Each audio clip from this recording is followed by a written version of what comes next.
Hey everyone, I sincerely appreciate your support.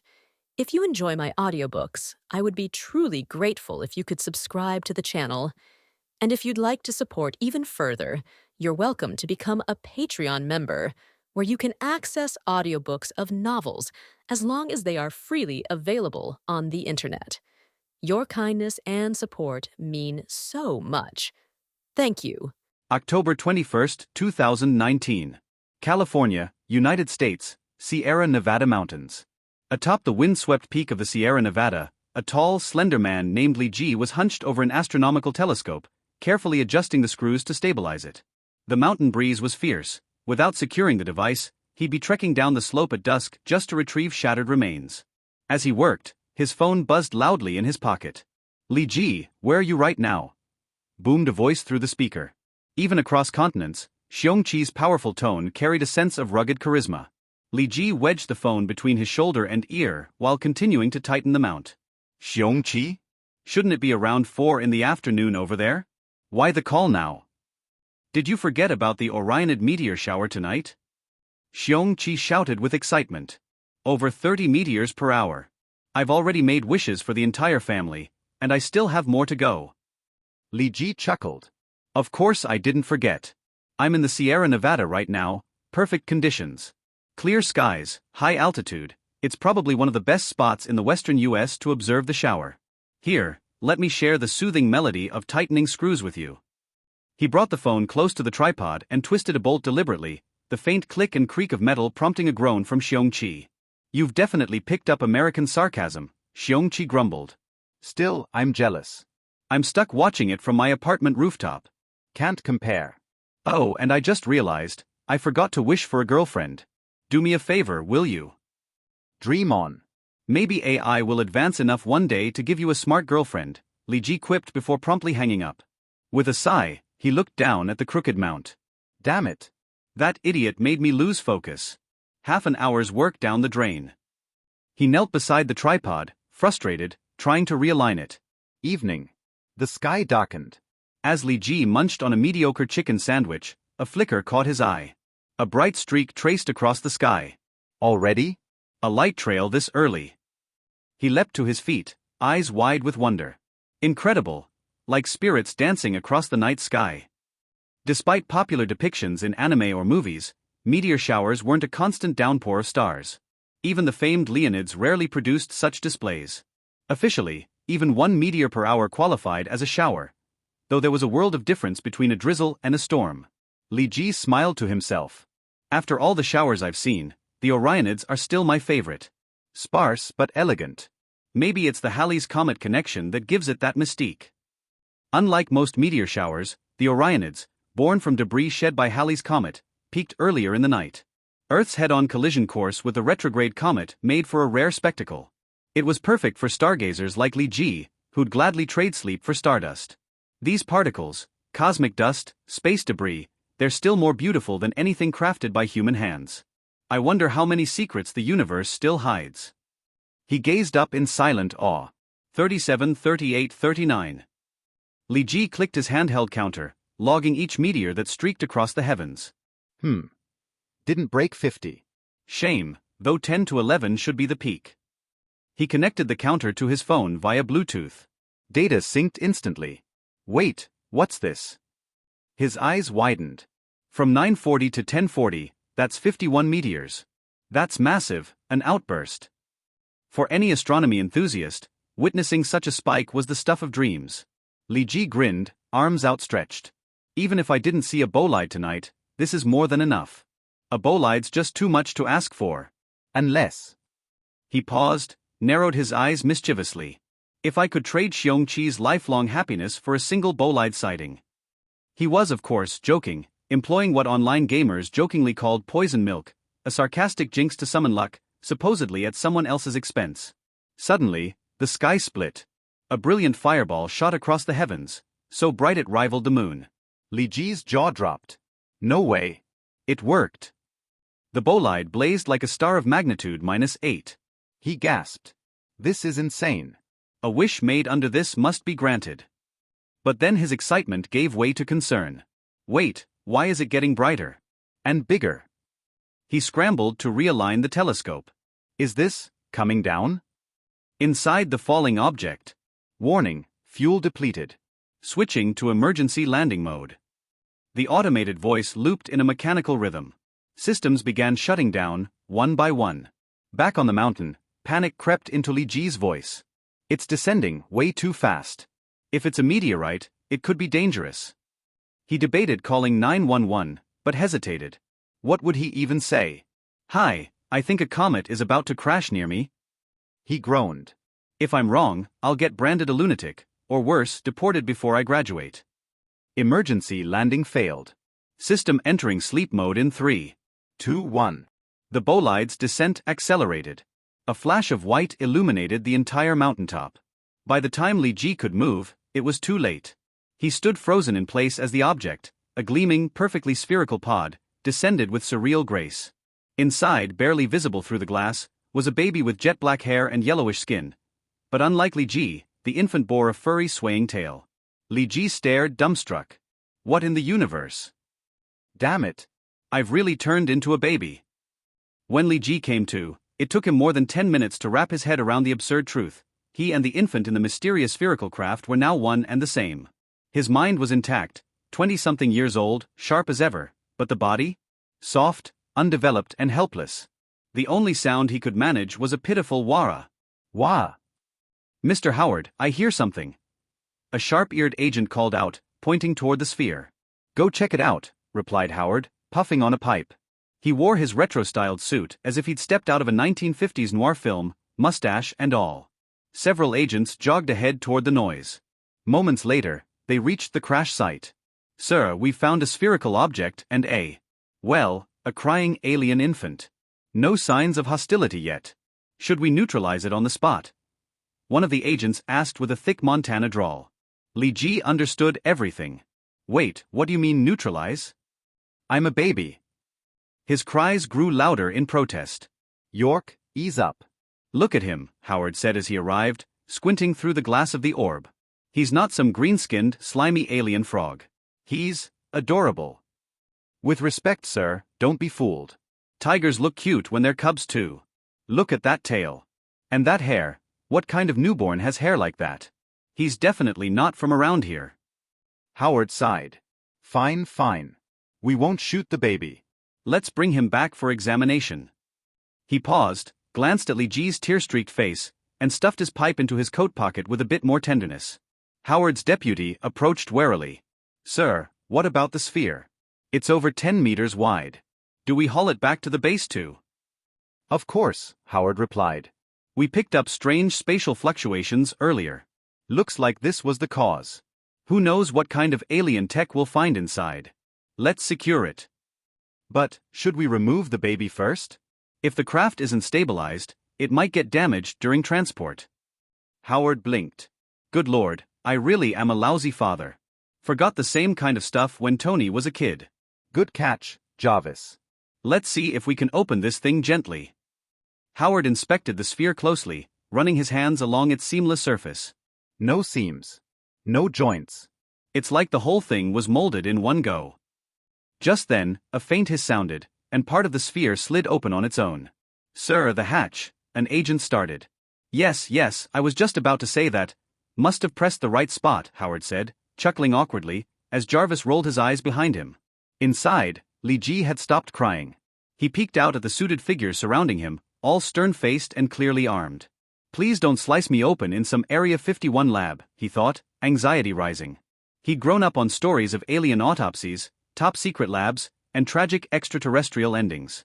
Howard leaned down and peered into the pod. Well, aren't you a cute little fellow? Though honestly, that hair parting down the middle? Not the best look for a baby. Ever consider a buzz cut, like those little Chinese kids I saw once? Afyu's head. You trying to roast me right now? Li Ji wanted to snap back, but all that came out was another loud wara. Howard laughed. Feisty. That's the spirit. Tough boys grow up fast, and attract girls early. He reached in and scooped Li Ji up. Phew, you're denser than you look. I get the feeling we're gonna be changing sheets a lot. Li Ji was still decoding Howard's ramble when he suddenly felt an uncomfortable pressure in his lower abdomen. He tried to hold it in, but a baby's body doesn't obey like an adult's. The inevitable happened. A warm stream flowed down onto Howard's immaculate suit. "Well, that's pungent," Howard said, coughing slightly. "Kid, you've got potential." Smack. Smack. Howard patted Li Ji's bottom twice, firm enough to sting. "You dare spank me? I'm a grown man inside." Li Ji fumed silently, face reddening. "Sir, that counts as child abuse," Jarvis commented blandly. "Oh, come on. He didn't even cry. Look, he likes me." "Right, little guy." "I'd rather be dissected," Li Ji thought grimly. "Let's head back. Jarvis, get that orb secured. I'll take the kid." Howard walked off with Li Ji in his arms while Jarvis remained to coordinate logistics. Li Ji, for his part, was still too stunned to protest. "Spanked. Peed myself. No control. No dignity." Howard's vehicle came into view, a vintage car straight out of a bygone era. "Oh no. This thing better not break down halfway or fly off a cliff." Despite his inner turmoil, Li Ji yawned. Fatigue hit hard. Babies needed rest, and his body wasn't about to let his mind argue. As sleep overtook him, Howard gently set him in the passenger seat and looked down, eyes softened with something like affection. "Rest up, little guy," he murmured. "We'll figure out what you are soon enough." And with that, the car rumbled to life beneath the starlit sky. Have the virus and germ tests been completed? Howard sat at the door of the testing hall with an anxious face. When he saw the doctor walking out, he immediately stepped forward and asked, "Mr. Howard, the test has been initially completed. No unknown viruses, bacteria, or microorganisms have been found yet, but..." The doctor adjusted his glasses and was about to continue talking, but was interrupted by Howard. "Stop, stop, stop, no buts, doctor. Since the test has passed, I should be able to adopt him. According to the law, as long as you submit an application, you can adopt him." The doctor shut his mouth very wisely. He was just a doctor, but he did not have the guts to defy a powerful figure in S.H.I.E.L.D. "That's good." Howard nodded. "Can I go in now?" "It's okay, it's just that the child is sleeping, so you'd better be gentle." The doctor stepped aside. "Jarvis, help me prepare a car to go home, and find someone to help me draft an adoption application." Howard walked into the examination room, and suddenly seemed to remember something, and stuck his head out again. "Oh, by the way, help me think of a reason to deal with Maria." Jarvis looked unhappy, nodded angrily, and walked to the garage. "Ms. Nurse, can I pick up this child?" Standing next to Li Ji was a nurse, who kept writing on the record board with a pen, not knowing what he was recording. "It's Mr. Howard. You can take him away now. I'm just recording data routinely." The nurse walked aside and continued to record data with her head lowered. There is nothing abnormal about the child's physical examination. Howard picked up the sleeping Li Ji, rubbed Li Ji's face with his beard, and asked, "Except for the obvious growth of hair and the atavistic phenomenon of having a tail, there is nothing too abnormal." The female nurse paused and stopped writing. "If I must say, his brainwave reaction and the cell activity is much higher than that of people of the same age, which can be considered an abnormality. In other words, this child will be smarter and healthier than his peers, right?" Howard smiled. "How did you know?" The nurse looked surprised. "I'm a professional." Howard laughed. The laughter woke up Li Ji and looked at Howard with an unhappy face. "Let's go home." Howard rubbed Li Ji's face with his beard again. Li Ji felt that if he wasn't strong enough now, he would definitely slap Howard. It's strange, why Jarvis hasn't come here yet. At the gate of the base, Howard looked at the time on his watch. He had been waiting at the gate for 10 minutes, but the familiar vehicle hadn't arrived yet. Li Ji was already a little hungry, but he still held back and didn't cry. This place looked like some kind of secret base, and it didn't look like there would be a feeding bottle. He just wanted to leave here quickly and completely get rid of the possibility of being sliced. Beep, beep, beep. Howard's walkie-talkie rang. They still use radios. Is it so retro? This can't be some local armed organization, a private warlord base that is 30 years behind mainstream society. Li Ji couldn't help but complain in his heart. "Hey, Jarvis, why haven't you come over yet? Do you want me to wait until Easter?" Howard said with some dissatisfaction. Although he didn't have much experience in raising children, he could still tell that Li Ji was hungry. S.H.I.E.L.D. doesn't lack anything, but it really doesn't have baby bottles or milk powder. "Mr. Howard, please return to S.H.I.E.L.D. immediately. The Brotherhood of Mutants has taken control of the underground garage. It is not yet clear whether they are a demonstration attack or have a follow-up attack plan. Please enter the protection area immediately." Jarvis said his voice was a little panicked and low, and Howard could tell that he was speaking under his breath. Damn it, didn't Charles say they were watching the Brotherhood of Mutants during this period? Howard gritted his teeth, cursed secretly, and re-entered the base with Li Ji in his arms. Mutant Brotherhood? The name sounds like that kind of gang. Is this really an underground gang? Li Ji felt miserable, and the expression on his face became melancholy. The pronunciation of mutant in English is similar to meekant. "Don't be afraid, little one. Dad is very strong and will protect you." Hearing Howard shamelessly call himself father, Li Ji's desire to slap him became even stronger. Warning, warning, enemy invasion, enemy invasion. Howard had just carried Li Ji into a secret room when the warning in S.H.I.E.L.D. rang. Damn, they're all a bunch of morons. It took them so long to react. The Brotherhood of Mutants also blocked radio communications, who provided them with technical support. Howard shook the radio that had lost its signal and pressed the button again. When he pressed the phone, which had also lost signal, his expression was a bit ugly. The sound of gunfire outside was very noisy, and Li Ji felt a little scared when he heard it. Did I encounter a gang fight? Is Mercury retrograde these days? Yesterday I was hit in the face by a spaceship, and today I turned into a baby and encountered a gang fight? No, this is already a gunfight? I am still a child, I am so tired. There is nothing wrong with Li Ji's idea. After all, he is just a little baby now. Is that guy Nick an idiot? He didn't realize it until the mutants invaded him. Really? Howard was about to curse when he suddenly lowered his head and saw Li Ji in his arms. He stopped for a moment, with a look of displeasure on his face. Good-natured expression. I'm sorry, little baby, Daddy lost his temper. It doesn't matter, it's just a small matter. I will take care of it. You stay in this room alone for a while Daddy goes out to protect you. Howard pinched Li Ji's face, kissed Li Ji on the forehead. What a good baby. Li Ji felt speechless. Although it was good to hide in a safe place by himself, this place was a little too closed, especially after Howard went out and pressed the protection button to cover the house. With a layer of 30-centimeter armored wall, Li Ji couldn't even hear the sound of fighting. Howard walked out of the room and took out a delicate pistol from his coat. He pressed it against the wall and walked cautiously towards the center.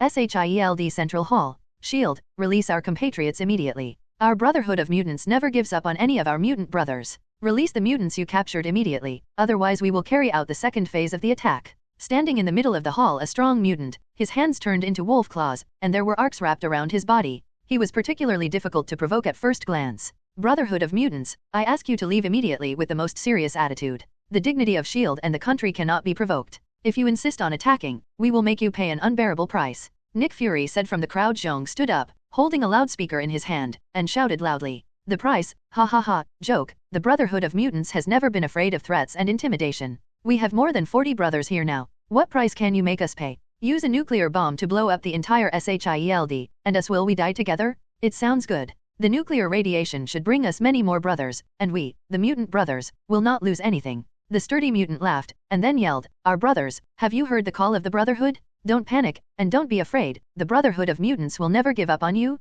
If you can, please imagine your location in your mind. We have brothers who are good at spiritual communication. He will find your location and then work together to save you from the abyss. Damn, what's going on? Which bastard arrested the mutants? Aren't mutant criminals generally handed over to the FBI? Where did these mutant bastards get the news and where did they get the Aegis? Bureau address? Could it be said that S.H.I.E.L.D. has? Howard hid aside, secretly observing the situation in the hall, his finger on the trigger of the pistol. Nick Fury also felt strange in his heart. It stands to reason that without Magneto's participation, the Brotherhood of Mutants does not have the ability or the courage to invade S.H.I.E.L.D. Although they act recklessly, they are not fools. Without any backup preparation, it would never be easy to come into a pit like S.H.I.E.L.D. Are we going to summon Carol? She has just left the Earth not long ago. If I call her back rashly, I feel like she will kill me first. Nick Fury touched the communicator in his pocket and thought of Carol. Nick and Fury took their hands out of their pockets again. Now that the special agents are performing tasks outside, S.H.I.E.L.D.'s current agent strength will definitely not be able to defeat these mutants. Powerful thermal weapons cannot be used in a small space like the S.H.I.E.L.D. base. These mutants can't take it down with just pistols and rifles, so what should we do? Nick Fury gripped his enhanced pistol and scanned the members of the Brotherhood of Mutants with one eye. Although this group of members does not include several main members of the Brotherhood, it is not something that S.H.I.E.L.D.'s existing forces can handle. Of course, Nick Fury cannot guarantee whether Mystique is involved, or even that Mystique has transformed into a member of S.H.I.E.L.D. Nick Fury was still thinking hard, but the Brotherhood of Mutants was impatient to wait for his response. A mutant stretched his hands for more than 10 meters, holding a large axe in both hands, and attacked Nick Fury from the air. Nick, be careful. Howard shouted. His finger pulled the trigger, and a laser shot from the small pistol in his hand, knocking back the mutant's giant axe. Damn, what kind of weapon is this? I feel a burning pain in my arm, as if it's about to burn. The mutant's elongated arm has returned to its original shape, except that there is an extra burnt area at the hit site. Dark spots. George, are you okay? Do you need immediate treatment? A female trans figure asked with concern, her eyes full of anxiety. I'm fine, Joanna. This little injury won't have any impact on me, but it may be difficult for me to fight in the future.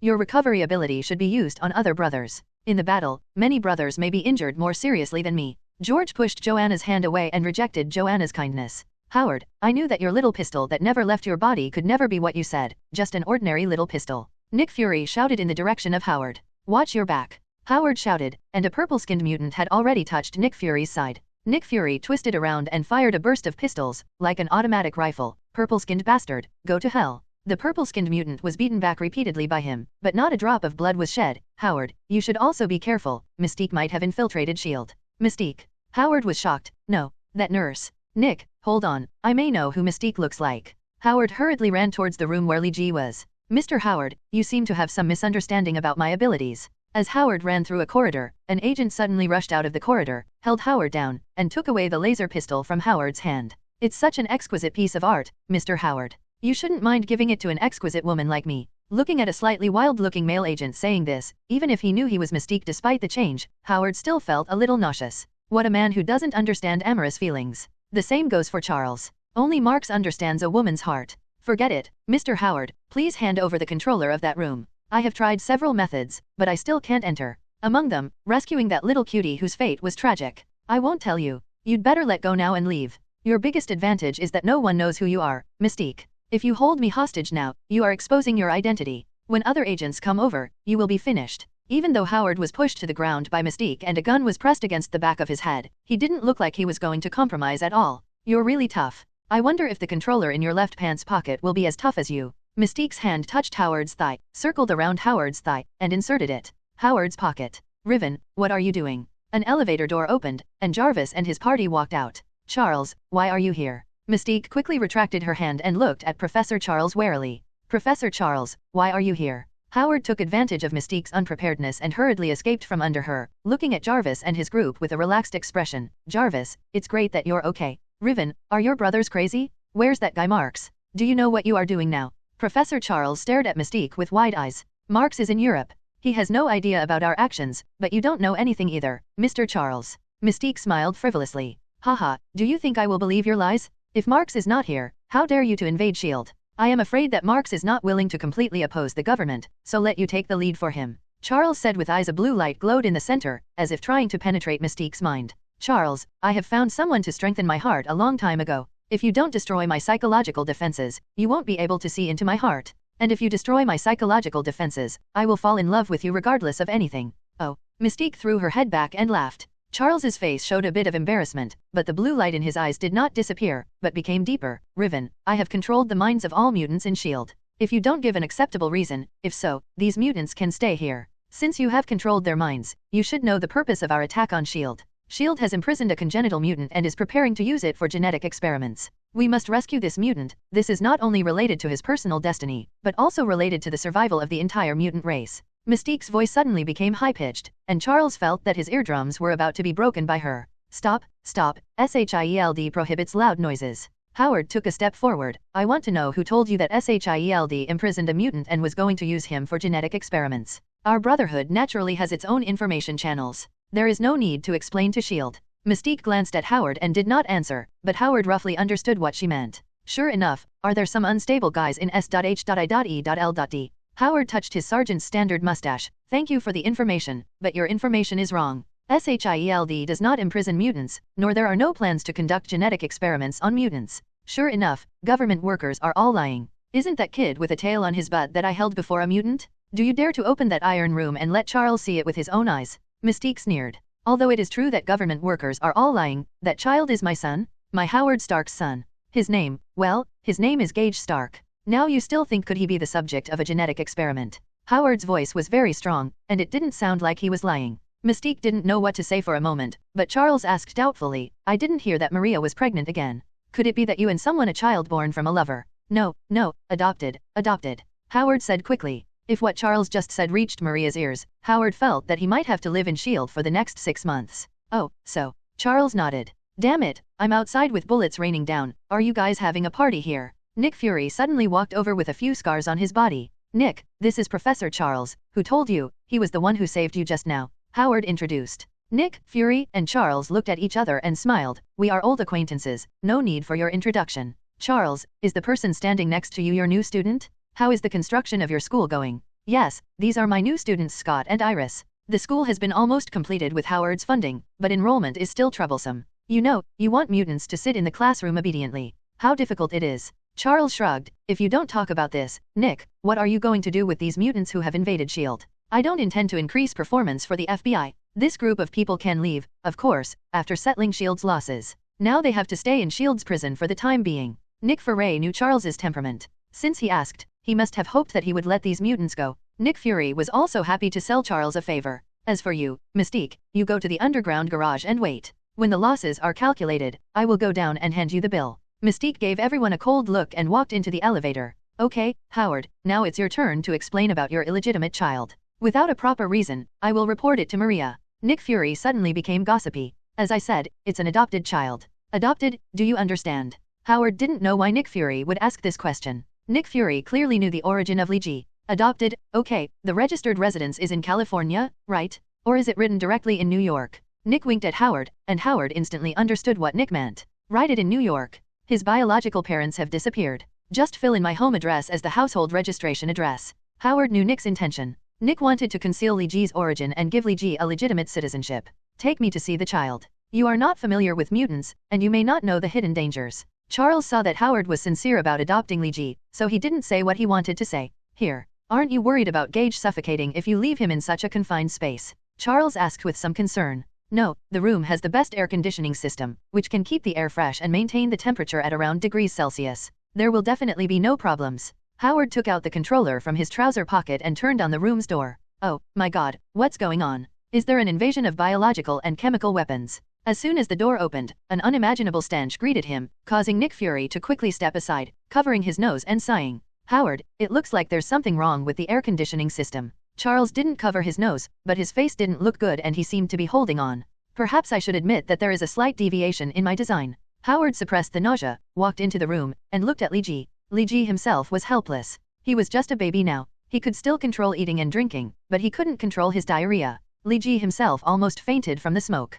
The air conditioning system designed by Howard was indeed excellent. After a few minutes, the room no longer had that strange smell that could make people faint. Charles didn't mind pooping Li Ji's crotch, so he picked Li Ji up to relieve himself. Start checking. Soon, he put Li Ji down again, his expression a little solemn. What's wrong? Charles, you don't look good. Howard asked a little anxiously. You and I go out and talk. Charles and Howard walked out of the room, and the others consciously did not leave. What's wrong? Are you dragging me outside to talk? Howard's expression also became a little serious. Isn't it because Gage has some flaws? Flaws? I don't see it. If I have to say it, his hair may be too thick, and his natural tail may prevent him from becoming an alpha-level mutant. Others are normal and even excellent. Charles said with a wry smile. Then why are you looking so bitter, as if you ate pizza that was 3 days expired? Howard was a little confused. The main reason is that Gage is a bit weird. Charles shook his head. You know my mutant ability. I can communicate with all people on the earth and break through anyone's spiritual defense. But just now, I wanted to tease Gage. She smiled, but found that I couldn't communicate with Gage's mind at all, which made me feel extremely confused.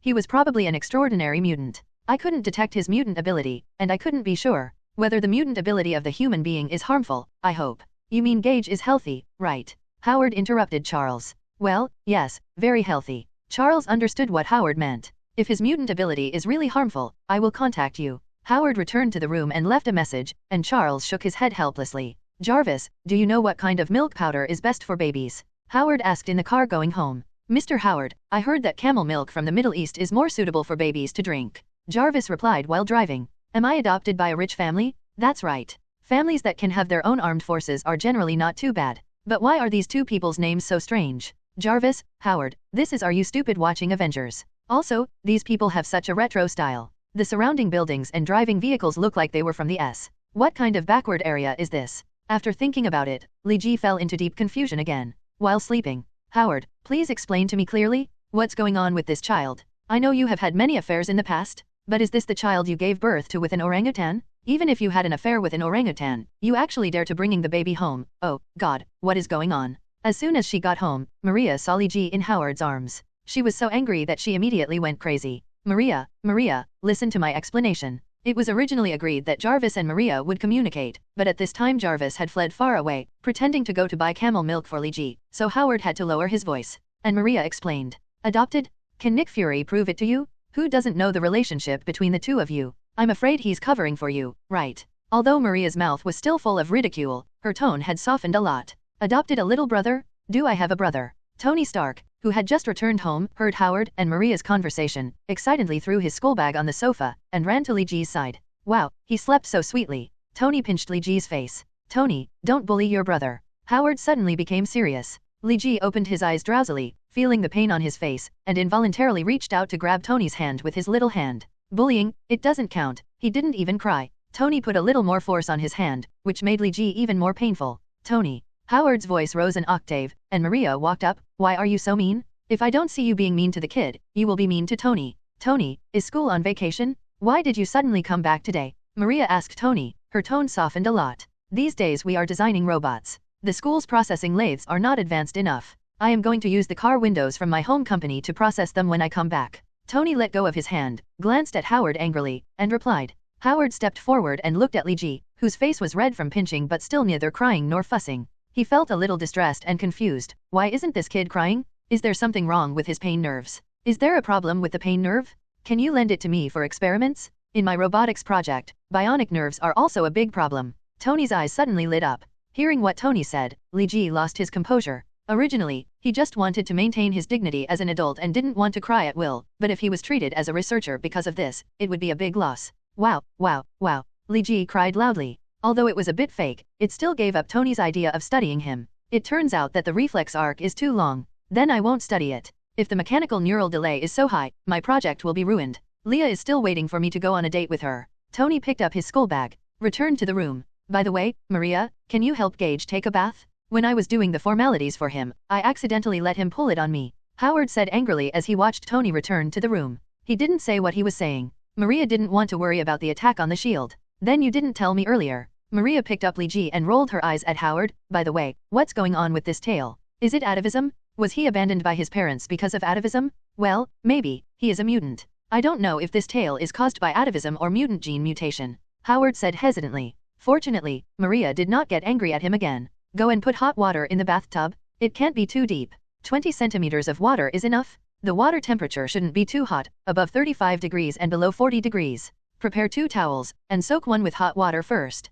Put the other dry one in the dryer to warm it up. I don't have any baby shower gel at home, so I won't use it today. Remember to buy it back tomorrow. Okay, Maria. Howard walked into the bathroom. Is this family avid fans of Iron Man? Or die-hard fans of Avengers? Why is the name so similar to them? I almost thought I had traveled through time. Li Ji cursed in his heart. After all, he is now just a baby was speechless, but when he turned his head and saw the calendar on the wall, he was even more speechless. 19881021. Why did you travel to the Marvel world? Every day, Li Ji thinks about this sad topic repeatedly. The Marvel world is not a messy world. If he was reborn decades ago in the original world, he might be able to become a business tycoon, can turn clouds and rain with his hands, but in the Marvel world, business tycoons are just a piece of cake. Li Ji believes that he understands the Marvel Cinematic Universe relatively well, and it is precisely because of his understanding that he is more pessimistic about his future. Although it is relatively peaceful now and there are not many disturbances, in 10 or 20 years, it will be a disaster. Although he now has a cheap brother who will become a savior in the future, Li Ji feels that it is still not enough. Thanos snaps his fingers and his bad luck is gone. Every time he thinks about this, Li Ji will show a sad expression. Howard, look at Gage. Does he have congenital depression? He doesn't play with toys or make noises. He is quiet all day long, but his expression is a bit ugly. I heard that depression may be related to genes. Is it the genetic mutation of his mutant that caused him to be depressed? Maria looked at Li Ji lying in the cradle and said with some worry. No, depression is a kind of psychological activity. Although it may be related to genes, most of the time it is caused by some stress in life. Babies should not have this kind of psychological activity. Howard looked at the sad person. Li Ji also had some thoughts in his heart, but he still comforted Maria. Then what's going on? This child is different from ordinary children. Maria became more anxious. Does he want to go out to play? It seems that I have brought him home for 2 months and I haven't taken him out yet. Howard guessed. Who said that? I often take him to the supermarket. Maria retorted. Well, Tony is about to go on winter vacation. When Tony goes on winter vacation, I will squeeze in a few days and let our family go out and play together to see if it will be helpful to the child. Howard thought for a while and said. Tony will be back on Sunday, do you have time? Maria took the calendar off the wall. Sunday, 1218, well, I can't do that day. I have work to do. How about we spend the 3 days from 12:23 to 12:25, just in time to spend a Christmas holiday with you. Let's go to the West together and show you what I found about this child.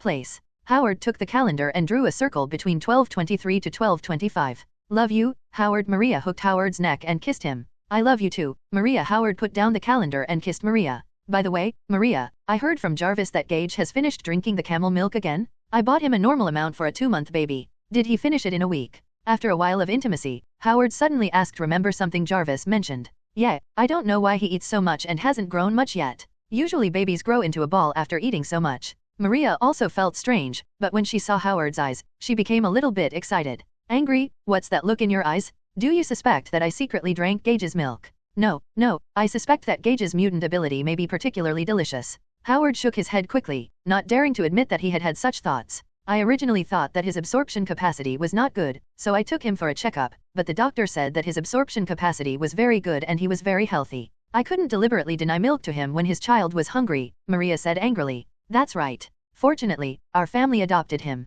If it had been for some other families, he might have been impoverished. Howard joked. Ha ha ha. Maria giggled. How childish. Li Ji, who was lying in the cradle, listened to all the conversation between the two and commented in his heart. Is this where Gage was found? Do you think this kind of wilderness, more than 50 kilometers away from the city, is like a place where people live? I'm starting to wonder if you are hiding something from me, Maria said angrily. Maybe his parents deliberately drove dozens of kilometers to abandon him in the wild in order not to be discovered. Howard broke out in a cold sweat and said in a weak and unconfident voice. He couldn't tell Li Ji's origin, and he couldn't tell Maria and Tony that Li Ji was an alien. Humph. Maria snorted coldly, letting Howard go. Oh my god, I gave up my date with Friz, Virginia, and Miranda to take part in your so-called family trip, and then ended up in such a shitty place. Do I have to live here again? Last night? I simply can't stay here for a second. Every time I stay here for one more second, I feel like my whole body has been bitten by mosquitoes, itching all over. Tony looked at the scene in front of him, except for Stones. Couldn't help but lamented.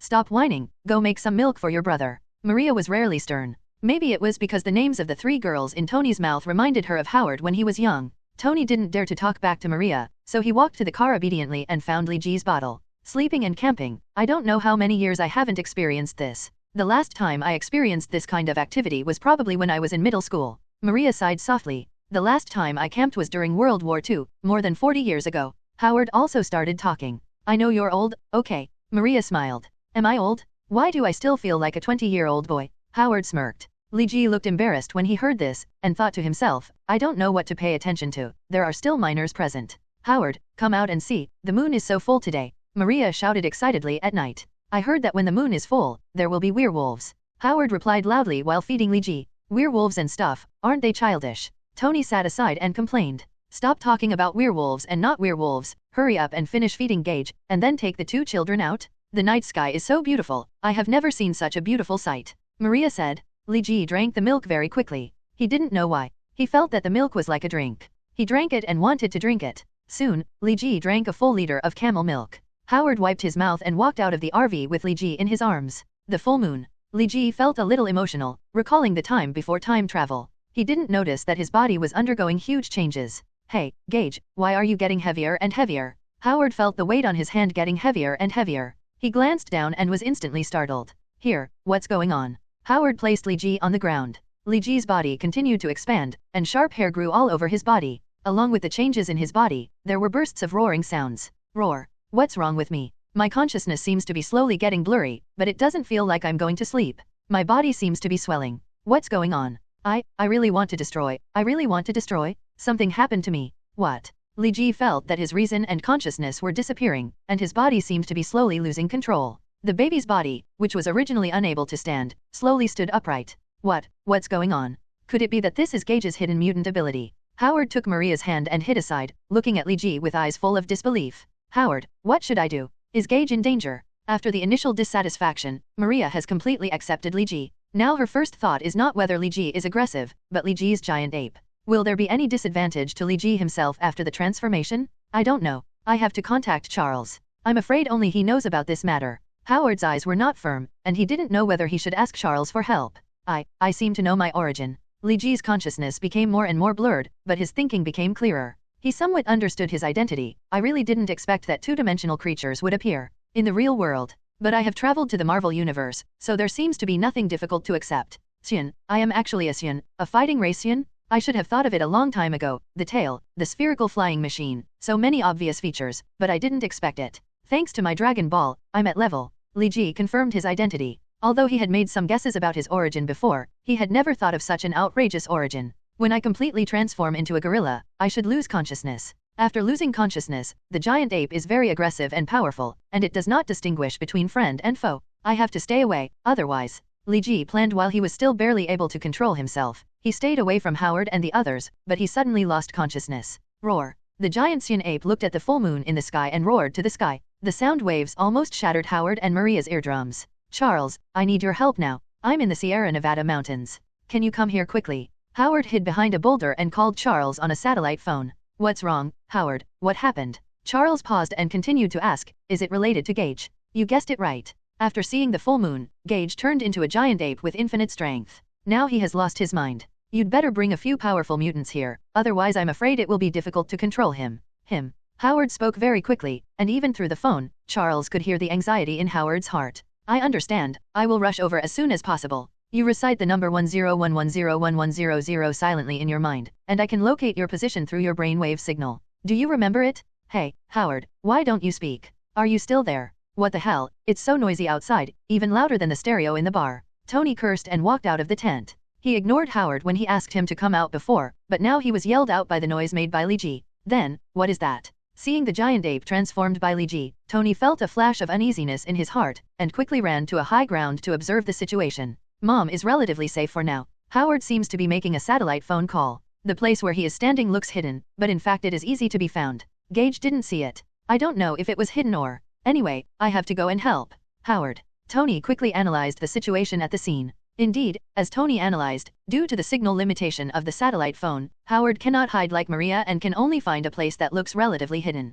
However, Li Ji has now transformed into a giant ape, and his perspective is the same as that of ordinary people. It's different. Howard's position can be said to be under Li Ji's full view. Li Ji had already started jumping among the rock formations, approaching Howard quickly. Dad, be careful. Just when Li Ji's huge slap was about to hit Howard, Tony jumped down from the high ground, hugged Howard, and rolled into a crevice. Li Ji glanced at the crevice in the stone with his huge eyes, tried his palms, and found that it couldn't be stuffed in. He yelled angrily toward the crevice in the stone and jumped away. Howard, what's going on with that giant orangutan? Is it a mutated creature created by your experiment? Where is Gage? Is it dangerous? Tony moved his position slightly, making the distance between the two a little wider. No longer stuck together. I'll tell you after the matter is resolved, my dear Tony. Howard took out the satellite phone with difficulty, but was surprised to find that the call with Charles had not been hung up.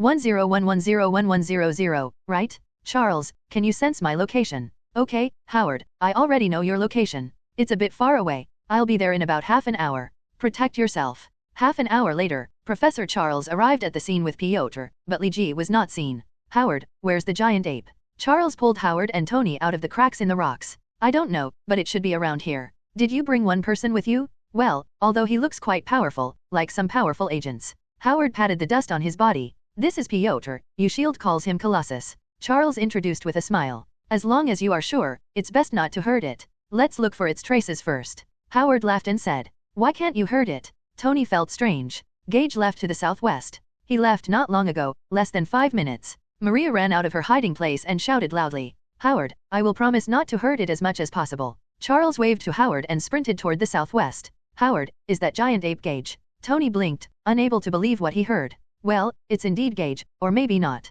Howard patted Tony on the shoulder, and the two walked towards Maria. Howard, Charles, and the others won't be harmful to Gage. Maria hugged Howard and buried her head in Howard's chest. No, don't worry, Charles is relatively stable in his work. Howard comforted, looking at Tony beside him who didn't know what to say. Howard hugged Tony and pulled him into his arms. Tony, I remember you. I haven't called me Dad in a long time. Charles, we are not far from the kid named Gage now. Can't you use psychic communication to find his location? Piotr followed Charles and asked with some confusion. Piotr, you have to understand that spiritual communication is not omnipotent. Gage is an extremely special existence. My spiritual communication has no effect on him. He can't even communicate. How can I use spiritual communication to confirm where is his position? Charles also felt helpless. His always unfailing spiritual communication was hampered by a little baby, and more importantly, he still didn't know the reason for the deficiencies. Fortunately, he turned into a giant ape and his walking footprints are relatively clear, otherwise it would be really difficult to find him. Charles touched the ground, and a huge footprint on the ground was obviously the trace of Li Ji passing by.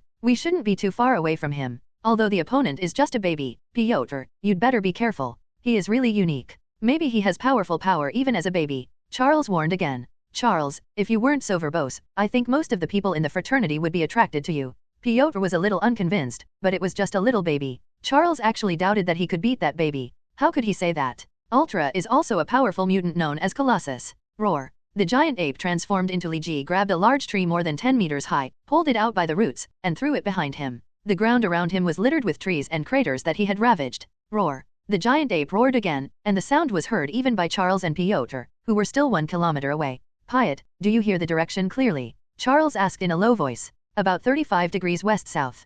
Piotr was shocked when he heard the roar. He didn't see Li Ji in his field of vision, but he could hear Li Ji's voice. This was in the empty United States. The west is terrifying. Adjust the direction and follow the sound. Charles quickly made his choice, and Piotr nodded. It's getting closer. With a swish sound, a huge log passed over the heads of Charles and Piotr, causing them to break into a cold sweat. Piotr raised his head with some fear, and happened to see Li Ji's huge head, and the giant ape's huge red eyes were also observing them. Hey, this big guy, can I really not hurt him? Piotr, who was originally full of confidence, couldn't help but feel guilty when he saw Li Ji's ferocious appearance. Try not to hurt him, otherwise our school may have to beg for food together next month. Charles felt quite helpless, because Howard was the big benefactor of the college, and Li Ji was Howard's doted younger son. Let me give it a try, Piotr said without confidence, taking a few steps forward and looking at Li Ji. Hey, big guy, can you understand what I'm saying? Idiot. Charles cursed in his mind. Come with me if you understand what I'm saying. Let's have a fight here. Don't destroy the environment anymore.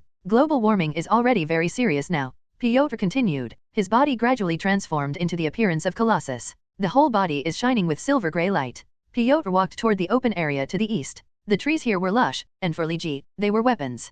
Piotr was not stupid enough to start a fight with Li Ji here. I don't know if the giant ape understood Piotr's words or was attracted by Piotr's silver-gray luster. He actually followed Piotr to the east. This really surprised Charles. Come on, big guy, let me try your strength. Before Piotr finished speaking, Li Ji's fist had already landed on Piotr's head with great force. Piotr quickly reached out his hand. Although he reacted quickly, he was still punched several inches into the ground by Li Ji. Fortunately, it was an earthy ground. If it were a stone ground, Piotr felt that his legs might be crushed by this punch. Damn it, no wonder Charles repeatedly told me that he was unusual and told me to be careful. Piotr pulled his feet out of the ground and jumped back quickly, avoiding Li Ji's new round. Attack. Hey, man, be careful, I'm not a football player, don't rub your big feet against me. Piotr muttered, flexing and stretching his body, getting ready for an attack. The question now is no longer whether he can subdue Li Ji without hurting him, but how to protect himself. Li Ji's huge body jumped on the ground, jumping for tens of seconds in an instant. The speed was astonishingly fast.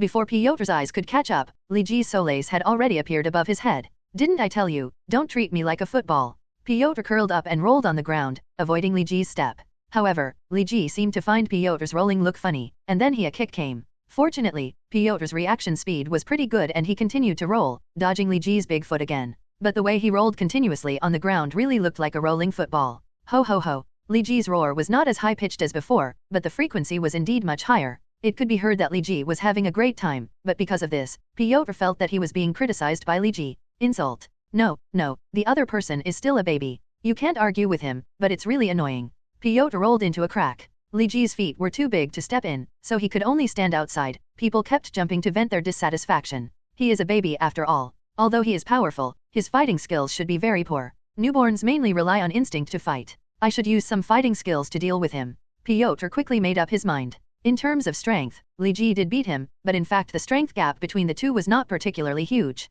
Piotr felt that he could still compete with Li Ji using some fighting skills. Seeing Piotr jump out of the crack, Li Ji, who was roaring dissatisfiedly, stopped roaring and kicked Piotr. Little guy, I'm sorry, I have to let you have a taste of fighting. Otherwise, I will be fighting alone and you are playing games. How can it be appropriate?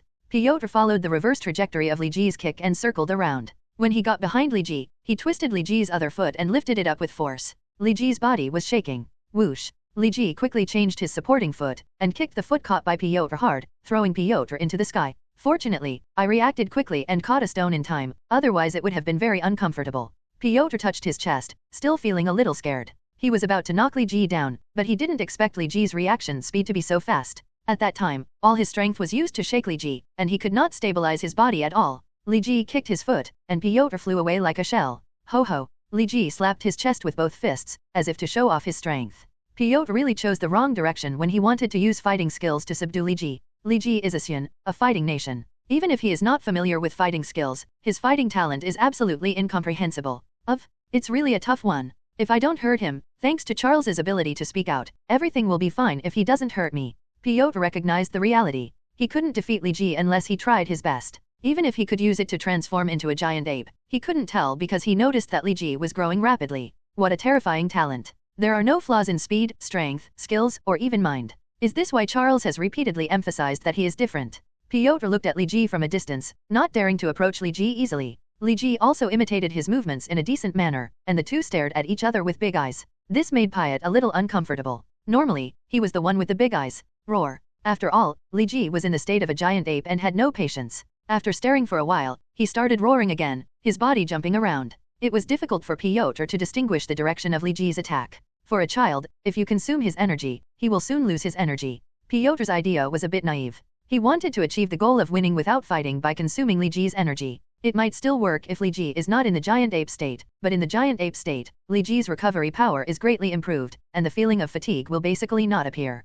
What's more, Saiyans in the giant ape state are originally unconsciously. Consuming Li Ji's spirit can be said to be a false proposition. Hey, big guy, this way. Poor Piotr still didn't know the characteristics of Li Ji's giant ape state, and was drifting away on the wrong road. What a terrifying talent. I don't know if this is his own talent or his powers. I have never seen such a mutant. His existence seems to have subverted my conventional understanding of mutant powers. Charles said from a distance watching the battle between Piotr and Li Ji. He muttered something. Piot's attempt to consume Gage's physical strength is probably a bad move. After fighting for so long, Gage's speed and strength have not weakened at all. On the contrary, Piot's own rhythm has become more and more chaotic. If this continues, maybe Piot is exhausted, but Gage is still full of energy. By now, Charles had noticed something was wrong with the battle situation. He originally thought that Piotr should be able to subdue Li Ji, but the facts told him that Piotr couldn't do it. It's not that Piotr is too weak, but that Li Ji, who transformed into a giant ape, is too strong. The Saiyan giant ape transformation can increase the combat power 10 times, which is relative to their warriors. For newborns, this improvement will only be greater. Piotr has been able to deal with Li Ji for so long, and he is worthy of his name as a steel warrior. What Charles, an outsider, could detect, Piotr naturally understood. What's going on? It feels like his physical strength is endless. If this continues, I will be the one who is exhausted. Whoops whoops, even though I really don't want to admit it, I have to admit defeat. I didn't expect that I, Piotr, couldn't even defeat a baby. Although this baby looks like an ancient beast, it's still too embarrassing.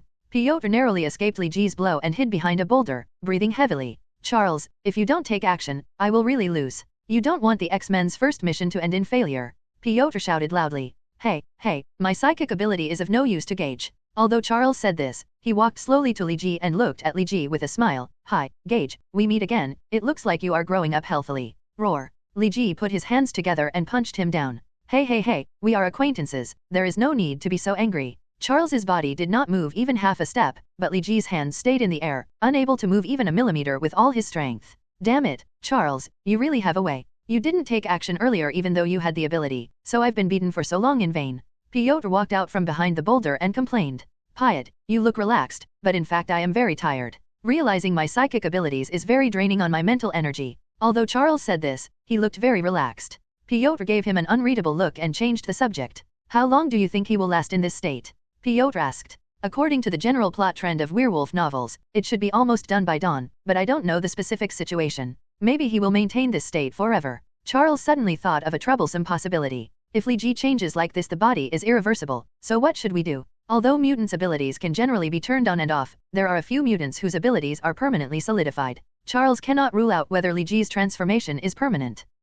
What if he stays like this forever?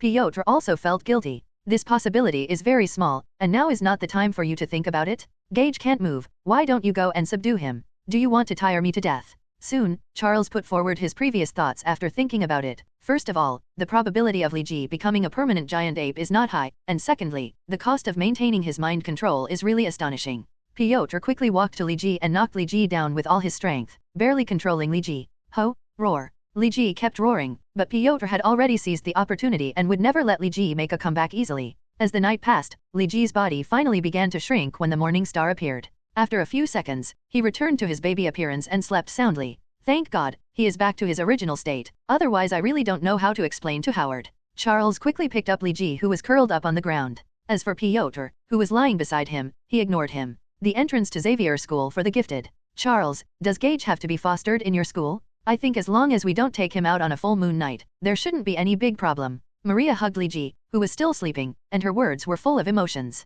Reluctant to give up. Sorry, Howard, it's not yet clear what triggers Gage's power. Maybe besides the moonlight, there are other factors that can also trigger his transformation. This time it's not bad. The place where he transformed in the western wilderness, no damage was caused. If I transform into a city next time, even if I can arrive in time, I'm afraid it will cause a huge commotion. Charles hugged Li Ji. He did have selfish motives in wanting Li Ji to stay in school, but he also had safety concerns. Once Li Ji turns into a giant ape in the city, firstly, it will cause panic among many urban residents and even cause death and injury. Secondly, it will easily arouse national hostility towards mutants. These are not what Charles wants to see. Maria, don't be sad. It'll be great if we come to see him often. And when Charles figures out Gage's power, we can still bring him back. Howard was also very reluctant to let go, but he still hugged him. Maria, comforted. Why do you come to visit so often? You are so busy with SHIELD work, and I have to take care of the company's affairs. I have to thank God for coming once a month. Maria pushed Howard away, and Howard's comfort seemed to her to be perfunctory.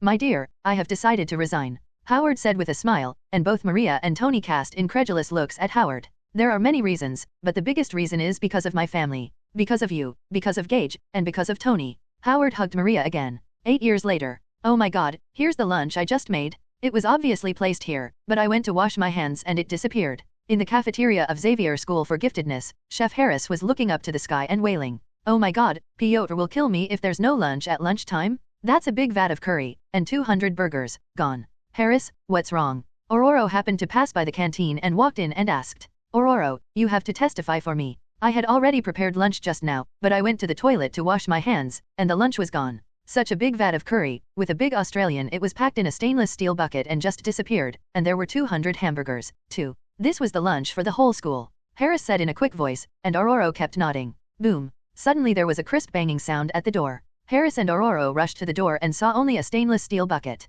The steaming curry remaining on the wall of the bucket seemed to prove Harris's statement. This is the bucket. I filled a bucket full of curry before. But now, who is so unscrupulous? All my curry is gone. Harris roared. Harris, don't worry, I know who the culprit is. You are new here, and you may not know the situation in our school. If you encounter this kind of situation in the future, just do it again, and your overtime pay will be the settlement is for you. Ororo touched his forehead. It's really a headache. But in this case, the children in the school will not be able to eat dinner on time. Harris felt a little guilty. He felt that if he did not wash his hands, the school should be able to eat lunch on time. This matter has nothing to do with you. You don't have to take responsibility for it. I will tell you the specific reason when I have the opportunity. Now I have to deal with the thief who stole lunch. You can make lunch again quickly. It will be later. Ororo quickly left the canteen. Student dormitory. Polly, hand over your chocolates quickly. I just saw you hiding 2 pieces of chocolate in your trouser pockets. Do you need me to do something? 8-year-old Li Ji followed the development rules of Oriental people and appeared to be relatively thin, only a little over meters tall. However, he pointed at Bolida, who was 2 years older than him and centimeters taller than him. He yelled in a big brotherly tone. Gage, don't go too far. Polly subconsciously put his hands in his trouser pockets and wanted to hand over the chocolate, but saw his new girlfriend Yuna standing next to him, looking at him in surprise. The competitive self-esteem welled up from the bottom of my heart. Oh. Li Ji punched Boli in the abdomen. Boli instantly fell to his knees in pain, covered his stomach with his hands, and opened his mouth wide. He wanted to speak but couldn't make a sound. Li Ji walked to Boli, took out 2 pieces of chocolate from his trouser pocket, and prepared to leave in a swaggering manner. Originally, Li Ji was already in his 20s and 30s, so he shouldn't fight for snacks with children, but he couldn't bear the Saiyans' appetite, so if he didn't eat more, he would be hungry. And Boli and others were used to bullying other students, so Li Ji didn't feel the slightest burden when he snatched their snacks. Stop, stop. After a few seconds, Boli finally regained his breath and shouted at Li Ji's back. Li Ji turned around and saw several electric arcs wrapped around Boli's hands, spinning around Li Ji. When he hit his head, he suddenly exploded and attacked Li Ji's body. Well, your electric current is not bad. It should soon catch up with the intensity of the bioelectricity in my body. To be honest, Boli's attack was neither painful nor itchy to Li Ji. Li Ji was just telling the truth, using a little exaggeration at most, but this still made Boli a little angry. No, it's Ororo. How did she know I'm here? Li Ji caught a glimpse of Ororo rushing over angrily from the corner of his eyes. He ignored the furious beast like Boli and disappeared in an instant. In place. Gage, don't run. Li Ji's speed could not be followed by ordinary people's eyes, but it was a piece of cake for Ororo. She saw Li Ji appear on the roof of the dormitory at a glance. And Ororo, calm down. I don't want to be struck by your lightning so that my hair will stand on end. You should teach Pori how to use lightning powers instead of chasing me. Li Ji squatted on the roof and shouted. Boli's white face turned red after hearing this. What did you call me? Ororo's eyes began to shine, and Li Ji knew that he might have gotten into big trouble. Sister Ororo, Sister Ororo. Li Ji quickly changed his words, but the light in Ororo's eyes did not look like it was going to disappear. In desperation, Li Ji had no choice but to shout, Hey, Piotr, I ate all the lunch in the cafeteria again? Come and catch me quickly, I'm on the roof of the second dormitory building. If you can, catch me within 3 seconds. Xavier Academy for the Gifted Academic Affairs Office. Piotr looked at Li Ji, who looked indifferent, and Ororo, who was still angry next to him. He suddenly felt that his head was getting bigger. I knew that your kid actually admitted his mistake on his own initiative, and it must be up to no good. You think Ororo won't dare to touch you when I'm around, right? I didn't do anything bad.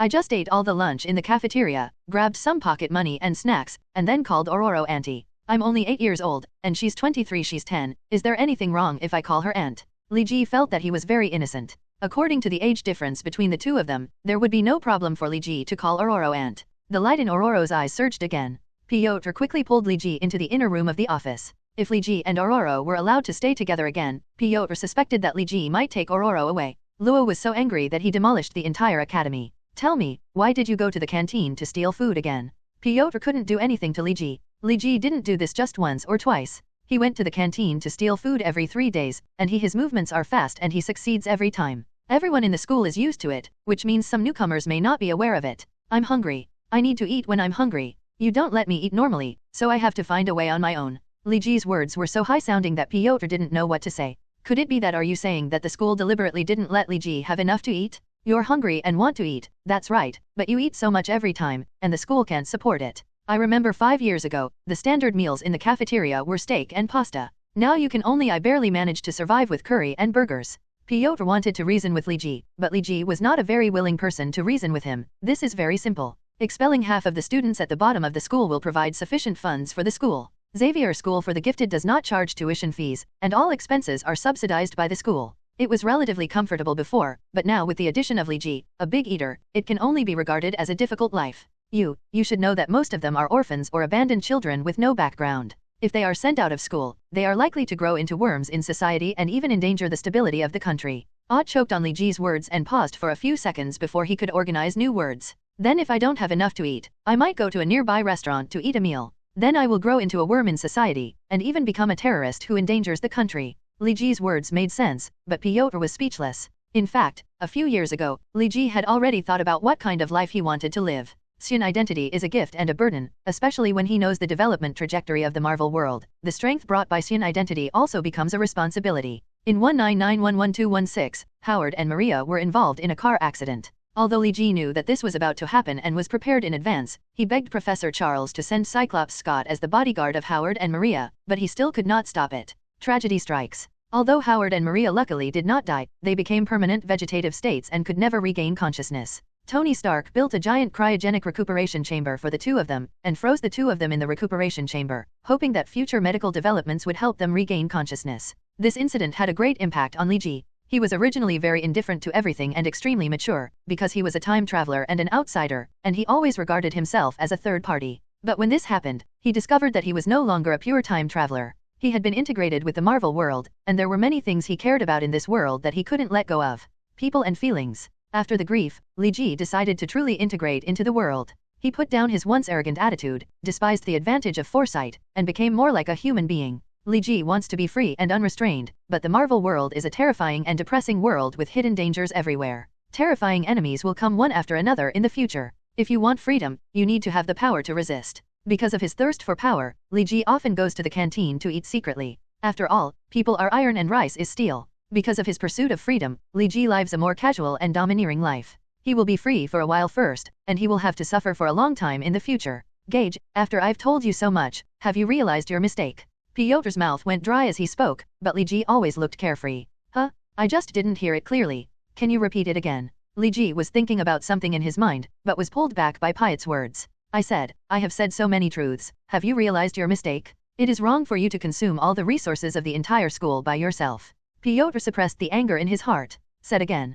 It's not this sentence, it's all the words you said before. I didn't hear it clearly. I only heard this sentence clearly. Can you repeat everything you said before? Li Ji scratched his head and said a little embarrassed. Gage, I think you want to be beaten. Piotr finally broke out. Uncle Piotr, I seem to remember that I defeated you when I was a few months old. Li Ji was a typical person who refused to mention any pot, and Piotr was even angry at him. Famous. Haha, it's nothing. You go to the playground with me now, and I will educate you. Piotr sneered, resolving some of the embarrassment. No, let's wait until night. It seems to be a full moon tonight. Uncle Piot, do you want to feel the growth of my strength over the past few years? Li Ji smiled. Although Piotr was an old member of the X-Men and his strength was definitely not weak, he was just restrained by Li Ji's giant ape transformation. And Li Ji had grown very fast over the years. His fighting consciousness, fighting level, and strength have all improved greatly. Even as a child now, he may not be much weaker than when he transformed into a giant ape. Although Piotr has also made progress, he will definitely be crushed against the state of Ljician giant.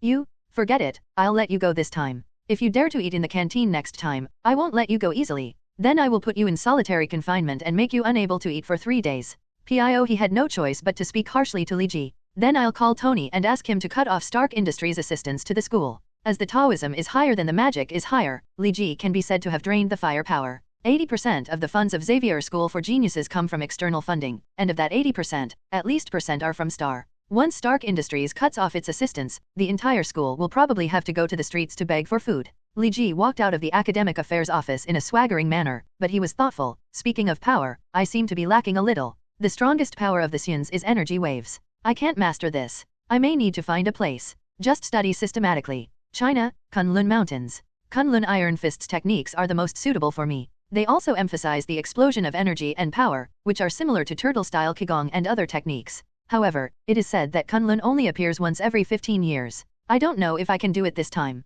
Found successfully. 12-year-old Li Ji grabbed a rock and with a push of his arm, he jumped up and landed firmly on a huge rock on the wall of Yugzo Peak. Li Ji sat on the huge rock, looking at the boundless blue sky. He took out 2 steamed buns from his arms and ate them in one bite. I've almost climbed all the bigger peaks in Kunlun Mountain in the past few days, but I still haven't found the legendary Kunlun City. Fortunately, this is also a tourist attraction, and food can still be bought. Otherwise, I would have starved to death in this deep mountain and old forest. Among them, Li Ji put his hand on the back of his head and lay down. Maybe I should go to Karmataj. At least I know the specific locations of several sanctuaries. Although the power of the mage may be contrary to the power I am pursuing, after all, they are all energy-oriented power systems, and there should be something I can learn from. This is the right place. Li Ji looked up at the sky and kept thinking in his heart. Forget it, let's not think about it anymore. We finally got a visa and traveled from the United States to China. We can't give up on our original goal in just a few days. We're not desperate. Although I can't eat enough these days, but I'm not starving to death, so just keep holding on.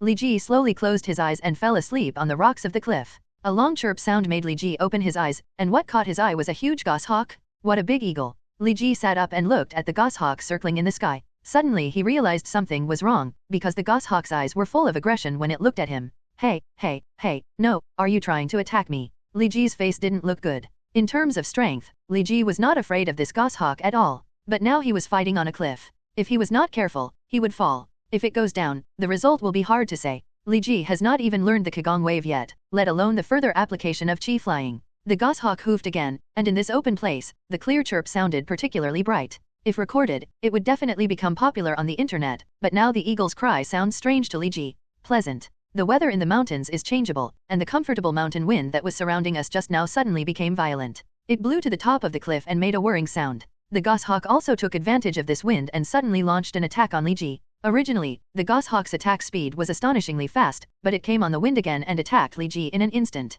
However, although the goshawk was fast, the fighting instinct of the Saiyans, a fighting race, was not limited. The moment the goshawk attacked in front of him, Li Ji moved. His left foot was a little above the boulder, and his body turned sideways to avoid the goshawk's claws. Chirp. The goshawk chirped again, its wings flapped violently, and gusts of wind blew towards Li Ji who was stuck in the air, almost blowing Li Ji off balance.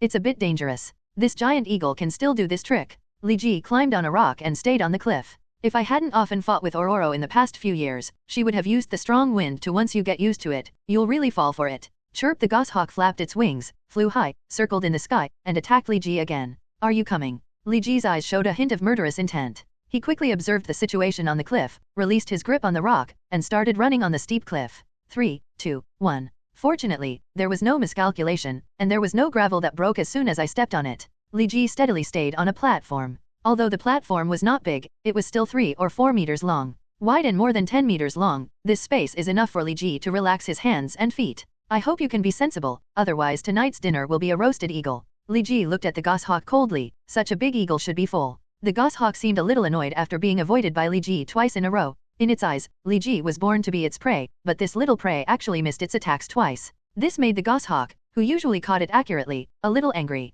Chirp. The goshawk's voice sounded again, and Li Ji knew that it was about to attack again. Hey, I thought it would be difficult for you to grow up so big. If you were sensible, I would let you go. Since you insist on seeking death, then I will add more food. On the platform, Li Ji can draw on many more points. It is much easier to jump and move around, and the combat effectiveness is not at the same level as before on the rock wall. Although this goshawk looks impressive, in Li Ji's eyes, it is just a dish. The goshawk's huge claws flew in front of Li Ji. Li Ji's body instantly moved down, twisted around again from the left, and went around to the right wing of the goshawk. He reached forward with his right hand and easily tore the goshawk apart. The eagle's steel-like feathers slipped 2 fingers on the goshawk's wings, leaving a huge scar 2 meters long. Chirp. The goshawk wailed in pain, but Li Ji did not show mercy because of its screams. He crushed the goshawk's right wing bone with one foot and trampled the goshawk hard with his right foot. The goshawk's wings nailed it to the ground, directly causing the goshawk to lose its ability to fly and could only be slaughtered by Li Ji. What's your name? You want to catch me so much? I'm afraid you're used to cannibalism.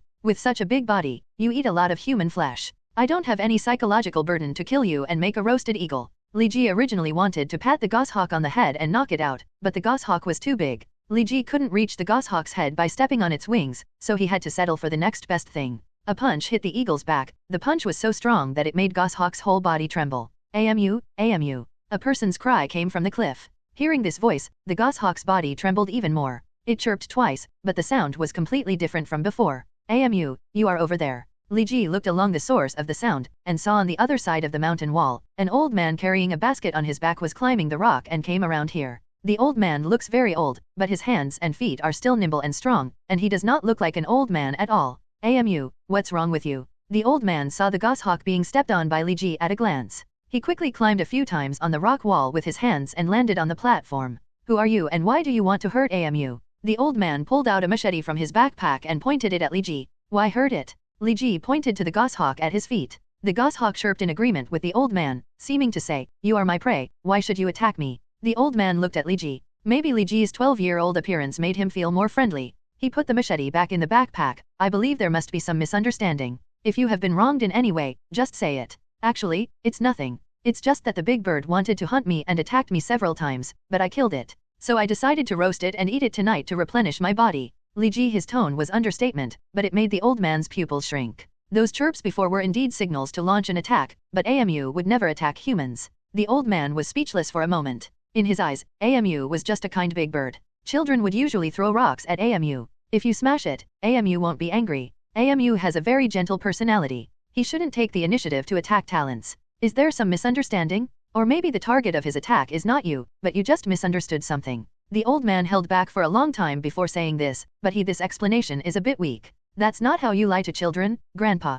Li Ji felt that the old man was a little funny. Do you think that eating people is also a way of being kind to others? This big bird has grown so big, I'm afraid it eats a lot of people. Absolutely not. AMU never hurts humans. I can guarantee this. The old man quickly denied that he had raised AMU since he was a child. He knew AMU's temperament best. Although AMU often hunts, he only eats food. Some venomous snakes, goats, monkeys, and other animals will never harm humans. Wait, monkey. The old man's eyes focused on Li Ji's tail. I know, it's the tail decorated on the back of your pants that makes AMU think you are a monkey. It is not very smart. It probably recognized you as a macaque on the mountain.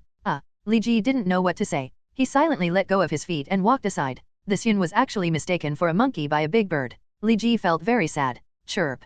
Goshawk wanted to attack Li Ji, but the old man stopped him. AMU, don't move, he is a human. Goshawk glanced at Li Ji in confusion, probably thinking, don't I eat everything with a tail? Kid, can you take off that decorative tail of yours? Otherwise AMU will always admit his mistakes, and his brain is not very bright. The old man said sincerely. Li Ji glanced at AMU. It is true that Yazi is not very smart, but Li Ji looked at the old man again, as if Yazi was not very smart. Grandpa, that's my tail. Li Ji slightly controlled his tail and let it say hello to the old man. You are a monkey demon? Yes, you must be a monkey demon. No wonder you have such strong power at a young age. It turns out that you are a monster in the form of a monster. The old man took out his machete again. Judging from his appearance, he seemed to be ready for a fight to the death with Li Ji. However, Li Ji had no intention of paying attention to him. This is atavism, do you understand? It refers to the appearance of anatomical and physiological characteristics in human individuals that human ancestors had but have disappeared in modern humans. Because of this, it's a throwback to our ancestors, so we have this tail, do you understand, Grandpa? Li Ji didn't want to tell his true identity, so he had to cover it up by returning to his ancestors. Fortunately, the old man was really not very smart. He scratched his head and put the machete back. Although I don't quite understand, I know that I may be wrong. I'm sorry, kid. By the way, you are a child. Why would you come to a place like this? This is a taboo place that most rock climbing enthusiasts dare not come to. The awkward atmosphere lasted for a long time, but the old man took the initiative to resolve the embarrassment. I'm here to find someone. Li Ji didn't want to talk to him, so he prevaricated. Looking for someone, who is it? You might as well tell me, I am still very familiar with this place. The old man said in a friendly way, as if he wanted to make up for wrongly blaming Li Ji. Kunlun, do you know? I'm looking for Kunlun. Li Ji said teasingly, maybe the silly old man will understand it as the Kunlun Mountains. How do you know about the existence of Kunlun? The old man's voice suddenly became serious. Isn't it? I hit the target by mistake. Li Ji's eyes widened and rolled. How should I answer? Could it be that I know it from reading the Iron Fist comics? Someone recommended that I come to Kunlun to study under my master. He said that I am very powerful now, but I cannot use it as I wish. Kunlun can help me understand nature and realize the true meaning of power. Li Ji felt that he was almost dying of admiration. I am surprised that in this short moment, I was able to weave such a perfect reason. Tell me your name. The old man glanced at Li Ji, not seeing anything wrong with Li Ji, and said very solemnly, Li Ji. Li Ji said his original name, not the Gage Stark that Howard named him. I am Thunder Lord, the master of the next generation of Kunlun Iron Fist. Thunder Lord spat out his name. Li Ji was a little lucky. Fortunately, he was not as domineering as he was in school, otherwise he would have offended Lei Gong, and Kunlun himself would not be able to enter. Originally, according to the guidance of fate, the next generation of Kunlun Iron Fist should not come to Kunlun Mountain for another year, but now that you are here, it is the choice of fate. I will teach you the martial arts and truth of Kunlun, and train you to become a new Iron Fist. Lei Gong touched Li Ji's head. Li Ji felt a pain in his head and a mysterious symbol was printed on his scalp. Come with me, Kunlun doesn't just enter if you want to. Lei Gong quickly climbed up the cliff, even faster than before. It was like walking on flat ground. Even the world rock climbing champion might not be able to keep up with Lei Gong's speed. But for Li Ji, it was only a piece of cake. He caught up with Lei Gong in a few leaps. Kunlun is a sacred place. Except for the clothes you are wearing, you cannot bring any products of modern society into Kunlun. If you have any banknotes, mobile phones, etc., there will be a cave before entering Kunlun. You can bring these things are stored in the cave and are not allowed to be used until leaving Kunlun. While climbing, Lei Gong said, Li Ji suddenly felt that the mystery of Kunlun seemed to have disappeared. Even the mobile phone knew that Lei Gong was quite fashionable. You know, it's only the year 2000, and not many people have seen a mobile phone, let alone use one. Is this really a cave? Why does it feel like a castle? Li Ji put the things into the cave, but was shocked by the scene in the cave. This was modified by previous Iron Fists for living. If you become Iron Fist, you can also modify this cave. Lei Gong said, have everything been put away? Okay. Li Ji nodded. Then, let's enter Kunlun. Lei Gong suddenly grabbed Li Ji's back and threw Li Ji out of the cave entrance. It's over, I was deceived by that old man. Li Ji complained in his heart. He didn't expect that Lei Gong would suddenly use his strength and throw Li Ji off the cliff. Li Ji's body was still some distance away from the cliff. He didn't even ask for an excuse. I can't find any point of strength. I can only stretch my body and fall freely, always ready to use the force to move up. I originally thought that after 2 lifetimes, I should have a reasonable grasp of human nature. I didn't expect that Zhang is still very old. This old man has lived much longer in this life than I have in the 2 lifetimes combined. He is indeed a cunning old man. If I don't die, I will make you, an old thief, look good. Li Ji's body has fallen more than 1,000 meters. He was originally located near the top of the mountain, but now he has fallen halfway up the mountain. Clouds and mist lingered on the mountainside, and Li Ji plunged into the clouds. What's going on? Why did it suddenly slow down? Can the clouds slow down? It shouldn't. Li Ji felt something abnormal. With a sound of boom, Li Ji fell to the ground. Although the sound of landing was loud, Li Ji didn't feel any pain. The surrounding scene was no longer as desolate as before. Li Ji felt that he had entered a whole new world. Welcome to Kunlun, how is it? Did the previous welcoming ceremony scare you, Li Ji? In the sky, Lei Gong rode AMU and appeared in front of Li Ji. AMU's right wing wound had healed a lot, but it's probably not completely healed yet. It's a bit crooked when flying. Originally you were asked to attend this welcoming ceremony with me, but I just went to apply ointment on AMU and wasted a little time. I'm sorry. Lei Gong jumped off AMU's body and patted AMU's head. Then it flew away. Come with me. Lei Gong walked in front, and Li Ji followed behind him. It is rumored that Kunlun is a sacred city, but now it seems that it doesn't look like it. After following Lei Gong for a long time, Li Ji finally couldn't help but said that in his impression, Kunlun should be grand and great. When I came over, it was extremely desolate. It was indeed a huge city originally, but that was 5,000 years ago. The city was made up of thatched huts and wooden houses. Now that thousands of years have passed and few people live there, it has naturally become desolate. Lei Gong's words made Li Ji a little disappointed. Li Ji originally thought that the originally magnificent sacred city was destroyed because of some disaster or some secrets, but it turned out that it was naturally weathered. Kunlun is located in a special space. It is not a space in the traditional sense, nor is it the mustard space that people often call, or a secondary dimension, but a gap between dimensions. The first Jade Emperor intercepted this special place founded Kunlun. Lei Gong began to tell the origin of Kunlun. Due to the special nature of the space where Kunlun is located, it is best not to get close to the edge of Kunlun. In general secondary dimensions, if you get close to its edge, it will automatically send you to the main time and space. In Kunlun, if you are close to the edge of Kunlun, you will fall into the dimensional rift, and even if you have monstrous abilities, you will not be able to escape. The edge of Kunlun is a circle of ripples. To Li Ji, it looks a bit like the water surface composed of some strange liquid. Unexpectedly, it turns out to be a gap in time and space. The mark left on your head is the key to entering Kunlun. Only those who have the key and can find the entrance to Kunlun can enter Kunlun. If you don't have the key, the previous welcoming ceremony may cost you your life. The person who advised you to come to Kunlun to study art must have never entered Kunlun. He may be a descendant of a certain Kunlun Iron Fist. If AMU hadn't happened to treat you as a prey, you wouldn't have been able to find Kunlun. Lei Gong deliberately mentioned when I arrived at AMU, I wanted to eliminate Li Ji's hostility towards AMU. There were still some people living in Kunlun before, and the few old houses there were actually built more than 100 years ago. But now the times have developed, society has changed, and many residents in Kunlun have also integrated with modern society. After moving out, Kunlun is deserted now, and the only permanent residents are Xiaolao and I. Lei Gong paused and pointed to a cave in the distance. Xiaolao lives in that cave and doesn't like to communicate with others. If you have nothing to do, don't disturb him. Of course, Li Ji knew not to provoke Xiaolao. Xiaolao was one of the incarnations of the immortal dragon, the same existence as the phoenix. Although the cards in the Marvel universe don't seem to be very big, it's not something Li Ji can afford to offend now. According to the general plot, Iron Fist sets out to defeat Xiaolao, but Li Ji feels that Xiaolao must have let his guard down during the battle. After all, the immortal dragon can be called the top existence in the multiverse. Being an Iron Fist, the most important responsibility is to defend Kunlun. You are still young, so you may not understand the difficulty and importance of this responsibility, but in order for you not to regard me as a liar who abducts children in the future, I still have to repeat it. Have you finally become aware of Iron Fist?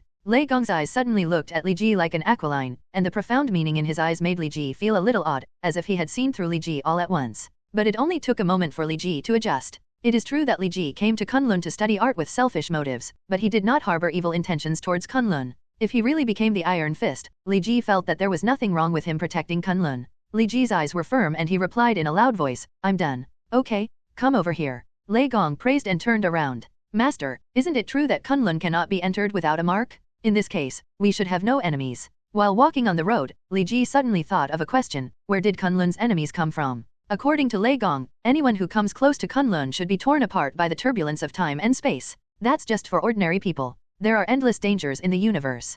Kunlun is extremely special in the universe, attracting the covetousness of many demon gods. These demon gods are all potential threats. As soon as Lei Gong spoke, Li Ji then felt that his head was big. Those who could be called demons in Marvel were all cosmic powerhouses. With Li Ji's current small body, he might not be able to withstand a blow from someone. But the demon god is just a potential threat now. After all, in Karmatage next door to us, Ancient One is sitting on the earth to resist the demon gods from all directions. With her here, the demon gods can't attack Kunlun for the time being. At present, the main threats to Kunlun are some traders. They have the keys to and from Kunlun. They have learned Kunlun's martial arts, but they are trying to subvert Kunlun. After you become Iron Fist, you will mainly fight against them. Lei Gong changed the subject, and the enemy's strength suddenly dropped by 3 dimensions. Li very relieved. Your strength is actually quite good now. Some Iron Fists are even less powerful than you when they strike. However, your understanding and mastery of power are still far from perfect, so your initial training was to strike with all your strength, but you can't break the eggs in the basin. Lei Gong brought out an iron basin from the house.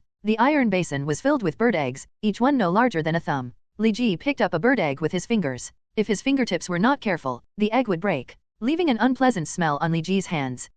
What Kunlun practices is martial arts. Martial arts comes from nature, but at the same time it is transcendent from nature. You need to quietly feel the natural rhythm and the surge of physical strength. The essence of power is the mind. When your mind is strong, your power will naturally become stronger. When your mind is perfect, your power will also become perfect. You need to sit on a high mountain and feel the changes in the wind and clouds, the weather, and the changes in the 4 seasons. These are all natural. Nature is constantly changing, and the same is true for martial arts and strength. Don't stick to the form. Your power is already very strong. The form will limit the explosion of your power. Feel it, relax, and let the power be released in the most comfortable posture. Qi is the origin of everyone, and everyone's Qi is different. I can't help you understand your Qi, but I know that the perception of Qi is also related to nature. Once your understanding of nature reaches a certain depth, you can naturally feel the presence of Qi. Qi is the rule, the principle, everything in the world, wind, rain, thunder, and lightning. The important thing is nature, it comes naturally. Once you have the understanding and fate, you will naturally feel the existence of qi.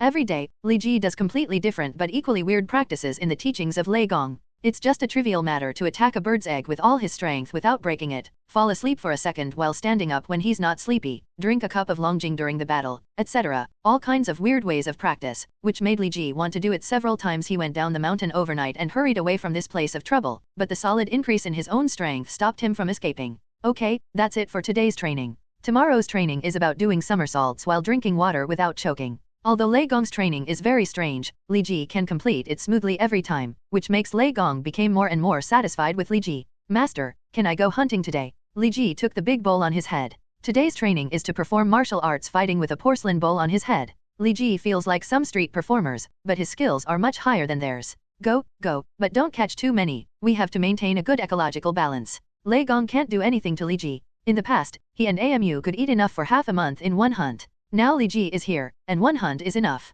It was not enough for Li Ji to eat, so Li Ji had to find a way to solve it on his own. I understand, master. Li Ji bowed happily, and he could finally eat extra food today. Although Kunlun is a big place, there are not many living things living there. There are only a few scattered fruit trees at most, so Li Ji can't get enough to eat every time. It's not like Xavier Academy for Geniuses here, where he can go to the cafeteria to steal food from other students. Snacks, if you want to eat enough, you have to do it yourself, so every time Lei Gong allows Li Ji to go hunting, Li Ji can be happy for a long time. What are we going to eat today? Roasted rock sheep?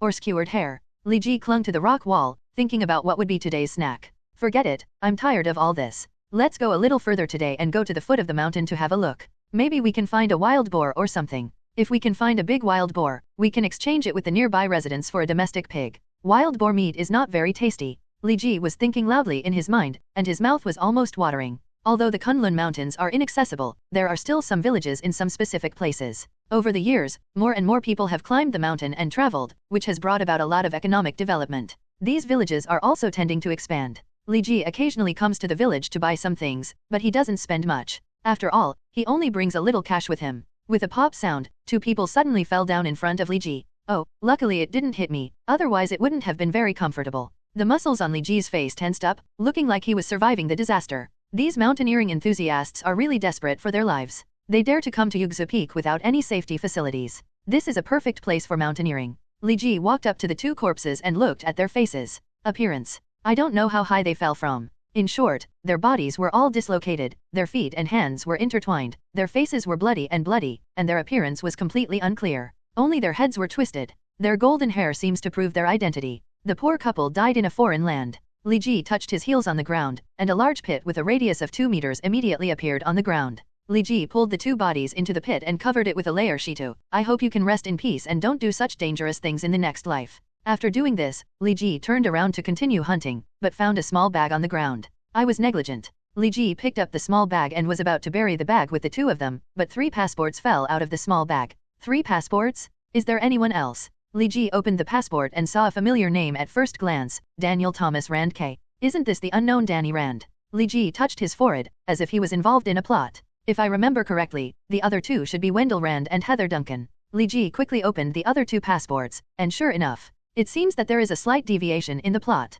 In the original setting, Heather Duncan seemed to be bitten to death by a hungry wolf while protecting Danny Rand, but now she fell off a cliff and died with Wendell Rand. As an adult, is the world so scary? Li Ji shrugged, feeling a bit scary. But in the plot, Wendell Rand also saved the life of Duan, the Lord of Kunlun. But in the end, there is no one named Duan in Kunlun. Life is indeed more dramatic than the story. Li Ji thought about it and felt relieved. Danny Rand, since he didn't fall, it proves that he is still alive. After all, he is also the successor of the original Iron Fist. His life should be relatively tough. It's a pity that he came a little late. I will take up my role as Iron Fist. Li Ji he put Danny Rand's passport into his pocket, put the passports of the other 2 people back into the small bag, and buried them with the bodies. According to the old Chinese saying, I owe you a share of karma by taking away your identity as Iron Fist. If I save you, I should be able to repay the karma. Li Ji leaned towards the cliff and said lightly. He jumped lightly, kicked his feet a few times on the cliff, and then started to walk lightly on the cliff. From a probabilistic analysis, he should be on the plumb line where his parents fell.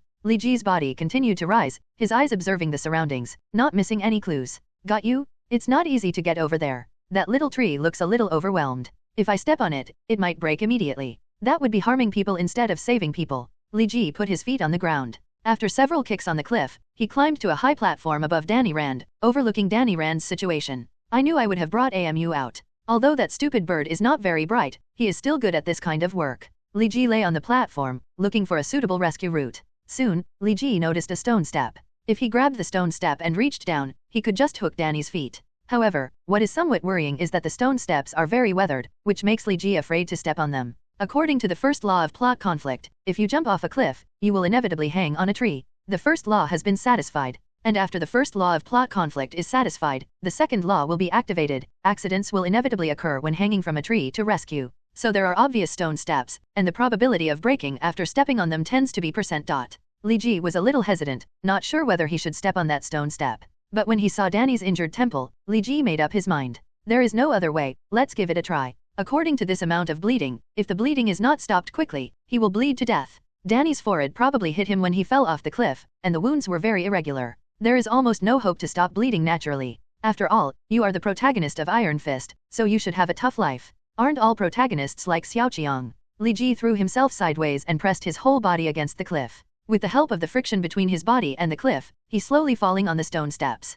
Okay, it doesn't seem to be a big problem. Although the stone steps looked very weathered, Li Ji felt that they were relatively tight when he stepped on them, and there was no possibility of them collapsing in a short time. Li Ji curled up, grabbed the upper edge of the stone steps with his right hand, stepped on the cliff with his feet, and slowly descended. Okay, the stone steps were not broken due to excessive force. Li Ji breathed a sigh of relief, and his whole body was already hanging on the cliff, with only his right hand hanging on the stone steps. Hey, the cliffs around here are all smooth.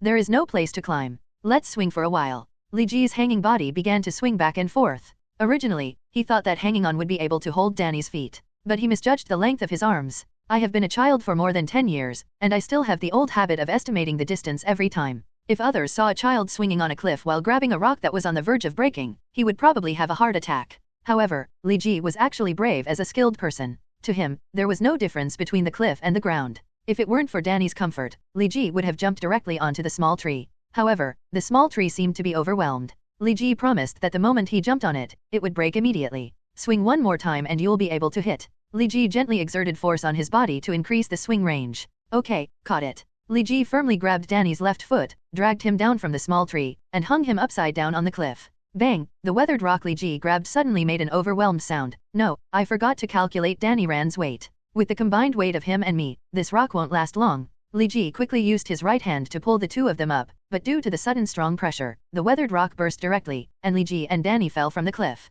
Damn. Li Ji cursed himself in his heart. It was actually very simple for him to get out of trouble. He just needed to let go of Danny and use both hands together, and he would soon be able to climb back up the cliff. But Li Ji couldn't do such a thing. There must be a way. Maybe there is a raised rock waiting for me below. Now pull this kid up a little. Li Ji pulled hard with his left hand and clamped Danny Rand between to prevent him from hitting any protrusions during free fall. It would be great if Amu is here. Amu can fly, so he won't be in such a mess. Li Ji thought of Amu again. In fact, at his speed, it would only take about 10 minutes to return to Kunlun with all his strength and bring Amu out. But he found it troublesome and didn't choose to do this. Now he feels a little regretful. Yes, fly, just fly. What is it called in Dragon Ball, Wukong technique?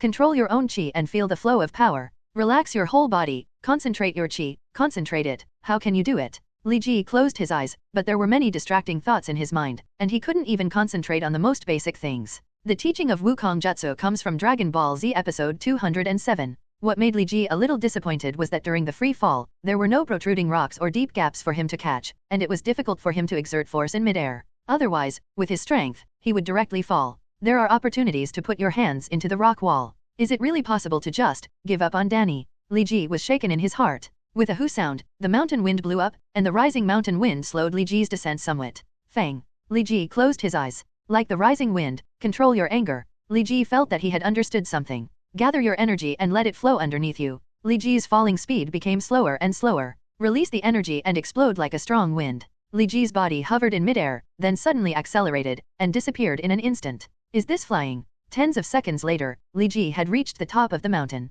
Putting Danny Rand on the ground, Li Ji checked Danny Rand's injury. Although the injury is not serious, it has reached the warning point of blood loss, and there are many broken bones all over his body. The barefoot doctors in the nearby villages must not be able to treat him. Li Ji quickly analyzed Danny's condition. Danny's condition is very bad and not optimistic. Lei Gong should have a way. Amu was so seriously injured that time and it didn't take long to heal. Let's take him back to Kunlun. Anyway, this is how the plot should develop. Li Ji picked up Danny and headed towards Kunlun. Flight. Li Ji, why did you bring outsiders to Kunlun? Lei Gong looked a little unhappy when he saw Danny being held by Li Ji. Master, I will explain to you later. Now you hurry up and save him. His life is at stake. Li Ji turned Danny over. The wound on his temple made people tremble. Take it to AMU, hurry. His signs of life are already very weak, you must hurry. Lei Gong cut a small wound on AMU's body, squeezed out the blood and mixed it with ointment, and then applied it on Danny's wound. Danny's wound, which was bleeding slowly, quickly stopped bleeding. So AMU's blood has such a strong healing effect. Li Ji finally understood why AMU's wound healed so quickly. This is just preliminary wound treatment. He lost too much blood. Just treating the wound is not enough. We also need to replenish the blood. Lei Gong picked up the small cup on the ground, placed it under AMU's wound, and squeezed a cup of blood into it, and pulled off a long feather from AMU's body, and removed the down on the feather, leaving only the small hollow tube in the middle. Put one end in the small cup and put the other end in Danny's mouth. Okay, it's almost done. Now you can explain what happened. This child is not your prey, right? Lei Gong looked at Li Ji with a sharp look. It's best not to lie. A child can make mistakes, but you can't deny them. No, master, do you think I am AMU? Li Ji quickly denied it. AMU chirped dissatisfiedly when Li Ji mentioned his name. While I was looking for prey, 2 corpses suddenly fell from the top of the mountain. They were probably hikers who had lost their footing. Among the belongings of the corpses, I found 3 passports. The only survivor among the 3 was him, Danny Rand. Li Ji did not tell the cause of death of Wendell Rand and Heather Duncan. After all, he only accidentally encountered the death of 2 people. If he knew the cause of death clearly, it would easily arouse Thunder God's suspect. Yes. Lei Gong nodded and motioned for Li Ji to continue. I climbed up the cliff where the 2 deceased men fell, and found Danny hanging on a small tree halfway up the mountain. Because he was seriously injured and the medical conditions nearby were not very good, I just brought him back to Kunlun. Li Ji omitted the rescue process, saying it would only make Lei Pingping worried, so it was better not to say it. It turns out that the medical conditions here in the Kunlun Mountains are indeed not very good. The barefoot doctors in the nearby villages can only give you penicillin. Lei Gong nodded. The surname Rand is very familiar. I met a man named Rand more than 10 years ago. He originally had a chance to become an Iron Fist, but he gave up in the end. He was the one who saved AMU when he was born. Lei Gong suddenly sighed. So Wendell Lander didn't save Duan, but AMU? Although there are deviations in the plot, it seems that the difference is not too big. Li Ji thought. Master, is the person you are talking about called Wendell Lander? After thinking for a while, Li Ji finally asked this question. How do you know? Lei Gong was startled. Could one of the 2 deceased people be Wendell Lander? Lei Gong's tone was a bit disbelieving, but Li Ji nodded heavily. How is it possible? Wendell has also lived in Kunlun. He is very familiar with this area. He should not make mistakes. He has also learned some Kunlun martial arts. Although he is not proficient in it, his skills are considered agile. Lei Gong still felt a little bit incredibly. Wendell Land was allowed to live in Kunlun for a long time after saving AMU. He should have climbed all the peaks near Kunlun so as not to miss anything. Something's wrong. Even if Wendell really accidentally fell off the cliff, it's not like the 3 of them fell down at the same place. There must be something hidden about this matter. Lei Gong is indeed an old antique who has lived for who knows how many years. I noticed something was wrong. Wendell once sent me a fax, saying that he and his friends had opened a large company in the United States. He also said that his partner Harold also liked martial arts. If he had the opportunity, he would bring his family and partners to Kunlun to visit me. After careful analysis, Lei Gong actually identified the real murderer. If I'm not wrong, Harold is probably the culprit. Lei Gong's analysis made Li Ji feel overwhelmed. Sure enough, he has become a mature man. Although he doesn't look like a very smart Yazi, but after just such an analysis, the real culprit was analyzed without even arriving at the 2 bodies or the crime scene. Li Ji, I have decided to accept Danny as my apprentice. Do you have any objections? Lei Gong suddenly asked. Huh. Li Ji scratched his head. Do I want one more junior brother? Yes. Lei Gong nodded and explained. Originally, I wanted to wait for him to recover from his injuries before sending him out of Kunlun, but his parents had died unexpectedly, and he had some connections with Kunlun, so I thought about it. Let him stay. Li Ji had no objection to Lei Gong taking Danny in. Originally, he brought Danny back in the hope that Lei Gong would accept Danny as his disciple and get Danny back on track. Why are you silent? Are you unhappy? I know the original guidance of fate. The new generation of Iron Fist may be Danny, but with your talent, you can completely break the shackles of fate. Lei Gong comforted. He thought Li very unhappy. No, master, I'm not unhappy. Li Ji quickly shook his head, but Lei Gong smiled. He felt that Li Ji was just covering up. It would be good to have a junior brother who can urge you to work harder in your practice. Don't always think about going out to hunt and eat extra meals every day. Although eating more is good for your body, you can still starve if you eat less, right? The best thing is to practice more kingly way. Lei Gong began to preach again, and Li Ji felt that the calluses in his ears were getting bigger. Master, wait a minute, I still have something to ask. Li Ji interrupted Lei Gong's lecture. What's the matter? Lei Gong's tone softened. I forgot about hunting because I was rescuing people. Can I go out hunting again now? Li Ji scratched his head and said a little embarrassed. Get out. At night, Danny woke up. Are you awake? Li Ji greeted Danny in English. Danny looked at Li Ji's face, a little confused, and said something in Chinese. Aren't you Chinese? Why don't you speak Chinese? So you can speak Chinese, Danny. Li Ji felt that he had wasted his efforts. He originally thought that Danny Rand could not speak Chinese. I know Chinese. Who is Danny you are talking about? Is it my name? Where is this place? Why am I here? Danny's tone was so calm that Li Ji found it incredible, and at the same time, the words expressed in his words the things made Li Ji frown again. Isn't it right? Amnesia? Meta classic scene again. Li Ji touched his chin, wondering whether to tell Danny the truth. I don't know much about the things you're talking about. I'll ask the master before I tell you. What do you mean? Danny has lost his memory and forgotten something. Lei Gong asked. Well, that should be the case. He seems to have forgotten who he is and doesn't know what happened to him, but his basic sense and discernment are still there. Li Ji nodded. He's lost his memory. Forget it, he's just lost his memory. He's still young, only 9 years old. It's okay if he doesn't know some things. Master, why can senior brother sit and practice, but I have to keep patting the brazier? Danny, who just celebrated his 10th birthday yesterday, looked at the iron sand in his brazier, his red and swollen hands, and Li Ji sitting cross-legged next to him. This world feels so unfair. Your senior brother has already reached the level of strength cultivation. What's missing is the experience of character, and your strength is still far from enough. Of course, you must improve your strength first. Lei Gong didn't even look at Danny and sipped the tea alone. I understand, master. Although Danny said so, he was particularly unconvinced in his heart.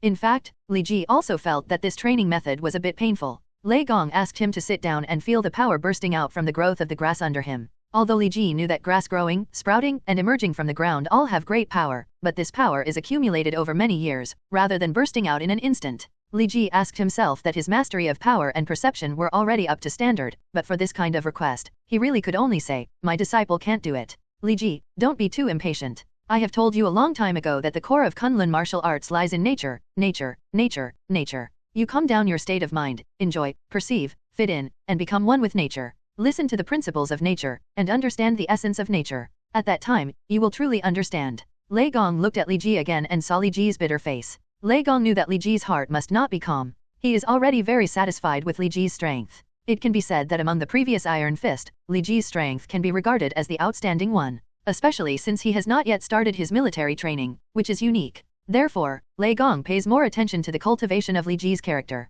Lei Gong could tell that Li Ji must be hiding something in his heart, and Li Ji's big tail showed that he was different. After all, Lei Gong lived a long time. He looked stupid on the surface, but in his heart he was like a mirror. However, Lei Gong didn't care what secrets Li Ji had. For him, as long as Li Ji did not harm Kunlun, the rest had nothing to do with him. All he needs to do is develop a more perfect Iron Fist and enhance Kunlun's strength. Li Ji did not respond to Lei Gong's words. He breathed a long sigh of relief and continued to close his eyes and feel. Master, when can I sit down and feel the growth of grass like my senior brother? I think my talent may be higher in some area. Danny shouted to Thunderlord again.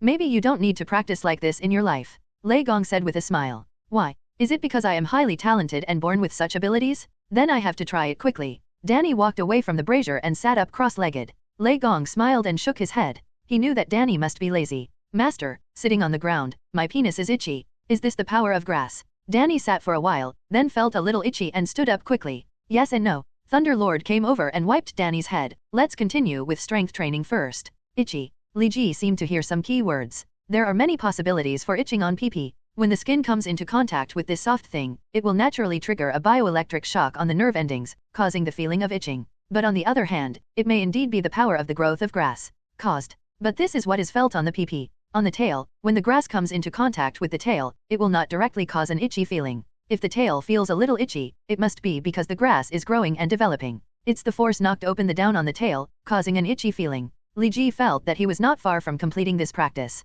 Tail, tail. Li Ji concentrated on feeling the feeling on the tail. Huh? Have you realized some key points? Lei Gong's eyes were attracted by Li Ji. It shouldn't be so fast. Once this level is passed, it will be considered as a step into the real realm of martial arts. Although Lei Gong said this, he was still full of expectations for Li Ji in his heart. In the past practice, Li Ji surprised Lei Gong again and again and refreshed Lei Gong's knowledge again and again. Therefore, Lei Gong was also full of expectations for him and looked forward to witnessing the birth of a true warrior. The tail is a little itchy, and there seems to be a feeling of expansion. The grass under the tail seems to be lifting the tail little by little. Li Ji felt the feeling of the tail seriously. Is this the power of the grass? Although the power is very small, it is endless. Is this the so-called power that drops of water penetrate the stone, and the power is endless? Although it is weak, it still has vigorous vitality, like the gathering energy. Blooming one after another, does the power of nature feel like this? Li Ji opened his eyes, opened his right palm, and the body's energy slowly gathered on the palm, emitting a glistening light. I should understand, this is how it feels. Li Ji closed his right palm, and the energy that had gathered dissipated instantly. I'm not very good at controlling the flow of qi with one hand, so mistakes are easy to make. It's better to do it with both hands. Li Ji clasped his hands together, then suddenly opened them, facing each other, and the shining airflow in the middle began to gather. I understand why Wukong learned turtle-style Qigong first. It turns out that controlling the balance of qi with both hands is much easier than with one hand. The air mass between Li Ji's hands became brighter, and became more and more rounded, spreading out to the surroundings. Vast light. This is this. Lei Gong stood up and stared at Li Ji. Li Ji's hands were not circling, but they kept the air mass in the center of his hands. After a brief burst of light, the air mass in Li Ji's hands began to become restrained, and gradually became like a bright pearl. The long-cherished wish of more than 10 years has finally come true. Looking at the perfect ball of air in the palm of his hand, Li Ji knew that the energy bomb he had been trying to understand for all these years seemed to have been realized. No, it's not appropriate to call it an energy bomb. It's best to call it a Qigong wave. Qi is more than just energy. Li Ji raised his head with some satisfaction, looking for the direction to release the Qigong wave. The Qigong wave created by Turtle Immortal is called Turtle-style Qigong. Although I borrowed the release method of Turtle-style Qigong, I completely understood it myself. Let's just call it Ji Qigong. Li Ji chose a direction. Slowly rotating his hands, and then pushing forward fiercely, the air mass in his hands was released like a comet. After a burst of shining light, only a 5-meter-wide crater was left on the ground. The power seems to be pretty good. Li Ji was somewhat pleased with himself, and when he glanced sideways, he saw an angry look on Lei Gong's face. You dare to destroy the land of Kunlun, you should be beaten. On the top of the mountain, Li Ji slowly floated up and soon reached the sky. The strong wind in the sky was blowing, and Li Ji's hair moved with the wind. Things in the world seemed to become much smaller in Li Ji's eyes. The height is almost the same. Li Ji opened his arms, and the energy in his body spread from the inside out. The surface of his body was covered with a layer of glittering airflow, and soon it erupted into a sparkling pale gold flame. I'm still not familiar with explosive qi. It takes such a long time. Li Ji raised his right hand and carefully looked at the arrogance dancing on his body, as if he was admiring a piece of art. Let's begin. Li Ji spread his hands, and a ball of air appeared on each hand. After 2 years of training, Li Ji has long been able to master the use of Qigong waves. Ji Qigong, Yi. Li Ji shouted angrily, and 2 air balls were launched like cannonballs, instantly penetrating the clouds around Li Ji, leaving 2 huge holes. The fingers of Li Ji's right hand were bent, leaving only the index finger and ring finger standing upright, circling in the air, leaving streaks of light golden light in the air, and 2 air masses actually moved back and forth among the clouds under the control of Li Ji's fingers. The shuttle quickly turned the huge white cloud into a sieve. Explode. Seeing that the white clouds had been almost destroyed, Li Ji clenched his fist with his right hand, and 2 air balls exploded in the clouds. A huge air wave instantly erupted, and other surrounding clouds were pushed away dozens of meters. The intensity is pretty good, but it's a bit strenuous. Li Ji put away his arrogance, landed on the top of the mountain, and rubbed the wrist joints of his hands. If I explode with all my strength, I'm afraid I'll have to come down twice. Exhausted. Although he was still a little dissatisfied, it could be seen that Li Ji was still very confident in his own strength. Although it's not as good as the 16-year-old Gohan and Goten, it should still be better than the 16-year-old Goku. A ball of air appeared on Li Ji's right hand again, and he gently threw it outward. The air mass flew to the clouds 1 kilometer away at extremely fast speeds and exploded, and half of the clouds disappeared in an instant. This kind of Qigong wave is faster, but unfortunately the power and control are not satisfactory. It would be nice if it could be stronger and easier to control. Then it can be used as a conventional weapon. Li Ji shook his head. I am not very satisfied with the effect of this Qigong wave. I'm a little hungry after training. Let's catch a blue sheep and go back for a snack. Li Ji's figure disappeared on the top of the mountain in an instant. Li Ji, you don't need to practice today. Early in the morning, Lei Gong stopped Li Ji, who was about to go out to practice. Is today a holiday? Do you want to give me a day off? Li Ji scratched his head and looked at Danny, who was still practicing palm skills with the brazier. Danny was also looking at him with resentful eyes. Your strength and state of mind have already reached the standard of becoming a master. The reason why I haven't let you become a master is mainly because I want to see what level you can reach. But now, I have nothing to teach you, Lei Gong said. What do you mean, master? I can challenge Xiao Lao and inherit the identity of Iron Fist.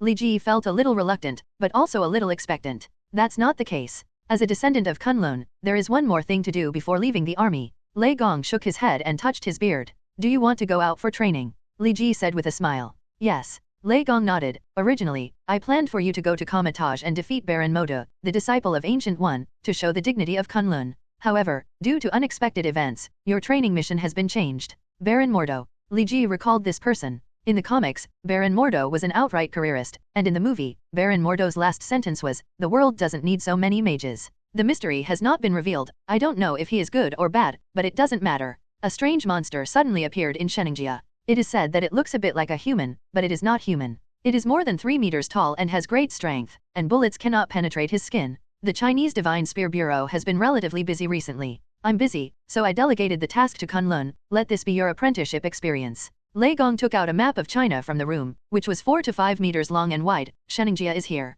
The area where the monster was found is roughly here, in the east of Sheningjia. You can go to Qingtang first, take a plane to Zhongcheng, and then take a taxi from Zhongcheng. Sheningjia? Master, are you a barbarian from Sheningjia? Li Ji suddenly remembered the legend of the barbarians in Sheningjia. I don't know, but I think it shouldn't be the case. I have seen the Sheningjia savages, and they are only a little stronger than ordinary people, but this possibility cannot be ruled out. Lei Gong thought for a while and said, "Understood, Master." Li Ji nodded. A mountaineering team from Yugzu Peak is returning to Qingtang today. I have contacted them and you can go with them. They are currently stationed at the foot of Yugzu Peak. Just go and say that they are Lei Dashan's grandson. Lei Gong even arranged Li Ji's identity for him, which surprised Li Ji a little. People really can't be judged by their appearance. Then my disciple will go first. Li Ji bowed seriously and said goodbye to Lei Gong. You are the grandson of Old Man Lei. I didn't expect that Old Man Lei, a mountain man, would have such a tall and big grandson. I used to think that people in the mountains were all sallow and skinny. An uncle from the mountaineering team heard Li Ji introduce his identity.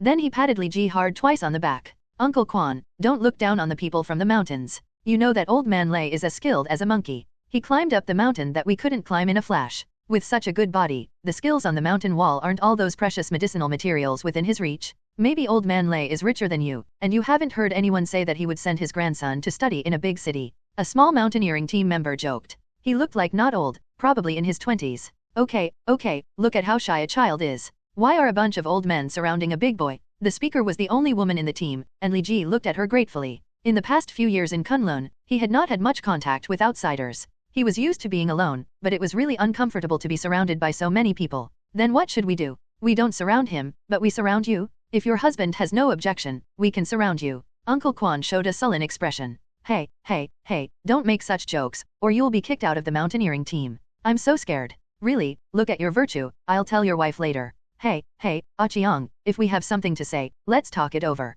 If we have something to say, let's talk it over. Don't tell my wife. After arriving in Qingtang, Li Ji separated from the mountaineering team. Although they were very nice people, they were just too enthusiastic, and their enthusiasm was so intense that Li Ji couldn't accept it. In fact, Lei Gong's worry that Li Ji would not go to Sheningjia was completely unnecessary. Li Ji came to Kunlun from the United States alone before and didn't get lost, let alone go to a small Sheningjia. We still have 1 hour to get to Zhongcheng, and it will be PM when we arrive. Should I fly to Sheningjia overnight, or take a taxi there tomorrow? Lying in the seat of the plane, Li Ji thought about this problem quietly. It will save more time to fly there, and it will save more effort to take a taxi. It's so hard to choose. Li Ji stretched out, took the Coke that the flight attendant had just poured, and drank it in one gulp. It's been so long since I've experienced modern life. Even a cup of Coke tastes so delicious. I remember last time, the airline still provided Jian Libao. Li Ji finally decided to stay one night in Zhongcheng and go to Sheningjia the next day. He had been staying in the remote mountains and old forests of Kunlun for a long time, and wanted to enjoy the colorfulness of modern life for a while. When I came to China at the turn of the century, there were not as many flowers as there are now. I didn't expect that China would develop to this extent in just 4 years. Li Ji stood next to the beverage machine on the street and kept pouring into it. Coins. Not far from him was a trash can, which was already filled with empty drink cans that Li Ji had finished drinking. I haven't had a drink in 4 years. This time I have to make up for the drinks I've had in the past 4 years. Li Ji drank another can of Sprite and clenched it lightly with his right hand, and the aluminum can was crushed into coins. Size, thrown into the trash can. I drank too much, and the trash can couldn't fit in it. I could only crush it into small balls. Li Ji looked at the piles of trash cans. His shooting skills were pretty good. Not a single can was dropped outside the trash can. But the full trash cans and the expectant eyes of the scavengers next to him still made Li Ji feel a little uncomfortable. Forget it, drinking so much is almost enough. Let's go eat lobster in the middle of the night. Li Ji put in coins again and bought 2 bottles of Coke. He would hold one bottle while walking and drink the other bottle. He stood next to the drinks machine, smiled at the scavengers, and walked away.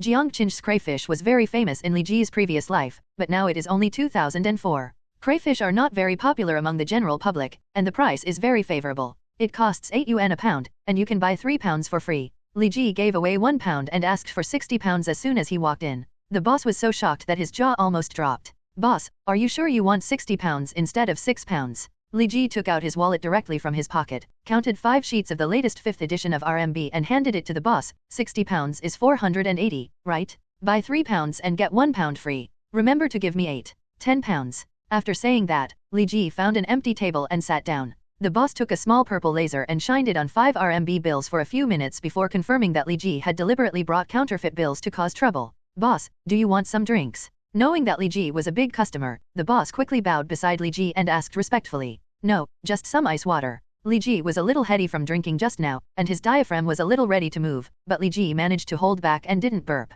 Okay, boss. This lobster shop is not big, and kilograms of crayfish cannot be cooked in one go, so the boss had to divide it 4 times, making kilograms each time. Hey, boss, your lobster. It's only 20 kilograms now, and I'll bring another 60 kilograms to you later. The shop is not big, so we can only make 20 kilograms at a time. I'm sorry. The owner of the lobster shop said. 10 kilograms of lobsters were brought up, with a 20 yuan RMB in his hand. By the way, boss, this is your money, I put it here. Li Ji nodded, took the money from the table, put it in his pocket, put on his gloves and got ready to eat. Boss, aren't you waiting for your friends? The lobster shop owner kindly reminded. I'm the only one eating. Why are we waiting for friends? Li Ji rubbed his hands and started to eat happily. Is this hotel full? Today doesn't seem to be a couple's holiday. There shouldn't be a lot of fire. Li Ji scratched his head, feeling a little strange. This is already the 3rd hotel that is full. It is said that savages were discovered in Sheningjia. Most of these guests came to see the savages. The front desk explained to Li Ji with a smile. Are these all here to watch the fun?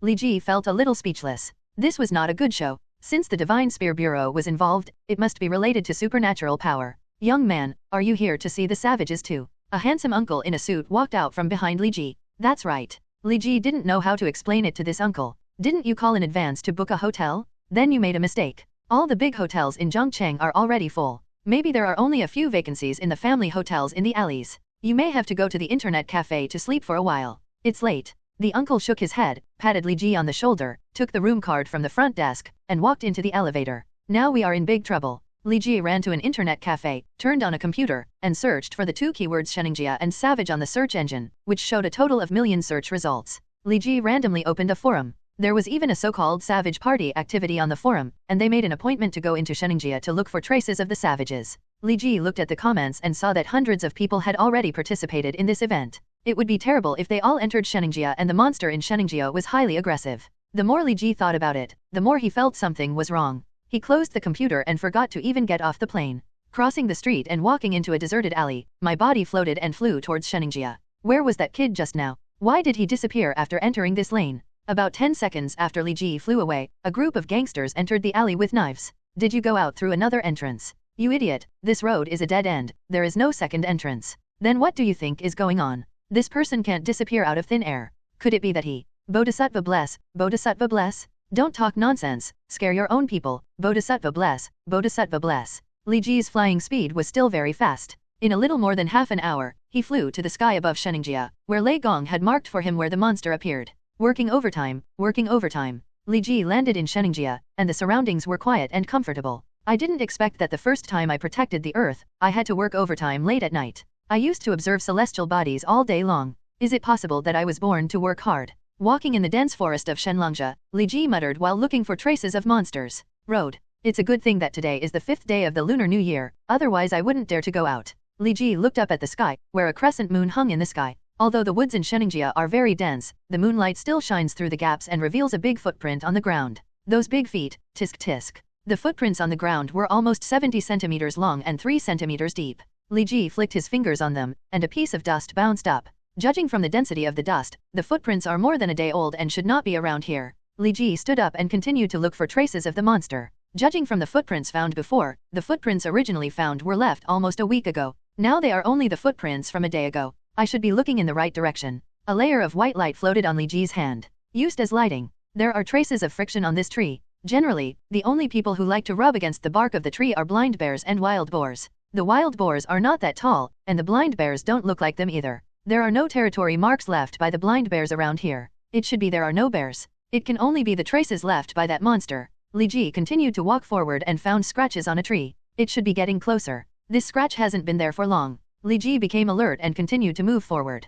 Suddenly, something on the ground in the distance caught Li Ji's attention. A deer head. It seems that it has just died and hasn't started to rot yet. Could it be the monster's dinner? Li Ji turned over the deer head and observed its condition. I don't know what kind of enemies we will face. Li Ji gathered his energy and was always wary of the surrounding scenes and unknown things, so he had to be careful. However, Li Ji felt that his thoughts in his bones were not to be wary, but to expect, as if he was looking forward to the battle. No, how can I have such an idea? I am not a fighting fanatic. However, this feeling of eagerness to try really makes people look forward to it. Li Ji knew that this was his Saiyan nature at work. Although he restrained this feeling, he had no intention of restraining his nature. If the enemy was strong enough, Li Ji would have a hearty battle with him to liberate his nature. It's a pity that I'm not very good at sensing qi. I can only sense the qi of familiar people, otherwise I would have found the monster long ago. Li Ji wanted to sense the monster's qi, but unfortunately failed. But even in Dragon Ball, Son Goku and Vegeta are so strong, but they still can't sense the aura of some weak people. Maybe it's not because of me, but the monster is too weak, so I can't sense his aura. Li Ji suddenly thought of another possibility, but quickly denied it. Forget it, I'm weak compared to them, so don't try to poison yourself. It will be troublesome if you really hurt yourself. It's already 3 o'clock in the evening. You need to be more agile. Li Ji looked at his watch and saw that it was not long before dawn. Although it would take several hours for the crowds from Zhongcheng to join in the fun to see the savages come over the next day, Li Ji couldn't guarantee whether there were people living in the closer cities. According to the master, this monster has never hurt anyone. Originally, I planned to let him go after completing the task, but now it seems that it is not appropriate. Li Ji was paying attention to the surrounding forms while thinking how to deal with that monster. Either kill him directly and bury him on the spot, or take him away. In short, we must not let him stay alive and kicking in Sheningjia, otherwise we may cause some trouble. Li Ji delineated the monster. Fate.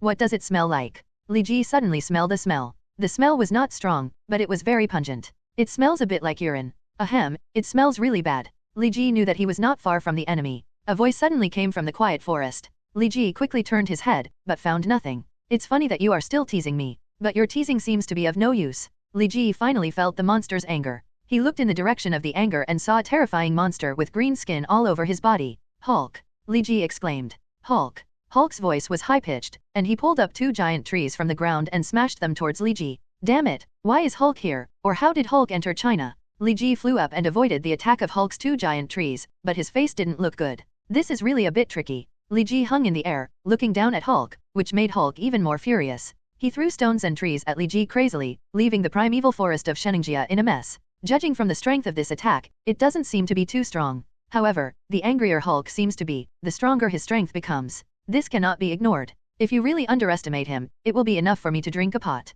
Li Ji's body quickly changed shape in the air, and Hulk's attacks were all in vain. This made Hulk even angrier, and his attack speed seemed to be faster. Since it's Hulk, we can only make him lose his ability to resist and then take him away. Although I don't know if it can be done, but come on, let's fight with all our strength. Li Ji's body suddenly surged with arrogance, his eyes he became resolute and cold, and launched an attack directly at Hulk in the air. Why did the Hulk appear in China? Why did the legend of the Sheningjia savages leak out? Is this a coincidence, or is someone deliberately pushing it? Li Ji had many things that he didn't understand, but he didn't think too much about it. The only thing he was thinking about now was the thing is fighting. Saiyan blood boiled in his body, and a raging war song seemed to burn in his bones. Li Ji's fist collided with Hulk's fist. Hulk's fist was 10 times bigger than Li Ji's fist, but Li Ji's strength was more than superior. Hulk's fist was directly hit and collapsed, making a crack sound of broken bones, and his entire huge body flew backwards, falling to the ground and still retreating and rubbing. Hulk! Hulk roared unwillingly, but couldn't stop himself from retreating. Li Ji raised his head slightly, his eyes cold.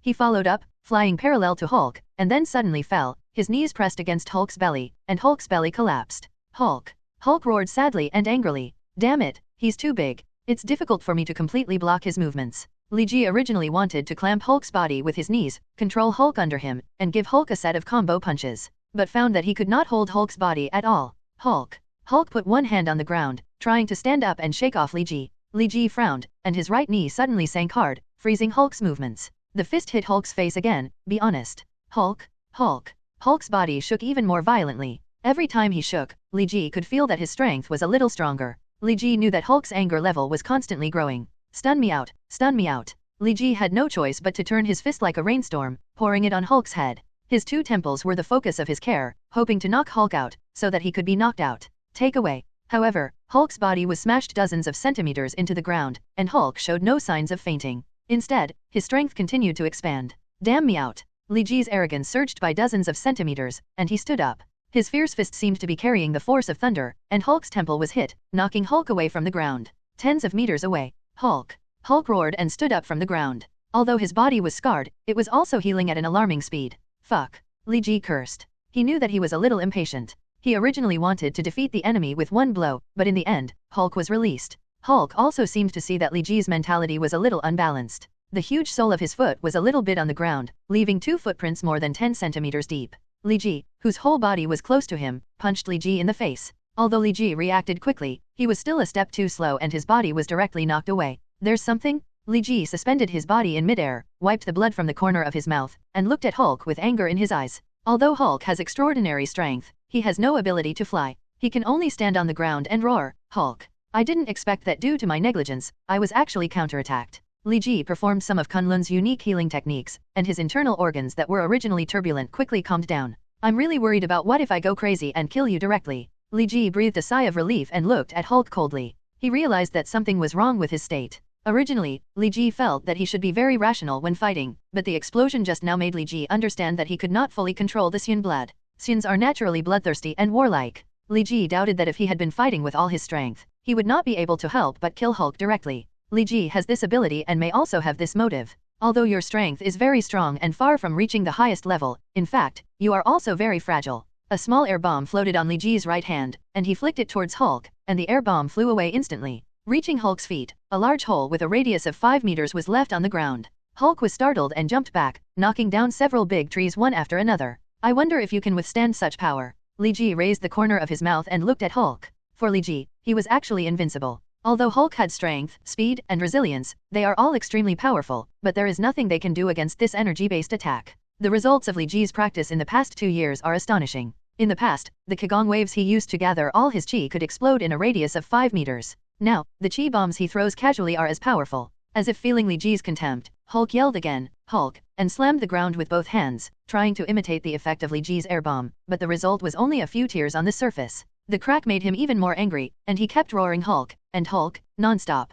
Quiet? It's so noisy. Li Ji threw another air bomb, and this time it landed just under the Hulk. Although it didn't hit directly, the huge impact of the air bomb still shook Hulk's green skin. It was blown to pieces. Although Hulk was recovering quickly, his ferocious appearance still made people tremble with fear. Hulk squatted half down, then jumped up instantly, and rushed towards Li Ji like a rocket launcher. Waiting for you. Li Ji quickly dodged and avoided Hulk's direct impact. When Hulk reached the top of the air, Li Ji locked Hulk's neck, and his body burst out with amazing speed. Pressing down, Hulk hit the ground. Hulk roared again, and his body erupted with terrifying power. Li Ji's hands wrapped around Hulk's neck were forced away by Hulk. No. Li Ji realized something was wrong. Hulk's power was unprecedentedly powerful, more than twice as big as before. Li Ji immediately burst into speed and wanted to stay away from Hulk, but it was already too late. Hulk grabbed Li Ji's hand and pulled Li Ji hard from behind to the front, locking him tightly in his arms. The two of them hit the ground together. Cough. Li Ji pushed Hulk away with his right elbow, stood up while touching his heart with his left hand, coughed, and then spit out a mouthful of blood.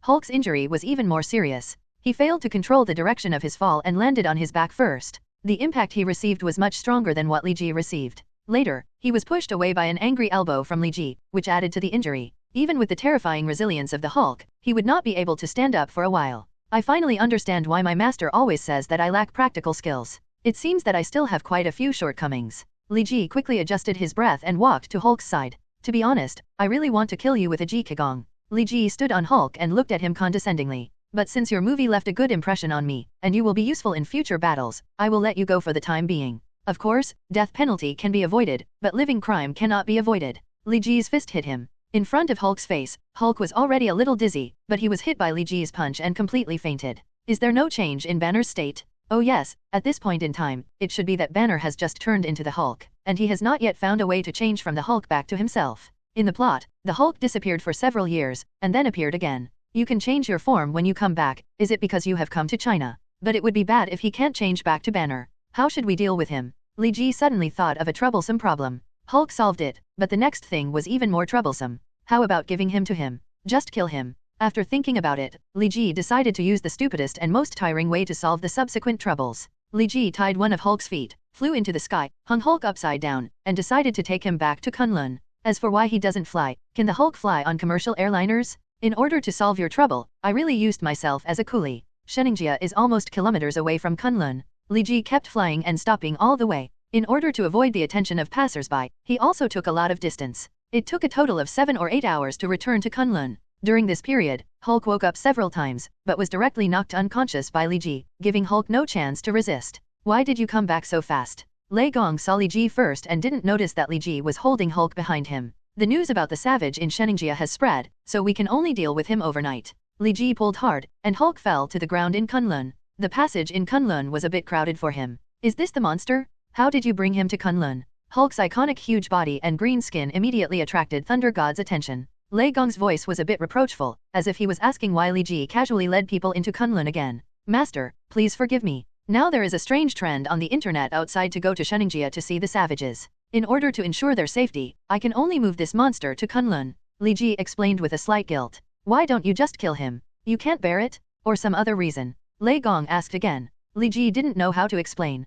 Could it be that he told Lei Gong, this is Hulk, the main force in the future battle to defend the Earth? One of the contestants. When I was fighting him, he showed a human form for a moment. I suspected that he was not born a monster, but a human being, so I brought him to Kunlun to see if there is anything you can do, Master. Li Ji thought for a moment and came up with a reasonable explanation. Although it does not match what happened, it is not a lie, really. Thunder God walked over to Hulk, squatted down, and placed his palm against Hulk's heart. It is true that he has a strong mutation reaction and is not a natural monster. However, Kunlun has not done any research on this kind of thing. I'm afraid it can't help him restore his human form. Lei Gong stood up and stroked his beard with Li Ji behind his back, thinking deeply. It seems that you still have to go to Comitage. Gu Yi has a deeper research on these things. If you go to her, she should have a solution. Lei Gong thought for a while, turned around and said to Li Ji, Ancient Yi has been fighting against the most powerful demons in the universe all year round, and his body has also absorbed the power of the dark space. Compared to Kunlun, he is indeed better at dealing with things like the Hulk. Want to go to Carmitage?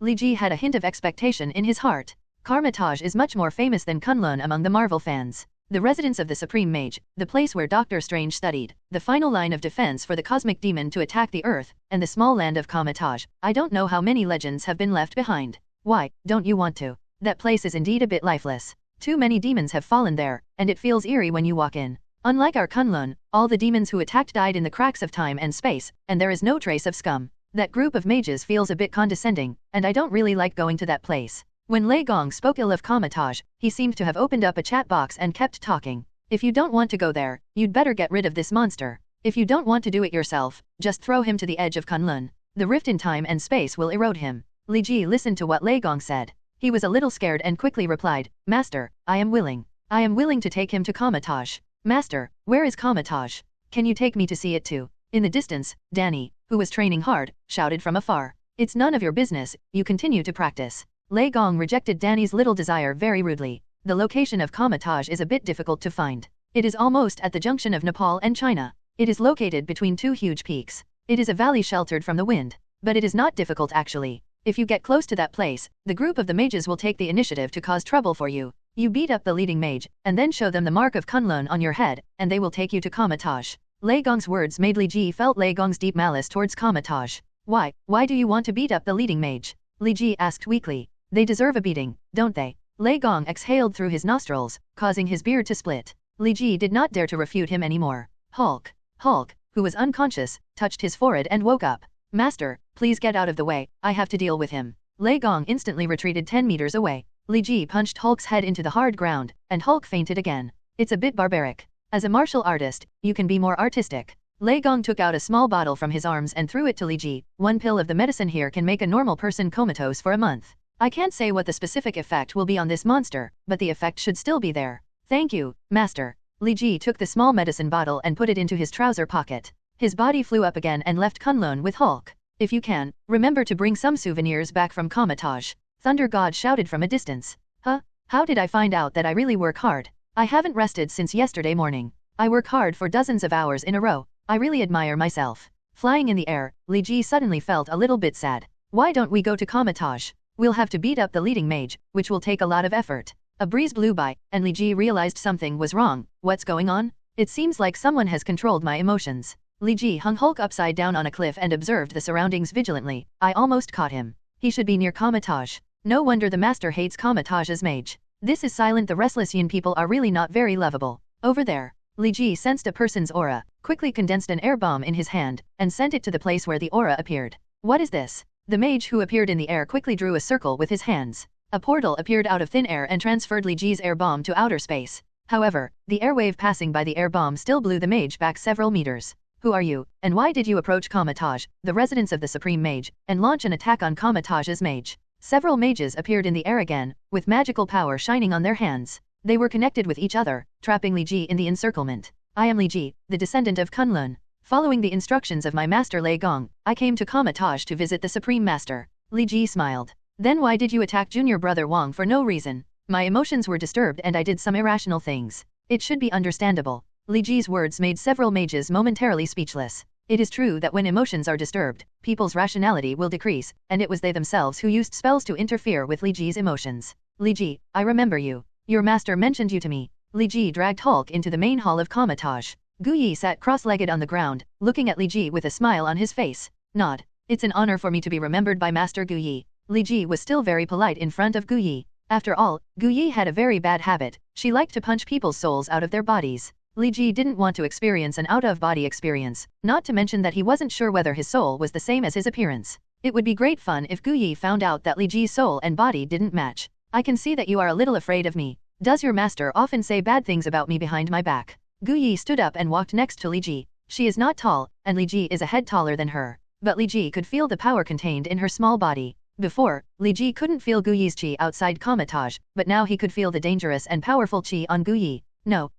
Li Ji's tongue began to get knotted. It's fine if you don't have one. You should listen less to what your master says. He's just a disrespectful guy. He often gossips about others because of his age and seniority. Don't imitate him. Gu Yi returned to his original position again. Sitting down, Li Ji cursed in his heart, so you two dislike each other. Your master called me a few days ago and said that you were coming to Kamatage to beat up my disciple Karl Modu. But the day before yesterday, he told me that you had other tasks and wanted to let Karl live. Why are you today? Here we go again? Is your master playing tricks on me? Gu Yi's tone was a little tougher, but when he saw Hulk behind Li Ji, he softened it again. I still welcome your arrival, but when you come back, why are you bringing gifts? You still have such integrity. A gift from the dark power. This is a great gift. Dark power. Li Ji's brows instantly tightened. Master Gu Yi, does his power come from dark power? The power on him? If you are talking about his strength and physical strength, these all come from his own mutation. But in the deepest part of his body, it is the power of darkness that controls his mind. What? You know the dark power in his body. Although your master may be presbyopic, he can't even see it. Hearing Li Ji's tone, Gu Yi was a little surprised. My master didn't mention this matter. He just told me to come to you and say that you have a way to help this person get back to normal. The muscles on Li Ji's face twitched, but he didn't expect that Lei Gong still had something to say. Should we make this person return to normal? Gu Yi reached out and Hulk's body flew to her side. That's a bit tricky. Alvas, what did you do? Why did Hulk disappear? Didn't you take him to Sheningjia? On the phone, a somewhat harsh voice was thundering. Sir, I don't know. When we inspected at 2 o'clock last night, Hulk was still in Sheningjia, but at 4 o'clock, Hulk disappeared, leaving only traces of a fierce battle at the scene. Alvas's tone was very helpless, and he couldn't explain why Hulk disappeared out of thin air. Idiot! Hulk will definitely make a lot of noise when he fights. Can't you even notice this? The harsh voice became louder on the phone. Alvas felt a little wronged. The Hulk did make a huge noise when fighting, but this sound could not be heard 10 kilometers away. Inspections are conducted in helicopters in the sky, so there is no big problem, but if you are stationed too close to the Hulk, your life will really be in danger. You idiot, you ruined Lord Kuno's good deeds and wasted $1,000,000 on me? Do you know how expensive it is to control China's public opinion and guide Chinese people to gather around Sheningjia? On average, one person, the cost of publicity is just over $1,000? $200 million, $200 million just disappeared. Lord Kunos cannot come to Earth through blood sacrifice, the responsibility lies on your head. Just wait for Lord Kuno's punishment. You mean that the dark power in his body comes from a demon god? If this power is activated, the demon god will be able to come to the Earth. Gu Yi's explanation was simple and easy to understand, and Li Ji quickly understood the key. Yes, this dark power is like the demon god's road sign. After activation, it becomes the demon god's lighthouse. They can cross dimensions and descend to the world where the lighthouse is located. Gu nodded. Then how to activate it? Li Ji thought of the crowd in Zhongcheng who wanted to go to Sheningjia to find the savages. Gu Yi glanced at Li Ji playfully. Usually it's a blood sacrifice. As long as enough life is filled in, this dark power can be activated. The owner of this dark power is not too strong among the demons. Almost 100,000 lives can activate this dark force. Sure enough, so many people in Zhongcheng were led to search for the savages with a premeditated plan. Li Ji was so angry that he hit the ground with his fist, causing the hard marble to crack directly. I will ask your master for compensation, Gu Yi said calmly. Master Ancient One, How should we remove the dark power from his body? You are the supreme mage, so you should have a way. Li Ji asked. If the dark power is planted elsewhere, I can destroy it easily, but if the dark power is planted in the mind, it is a bit difficult to deal with. If you destroy his mind, you can also deal with the dark power, but in this way his life will be over, and you want me to save him. Gu Yi also felt a little troublesome. Master Ancient One, it's better to destroy this dark power directly. It only sacrifices one human being, but it can save thousands of human beings. A mage walked in outside the door and gave Li Ji an unfriendly look. Said to Gu Yi, "That's Carl, the opponent your master originally arranged for you." Gu Yi ignored Baron Modo and said to Li Ji, "Master Gu Yi, is there no way to save him?" Li Ji didn't have time to pay attention to Baron Modo. Baron Modo didn't have a good impression in his mind. Although he didn't know whether it was good or bad in this world, he just based on his tone, Li Ji felt that he didn't look like a good person. Rescuing him is very simple. As long as the dark power is activated, the dark power will automatically enter the subspace. By then, his mind will no longer be occupied by the dark power, and he will recover naturally. Today is still a fruitless day. Kunos cursed angrily while tasting the cheapest red blood wine from the red hell. Kunos is a newly born demon god. He has only been a demon god for more than 200 years. He has no sect and no territory. The only believers he has are all losers. Several believers on planet K093347 prayed to me a few days ago and said they were ready for my arrival, but they ended up farting again. They didn't even have the power to attract them, and they wasted another dark signpost. Si smashed the wine glass on the ground, his red pupils showing a fierce light. If it weren't for that group of useless believers who couldn't even build a statue of a god, I would definitely punish them. They are so useless that I didn't expect them to escape the disaster. Kunos said angrily, but he didn't want to either. Thinking about it, he couldn't even make a phantom come to the earth, and the demons all looked weird, so how could his few believers help him build the statue? Hey, weird, the beacon is actually activated? Ha ha ha, soul, believer, here I come. Ancient Yi's words made Li Ji fall into deep thought. According to Ancient Yi, saving Hulk would require blood sacrifices of at least people, and would also invite the erosion of a demon god to the earth. Although Hulk would play an important role in future battles, it played a great role, but the price was still something Li Ji couldn't bear. Li Ji had no way or the power to decide the fate of people. If that's the case, then just destroy his mind directly. Li Ji's mood was a little shaken, and his words became hesitant. This is just a general situation. Don't you consider special situations? Gu Yi smiled. Master Gu Yi, is there any other way? Li Ji's tone was filled with joy. He was still looking forward to it if he could save Hulk without paying too much price. For others, there may be nothing you can do, but for me, there is still a chance. Gu Yi wrapped a trace of black mist around his finger and touched Hulk's forehead. Black smoke fell like a cyclone and soaked into Hulk's forehead. There are many ways to activate dark power. The most common one is blood sacrifice. The rest of the methods are mainly used by demons and gods, so I won't mention them too much. In addition, I am now using dark power to activate dark power. Gu Yi told the source of his power without hesitation, which made Li Ji feel a little weird. In the plot of Doctor Strange, Gu Yi has always tried his best to hide the source of his power. How can he tell it so openly today? Looking at your expression, it seems a bit unbelievable. Gu Yi looked up at Li Ji. Before defeating the darkness, you must first learn to accept the darkness and understand the nature of the darkness. Only then can you truly defeat the darkness. Don't have too much concern for the darkness. We are in the light and are naturally hostile to the darkness, and the same is true for the creatures in the darkness. Li Ji nodded as if he understood. However, Master Gu Yi, if you say it so directly, aren't you afraid of causing panic among the mages under your command?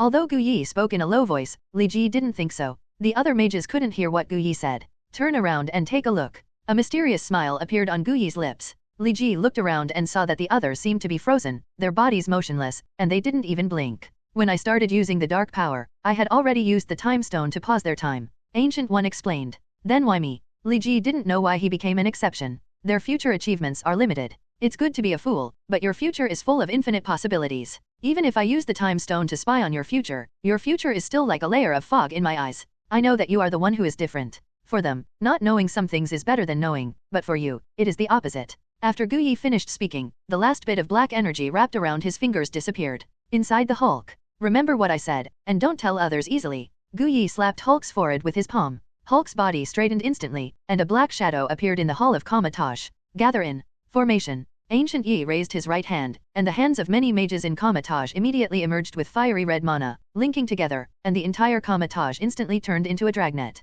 What a terrifying master Ancient One. Li Ji whispered in his heart. Ancient One's strength exceeded his imagination. He didn't even notice when Ancient One froze the time and space of other mages, and when he released them. Time and space are frozen. Ha ha ha, Planet K093347, Uncle Kunos is here. Quickly surrender at his feet and give your faith and soul. The phantom of the demon in the sky became more and more solid, and Kunos's voice it has passed through the limitations of dimensions and resounded in Kamatage. It seems that I have misjudged the strength of this demon, Gu Yi said slowly. Gu Yi's words shocked Li Ji. Is this demon god very powerful? No, it's just that I didn't expect that this demon god would be so weak. It seems to be just a newborn demon god that was just born. Although the demon god is not strong, Gu Yi's face is not very good looking. The new demon god? How long did he live for? Li Ji asked casually. I don't know, maybe 200 or 300 years old. The number that popped out of Gu's mouth shocked Li Ji. Is this also the new demon god? But Li Ji then thought about it. Thor is years old in Asgard, don't everyone treat him as a child? For a creature like God, the age divided by 100 is about the same.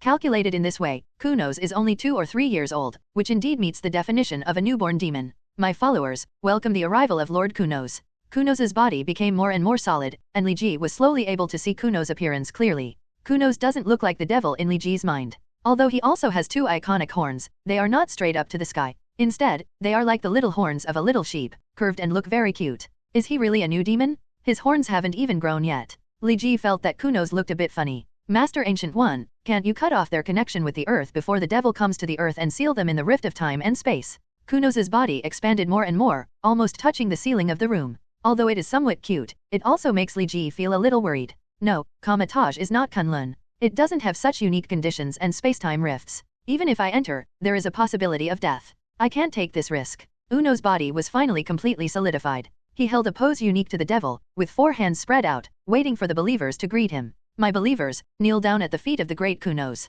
Kunos shouted loudly, but he didn't get the response he wanted. He opened his eyes angrily and saw Taj's dragnet. Damn, what's going on? This is a trap. Kunos finally understood, but it was too late. He was already surrounded by mages. Welcome, Kunos. Ancient One said kindly, but this kind look made Kunos' body tremble a little. Are you the demon god Sorrow, Lord Dormammu's old enemy, Ancient One? Since you have heard of my name, why do you dare to come to Earth? Ancient One took a step forward and looked up at Kunos, who was 7 or 8 meters tall. The difference in stature between the two was very obvious, but the one whose body couldn't help but tremble was Kunos. Lord Gu Yi, I didn't mean to come to Earth. I didn't know that the world I came to this time was Earth. Kunos knew that he was in trouble this time, so he directly chose a nightmare difficulty world for the first time. Gu Yi's name is known to everyone among the demon gods, and everyone knows it. Many demon gods talk about the ancient color change. There are not 1,000 demon gods who died at the hands of Gu Yi, but also 800 demon gods, including some powerful demon gods. Even Dormammu has suffered a small loss at the hands of the Ancient One. For a new demon god like Kunos, he can only walk around when he sees the Ancient One, wishing he could stay thousands of tens of thousands of dimensions away from the Ancient One. That's right, Kunos never imagined that one day he would be so close to the Ancient One of demon god Sorrow. Kunos immediately wanted to return to the dark dimension, but found that his return spell was of no use. This time and space had been blocked by Kamatage's mage. Lord Gu Yi, please ask your mages to lift the time and space blockade. I will immediately return to the dark dimension and never come to the earth again. I was only born more than 200 years ago, and I am still just a baby. Babies should be forgiven for making mistakes. Kunos said flatteringly, but it was a bit chilling to say these words in his hoarse voice. Li Ji really didn't expect that a demon god could speak so disgustingly, but Gu Yi seemed to be okay with it. Demon gods are a collection of evil and contradictions. They are sometimes arrogant and sometimes timid. Hypocrisy is their pronoun, and insidiousness is their passport. Gu Yi has dealt with many demon gods, and has seen many weirder demon gods, so there is no disturbance in his heart. Kunos, your father is the gazer of the abyss, Turvas. Ancient One asked softly. Yes, my father is Turvas, and I am his only son. If you don't let me go, he will definitely join forces with Lord Dormammu to deal with you. Kunos almost forgot about this. He also has a father, and he is also an extremely powerful being among the demon gods. Although Kunos has not seen Turvas since he was born, this still does not prevent Kunos from using Turvas's tiger skin as a banner. It turns out that it is really the bloodline of Turvas. No wonder it is so difficult for you to activate the dark power, but you are so weak. Gu nodded, but you said that you are the only bloodline of Turvas. I don't know. Will Dine, Portia's and the others agree? The two names that Gu spit out are the direct bloodlines of Turvas. Compared to the random blood of Kunos, these two demon gods are higher than Kunos among the demon gods in terms of strength and reputation.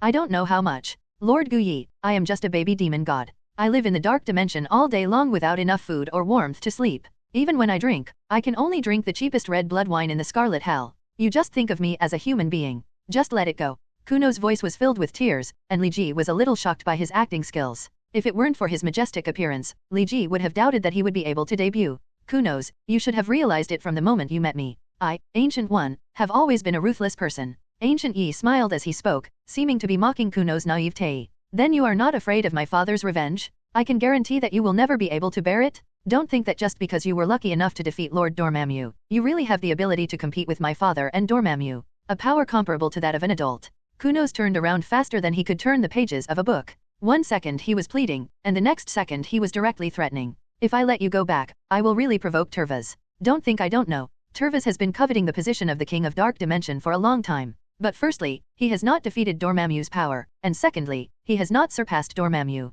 Mamu's deeds. Therefore, he has always coveted the earth, trying to prove that he is more capable than Dormammu by occupying this place where Dormammu once failed. Gu Yi spoke eloquently, and with each additional word, Kunos's body trembled more violently. It is naturally impossible for Dormammu to give up his identity as the King of the Dark Dimension, so he has been blocking information about the Earth from Turvas. This is probably the reason why you came to the Earth in a daze, because you don't know the spacetime coordinates of the Earth at all. Where? Gu Yi's analysis was very clear, and Li Ji couldn't help but marvel in his heart. He is indeed a human spirit who has lived for hundreds of years, but it is different. He is just like the master, and he knows the subtleties. Are these old guys so powerful? But when Li Wenji looked at Kunos, he added another premise to this view. Well, except for this guy, that guy Thor should also be excluded. So do you think I might let you go back and ask you to hand over the spacetime coordinates of the Earth to Turvas? Originally, I thought Turvas had found the coordinates of the Earth and sent you over to explore the way first. I was nervous for a while. I didn't expect that it was just a little mouse that came by accident. In fact, Gu Yi was relieved.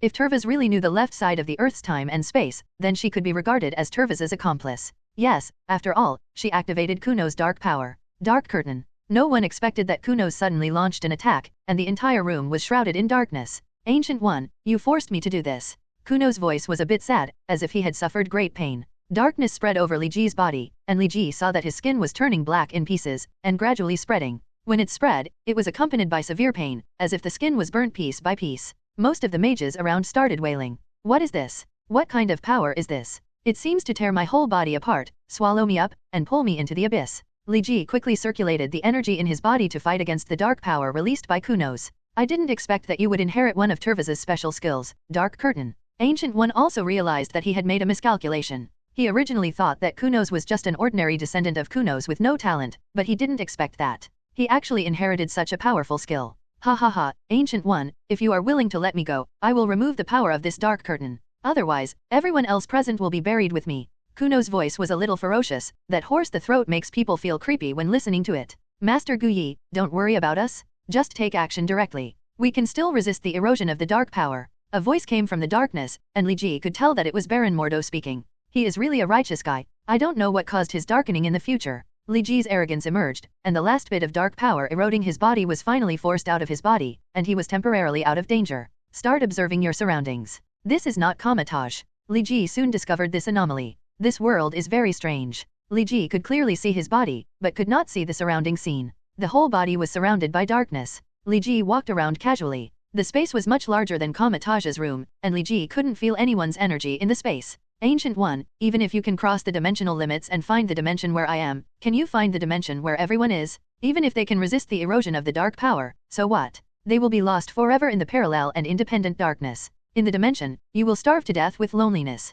Kuno's voice was very arrogant, and Ancient One's expression in the darkness was also in a dilemma. It's true that I underestimated you, Kunos. I didn't expect you to be able to use the dark curtain so skillfully. Ancient Yi's voice sounded from the void, and Li Ji frowned, as if he felt something different. Ha ha ha, Ancient One, there are times when you give in? I haven't seen Turvas since I was born. The only thing I inherited from him is the ability of the dark curtain. You, Ancient One, know how cruel the world of demon gods is. How can I survive if I don't have some skills? Kunos didn't know which dimension he was in at this time, but the sound seemed to be right in front of Li Ji. What on earth is going on? Li Ji's brows furrowed even more. The dark curtain creates countless connected but independent parallel spaces, scattering all enemies and defeating them one by one. Later Turvas added the power of dark erosion to this stunt, making it even more powerful. He created this stunt is very ambitious, but I didn't expect you to use it in such a place. Gu Yi secretly mocked, but Kunos didn't take it seriously. I'm just a baby demon. There's no need to be sarcastic. Living is my biggest pursuit now, but you, Ancient One, have you decided?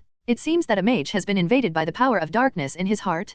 Kunos smiled scornfully, and Gu Yi's eyes turned cold. Do you really think you've got me? Gu Yi's tone became very cold. Of course I don't dare. Who doesn't know how ruthless you are as Ancient One? After all, it's to protect the Earth, so it doesn't matter if you sacrifice a few people, right? Kunos said sarcastically. Oh, by the way, don't even think about using the spirit state. In the spirit state, you can indeed invade countless dimensions instantly, but your physical body will also be completely defenseless. You don't want to be destroyed by me, the new demon god. Ha ha ha ha. It's so careless that I didn't interrupt him before the curtain of darkness fell. It seems like it will take a lot of effort. Gu Yi shook his head and his expression became serious. Hulk. In an unknown dark dimension, Hulk woke up and roared again. Hulk, hasn't he turned back into Banner yet? Li Ji can't feel anyone's energy now and can only sense foreign objects through sound. The move of Dark Curtain is so disgusting, even if they are in different dimensions, the sound is the same. In a lonely space, you can only hear the voices of your companions. This will not bring mutual comfort, but will make people more desperate, especially when the companions are people like Baron Mordo. Master Gu Yi, you don't have to worry about us. It's a small thing if we die, but it's a big deal if you let the devil go. After we die, take care of yourself. Although there was nothing wrong with what Baron Mordo said, it was still a bit uncomfortable to be heard, especially in such a desperate environment. That's enough, Carl, no need to say any more, I have my own sense of proportion. Ancient One's body floated in the dark dimension, and from the pendant on his chest, an emerald green gem flew out and slowly floated up. Kunos, you know the name of my demon god Sorrow, but don't you know another title that I like better? Ancient One said with a smile. Kunos's compound eyes turned, as if he remembered something terrible. Mr. Gu Yi, the offense just now was purely unintentional. Please consider that I am still a child and ignorant, please spare me. Kunos remembered another one of Gu Yi. This title was far less famous and terrifying than the title of Demon God Sorrow, so he had forgotten about it. But now, he only felt that he had done something unimaginably stupid. The Orderer of Time and Space. Gu Yi slowly read out his title. The time gem floating on his chest radiated vast power outwards. The green power condensed into strips of light, instantly penetrating the dark dimension. Limitations connect all dark dimensions. If someone looks at it from a god's perspective, the vast green light belts gathered together will look like a big tree in the sky. Although I rarely use the power of the time stone, as a demon god, you should not forget this important information. Ancient Yi jumped onto the spacetime light belt and appeared in front of Kunos in an instant. Lord Gu Yi, please forgive my ignorance and offense. I am just a newborn demon god. Just let me go with great mercy. I promise that I will never do evil to the earth, nor will I do anything to anyone. Reveal the earth's time and space coordinates? If you don't believe me, you can banish me to endless time and space. No matter how you want to punish me, I just want to save my life. Kunos knelt on the ground. He begged bitterly, but Gu Yi remained unmoved. Master Ancient One, can you leave him to me? Li Ji suddenly reached the dark dimension where Kunos was located through the spacetime light belt. Li Ji, how did you get here? Gu Yi looked at Li Ji. Well, after that green light band appeared, I could feel your breath, so I followed the breath to find it. Li Ji scratched his head and explained sheepishly. What do you want him to do? The demon god is not someone to be trifled with. Maybe you will have the strength to rival the demon god in the future, but people nowadays are still too immature to face the demon god. Gu Yi said earnestly. Before you defeat the darkness, you must first learn to accept the darkness and understand the nature of the darkness. Only then can you truly defeat the darkness. This is what you told me before, Li Ji said with a smile. Ancient Yi smiled playfully, and without waiting for Kunos to protest, he pointed his finger at Kunos' forehead. Kunos' body instantly shrank extremely, becoming 1 inch in size. Ancient One bent down to pick it up and threw it into a bottle. Be careful, don't lose this bottle before returning to Kunlun. If you really let him bring the coordinates of the earth to Turvas, your master may be in big trouble. Gu Yi put the bottle into Li Ji's in his hand. He warned. My master. Li Ji was a little confused as to what this had to do with Lei Gongnang. Don't make this matter public. Gu Yi smiled and did not answer Li Ji's question. He put his finger in the air and took back the time stone. The surrounding green light belt was instantly included in the time stone. The dimension formed by the dark curtain was also shattered, and everyone returned to Comatage.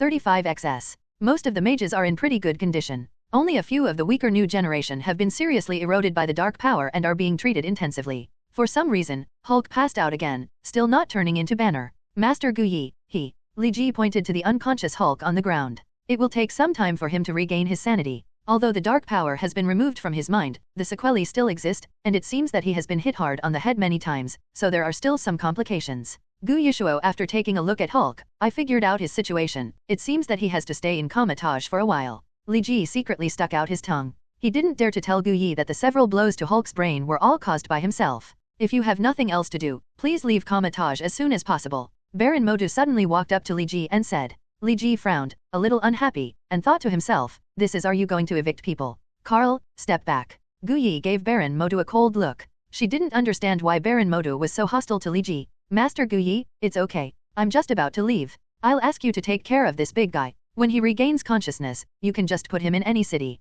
He should find his way home on his own. 35XS. Li Ji glanced at Baron Modu meaningfully and arched his hand towards Gu Yi. Then I won't keep you any longer. Remember to say hello to your master for me and ask him how long it will take before he dies. The muscles on Li Ji's face twitched unnaturally a few times. Definitely, definitely. Li Ji didn't know what the deep hatred between his master and Gu Yi was. Is it natural hostility, or hatred born out of love? Neither do we. I know, but we don't dare to ask. Li Ji turned around and walked out of the room where Gu Yi was. As soon as he opened the door, a woman in her 20s with disheveled hair rushed in carelessly and bumped into Li Ji. Sorry.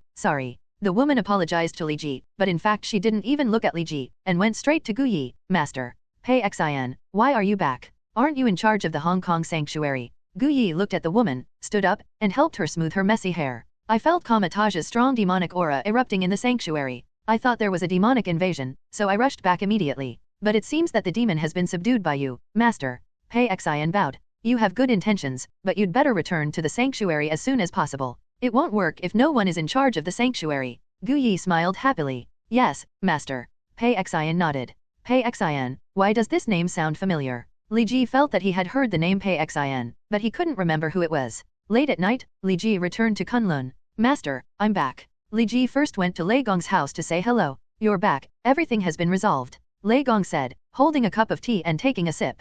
Master Gu Yi said she would solve it, and she asked me to say hello to you on his behalf. Li Ji did not dare to say the content of Gu Yi's greetings. What do you call me, Master? Just call me Old Lady Gu Yi. She also said hello to me. She wishes I would die early. Lei Gong was so angry that he spread his beard again. By the way, have you got the souvenirs? Didn't you mention this matter? Forget it. Master, if this is the souvenir you are talking about, you should have got it. Li Ji took out the vial containing kunos. The melon seeds in the head are quite smart. If I let your junior brother go, maybe you can bring me some cabbage. Lei Gong took the vial and looked at it carefully. I asked the old woman Gu Yi several times but never got it. You juniors have a lot of face, and you will be here as soon as you want. Master, what's the use of this? Do you also want to study the power of darkness? Li Ji scratched his head, thinking of Gu Yi's playful smile and what she said, knowing that he had been seen through by Gu Yi a long time ago. Wait a minute, let me ask you first, what is the origin of this demon? Lei Gong shook the bottle and asked. It doesn't seem to be an ordinary demon. Gu Yi said that he is a descendant of Turvas, and he also inherited Turvas's special skill called Dark Curtain.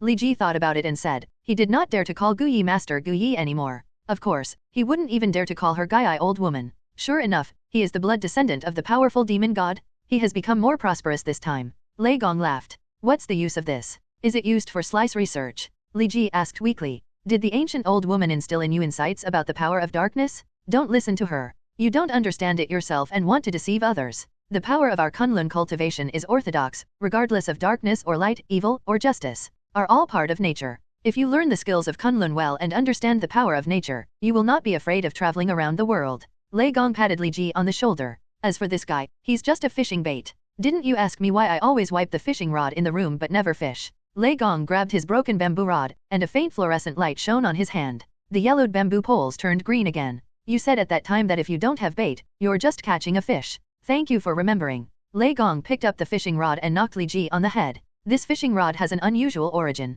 It is made of bamboo planted by the first Jade Emperor himself. The fish it catches are not ordinary fish, but the lost yuan hidden in the cracks of time and space. Lei Gong held up the emerald green fish. He slowly walked to the edge of Kunlun with his fishing rod, and the time and space outside Kunlun rippled slightly. Forgotten yuan. Li Ji didn't quite understand the meaning of this term. Just treat it as a treasure lost in the rift of time and space. Don't worry too much. If you really want to explain, it will take 3 days and 3 nights. Lei Gong's words made Li Ji shut his mouth very wisely. Lei Gong, he is already a very talkative person. He said it would take him 3 days and 3 nights to explain, but it must be the kind of thing that could not be explained in a week. Li Ji did not want to listen to his incessant chattering for 7 days in a row. The rift in time and space is like a huge, calm pool, and the forgotten elements are scattered in the pool, like small fish in the pool. As long as you find the right bait, you can remove the forgotten elements from fished out of the rift in time and space, and gods are the best bait. Lei Gong took out the vial, opened the cork, swung the bamboo pole over the mouth of the bottle, and Kunos was fished out. He regained his ferocious figure of 7 to 8 meters, which made people shudder.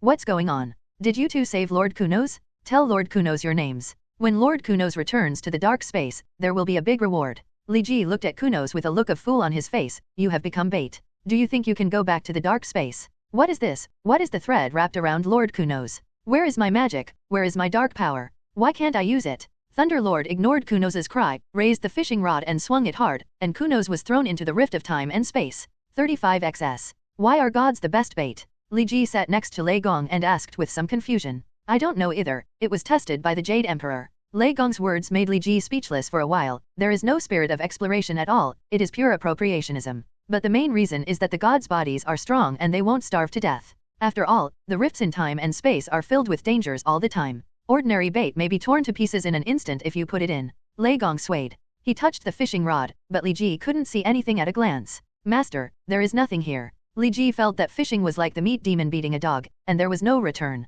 Here, you take the fishing rod. Lei Gong handed the fishing rod to Li Ji, and the picture of Kuno's suddenly appeared in Li Ji's mind. 35xs in the boundless darkness, Kuno's body was constantly collapsing and shrinking. It was originally 7 or 8 meters tall, but now it had collapsed to only 4 or 5 meters in size. What will it take for the fish to take the bait? Li Ji was a little worried. It would be embarrassing if he failed to pull the fish up in time while holding the fishing rod. Don't worry about it. The fishing rod has an automatic fishing function, so you don't need to worry. Mr. Lei had already walked away and was about to go back to his room to sleep. Isn't this just fishing on idle? Li Ji was a little surprised. He didn't expect that the fishing rod made many years ago could have such advanced effects. Master, can I go back to my room and sleep? Li Ji shouted. No, if no one is holding the fishing rod, it will easily fall into the spacetime rift. Lei Gong returned to the room and closed the door. Li Ji had nothing to say. Then I have become a tool man, working hard for dozens of hours without sleeping and without wages? No, I have to resist. It's up to me to reject the tool man system. Let's do it. Although he said this, the tool man Li Ji still did not dare to throw away the fishing rod directly. After all, if he kept the fishing rod, he was still just a tool man. If he really threw the fishing rod away, he might become like Kuno's and be thrown away by Thunder God. Use the rift in time and space as bait. AMU, come here. Li Ji put an air bomb at AMU's bird's nest to wake up AMU. AMU glanced at Li Ji, called out chirp, and flew directly out of Kunlun's exit. It seemed that he might have been a tool bird at ordinary times, and Li Ji couldn't deceive him at all. Why does the tool bird bother the tool man? Li Ji covered his face and tightened his grip on the fishing rod. In the rift of time and space, Kuno's body is still collapsing. The endless tide of time and space is squeezing him, and the continuous turbulence of time and space is washing him. His body is like plastic in a fire. Compressed. No wonder the master said you can't get close to the spacetime rift, and your life will not be saved if you enter it. Now it seems that dying quickly is a good thing, but this way of death is really terrible. Although Li Ji couldn't hear Kuno's voice, he could see the change in Kuno's expression. Kuno's originally ferocious face was now broken and half of his face was missing. However, even in this case, you can see his twisted expression, and you can imagine the horrific pain he suffered. Guyi, you must die a good death. Kuno's couldn't make a sound, so he could only curse madly in his heart, and all the most vicious curses were cursed on Guyi. Guyi now took the blame. What does the fish caught by Thunder Lord have to do with me, Guyi? But Kuno's had no idea who threw him into the time and space rift, and could only curse the only person whose name he knew. Ancient One. I'm so sleepy. I feel like I can hardly hold my eyes. Li Ji yawned crazily. When he has something to do, Li Ji can work for dozens of hours continuously. He has a real tool body constitution, but now he has nothing to do and is free. By that time, the Sandman's erosion was too difficult to resist. If I fall asleep like this, will I let go of the fishing rod? Li Ji yawned again. He felt that he really couldn't stand it anymore. If possible, he really wanted to fall asleep right now. No, I can't sleep. If the fishing rod doesn't let go and pulls me into the spacetime rift, it will be over. Li Ji shook his head crazily and woke up a little. In the spacetime rift, Kuno's had collapsed. It's only about 10 centimeters in size. When he completely collapses, he should be able to sleep. Li Ji moved his head bit by bit, like a chicken pecking at rice. Kuno's body is still getting smaller.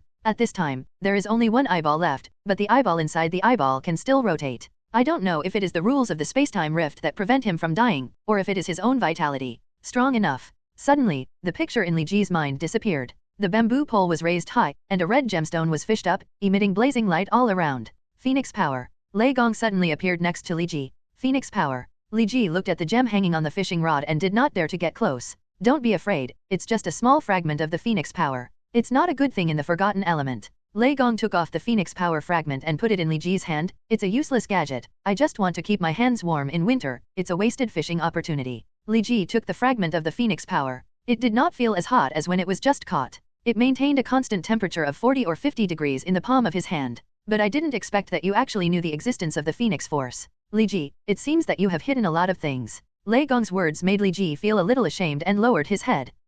There is no need to explain. I have lived for such a long time and I still have the ability to recognize people. You may have other motives for coming to Kunlun to study, but I know that you will not do anything that will harm Kunlun. That is enough. Lei Gong smiled. It's just that your luck is a bit bad. The Phoenix will return soon. The fact that you caught this Phoenix power fragment is the best proof. After returning, it will definitely come to Kunlun to settle accounts, and the first one to bear the brunt is you. Li Ji immediately turned bitter and was targeted by Phoenix. That was not good news. There's no need to worry too much. What I mean by soon is not the same as what you understand by soon. This soon means within 10 years at the earliest. 35xs Lei Gong comforted, but Li Ji knew that some Lei Gong was not able to. What I know is that the Phoenix power in Qin Gray, her senior sister, is less than 10 years away from breaking out. Get ready. In 1 week, I will challenge Xiao Lao and inherit the identity of Iron Fist. Lei Gong looked at the sky and said seriously, Master. Li Ji's voice was a little sharp. It's not that I want to drive you away, it's just that the return of Phoenix is imminent, and I can no longer suppress your growth. Although I have trained your state of mind and perception over the years, I have also suppressed the growth of your power. It's time to let you be born as a dragon. Lei Gong turned his head, slowly walked back to the room, and stopped talking. A week from now, Li Ji counted the days. It was the 14th day of the lunar calendar, but it was not the night of the full moon. Let's adjust well this week. Li Ji returned to the room and lay down on the bed. Are you ready? Lei Gong looked at Li Ji at the entrance of the cave. Ready. Li Ji nodded firmly. Brother, come on. Danny encouraged Li Ji. Ha ha ha, yes, Danny should continue to train hard. Li Ji smiled and encouraged Danny. However, this encouragement turned Danny into a bitter look. He thought about the days when he hit the iron sand in the brazier day after day. He didn't know how long he would last like this. 35xs. When you go deep into the cave, you will enter the secret assessment realm set by the first Jade Emperor. There, you can use all your strength to defeat Xiao Lao in the secret realm and take out his heart. You will be the 66th Iron Fist.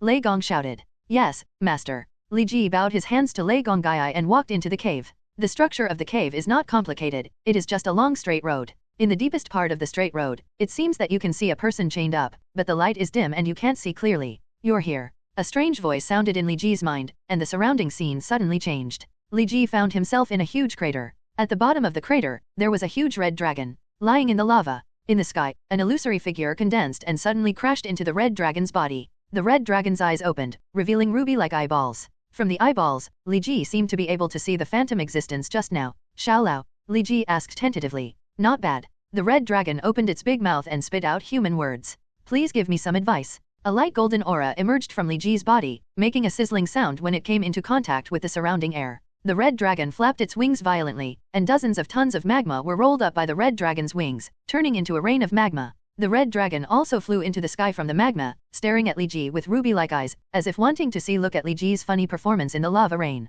It's just like this. Do you want to see my joke? Ah! Li Ji shouted angrily. His body was full of arrogance, and he sent out a strong airflow to the surroundings, blowing away all the magma that was close to his body. To be honest, I don't really like things like magma. If you use them to grill meat, it will burn instantly or even evaporate. Li Ji's body appeared in front of the red dragon. His height of meters was only smaller than the red dragon's. The eyes are a little bigger, but the power carried by Li Ji's fist made the red dragon a little moved. It flapped its wings and flew higher, avoiding Li Ji's attack. I don't like it either, but the red dragon likes it. There's nothing I can do about it. The red dragon opened its mouth and spit out a huge fireball. The moment the fireball appeared, Li Ji felt its heat, even hotter than magma. Several times higher. Li Ji exploded again, and flew away in an instant, dodging the red dragon's attack. After a short round of fighting, both sides made one move each, but neither achieved anything. Is he so strong? How did Danny pass the challenge in the plot? I don't think he can beat him at all. Li Ji underestimated Xiao Lao's strength, originally thinking that Danny could pass it. I didn't pass the test by just 3 times, 5 times, and 2 times, but I didn't expect to be so strong. Every challenger has different strengths when encountering an ancient dragon. The stronger you are, the stronger the ancient dragon will be. Of course, the greater the benefits you will get after winning. The red dragon's claws brushed past Li Ji. Li Ji turned his body slightly to one side and punched the red dragon in the abdomen. However, he was also hit by the red dragon's tail and dived sharply to 3 meters above the ground. Li Ji barely stopped. Then your current strength is nothing compared to the sincerity among ancient dragons. Li Ji flicked his right hand and sent several air bombs flying towards the red dragon. The red dragon closed its wings to defend against the attack of the air bombs, but the wings there were also a few burnt black patches on the surface. Among the ancient dragons captured by the Emperor of Heaven, this red dragon is the strongest. The red dragon's wings spread out, and 3 fireballs flew to Li Ji's head. Li Ji put his hands together, and a huge Qigong wave erupted from his hands, knocking 3 fireballs away and heading straight towards the red dragon. It's too slow, you won't be able to hit me. The red dragon's body turned in the sky, drawing a beautiful arc like dancing, avoiding Li Ji's menacing Qigong wave. I don't know why the secret realm asked me to use this red dragon to test you. Although you are very strong, the gap between you and this red dragon is still obvious. The red dragon flew in the space, its voice was very melodious. Really? Then let's give it a try. Li Ji's arrogance grew a little higher. In the air, Li Ji and Hong Long had collided dozens of times, and the burning breath of the two fighting remained in the air around them. Wang Liji's fist is like the fist of the gods, fast, powerful, and devastating, but the red dragon's defense is not simple. Simply, Liji's fist hit the red dragon's body. At most, his skin sank a few inches, and he could no longer attack. On the contrary, the red dragon's claws were countless times sharper than the sharpest sword blade in the world. Just a slight scratch on Liji's body left a trace of blood. Liji's clothes had already cracked several large holes, and a wound on his chest was still dripping with blood. How about it? Do you feel the difference in strength? This is not the full strength of this red dragon. The wings of the red dragon danced, and countless wind blades blew in front of Liji. It's really powerful. I'm even excited. Liji grinned, not noticing the injuries on his body at all. He jumped back and released air bombs from nowhere on his body. The menacing wind blades were blocked one by one. By the way, it's not illegal to kill a dragon. As long as you can kill them, it's not illegal to kill all the dragons in this secret realm. Red Dragon looked at Liji a little surprised. Originally, Liji was not so proficient in mastering air bombs. In just a few dozen he has grown so horribly in just one fight. It is indeed a talent that shocked him. Net. Then try this move, Ji Qigong, Yi. Two huge chi bombs appeared on Liji's hands and were thrown towards the red dragon. Why don't you have a long memory? Can such a slow attack be effective? The red dragon did not forget to mock as it hovered in the sky. Really? Liji smiled, pointed forward with his right hand, and the air bomb accelerated several times in an instant, and quickly hit the red dragon. A trace of surprise flashed in the red dragon's huge red eyes, but he didn't think much. He immediately tightened his wings and dived to the ground. The speed was as fast as lightning. The air bomb just passed through the red dragon's back, leaving a layer of burnt black. The traces made Red Dragon snort in pain. You are indeed very talented, but that's not enough. Iron Fist tests not just talent, but strength. Before Hong Long could finish his words, he was interrupted by Liji. It's not over yet. The red dragon was startled and looked up. The two air bombs were less than 10 meters away from him. He had no time to dodge, so he had to close his wings and defend with all his strength. With a boom, the air bomb exploded on the red dragon's body. Even the huge body of the red dragon was blown away by the air wave of the air bomb explosion, and was directly blown into the volcano. Hundreds of wings were blown out. There were large and small holes, and the back was bruised and bloody, and bits and pieces of blood rained down all around. Net. Is it so hard? It's just a superficial wound. Liji gasped. The move just now took a lot of energy from him. Whoosh. The huge body of the red dragon rushed out from the magma, looking at Liji with a murderous look, and suddenly dived towards Liji. Liji was on the ground, jumped tens of meters high, but was hit by the red dragon. The dragon turned around and whipped his tail whip on his body, and his whole body was whipped into the ground. Ah! Liji shouted loudly, his arrogance surged again, and he rushed away from the rocks beside him and returned to the sky. I admit that I underestimated you, but because of this, I will use my true strength to deal with you. Red Dragon said somewhat arrogantly. That's really exciting. Liji wiped the blood on his mouth, and countless air bombs appeared around him, chasing the red dragon. Liji's body was hidden in the air bomb, and he slowly approached the red dragon. Roar. The red dragon spit out endless flames, drowning all the air bombs. Liji attacked in the hot flames, forcing Liji to give up the attack. I'm a little curious as to why you can still fly even if your wings are broken like this. Liji said with a hint of teasing as his body fell back in the air. Dragons don't fly on their wings. Wings are just symbols and weapons of dragons. The red dragon opened its mouth, and dozens of giant fireballs were about to surround Liji. No wonder there's no meat on the wings and you can't eat them. Liji smiled ferociously, his body darting through dozens of fireballs at high speeds. The fireballs couldn't even touch his fur. Not bad. Red Dragon gave a rare compliment, but it's still far from the assessment. Is it bad if you say it's bad? Liji's body came near the red dragon's tail at some point. The red dragon instinctively wanted to slap him with its tail, but Liji seized the opportunity and hugged him. The tip of the red dragon's tail is stuck. You're a bit slippery, so I'll only make you suffer a little bit. Liji gathered energy in his hand and exploded directly on the red dragon's tail. The hard dragon skin on the red dragon's tail was exploded, and the palms of his hands were also blasted with blood. What do you want to do? Hong Long turned to look at Liji and shouted loudly. It's nothing. Liji firmly grabbed the red dragon's tail and used all his strength to swing the hundreds of meters long red dragon into the sky and twist it into a big turntable. With a baya sound, Liji threw the red dragon and hit the mountain peak directly in front. Liji gathered his hands together again, condensing a powerful Qigong wave and releasing it towards the red dragon. The little abacus is a good one. Red Dragon's huge body suddenly disappeared, and the Red Dragon's voice came from behind Liji. Liji immediately turned around and reversed the direction of the Qigong wave, but failed to hit it. As I said, what I'm testing is your strength. Don't play such tricks and defeat me for real. The Red Dragon spit out a ball of dragon flame into the sky, dyeing the entire sky fiery red. Did you cheat? Liji suddenly thought of a possibility. Indeed, I made a little use of the rules of the secret realm, but this is also for your own good. The red dragon rushed towards Liji, with the power of flame attached to its huge hind paws, which made people fearful just by looking at it. Disturbed. Cheating is cheating. What are you doing with such high-sounding words? There is no invigilator here. Li Ji moved his hands forward and directly pressed the red dragon's right hind paw. His body was pushed to the ground by the red dragon and stepped on the ground. Broken, but didn't take a step back. Are you serious about wrestling with a giant dragon? Red dragon laughed. Stop talking nonsense, can you beat me? Li Ji increased his strength in his hands. What a simple guy. Red dragon put away his contempt and also increased his strength. The cracks in the ground around him became even more severe. The strength is not bad, although it is not up to the passing standard. Red dragon praised. Your strength is not bad, just a little bit worse than mine. Both sides increased their strength again. With a get down sound, the ground cracked completely. Li Ji had no support and was instantly pushed into the ground by the red dragon. Maybe a little bit, but you're just a little bit lucky. The red dragon looked coldly at the dark cracks in the ground, holding a ball of fire in his mouth, and spit it into the cracks in the ground. Practice for another year and a half before you come back. With your current strength, you won't be able to pass no matter what. The red dragon flew up and seemed to no longer pay attention to Li Ji's movements. Is it useful? Li Ji's voice came from the cracks in the ground. It may be because of the echo from the cracks in the ground that it was very long. Along with the sound, there were endless air bombs, which were shot at the red dragon at high speed. How come it's so fast? Li Ji had seen red dragons move before, but the speed of the air bomb at that time was far from this level. Before, there was still time for the red dragon to spit out a mouthful of dragon flames to submerge the energy bomb, but now it was impossible to do so. Li Ji slowly floated up from the crack in the ground. The clothes on his body were still burning slowly. Li Ji pulled hard and threw the clothes aside, revealing a body of perfect and strong muscles. The one thing that was slightly lacking was the muscles. There were more than a dozen large and small blood stains on it. Why does he seem to have become stronger? The red dragon didn't know if it was wrong, but it felt that Li Ji's muscles seemed to have swelled. It's my turn to attack. Li Ji twisted his neck and appeared next to red dragon in an instant. He swung his body and slashed red dragon's neck with his hand knife. 35x the red dragon's body froze, and it was almost impossible to maintain its flight. It was trembling in the air, and it took a few seconds to barely stabilize its figure. The martial arts inherited from Kunlun?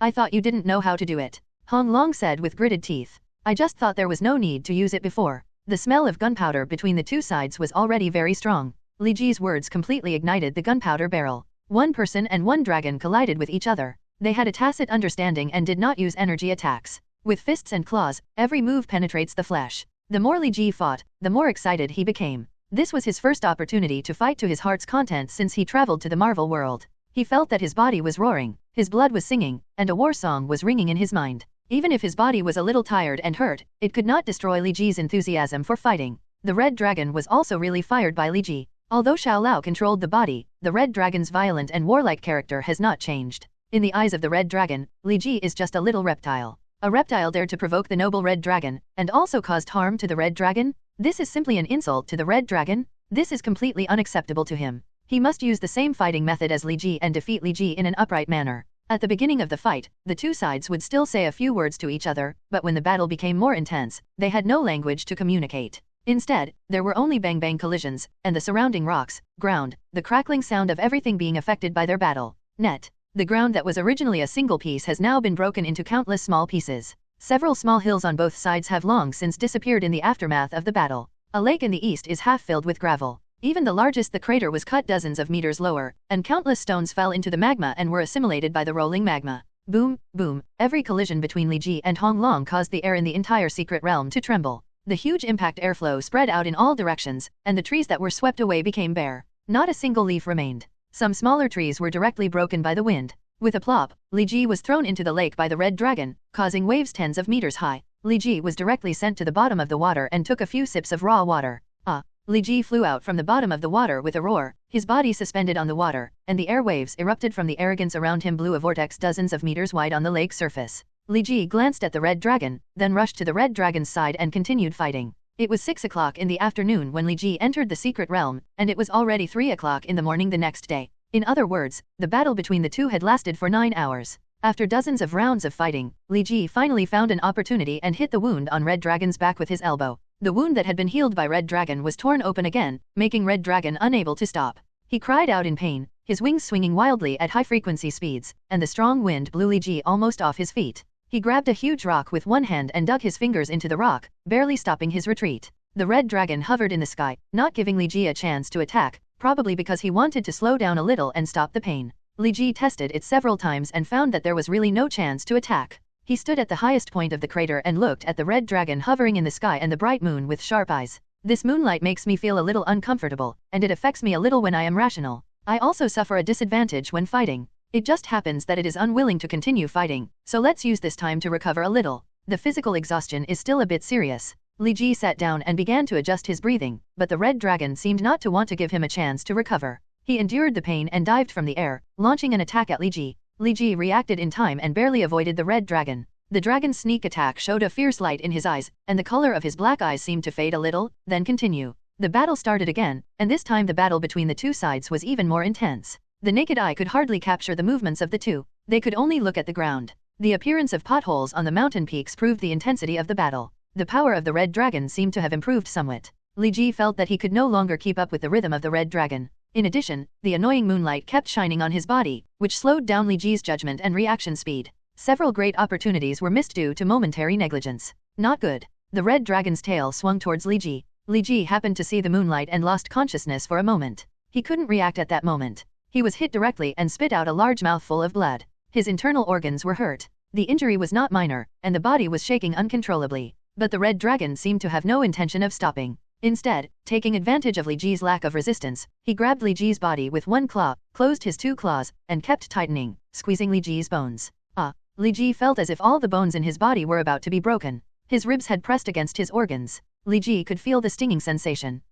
Li Ji's voice echoed through the secret realm again, but this time it was not a wail, but a roar. Li Ji's body swelled up like a balloon. His original height of meters may have exceeded 2 meters at this time. The muscles on his body also stood out, and ferocious veins were coiled around the muscles. Along with Li Ji's roar, the gathered momentum of the net exploded again, tens of centimeters higher than before. The color of Li Ji's eyes has become very light, almost pure white, leaving only a faint gray in the pupils. Li Ji broke away, opened the red dragon's claws slightly, put his palms on the red dragon's fingertips, kicked off his legs, and slipped out like a living loach, facing the red dragon's eyes. Li Ji waved his fist gently, but before it hit the red dragon's body, there was a bang sound, and the red dragon's body flew backwards. It took several hundred meters to stabilize his body, leaving a shallow hole on his abdomen. A shallow fist mark. Red Dragon looked at Li Ji with an incredible look, but Li Ji just smiled contemptuously and disappeared from the spot. When Li Ji appeared in the red dragon's field of vision again, he had already held down the red dragon's head. The 5 fingers of his right hand were like iron claws, sinking into the hard dragon skin.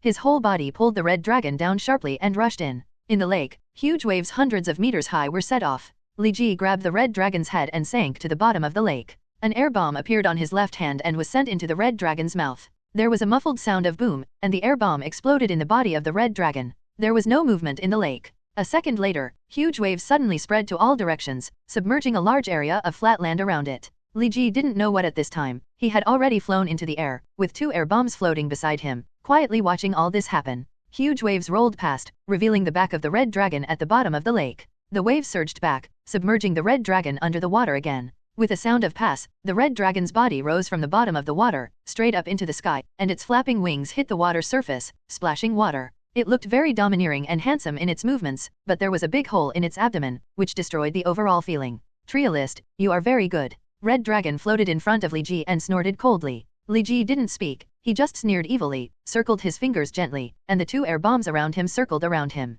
He stared at the big hole in the red dragon's abdomen, as if he was preparing to pour 2 more air bombs into it. The red dragon's body trembled, its wings flapped a few times, and it flew straight to the crater of the volcano. Trialist, let me show you the true power of the red dragon. The red dragon opened its big mouth, and a terrifying suction force was generated. The rolling magma deep in the volcano was sucked into the red dragon's mouth. The color of the red dragon's body gradually darkened, and the wounds on its abdomen and back slowly healed. Even the air around it became a bit hotter. 35xs. Li Ji looked at Red Dragon coldly, folded his hands on his chest, and seemed not to care about Red Dragon's movements at all. Trialist, you didn't take the opportunity to sneak attack on me? This is not like your style. The red dragon's body finally turned completely dark red, and the wounds on its body were completely repaired, except for its eyes, which were originally as clear as rubies. At this time, it became turbid, like red gravel. Your state seems a little weird, but it doesn't mean much. After the red dragon absorbs the power of the magma, it turns into a lava dragon. You are invincible no matter what. The red dragon opened and closed its big mouth, and 2 words came out of its nose. Thick black smoke. Li Ji didn't seem to want to listen to the red dragon boasting anymore. He kicked it in the air and hit the red dragon's tail with an invisible leg force, leaving a white mark. I see, is this your new move? The red dragon flicked its tail, seemingly not caring about this small attack. Li Ji's expression also became slightly more solemn. After the red dragon turned into a lava dragon, its strength was indeed much stronger. Its defense alone was improved by more than 1 level. Li Ji's previous fist attack directly punched the red dragon's body. Hollow. It's a pity. It's a good move, but the user's strength is a little bit inferior. Hearing that the red dragon continued to be defeated, Li Ji said nothing, and the 2 air bombs suspended next to his body flew directly towards the red dragon. The red dragon turned its body, flicked its huge wings on the air bombs, and the air bombs were thrown away. It deviated from its direction and fell to the ground, exploding into 2 deep pits hundreds of meters in diameter. Although his attack was ineffective, Li Ji didn't care. With an explosion of chi, his body instantly appeared near the back of the red dragon's head, and a larger chi bomb condensed in his hand. Do you think a move you used once will work a second time? Red Dragon's head turned 180 degrees, and his 2 dark red eyes looked at Li Ji. The strange look was a bit frightening. Li Ji directly pushed the air bomb forward, trying to attack the red dragon's eyes, but when the red dragon opened its mouth, there was endless blazing flames. Li Ji could not dodge, and his whole person was wrapped in the flames. Recognize the reality, you are unmatched by the power of the lava dragon. The red dragon flapped its wings, flew up several hundred meters, opened its mouth, and hundreds of fireballs fell down. Li Ji shouted angrily, and the arrogance on his body rushed away the flames around him, but the fireball attack followed closely. He felt like something was hot in his trouser pocket, but he had no time to care about what was happening in his trouser pocket now. Li Ji rolled over and jumped back dozens of times, and finally dodged the red dragon's attack. There was a rock several meters in size on the ground. Li Ji swept his left leg, and the rock flew towards the red dragon at an alarming speed. Li Ji using the rock as a cover, he approached the red dragon and prepared to give him a severe blow. It's useless, it's useless. The red dragon spat out a stream of blood red dragon flames. The rock was burned into liquid as soon as it came into contact. If Li Ji hadn't dodged quickly, the lava would have been poured directly on him. However, it seemed that some drops still fell on Li Ji, and Li Ji's right thigh felt like it was being burned. The speed has become faster again. Red Dragon's eyes glanced at Li Ji. He could see Li Ji's growth. From the beginning of the battle to now, Li Ji's body was getting more and more tired, but his strength was getting stronger and stronger. Powerful, probably 4 or 5 times more powerful now than when the battle began.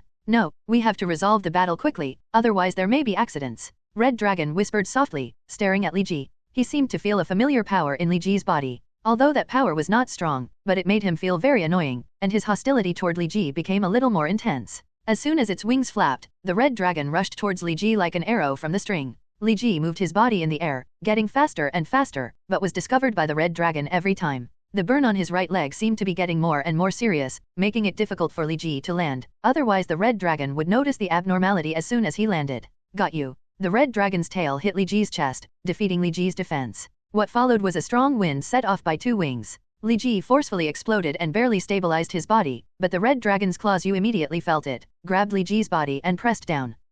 Li Ji roared crazily, trying his best to break free, but to no avail. After absorbing the power of magma, the red dragon became much stronger than before. Although Li Ji's power was still growing, it was still far from being able to break free of the blockade. Hey, I'm a little stronger, but it's still not enough. It's time to end. The red dragon's body rushed into the magma, and the hot magma instantly covered Li Ji's body. The red dragon seemed to be worried that the magma was not hot enough, and moved toward it. Li Ji spit out a huge mouthful of dragon flame. Li Ji's body floated on the magma, and the arrogance on his body barely protected him, but he was unable to do anything else. The red dragon's claw still did not let go, otherwise Li Ji could still use a wave of explosion to leave this place. In a pool of scalding hot magma. You are so tenacious. Logically speaking, you should have been judged to have failed the assessment and been sent out of the secret realm. Hong Longjao glanced at Li Ji. Forget it, give up the assessment. With your talent, in the first half of the year, the assessment will be successful. Red Dragon's voice sounded in Li Ji's ears. Li Ji slowly closed his eyes, but the arrogance on his body did not disappear. He was still fighting against the heat around him, but the heat seemed to be better, and the arrogance on Li Ji became smaller and smaller.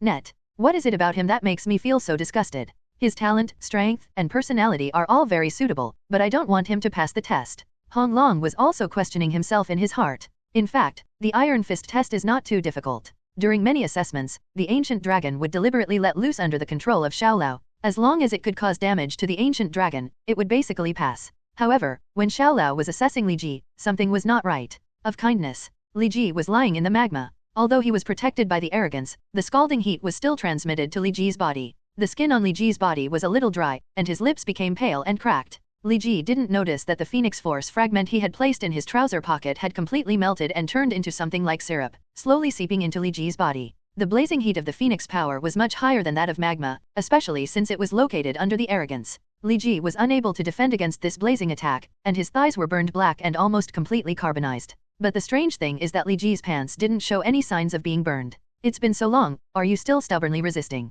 Hong Long's big eyes looked at Li Ji, who was almost losing all his skin, and his eyes were very unkind. That disgusting smell is getting stronger and stronger. The red dragon spit out a few more fireballs at Li Ji, adding a fire to Li Ji. The combined internal and external heat made Li Ji feel endless pain. Kunlun, all the pain I have suffered will be recovered one by one. A female voice suddenly sounded in Li Ji's mind, which made his originally hazy consciousness somewhat clear. What's going on? Why did I fall into the magma? What was that sound just now? His appearance has changed, and he has returned to his original appearance. It seems that he can't hold on any longer. Hung Glong's eyes turned and he noticed the change in Li Ji. It's strange, why don't I feel hot in the magma? Li Ji touched his face, but he touched a hand of dry skin. What's going on? I obviously don't feel hot, but I've been evaporated. Could it be that my sensory nerves have failed? Li Ji struggled to open up a little, but found that it seemed to be a waste of effort, and he completely broke free. Unable to touch the red dragon's claws and not feeling any change, Li Ji simply took his arrogance back into his body. The rolling magma completely submerged him, but Li Ji still didn't feel any heat.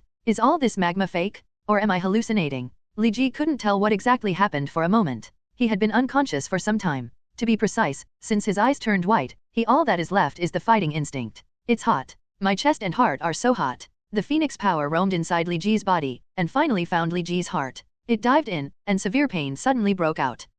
If it weren't for the magma, Li Ji would definitely shout out. The power of the phoenix burst out from his heart and merged into Li Ji's blood. With the bang-bang beating of Li Ji's heart, it was pumped to the whole body. Blood vessels everywhere. Starting from the aorta, flowing through various organs, tissues, capillaries, then reaching the veins, and returning to the heart, each round of blood flow is a baptism for Li Ji's body. What's going on? He doesn't even have the power to resist, but he can still survive in the magma for so long? Is this a normal human being? Oh yes, he has an extra tail than a normal human being. It seems that he is not a normal human being in the first place. Red Dragon was getting a little anxious while waiting. He originally thought that Li Ji would fail the assessment in a few seconds at most and be teleported out of the secret assessment realm. He didn't expect that he would be so strong. Maybe I absorbed too much power from the volcano before, which lowered the temperature of the magma. Then I'll add more fire. The red dragon spit out dragon flames continuously, and Li Ji's body was wrapped in dragon flames. Stand up. However, this dragon flame did not cause any harm to Li Ji. Instead, it was absorbed by Li Ji's body, and the power of the phoenix accelerated in Li Ji's blood vessels.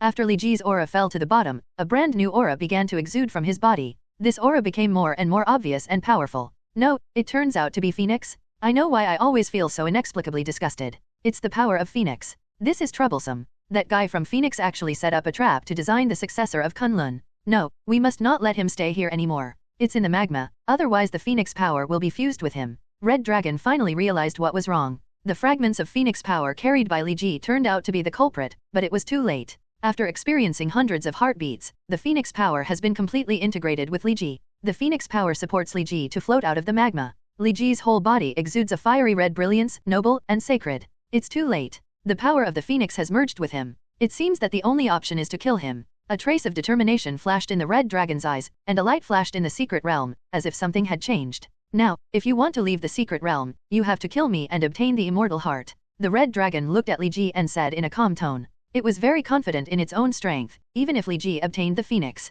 strength, he is not worried. Then, let's try it. Li Ji suddenly appeared above the red dragon, leaving a fiery red shadow on the spot. You understood so quickly? You are worthy of being the descendant of Kunlun who can trigger the most powerful trial, but it is such a pity that you were tricked by Phoenix. The red dragon's body flew backwards, dodging Li Ji's attack. Li Ji had only heard a little bit about the dispute between Kunlun and Phoenix. There was no detailed record in the Marvel comics he had read. He only mentioned that Kunlun Iron Fist Wu Fengji smashed the phoenix into pieces when it arrived on Earth countless years ago. He subdued the power of the phoenix, merged it with the power of the immortal dragon, and finally flew into the void of the universe. However, judging from the performance of Lei Gong and Xiao Lao, the truth seems to be more than just this. Whatever, it's my power after it's integrated into my body. Is it because this power is so weird that I deliberately don't use it? There are too many powerful existences in this world. Compared with those existences, Phoenix the power is nothing. Li Ji no longer struggled with the issue of Phoenix power, and there was an extra layer of red flames on the outermost layer of his arrogance. Although the power of the Phoenix is strong, you have only integrated a very small part of it. This power of the Phoenix is not enough to defeat me. The red dragon roared crazily and spit out a fireball hundreds of meters in diameter into the sky. The originally dark world were all illuminated by the fireball. Net. You have made the same mistake. Have you taught me the mistake? The fireball was too huge, which also made it difficult for the red dragon to launch the fireball attack. The flight speed was only more than 10 meters per second, which was compared to Li Ji's speed. It is no different from a turtle crawling. With such a slow attack, I can sit down and drink a cup of cappuccino. Li Ji chuckled, and with a movement of his body, he flew hundreds of meters above the head of the red dragon. Does the phoenix power increase speed so much? Li Ji looked at the red dragon under him, a little embarrassed. Originally, he wanted to fly to the red dragon, but he miscalculated the speed and flew over. The red dragon trembled its wings, and its body suddenly rose up, flying to the same height as Li Ji. It looked at Li Ji with its huge eyes, and steam was coming from its nose. Li Ji smiled slightly and punched suddenly with both hands. Dozens of fist shadows flashed through the air, and the attack hit the red dragon like a violent storm. Roar! The red dragon roared, its wings protecting its body to withstand Li Ji's lightning-quick blow, and its tail suddenly flicked, trying to attack Li Ji's back. 35xs. Li Ji raised his head upward, and on one side of his body, the red dragon's tail just brushed against Li Ji's body, avoiding the tail whip. The red dragon spread its wings, and countless wind blades roared towards Li Ji. The color of the wind blade was somewhat transparent, and it was even more difficult to see clearly in the night. Only the endless whooshing sound roared through the darkness. Since you can't hide, don't hide. Li Ji clenched his fists, feeling the flow of chi in his body, and suddenly exploded. The majestic flames cancelled out all the wind blades flying towards Li Ji, leaving only the air in the sky. There were splendid sparks, which were the phoenix fire covered by Li Ji's arrogance. The wind helps the fire, thank you. Li Ji snapped his fingers, and the scattered phoenix fire gathered on his body again. Instead of becoming less, it burned even more vigorously. Humph! Red Dragon snorted coldly and rushed towards Li Ji. Li Ji's body bypassed Red Dragon's attack like a ghost and flew behind Red Dragon. He kicked off Red Dragon's back with his feet. The Red Dragon's body instantly stiffened, unable to maintain its flight, and fell straight down. I seem to have figured out the use of the Phoenix Force a little bit. It not only has all-round amplification, but also has a strong deception effect. Li Ji raised his hands, and condensed a basketball-sized air bomb in his hand. They were also surrounded by a circle of phoenix fire. His hands were suddenly thrown down, and the air bomb hit the Red Dragon's back. A large crater was blown out of the Red Dragon's back, from which you could directly see the Red Dragon's skeleton, and even one of its wings was blown off. The phoenix fire was still burning on the Red Dragon's body, constantly corroding the Red Dragon's body. The phoenix fire was like gangrene attached to the bones, making the Red Dragon scream in agony. Phoenix, I will never let you go, the Red Dragon roared, finally regaining its ability to move, and its only remaining wing flapped and flew into the crater. Huh. Li Ji squinted his eyes and noticed something unusual. The huge fireball spit out by the Red Dragon now happened to fall into the crater. Didn't that fireball attack me? Li Ji felt something was wrong and wanted to stop the Red Dragon, but the Red Dragon had already plunged into the fireball. Liberate, the divine power of the immortal dragon. The Red Dragon's crazy roar echoed through the sky. With its roar, the entire secret realm seemed to tremble. Several golden patterns appeared on the Red Dragon's body, and it spit out towards the sky. A golden dragon flame seemed to indicate the arrival of the immortal dragon's divine power. Kill him, kill him. A female voice kept echoing in Li Ji's mind, urging Li Ji to kill the Red Dragon as soon as possible. Li Ji squinted his eyes, not knowing what he was thinking. I don't know whether I should call you decent or stupid. You didn't take the opportunity to attack me, which makes me appreciate you a little bit. The Red Dragon's wings did not recover, and one wing fluttered and flew up. It looked weird. A feeling of, but even if your behavior is noble, I will never let you go. Let's blame that guy Phoenix. The Red Dragon spat out golden dragon flames at Li Ji. Li Ji instinctively thought of using his arrogance to resist, but found that unable to defend all the arrogance, his body retreated sharply, leaving a 7 or 8 centimeter burnt black spot on his chest. A trace of the power of the immortal dragon penetrated into Li Ji's body and wreaked havoc. A ball of phoenix fire appeared on Li Ji's hand, and he touched his chest to prevent the power of the immortal dragon from further corroding him. He looked at the Red Dragon with solemn eyes. Trouble. Li Ji's body disappeared, and several phoenix fires of Li Ji appeared in the sky, surrounding the Red Dragon. Little trick. The golden patterns on the Red Dragon's body flashed, and the body was covered with a layer of golden flames. Li Ji's body, which was condensed with the power of the phoenix, seemed to be subject to huge gravity, and flew into the golden flames one by one. Disappeared. Why can't I control those phoenix powers? Li Ji's figure reappeared in the air, and his eyes became more solemn. Phoenix, you keep scheming and scheming, but in the end it's all in vain. With a bang, Li Ji was knocked into the ground by the Red Dragon. Li Ji couldn't remember how many times he was knocked away by the Red Dragon. The Red Dragon that had awakened the immortal dragon power was completely crushing Li Ji. In this state, if it weren't for Li Ji's Saiyan physique, which is more resistant to beatings, and the Phoenix Power's strong recovery ability, Li Ji would have been unable to fight long ago. Net. But in fact, Li Ji's condition is not much better. 6 or 7 ribs are broken, and some have even penetrated into organs. His left arm is almost completely disabled, and his right biceps and elbow joint are injured, making him unable to do strenuous movements. You can only release the air bomb and move it a little. There is also a contusion on the spine in the back, so I cannot turn around violently, otherwise it will be excruciating pain.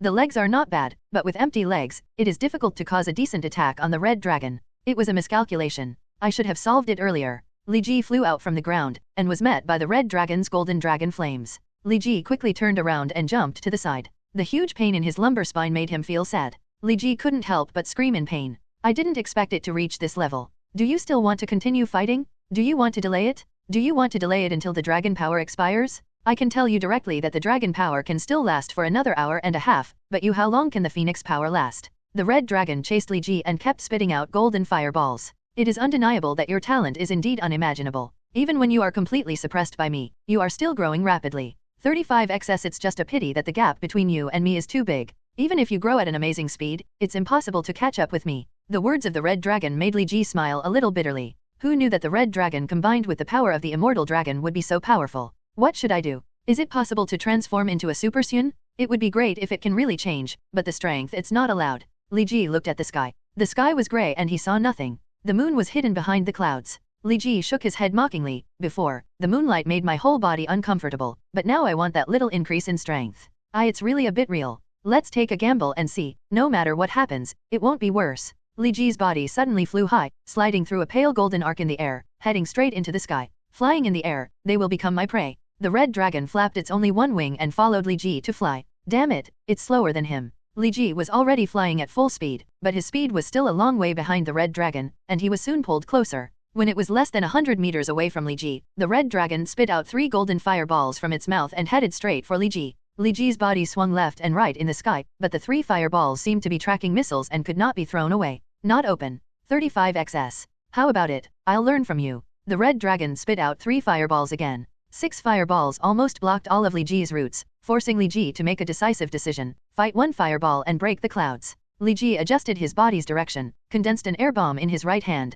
and collided with the fireball directly above. The blazing dragon flames instantly engulfed Li Ji's body, and Li Ji was almost suffocated by the heat. Under the protection of the arrogance, Li Ji reluctantly stretched out his right hand from the fireball and sent out the chi bomb. Extreme Qigong, Yi. The air bomb suddenly accelerated, flew into the clouds, and shuttled back and forth between the clouds. Is it this move again? But it seems that it was used in the wrong direction. Red Dragon sneered, and the other 5 fireballs in the sky were all integrated into the fireball that trapped Li Ji, and the pressure suddenly increased several times. Now let's see what tricks you have left. Red Dragon smiled. Explode. The air bomb in the clouds exploded, and the huge shock wave directly swept away the thin clouds that had been cleared by the air bombs, and the moonlight spilled in. It turns out that you used the moonlight to improve your strength, but you are still planning this now. It's too late. The red dragon spat out a mouthful of dragon flame again, and Li Ji's defense was completely torn apart. Li Ji seemed to see himself being swallowed up by the flames. His arms instantly turned black, as if they were about to be evaporated by flames. Roar. A huge roar erupted from the fireball.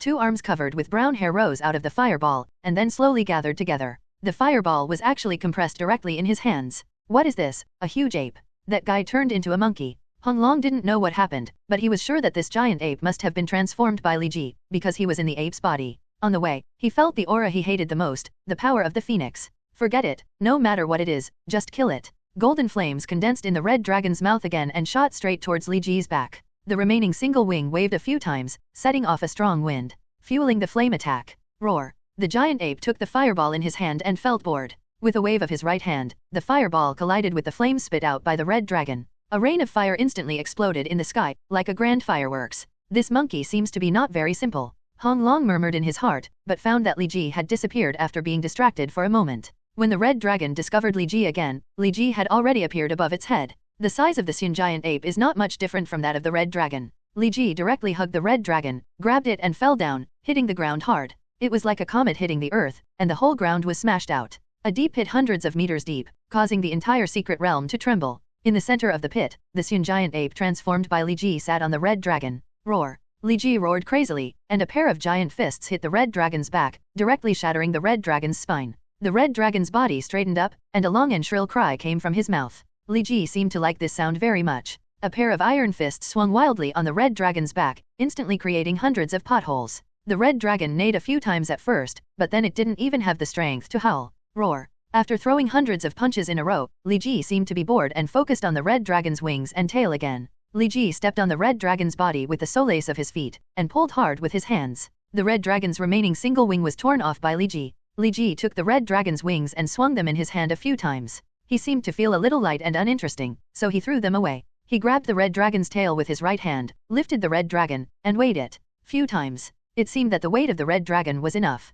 Li Ji showed a little joy. He grabbed the red dragon and jumped up and down. He almost knocked out the bile of the red dragon and shouted out one sentence with great effort. Stop it. Soon, Hong Long regretted these words. Li Ji was stunned for a moment when he heard Hong Long's voice, and actually stopped. But when his feet stopped, the movements of his hands did not stop. Li Ji swung the red dragon's tail, throwing the red dragon up and down again and again. With each impact, the secret realm shook, and another one appeared on the ground. A huge pit appeared, and with Li Ji's movements, the size of the pit became more and more astonishing. After hundreds of consecutive smashes, Li Ji seemed to be bored again. All the bones in the red dragon's body had been smashed by Li Ji, and its body was limp. Li Ji seemed to dislike this damaged toy, and casually throw it away and ignore it. My body jumped onto the crater, my eyes looking around, looking for interesting things. The red dragon's body fell on a slope thousands of meters away. Its head was tilted, facing the direction of Li Ji. Its huge dragon eyes looked at Li Ji, full of hatred. It's just that it has lost the ability to move and can no longer speak. Even its life is counting down. We must kill him, otherwise once Phoenix controls him, Kunlun will be finished. Although the body can no longer move, Red Dragon's hostility towards Li Ji has not weakened at all. The so-called people are about to die, and their words are also good. It shows no use at all. It only thinks about how to eliminate Li Ji's threat to Kunlun. It seems that I can only use that move. Although the red dragon couldn't even speak, it was still thinking about Xiaojuju in its heart. It was preparing to use taboo means to die with Li Ji. Li Ji was still squatting on the crater, a little bored. The surrounding area had been almost destroyed by the battle between Li Ji and Red Dragon, and he couldn't find anything interesting at all. Roar. The bored Li Ji looked up at the moon and beat his chest crazily. The roars were like sonic weapons, sweeping across the secret realm. Some small stones were directly shaken by Li Ji's sound waves. Crushed into powder. Li Ji didn't notice that on the distant slope, a terrifying attack was brewing in the mouth of the red dragon that he threw away like garbage. Roar. Li Ji's body jumped up high and rushed into the sky without a trace. The crater under his feet was damaged. The previous fierce battle only reduced the height of several hundred meters. As a result, Li Ji was so with one step, half of the entire volcano collapsed, and it was considered a complete collapse. The red dragon's huge pupils circled in his eyes, looking for traces of Li Ji, but his body could not move. His field of vision was almost fixed, and Li Ji's movements were completely invisible. This made it feel a little panicked. The attack prepared for Li Ji could not be automatically located. If it couldn't even find traces of Li Ji, then this big killer weapon would be in vain. With a boom, Li Ji fell to the ground, stepped out of a hole dozens of meters in size, and couldn't stop shouting at the moon. He wanted to reach the moon just now, but found that he couldn't reach it, so he had to give up and return to the ground. The red dragon has put down its mental arithmetic. If Li Ji really disappears, then who will use the big killer weapon it prepared? Roar. The red light from the red dragon's mouth attracted Li Ji's attention. Li Ji turned around, tilted his head, and looked at the red dragon, looking a little cute. Have you been discovered? But it's too late. I'm ready. Welcome my attack. I'll use all my life force to unleash the dragon's wrath. A huge golden dragon flame spurted out from the red dragon's mouth. He rushed towards Li Ji with lightning speed. Roar. Li Ji was not afraid of the red dragon's attack, but roared excitedly, as if he had discovered something interesting. A purple beam of light in his mouth instantly condensed and collided with the golden dragon flames. 35xs. How is it possible? Red Dragon couldn't believe that the blow that he had gathered all his life force was defeated by the casual blow of the giant ape transformed by Li Ji. The complicated emotions were intertwined, which accelerated its death. Why has he changed again? Red Dragon looked at Li Ji one last time. Li Ji actually returned to his original state. He looked at the sky again. The moon had disappeared. The sky in the east was a little misty and it was about to dawn. The Red Dragon died completely full of loss and regret. Xiao Lao's phantom left its body and went to an unknown place, while its heart turned into a stream of light and fell into Li Ji's hands. Master, it looks like senior brother has come out. Danny shined a strong flashlight into the cave. Li Ji's body was teleported out of the secret realm and lay in the cave. Lei Gong quickly grabbed the flashlight and walked quickly into the cave. What's going on? It took so long to test. When he saw Li Ji, he was shocked again. Li Ji's upper body was completely burnt black, and almost no part of his body was intact. What happened? Lei Gong quickly carried Li Ji to AMU's nest and began treatment. 3 days later, Li Ji, who was wrapped like a mummy, finally woke up. Are you awake? Mr. Lei sat next to Li Ji and helped Li Ji wash the towel on his head. Li Ji quickly sat up and wanted to get out of bed, but was held down by Mr. Lei. You can't move now, just lie down like this. Tell me about your battle, why you were injured so seriously. Xiao Lao controlling the ancient dragon should not use all his strength. I fused the power of the phoenix. Xiao Lao seemed to be very hostile to it. I barely defeated him after fighting with all my strength. I was also seriously injured. Although Li Ji did not tell the whole process of the battle, the most important thing was the information. I still told Lei Gong. Phoenix power. Thunder Lord also frowned. I'm afraid you can't inherit the identity of Iron Fist. Li Ji nodded and accepted the fact. He opened his palms to reveal an immortal heart 3 to 4 centimeters in size. Then leave this to master. No, you keep it for yourself. Although it is difficult to fuse the power of the phoenix and then the power of the dragon, it is hundreds of times more difficult than first fusing the power of the dragon and then the power of the phoenix, but it is not impossible. I believe you can succeed. Lei Gong helped Li Ji change the towel for cold compress, and walked out of the room with a strange expression. When the injury is healed, you can leave Kunlun. Li Ji did not ask Lei Gong for the specific reason, and Lei Gong did not take the initiative to say it. The two of them kept silent in a tacit understanding. By the way, why did I turn into a giant ape again? Li Ji flipped through the calendar and finally discovered the problem. It turns out that this month is small, with only 29 days, so when you see the moon in the early morning of the th, you will turn into a giant ape. Status, you should remember this. My strength seems to have increased a lot. Is it because of the Sun blood? After being seriously injured and dying, my strength will increase several times. Now I am afraid I can defeat the red dragon without transforming into a giant ape. Li Ji felt that his anger had expanded a lot. Li Ji's body recovered very quickly. This was due to both his physique and the phoenix power. Of course, the most important thing was Lei Gong's superb treatment methods. In just half a month, Li Ji took off the bandages and was covered in blood. The skin has been completely changed, and the new skin is fair and rosy, very beautiful. Li Ji was quite critical of this. He felt that his masculinity had been somewhat weakened. Senior brother, you really have to leave. At the top of Yugzu Peak, Danny looked at Li Ji, his eyes full of reluctance. Li Ji looked at the beautiful scenery of the Kunlun Mountains and climbed the peaks countless times, and nodded with some difficulty. Then when will you come back? Danny asked frustratedly. When Kunlun needs me, I will come back. Li Ji smiled, his eyes sparkling, and patted Danny on the back. Although Danny was not too tall, his body was strong enough, and the pat made a bang-bang sound. Let's go and accompany our senior brother to the cave to get our luggage. After Li Ji and Danny left, Lei Gongke appeared at the place. Is fate really unchangeable? Can the iron fist of this generation only be Danny? Li Ji, will you really remember your promise to protect Kunlun in the future? As soon as he got on the plane from Shanghai to Los Angeles, the person on the left seat caught Li Ji's attention. He was wearing a thick coat, a felt hat, and a thick scarf wrapped around his neck. In the clothing, although the weather in December is cold, the air conditioning on the plane is very effective. The body temperature is almost degrees Celsius. It is not bad to wear such thick clothes not only to keep out the cold, but also to not suffocate myself to death. Of course, this was only one reason why he attracted Li Ji's attention. The other reason was that Li Ji felt the breath of the devil on his body, and it was also the breath of Kunos, Li Ji's acquaintance, who was used as bait. Is it him who planted the dark power and brought Hulk to China? Li Ji glanced at him from the corner of his eye, and his goose-yellow eyebrows showed his identity as a Caucasian. They should be inseparable, even if they are not. What he did was also done by his accomplices. The person in the same cabin with Li Ji was Alvaz, who had lost Hulk. Since Hulk was taken away by Li Ji, Alvaz traveled all over China, looking for information and traces of Hulk. In the end, he failed and could only return to China. Accept the punishment from your superiors. But I didn't expect such a coincidence that I was on the same plane as Li Ji, and there were two opposite seats on the left and right in the first-class cabin. So, the incident of finding the barbarians in Sheningjia was probably planned by him and his accomplices. What is their purpose? I'm afraid it's not just as simple as summoning Kunos. Li Ji touched his chin, thinking. Alvaz had closed himself off, and it was hard for Li Ji to go up and strike up a conversation directly. It would not be good if he was regarded as a group of people with similar interests. The plane was about to take off, and a man with disheveled hair rushed up carelessly, almost missing the latest boarding time. Carrying a slightly dirty duffel bag, he shouted in his curry-like English, "Make way, sorry, make way," as he passed through the aisle. The man's bag was very bulging, and he didn't know what it contained. When he passed by Alvaz, the luggage bag rubbed against Alvaz's body, and rubbed the latest Nokia mobile phone that Alvaz was holding next to the ground, and it slipped to Li Ji's body. Feet. But the man didn't seem to notice it and walked straight over. Alvaz acted a little panicked and quickly stood up to pick up the phone. Li Ji gently bent down to reach the phone. The latest color screen Nokia, it looks very cool. Sorry, brother, this phone contains important information about me and my family. If you like it, I will buy a new one for you when we get to Los Angeles. Alvaz took the phone and said with a somewhat grateful tone. No, when we get to Los Angeles, just introduce me to a few electronics malls. I personally prefer advanced electronic products. Li Ji stood up and shook hands with Alvaz. Yes, my name is Alvaz. When we get to Los Angeles, I will drive you to the best and coolest electronic mall.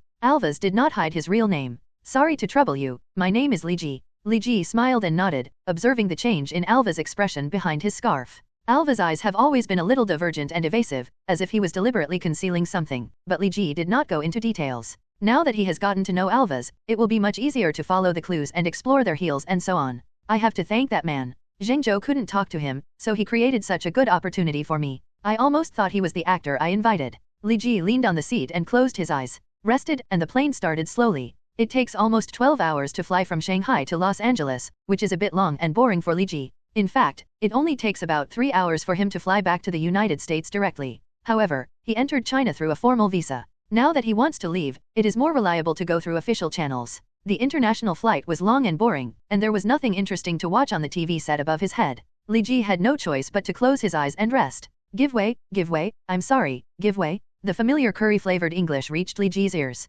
Li Ji opened his eyes. It was the man carrying the big bag. It seemed that he went to the toilet, but I don't know why he had to carry his bag when he went to the toilet. Maybe there are some valuables in the bag. Li Ji guessed and continued to close his eyes. I don't know what the man was doing in the toilet, or whether he was constipated. Anyway, after he went in, he didn't come out for more than half an hour. Li Ji squinted and looked in the direction of the toilet door, feeling a little weird. Buzz buzz. The alarm on the plane suddenly rang, and at the same time there was an inconspicuous bang sound, and then the plane began to tremble violently. Li Ji's eyes became sharp. There was indeed something strange about the Indian man with disheveled hair. The stewardess also looked a little panicked, but she still pretended to be calm and said, "Dear passengers, our plane encountered a strong updraft during the flight, which caused the plane to tremble. Please don't panic. The plane will be back to normal soon." In the cockpit, an Indian man was holding a silenced Desert Eagle against the captain's head. He threw it in a backpack on the dashboard, as well as many other things like grenades. No one knew who he was. How did you get through security and board the plane with so many weapons?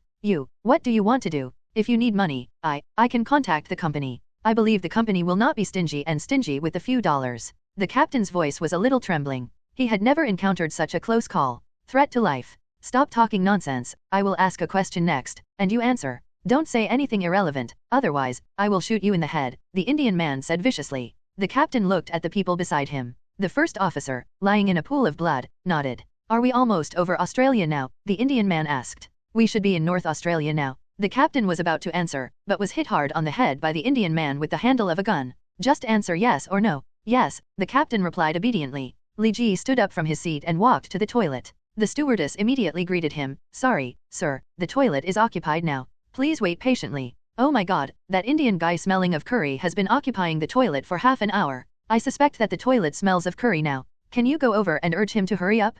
And let him remember to flush the curry smell out of the toilet? I don't want to relieve myself in the smell of curry. Li Ji said with some exaggeration, sat down again, and glanced at the stewardess. This stewardess also has some problems. There are a lot of problematic people on this plane. $3 million US. Are you sure your company will pay this ransom? The Indian man spoke very fast, and his curry-flavored English almost failed the captain to understand. Fortunately, the captain heard the $300. At the figure of US dollars, I nodded sincerely. I will definitely do it. Very good. Now write down my card number. I'll only say it once. If you don't remember it, I'll shoot you in the head. CH5218255. Do you remember it? Repeat it. CH521-521-82055. In order to save his own life, the captain tried his best to remember the Indian man's bank card number in one go. Very good, you should communicate with your company now and give them minutes to transfer the money. $5 million US. Remember, it is $5 million US, not $3 million US. Indian, the man said somewhat proudly. The captain was a little reluctant.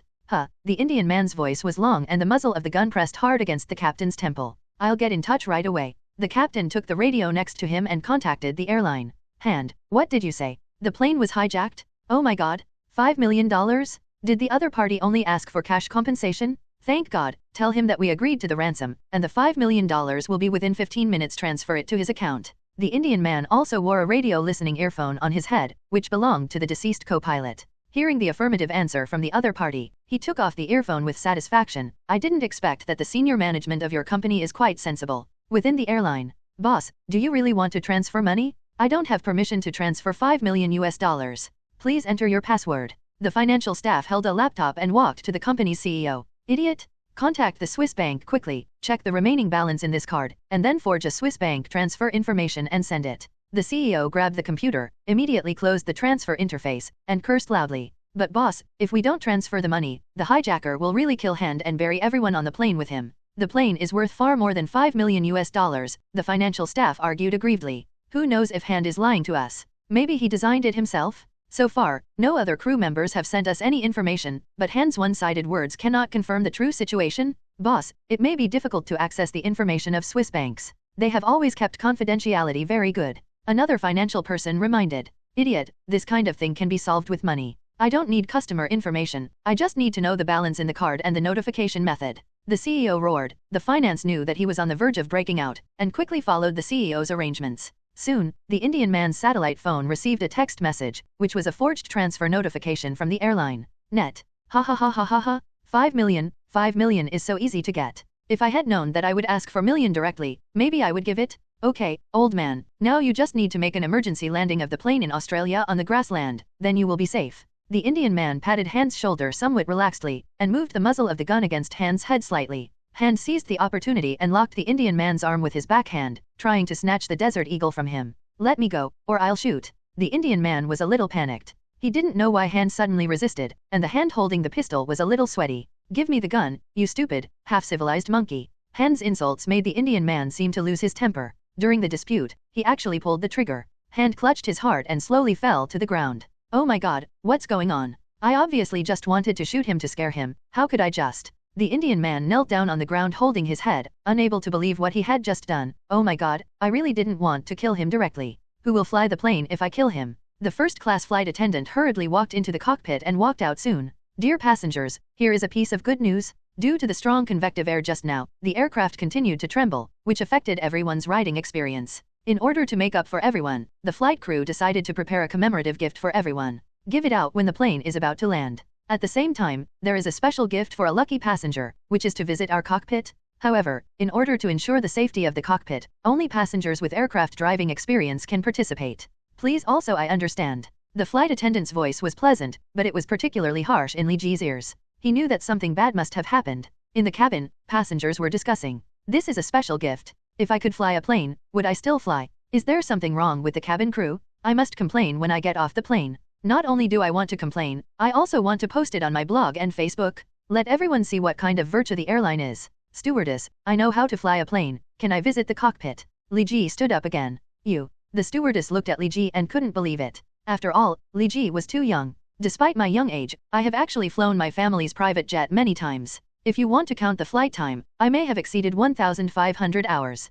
Li Ji said very comfortably. Well, since you can fly a plane, you will be the lucky passenger this time, the stewardess announced. Li Ji followed the stewardess to the door of the cockpit. The stewardess knocked on the door and said, Enter, here is the cockpit. Be careful not to tamper with the instruments in the cockpit. This is related to the lives of everyone on the flight. Li Ji nodded. Definitely, definitely. Others on the flight were still discussing, but the target of verbal criticism was changed from the crew to Li Ji. They felt that Li Ji was too young and there was a high risk of entering the cockpit. Li Ji opened the door and walked into the cockpit. The two corpses on the ground immediately made his pupils dilate. When he turned his head, the Indian man held the Desert Eagle and immediately pressed it against Li Ji's temple. Be honest? Put your hands up and don't move. You know how to fly a plane. The Indian man's tone was very doubtful. Li Ji's age did not look like a veteran pilot at all. Yes, I can. I have flown my family's private jet. Li Ji raised his hands. So you didn't invite me to visit the cockpit, but because you killed both the captain and the co-pilot, and no one lets fly a plane and find a pilot. It's quite smart, but there is no reward.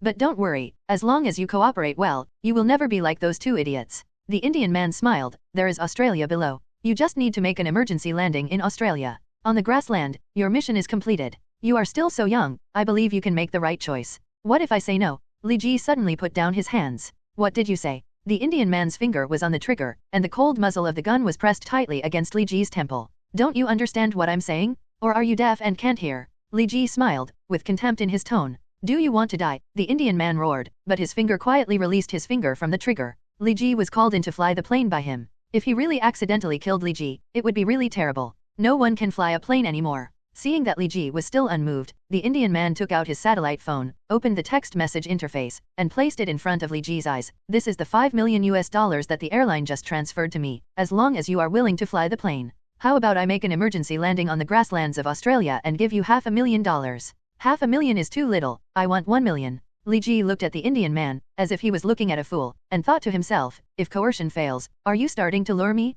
Are you planning to take me away after you are done? Kill, take the money and leave. The Indian man did think so, so he readily agreed. Okay, $1 million is $1 million. $1 million, that's a lot of money. I really want to make this money, but actually I can't fly a plane. I just want to come in and visit the cockpit, so I'm bragging. Li Ji's tone, it's very exaggerated and the acting is a bit clumsy. 35xs. You can't fly a plane. The Indian man's finger tightened on the trigger again. No. Li Ji shook his head, his face full of regret. With a bang sound, the Indian man pulled the trigger, and a bullet casing fell to the ground, but Li Ji was unharmed. What's going on? The Indian man's face was full of horror. It scared me to death. Fortunately, your marksmanship is poor, otherwise I would have been shot to death by you. Li Ji also had panic on his face, but he was just pretending. It is impossible for the bullets of the Desert Eagle to hit him. Li Ji caused damage. After hearing Li Ji's words, the Indian man also began to wonder if his marksmanship was too poor. When he fired, he was accidentally hit by the recoil and missed the target. He raised his pistol again and pointed it at Li Ji. Look this time.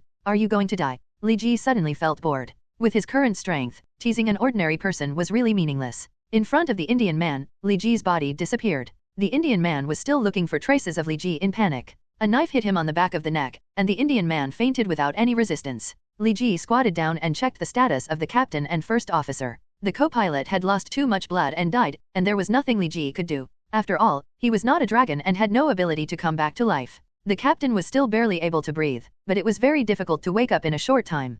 35xs Li Ji transmitted a little bit of the phoenix power to the captain, helping him stop the bleeding. The plane actually flies quite smoothly. After all, during the flight, the plane is controlled by a computer most of the time. It only switches to autopilot during takeoff, landing, and when encountering some emergencies or bad weather. Manual driving. The plane was still following the route and flying automatically. It seems like we have to make an emergency landing. After all, no one knows how to fly a plane. It's better to land in the Australian grasslands with few people than to land in Los Angeles. It is true that Li Ji can't fly a plane, but he can fly. Although Li Ji couldn't understand the things on the dashboard, he still knew on and off. Soon, Li Ji found the engine switch and turned it on. Suddenly, the plane lost power and began to slide downward. Although it would be no different to land in Los Angeles, it would be too easy to be discovered. Li Ji's body disappeared and appeared directly under the plane. This is also a second-hand function brought by the Phoenix power. Li Ji's body can transform into the Phoenix power and penetrate matter. It doesn't feel like teleportation is very useful, but it's barely enough. Li Ji raised the plane with both hands. The cabin was already in chaos. What's going on? We've only been flying for less than 6 hours. Why did we start to descend? It must have been the kid who just got in who caused the plane to descend. Stewardess, go to the cockpit and call that guy out. Flight safety is not a child's play. This is a civilian airliner, not a military fighter jet. It cannot perform aerobatics. Dear passengers, I'm sorry. Due to the previous airflow, the aircraft's turbine fan blades experienced a slight malfunction. I originally thought that adding a pilot could barely maintain the normal flight of the aircraft, but it had no effect. Therefore, the commander can only make a decision to make an emergency landing. Passengers, please fasten your seat belts and do not move around. Please rest assured that we will ensure everyone's safety to the greatest extent. The flight attendant's voice was also trembling, and she was actually a little worried. Give me a parachute, I'm going to skydive. Yes, give us parachutes. We don't want to be buried with you. Oh my god, I'm only 31 years old, I don't want to die. It's screwed. Civilian airliners are not equipped with parachutes. We're screwed. Below the plane, Li Ji observed the terrain. The Australian grasslands are very large, but not all places are so flat. Li Ji had to choose a flat enough place for the plane to make an emergency landing, otherwise an explosion would easily occur. Soon, Li Ji found a good place, located 15 kilometers due east. Li Ji held the plane and adjusted its course so that the plane was facing the east. After adjusting the direction, the next step is to lower the landing gear. Li Ji had not found the landing gear switch before, but he had a simple and crude way. Li Ji flew under the front wheel of the aircraft, which was already retracted. Li Ji reached in and pulled out the front wheel with a strong pull. Then he flew to the position of the rear wheel and repeated the old trick, and the landing gear problem was easily solved. With a boom, the front wheel of the plane touched the ground, and then the rear wheel also fell to the ground. The 3 wheels rubbed sharply on the ground, making a sizzling sound, and 3 scorched black marks were slid across the green grassland. Li Ji had returned to the cockpit at this time, quietly observing the flight and taxiing. The plane taxied for more than a kilometer and finally stopped slowly. Li Ji opened the cockpit door, returned to his seat with cold eyes, and began to pack his luggage. Alvaz looked at the several people lying on the ground in the cockpit and the Indian man's backpack that fell on the ground, and immediately understood what had happened. Li Ji, was it you who saved everyone? That's right. Li Ji did not deny it. He glanced at the flight attendant with a cold look in his eyes, then walked towards the cabin door with his luggage. The door of the plane has been opened, and most of the passengers in the cabin have fled. We still have to deal with the black box, trouble. Li Ji ignored the black box in the cockpit. This black box mainly recorded the sounds and conversations in the cockpit. It was insignificant and could be used as evidence of the Indian man's crime. But the black box at the tail of the plane was different. That black box recorded flight data during the entire flight, which Li Ji had to destroy. Li Ji walked to the tail of the plane and quietly injected a trace of phoenix power into the place where the black box was. The black box melted instantly. Li Ji nodded with satisfaction and left the plane. Hey, Li Ji, they don't know, but I understand that it was you who saved everyone? This is Australia now. I have many friends in Australia. They will pick me up as quickly as possible. Do you want to come with me? Let's go together. Alvaz took off his scarf and hat at this time. It was too hot in December in Australia. No, I've also contacted my friends. They will be here soon. Li Ji declined. He felt too powerful chi approaching him quickly. That's such a pity. This is my contact information. When I get to the United States, I'll treat you to dinner. Alves took out a business card from his pocket, with Alva's identity and job written on it, Vice President of the Group President. Net. Alves, I didn't expect that you are already a group vice president at such a young age. Li Ji said with some surprise. A chill flashed in his eyes. Hydra, is Hydra already so rampant in the United States? Can you register a company openly and honestly? Arthi is the reverse alphabet of Hydra in English. Li Ji did not expect that Hydra would develop its power in the United States so blatantly. No, it's just a small group, just a small group. Alves shook his head repeatedly. Okay, brother, small group. My friend is coming soon, and I have to get to the agreed place early. Here is my contact information. When I get to the United States, I will call you when I am free. Li Ji felt that the two Chi were getting closer. He originally wanted to ask Alves something more, but had to give up. Okay, go over there quickly. It won't be good if you keep your friend waiting for too long. Alves waved goodbye to Li Ji. The wind on the grassland was blowing. Li Ji stood in the wind, letting the warm wind blow his hair. In the sky, a helicopter hovered above Li Ji's head and landed slowly. Oh, Ororo, Chin, Xavier has so much money that he needs a helicopter. The helicopter landed on the ground and two people walked out of it. They were Li Ji's old acquaintances and two students from Xavier's genius school. Beauty, Storm, and Phoenix. Net. Gage, long time no see. How have you been in China these past years? Ororo walked over with cat steps. Not bad, at least I don't have to suffer from hunger in school. Li Ji touched his nose. That's right, you were still a little kid when you disappeared, and now you are so tall. Chin said with a hint of teasing. Chin, I will tell Scott exactly what you just said. Li Ji looked at Chin and smiled mischievously. When he saw that Chin seemed to be angry, Li Ji quickly changed the topic. Let's talk, find someone. I have something going on. Aren't you curious how we found you? Ororo said with a smile. It's nothing more than a mental control trick. Just give the Indian guy a mental hint and then force the plane to make an emergency landing in Australia. But you guys seem to have lost your temper this time. A poor guy died. Li Ji said calmly. Said. Pity? Are you talking about the first officer? Chin smiled. Do you know? Li Ji realized that something was fishy. The co-pilot and the Indian are in the same group. Otherwise, how could the Indian bring so many dangerous goods on the plane? Originally, they were just acting for the captain to see, and they wanted to blame the captain in the end. Unexpectedly, Indians also have their own little ideas, so they just fake it and make it real. Ororo explained. I see, then it's all their own fault. But I don't know why you want to plot against me. Li Ji's voice suddenly became sharp. Gage, we just want to find out what you were doing in China and why you disappeared for more than 4 years as soon as you entered China. Chin said gently. It must be said that Chin's appearance is very friendly, but to Li in the extreme it doesn't do much. There is no need to report to you what I did in China. I remember I submitted my withdrawal application long ago. Sorry, your withdrawal application is invalid. The professor has never signed it. Ororo took out a piece of A4 paper, which was Li Ji's withdrawal application. The principal's signature on it was blank. Well, there's no other way, so I'll tell you. Li Ji didn't expect them to do this again. I studied in China for 4 years and just graduated. Are you kidding me? The United States has the best education in the world. Why do you want to study in China? And China graduates in June, do you think we don't understand? Ororo asked. Li Ji's expression was a bit displeased. You should tell us your true purpose. Judging from your appearance, it seems that things are not that simple. Okay, Gage, we want to invite you to join the X-Men. The X-Men are Professor Charles. Chin was introducing the origin of the I won't join the police because of their background. Why? Ororo's eyes turned blue. The originally blue sky also turned pitch black at this time, with thunder and lightning rolling in the clouds. You joined the Brotherhood of Mutants? Or the alien city in China? I heard that the Brotherhood has been very active in China in recent years. Oluoluo, if you want to find trouble, just say so. Don't put all these things on my head. Li Ji was not too happy either. He was a little angry after leaving Kunlun, and he was tricked. Now Ororo also poured the shit basin on him. Although Li Ji was an acquaintance with them, in fact, their friendship was not deep. Then let me see what you have learned in 4 years in China. You used to run away when you met me, but now you dare to talk back. The sky became darker, and the lightning in the clouds became more dense. Accompanied by the sound of thunder, Li Ji clenched his hands tightly, and the aura from his body burst out, illuminating the surroundings of his body. He seemed to be incompatible with the environment. Chin glanced at Li Ji with some confusion. There seemed to be something on Li Ji that made her heart beat faster. I see, have you finally mastered how to use energy? But do you think this is enough? Ororo opened her arms, and countless arcs surrounded her. Ororo, Chin, you two come together.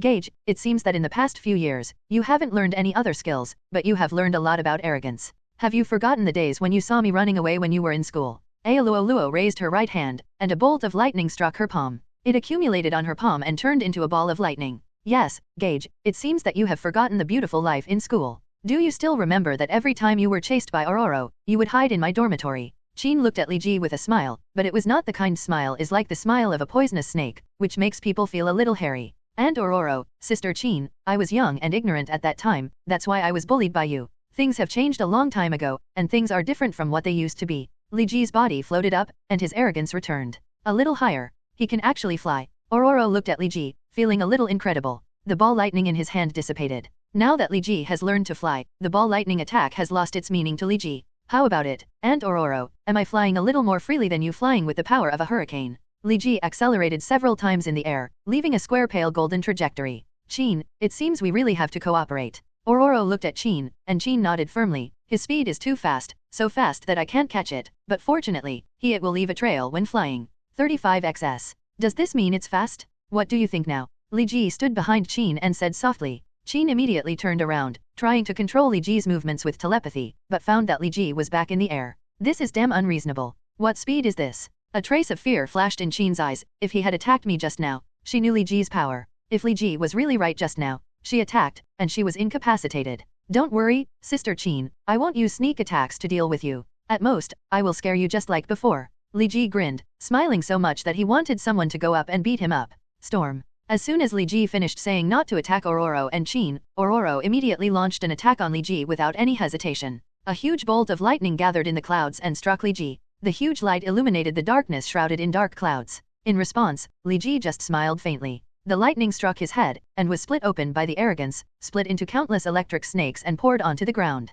Li Ji looked like a king in the thunder and lightning. "What is that golden, flame-like thing around you?" Ororo asked. "Oh, this is the latest lightning rod developed by Stark Group. It is portable and ultra-thin. You can buy it and try it. The effect is really good." Li Ji's smile was a bit skinny, which made Luo and Qin immediately wanted to hit him. "Qin, help me." The blue in Ororo's eyes became deeper, the thunderclouds in the sky expanded more and more, and the rumbling sound of thunder was deafening. Qin used her mind power to quietly change the magnetic field around Li Ji, deepening the concentration of water vapor and discrete ions around Li Ji. As long as lightning strikes down, a chain reaction will occur. Li Ji saw through the crude combination of the two. Although they had known each other for a long time, their relationship was not very good most of the time, so the tacit understanding of fighting together was a bit uninteresting. "Why don't you fight back? Do you want to show your gentlemanly demeanor?" Ororo teased. No, I have never been a gentleman, Ororo, you should understand." Li Ji's evil smile made Ororo feel a little uncomfortable. She didn't know what Li Ji was implying, but what Li Ji said next was it wasn't that she was uncomfortable, but that she was angry. "It's just that I feel a little itchy. Maybe your lightning can help me clean the parasites on my body." "Gage Stark, you are very good. All of you Starks are so annoying." Ororo's voice trembled a little, and Li Ji was confused. "What are we Star? A member of the K family?" Immediately, Li Ji reacted. Could it be that guy Tony who soaked Ororo and then abandoned him? If that's the case, is Tony still alive? While Li Ji was thinking about other things, Ororo Luo immediately launched an attack. A bolt of lightning that was several times larger than before struck Li Ji. It instantly collided with Li Ji's arrogance and created violent sparks, scattered all around. Due to the influence of the surrounding water vapor and discrete ions, the arc was not directed to the ground. Instead, it gathered around Li Ji. Li Ji's body seemed to transform into a huge electric ball. "Ah!" Li Ji shouted loudly, and the thunder and lightning around him dispersed. The thunder ball did not cause much damage to Li Ji, but only made Li Ji look a little embarrassed. Under the effect of the thunder and lightning, Li Ji's hair stood up. "But he looks a bit like a Super Saiyan." Huh. Li Ji felt his trouser pocket vibrate. He put his hand in and pulled out a charged cell phone. His eyes instantly turned cold. "Ororo, Qin, it seems I have to give you a taste of the pain."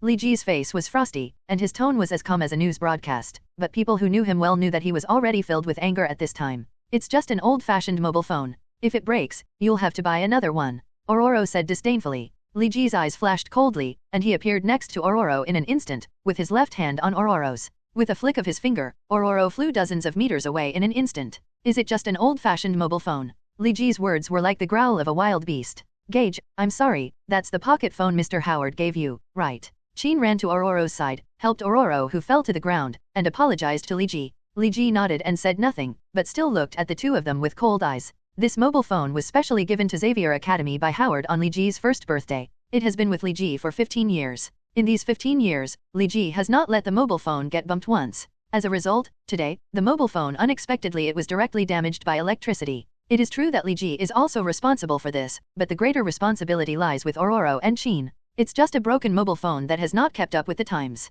It is like a treasure. Now you can buy a better and newer one for $100. If $100 is not enough, I will give you another 100. Li Ji was instantly Ororo, who was knocked away, was also angry, stood up and taunted. "Let's go to the sea." You can't let go here. The changes in the wind and clouds at sea are more severe than on land, which can be regarded as strengthening your ability to withstand beatings in disguise. Li Ji's figure disappeared into the sky. Ororo and Qin only can drive a helicopter and fly in the direction Li Ji left. Li Ji's flight was extremely fast. In just 10 minutes, he covered hundreds of kilometers and arrived at the northern coast of Australia. This area is vast and sparsely populated, with no one living along the dozens of kilometers of coastline. Li Ji is suspended in the air with confidence, waiting for the arrival of Ororo and Qin. The speed of the helicopter was not slow, but it was far behind Li Ji's speed. After waiting for more than an hour, Ororo and Qin arrived belatedly. Ororo Luo was furious when she saw Li Ji standing in the air with his hands folded and his eyes closed. He stood up, opened the helicopter door and flew out. Fortunately, Qin reacted quickly and took over the control of the helicopter, otherwise the helicopter would have crashed.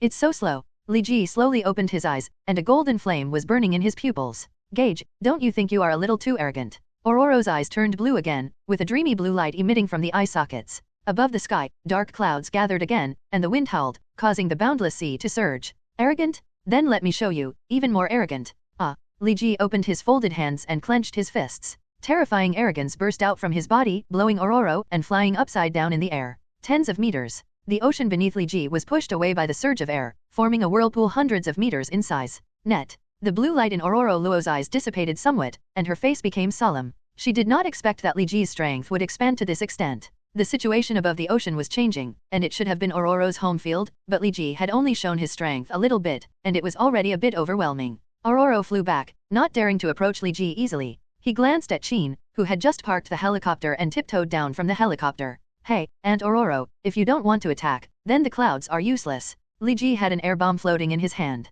He raised it slightly, and the air bomb slowly flew into the clouds and exploded with a bang. Opening, a hole appeared in the center of the huge clouds that were originally connected. The sun shone down from it and fell on Ororo's body. Gage. Ororo's voice was very low, as if he was biting his tongue and shouting. Don't worry, for the sake of our acquaintance, I will be sympathetic to you. At most, I will beat you until you are paralyzed. Li Ji didn't have a good impression of Ororo. When he was in school, he often chased her. Ororo was beaten by Li Ji, but thanks to Li Ji's cleverness, Ororo never succeeded in beating him even once. This also caused Ororo to always feel unhappy with Li Ji, and often made things difficult for Li Ji by wearing small shoes. The relationship between the two it's never been very harmonious. Net. Ororo looked at Li Ji warily and said nothing. She was worried about Li Ji's sudden attack. Li Ji just gave her a head jump before, which made her a little dizzy for several minutes. If Li Ji gave her a hard blow, she knew very well what kind of person Li Ji was, and she would definitely be able to do such a thing.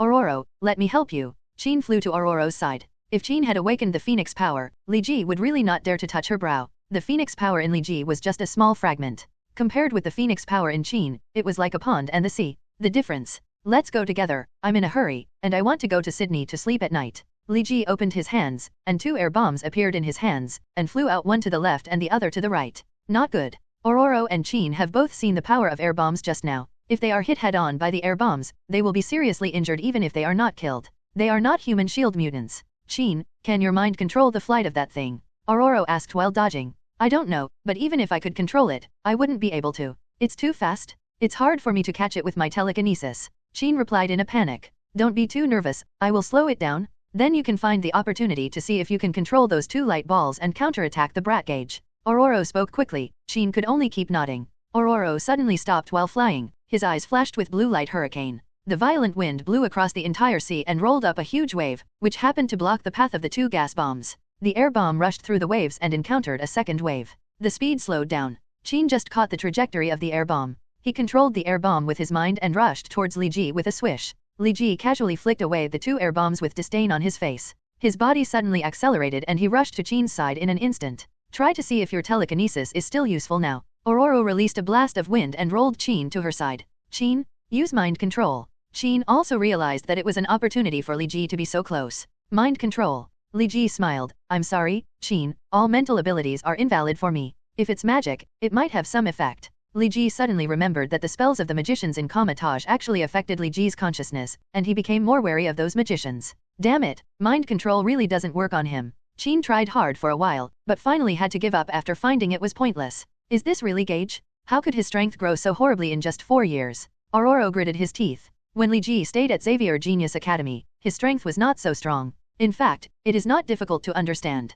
When Li Ji was studying at Xavier Genius Academy, he could neither fly nor qigong waves. He could only rely on the strong physique of the Saiyans to fight. For Ororo, who has such powerful powers for mutants, Li Ji is like a super soldier on the military line. He has no skills and only knows ordinary skills. Although his attack power is not low, he can be solved with one AoE. But now Li Ji has grown into a supermodel hero. His attack, burst, skills, and defense are all SSS. He can also ignore the terrain and launch attacks indiscriminately. At this time, Ororo has nothing to do with Li Ji. What's more, Li Ji's strength has undergone earth-shaking changes in the past month or so. The battle with Xiaolao made Li Ji's strength surge more than 10 times. The strength Li Ji is showing now is just the tip of the iceberg of his true strength. If Li Ji is really allowed to go all out, it is no exaggeration to say that Ororo and Qin may not even see the shadow of Li Ji. Solved directly. Ororo, what should I do? Ororo and Qin hid in the sea water, and Qin used her telekinesis to open a bubble on the bottom of the sea. The two of them were hiding in the bubble. I don't know why his strength has expanded to this point in just 4 years. No wonder the professor wants him to join our team so much. Qin, have you ever seen a mutant whose strength has grown so fast? Ororo hated it. Said hatefully. If I have to say, Robert is probably one. But Robert's superpowers are completely different from his. Although Robert's superpowers are powerful, their destructive power and deterrence are much smaller, and their speed is completely incomparable. Sex. He is like a fighting machine, seemingly born to fight. Although Ororo didn't like Li Ji, his evaluation of Li Ji was quite fair. It's really scary. I suspect that if he joins us, the blood on our hands may be 10 times more than what we have now. Qin is a little worried that after Li Ji joins the X-Men will not be protected from the organization becomes a violent organization. Don't think about all this. He might have joined the Brotherhood of Mutants. Magneto has been making a lot of moves in East Asia recently. It's not like you don't know. Ororo resented Li Ji deeply. Probably not. Qin's tone was a little doubtful. In his impression, Li Ji was just a naughty kid. Apart from often stealing food from the canteen, he actually didn't do any bad things. Who knows? Ororo didn't want to argue with Qin at this time. At school, Ororo would scold anyone who dared to say good things to Li Ji. I don't know when other people will be able to come. I'm afraid we can support him. It won't take much time. In Sydney, Southern Australia, a fighter plane has just taken off. Hey, Warren, can you locate the locations of Ororo and Qin? Scott's voice was very anxious on the fighter plane. I can only locate the position of the helicopter. I can't be sure whether Ororo and Qin are next to the helicopter. The person driving the plane was Warren, whose full name is Warren Kenneth Worthington III. He belongs to a wealthy family in New York, heir to the famous superhero Angel. The reason why the X-Men have become wealthy is due to his huge financial support. Damn, how far is the helicopter? Scott stamped his feet, a little dissatisfied with the number Warren said. At full speed, it will take about 40 minutes. My fighter plane has been modified under the guidance of Mr. Tony Stark and can fly at Mach. Warren clicked on the plane's instrument panel, and the plane's acceleration zone suddenly ascension. The bodies of Scott and Robert, who had been silent all this time, leaned back sharply due to inertia. Just move forward at this speed? That guy Gage Stark is a ruthless character.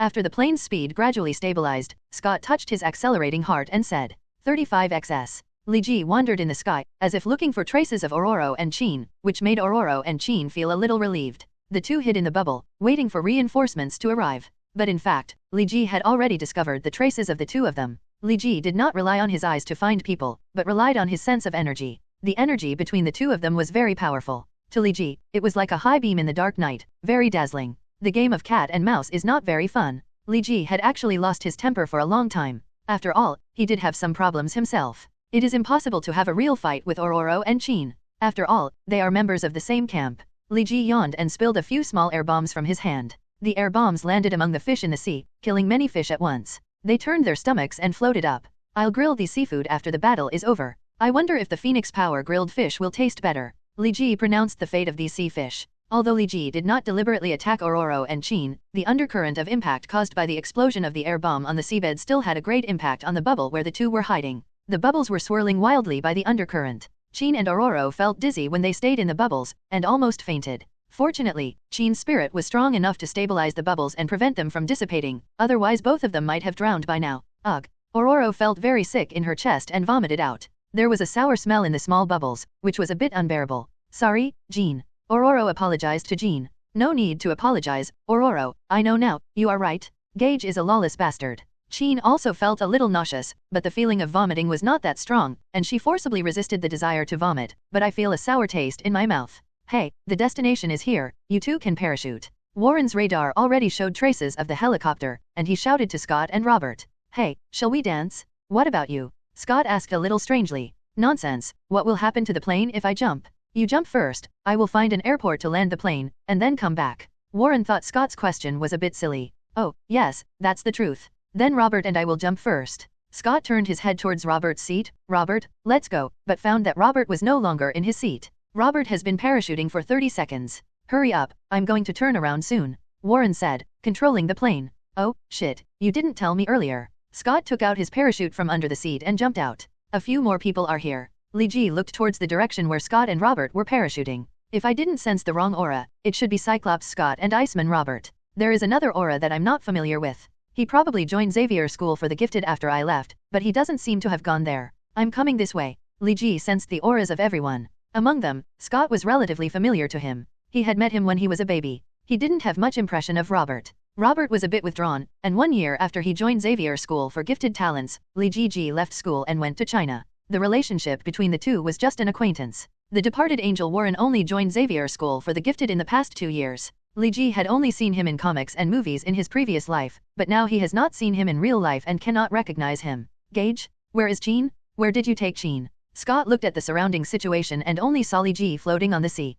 He did not see the whereabouts of Jean and Aurora, so he rushed towards Li Ji shouted, and poor Aurora was directly ignored by Scott. Li Ji shrugged and pointed to the ocean below him. Damn it, you actually killed Jean. I want you to be buried with Jean. Scott fired 2 red lasers from his eyes, pointing directly at Li Ji's heart. Li Ji flicked his fingers, and the 2 air bombs were accurately fired. Caught Scott's laser and put a colorful firework in the sky. Why do you feel so weird? Shouldn't you die for your love? Robert, freeze the entire sea area and protect Jean's body. Don't let her be eaten by animals in the sea. The professor may have a way to resurrect Jean. Scott took Robert's hand and shouted loudly roaring. Robert blushed, retracted his hands and put them behind his back. Net. Forget it, with his IQ, I'm afraid he can't understand what I mean. Li Ji touched his forehead. This was not the first time Scott had this problem. If it weren't for his poor brain, Howard and Mary it won't turn into a vegetative state. Scott's behavior was not at all like the calm X-Men captain in Li Ji's memory, but rather like the ultimate wife-slave. Li Ji once again condensed an air bomb in his hand and threw it into the sea. The air bomb just stayed more than 10 meters below the bubble where Aurora and Jean were hiding. It exploded with a bang. The violent shock wave rushed the bubble directly out of the sea and flew away, into the air. Gage? How dare you desecrate Jean's body? Scott roared, his voice very high-pitched, reaching Jean's ears directly. She lifted the mental bubble, flew to Scott's side with a trembling body, and said intermittently, "Who are you talking about? Who is dead?" "I'm sorry, dear, Gage said you were in the sea. I thought he killed you and dumped your bodies in the sea." The more Scott explained, the uglier Jean's face became, and Scott also knew that he seemed to have said the wrong thing. The wise man did not continue. Net. Aurora also flew over. Her condition was even worse, her face was pale, her body was weak, her mind was like a ball of mush, and her stomach was turbulent. "Hey, Scott, don't you care about me?" Aurora asked with some displeasure, but Scott ignored him at all. Above the sky, Li Ji fell down impatiently. "How long do you want to chat? Do you need me to give you a few cups of cat poop coffee? Gage, let me ask you again, are you willing to join the X-Men?" Jean pushed Scott away and asked Li Ji seriously. "No need to ask, I won't join." Li Ji floated up again. "I have my own plan, my future does not lie with Xavier, no matter what you say, I will not join." "Then there's no other way. It seems we can only fight." Jean looked at Li Ji with a strange look. In the past, she had always treated Li Ji as her little brother, and the two of them got along quite well. Unexpectedly, now, Li Ji actually became a warring enemy with her. Jean, Aurora, Scott, Robert, you all come together. It just so happens that I help old guy Charles train your combat understanding, which can be regarded as a reward for him. Li Ji flew to the sea. "Hey, didn't you say let's go together? I can't fly, so how can I fight with you on the sea?" Scott protested. Li Ji stopped and looked at Scott with the same look as he looked at a fool. "Robert, you will freeze the ocean, right?" Robert nodded. Aurora and Jean both looked at Scott with disdain and distanced themselves from him. "Hey, Robert, why didn't you tell me earlier?" Scott wanted to hold Robert's hand again, but Robert avoided it, leaving Scott alone in embarrassment. Robert walked to the seaside and stepped lightly on the sea. A large area of the ocean froze, and the edge of the ice could not be seen at a glance, making people think that they had arrived at the Antarctic ice sheet. "Great job, Robert." Scott ran onto the ice, followed by Jean and Aurora. Li Ji looked at them condescendingly. The ice layer created by Robert was very thick, with an average thickness of 20 meters. It was very solid to step on, and there was no need to worry about the ice layer breaking. But this level of ice is not enough for Li Ji. Li Ji only needs a light blow to shatter the entire ice layer. "Robert, your power is very useful. You can get easy to preserve refrigerated seafood directly from the ocean. In the future, the X-Men will not be able to survive. Let me introduce you to a fresh job," Li Ji said with a smile. Several air bombs in his hand flew towards the 4 people. "I can block the 2 in the middle." The most powerful thing about Scott is his pair of eyes. Not only can those eyes emit laser rays, but they also have the ability of supervision. Most people can't catch the movement trajectory of Li Ji's air bomb, but Scott can see it clearly. Scott's eyes shot out lasers, which just offset Li Ji's 2 air bombs. Robert, turn the water vapor in the air into ice crystals. Ororo shouted. Robert did as he was told, and some sparkling ice crystals appeared in the air around him. Ororo controlled the ice crystals and formed several layers of huge ice walls, slowing down Li Ji's air bomb attack. Qin, can your mind capture these light balls? Ororo shouted. Leave it to me. Qin used his mind power to control the remaining air bombs that Li Ji attacked, and drove them to counterattack Li Ji. Although he and Ororo had only cooperated in this way once before, they were very familiar with it. Is it that simple? Li Ji's voice was indifferent, and the index finger of his right hand pointed downwards. The air bomb that was twisted by Qin actually changed its direction for the second time, and attacked the 4 people again, and the speed was several times faster. Kut's supervision could only see a little shadow of the air bomb. A few air bombs quickly destroyed several lines of defense set up by Ororo and entered the dangerous area of the 4 people. If Li Ji had fought life and death with them, they would have died in the explosion of the air bombs. Got off. Fortunately, Li Ji just wanted them to suffer a little. The air bomb passed directly over several people and rushed into the ice. The huge ice broke instantly. Ororo and Scott were not very lucky. They happened to be at the crack, and their bodies were instantly out of control and fell into the cold sea water. Robert's superpower is no joke. The temperature of the sea water can now be said to be freezing cold. Robert took action very decisively, and several ice whips condensed on his hands. The ice whips grabbed Ororo's feet and pulled her out of the sea, but Scott failed to pull her and could only look at him. Sinking into the deep sea, Robert originally wanted to rescue Scott, but he discovered a more urgent matter. He had to control the air bomb that Li Ji attacked into the bottom of the water, otherwise the next air bomb would explode. Explosion, the effect is far more than what it is now. Robert was highly nervous, looking for the air bomb that Li Ji attacked into the water. The air bomb slowed down a lot after entering the water, and the air bomb kept glowing, so it was relatively easy to find. Robert used his superpower to freeze several air bombs, and then looked for Scott, but he never saw him again. Can even the breath be frozen? No wonder he became an Omega-level mutant in the future. Li Ji looked at Robert's movements and thought a little. It seems I still have to take action. Warren suddenly flew into the battlefield, flapped his wings a few times, and rushed into the seabed like a water bird hunting. Warren rushed into the water like a waterfowl hunting, instantly locked Scott's position, dived down, grabbed Scott's belt, pulled him up, and threw him on the ice. Net. It's so cold. Warren shook the ice water off his body, but the biting cold still chilled his back. Scott lay on the ice, his body temperature had dropped below normal body temperature, his face was pale, and his body was stiff, but when he touched his body, he would tremble violently. Qin, please use telekinesis to clean up the water in Scott's clothes. He is in a very bad condition now. Ororo urged Qin, who was a little dazed beside him, and then Qin realized, oh. Qin put her hands on Scott's chest and used her telekinesis to drain the moisture from Scott's clothes. Scott's body shaking slowly calmed down, but his face remained unchanged and extremely pale. Li Ji stood in the air, condensed a little phoenix power with his fingers, and flicked it into Scott's body. It's just that this phoenix power is too small, so small that several members of the X-Men didn't even see it clearly, and it had already entered Scott's chest. What is this? Qin's eyes widened, and she felt a strange yet familiar force as she watched the phoenix force sink into Scott's body. Gage, what did you do?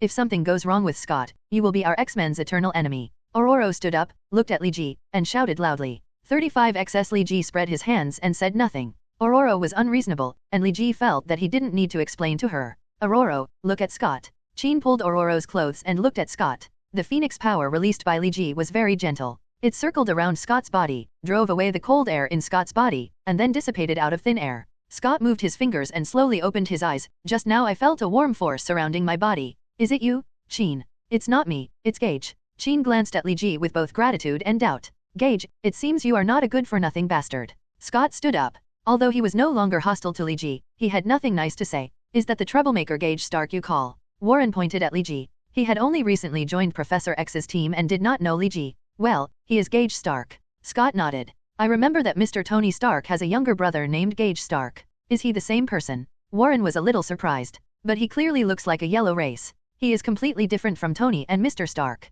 Like, he is the younger brother of Mr. Tony Stark and the adopted child of Mr. Howard Stark. Qin explained. Oh, my god, if I hurt him, will Mr. Tony Stark do anything to my plane, missing parts, or something? Warren said deliberately exaggeratedly. You have to be able to do that. Li Ji appeared next to Warren, holding an air bomb in his hand. Qin, quick, control this air bomb. Ororo suddenly shouted. She did not dare to let Li Ji release the air bomb at such a close distance. She knew the power of the air bomb at such a close distance. If the distance explodes, the 5 X-Men present may have to be heroic. Qin tried to use her mind to control the air bombs, but found that the control of the air bombs was more than twice as difficult as before. She could not make the air bombs counterattack Li Ji, so she could only throw the air bombs into the high altitude. Li Ji was not surprised that the air bomb was taken away. Originally, the air bomb was meant to scare them and attracted the attention of the 5 people. Li Ji's purpose had been achieved. Ah! Li Ji roared. His previously restrained arrogance erupted from his body, and the turbulent energy rushed in all directions. The 5 of them were all driven back by Li Ji's anger.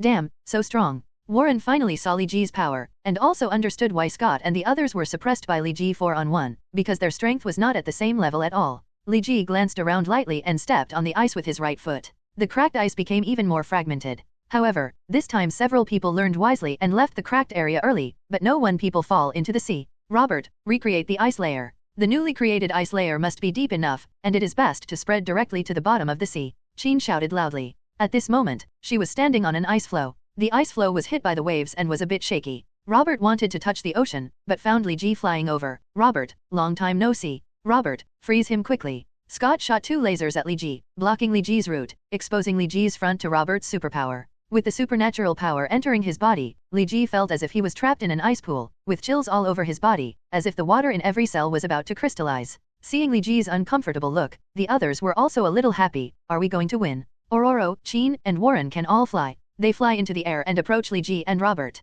I'm just teasing you. Li Ji suddenly grinned, and the power of the phoenix exploded in his body. The cold air was expelled from the body in an instant, and white air puffed out in all directions, just hitting Ororo and the 3 of them. The biting cold made the 3 people's bodies stiffen instantly and they fell from the air. Fortunately, Robert's quick eyesight and quick hands created a large layer of ice, and the 3 of them did not fall into the sea. Robert, your powers are good and of great strategic significance, but your combat ability is still not that interesting. Li Ji flew into the air, and before leaving, he did not forget to throw an air bomb at the ice floe under Scott. Being hit by the shock wave, it also fell onto the ice floe that Robert had just created. To be honest, I don't want to play this kind of house game with you. I should be lying on the big bed in Beverly Hills, drinking refreshing Coke and Sprite, but you let my plane land in Australia, and broke the gift Howard gave me. It's time to show you some real power. Li Ji roared angrily, all the energy in his body exploded, and the entire sea trembled with magnificent waves. The ice created by Robert was pushed into the sea, leaving only a thin layer, about 20 centimeters still exposed on the sea, barely enough for a few people to stay.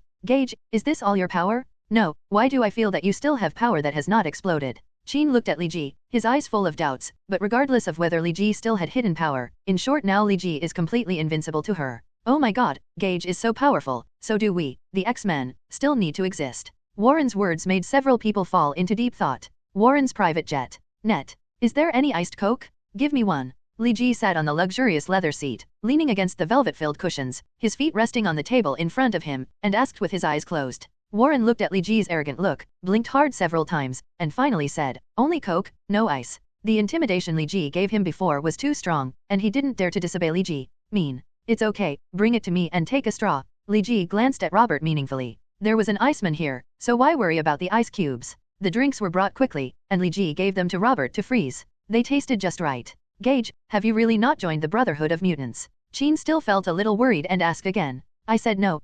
If I had joined the Brotherhood of Mutants, wouldn't I have just killed you all? Li Ji took a sip of ice Coke and felt much better, even his tone softened. Qin thought for a while and found out that this was true, and returned to her seat. Of course, there was actually another reason that Li Ji didn't say. Besides, the Brotherhood of Mutants is connected to Hydra. Howard and Mary were harmed by Hydra. How could I join them? The plane flew smoothly in the stratosphere. Warren did not turn on the top speed mode this time, but it was still much faster than ordinary civil airliners. It was almost Mach. After Li Ji drank the Coke, he closed his eyes and rested. Stand up. Originally Li Ji was planning to go to Sydney and take a direct flight to New York the next day, but since Warren arrived in a private plane, Li Ji chose to take a quick flight. After more than 4 hours of flight, the plane landed at an unknown airport near New York. It was said to be a dedicated airport for Worthington Industries, but Warren did not admit it. Hey, remember, don't tell Tony that I'm back. Li Ji warned again, if you leak the news, I will make it look good for you. Several people nodded quickly, and Li Ji waved to them and said goodbye. The nights in New York are colorful, with nightclubs, bars, and street gunfights, but these have nothing to do with Li Ji.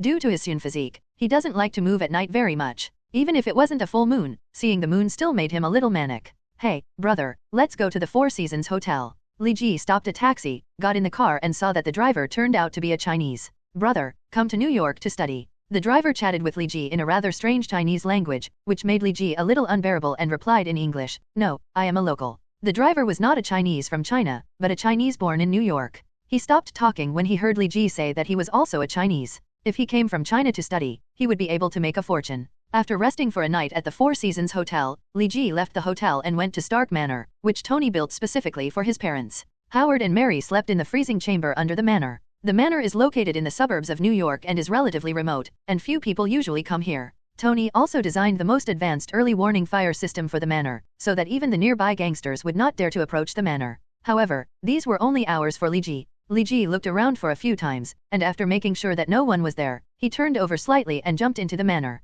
Finding the entrance to the basement with ease, Li Ji flashed his body and entered the basement. The special effects of the Phoenix power are quite useful. Li Ji walked down the stairs. He didn't want to take the elevator. It would be too easy for Tony to find him in the elevator. The basement was built very deep, more than 100 meters long. Li Ji descended slowly. In the quiet environment, the sound of footsteps was very obvious. A few minutes later, Li Ji finally reached the bottom floor. Just when he was about to use the power of the Phoenix to enter the door opened. Tony stood in front of him with a look of arrogance on his face. Are you here? Li Ji frowned. Who told you? Tony turned around and walked into the room and lay down on the armchair. No one told me. It was the bank that told me. Your bank card generated a consumption record in New York last night, and I knew you would definitely come here. I can allow it. You go visit your parents for 15 minutes first, and then we can sort out our affairs slowly. Li Ji nodded and walked into the room. Howard and Mary's freezing cabin was placed in the center of the room. Looking at the two of them through the glass, they seemed to be asleep. Don't worry, Howard, Mary, I will definitely find a way to wake you up. Li Ji clenched his fists. He planned to ask Kamataja's mage if he had this ability. Have you finished the visit? Looking at Li Ji walking out from behind, Tony said. His tone made Li Ji a little uncomfortable, but he still nodded. Tell me, what have you been doing in Huaxia in the past few years? Don't tell me that you went to school in Huaxia. I checked with someone from Huaxia Education, but there is no information about you. There is basically no bank card consumption. It was only 4 years ago. There was a consumption record more than a month ago. Could it be that you went to China to recognize your ancestors? Tony's fingers slid on the armrest. I think it is possible. I heard that you also named yourself Li in Chinese. Ji, have you found a relative in China? Seeing that Li Ji wanted to speak, Tony spoke again. Don't rush to explain. I want to ask you, are you Gage Stark or Li Ji now? Li Ji frowned, but Tony did not let him go easily. If you are Gage Stark, what does it mean that you have not come back to see your parents for more than 4 years? If you are Li Ji, now that you are back, what are your plans? Li Ji's face was as cold as frost, and he said coldly, I am both Gage Stark and Li Ji. Of course, you can take me as whomever you want. That is your freedom. Okay, Gage Stark, can you explain why you left China without a trace and didn't come back for several years? Do you still regard this place as your home? Tony asked. I don't know whose cell phone I called more than a dozen times but couldn't get through. In the end I could only send him an email telling him that I was going to China to practice and might not come back for a few years. Is it you, Tony Stark? Li Ji grinned and sneered. What email? Tony was confused. There was a computer in the basement. Li Ji logged into his mailbox on the computer, pointed at the sent email and looked at Tony. This is it. Tony looked at the mailbox with a serious look on his face. You know, I've been running around for world peace, so it's okay to miss an email. Tony, world peace is not achieved by just crawling on the bellies of all the beauties in the world. After arguing with Tony, Li Ji left Stark Manor. He had expected this situation, so he specially asked Qin and others not to leak the news. Unexpectedly, he was discovered by Tony. He is worthy of being one of the best in the Marvel Universe. Of high IQ talents. You did a great job. They actually froze my bank card.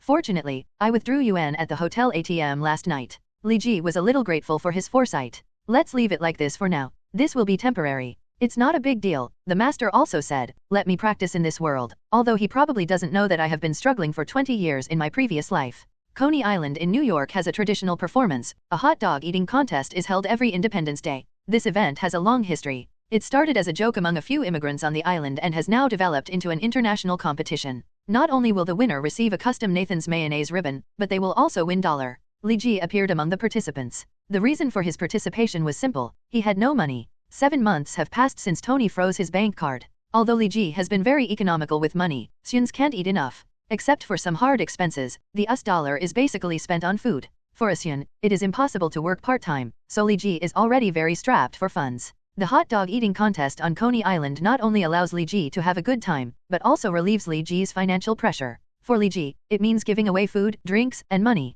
Although this hot dog eating contest brings together many powerful big eaters from around the world, are these big eaters comparable to Saiyans? Dear viewers in front of the TV, this is the venue for the ND Coney Island hot dog eating contest. I am Ben Nelson, and I will broadcast the entire hot dog eating contest live for you. Thank you Coney Food Company, great support. Li Ji looked at the big screen above his head, where a fat host was conducting a live broadcast. If it weren't for his self-introduction, Li Ji would have almost mistaken him for a contestant. Next, we will interview Mr. Kobayashi from Neon Country. Mr. Kobayashi is a consistent victor in this competition. Since his first participation in the competition in 2001, he has set a new world record with an astonishing score. Every year since then, he has set a new world record. He will arrive as scheduled, and so far, he has won the championship 4 times in a row. Every time he comes, it is a nightmare for his opponents. Not only that, Xiaolin Zun has a huge appetite while also maintaining an excellent figure. He has countless girl fans in the Neon Kingdom. 35XS Benier has always wanted to ask, how does he eat so much and still eat at the same time?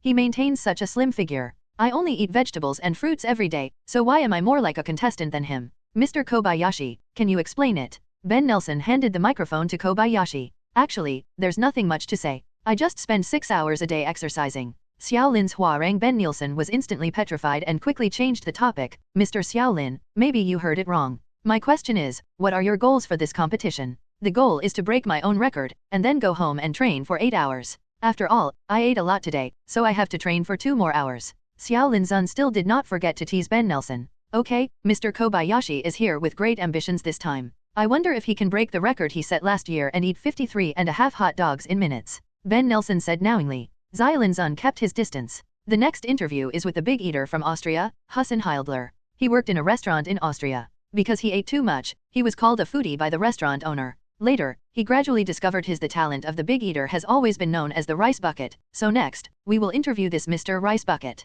Ben Nelson turned the camera to Hussein Heildler. Hussein was even bigger than Ben Nelson. This made Ben Nelson seem to have regained a little dignity. Mr. Hussein, what do you think of your own title of Rice Bucket? What about? Just call me Fan Tong. I used to be quite resistant to this title, but now I have looked away. The title Fan Tong not only brings me honor, but also brings luck. I love it. You're a loser. Hussein shouted. So what are your goals for participating in the competition this time? Ben Nelson asked the same question again. As for the target, it's hard to say. Xiaolin Zun is too good and I don't have confidence. Now I prefer that he chokes when he eats so much, so that I can take advantage of it. Hussein laughed. It's really a tit-for-tat expectation, so I also wish you can achieve your goal. Ben Nelson said with a sinister smile. After continuing to interview several people, Ben Nelson walked up to Li Ji. The next person I want to interview is a special contestant. At first, I thought I was wrong. After many comparisons, I finally realized I believe I saw the right person. His name is Li Ji. Li Ji was a little confused. I am just an unknown person in the food world, so why did the interview come to me? You may not have heard of the name Li Ji.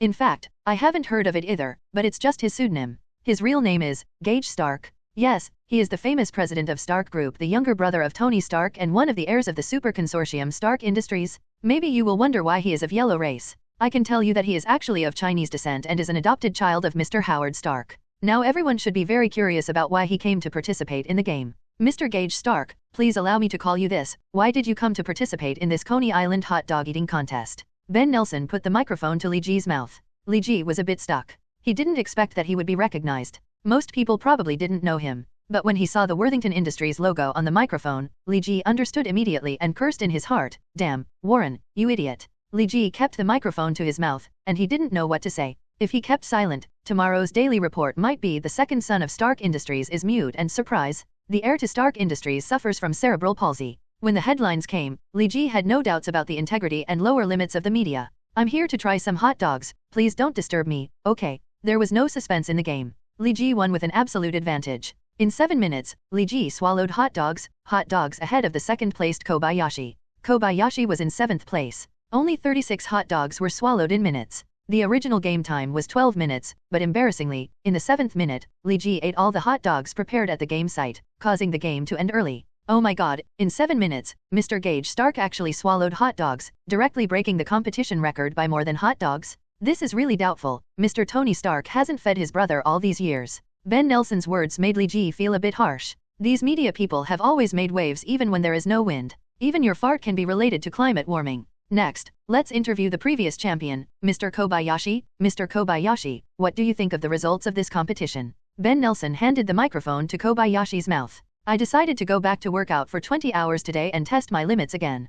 Kobayashi's eyes were very firm, and Ben Nelson could only walk away angrily. It seems that Mr. Kobayashi refuses to admit defeat. Okay, next I want to interview Mr. Rice Tong. Mr. Rice Tong, you came in 3rd in this competition. What do you think? Hussein took the microphone. It's a pity that they didn't choke when eating the hot dog, which made my plan to steal the tower fail, but I was still very happy, eating such a delicious hot dog, and seeing so many big stomachs Wang. 35XS. I have a question for them. How can they not get fat even though they eat so much? I observed that their stomachs have not changed at all, while my stomach, which was originally like a football, has it became rugby. Mr. Kobayashi Takashi has already answered this question. He exercises 6 hours a day. I think Mr. Gage Stark should be the same. Ben Nelson turned to Li Ji. Li Ji wanted to take the bonus and leave early, but didn't want to talk to him. Ben Nelson, but the organizer seemed to intend to wait until the interview was completed before issuing bonuses, so Li Ji could only accept the interview. I hope that next time the organizer can prepare more hot dogs, so that the hot dogs will not be eaten before the time comes. Li Ji accepted the interview gracefully, received a cash bonus of $, and left to the competition venue. New York, Brooklyn. Li Ji walked through a narrow alley. Hey, boss, do we really want to attack that person? Although the live broadcast said that he is Tony Stark's younger brother, I think this is just a gimmick for the live broadcast. Several people followed Li Ji in the car and walked behind. The younger brother said to the older brother in the passenger seat, "Idiot. Even if he is not Tony Stark's brother, he still has $10,000 in cash. If he is Tony Stark's brother, we will make a fortune. If not, we can make a small fortune. Anyway, these weak Chinese people don't dare to resist." The boss patted the younger brother on the head and continued to follow Li Ji. "Are so many people interested in me? Well, there are 3 groups of people following me. Do they really treat me as a soft persimmon?" Li Ji glanced coldly, looking at the 3 groups in the east, south, and southwest directions. Someone is following him. In this case, then this alley will be your burial place. Li Ji deliberately walked deeper into the alley. He knew the situation of this alley. At the end of the alley was an abandoned factory, which used to be a gangster. The gathering place was cleaned up by Daredevil, and now it is a place that no one cares about. Has this kid never been to Brooklyn?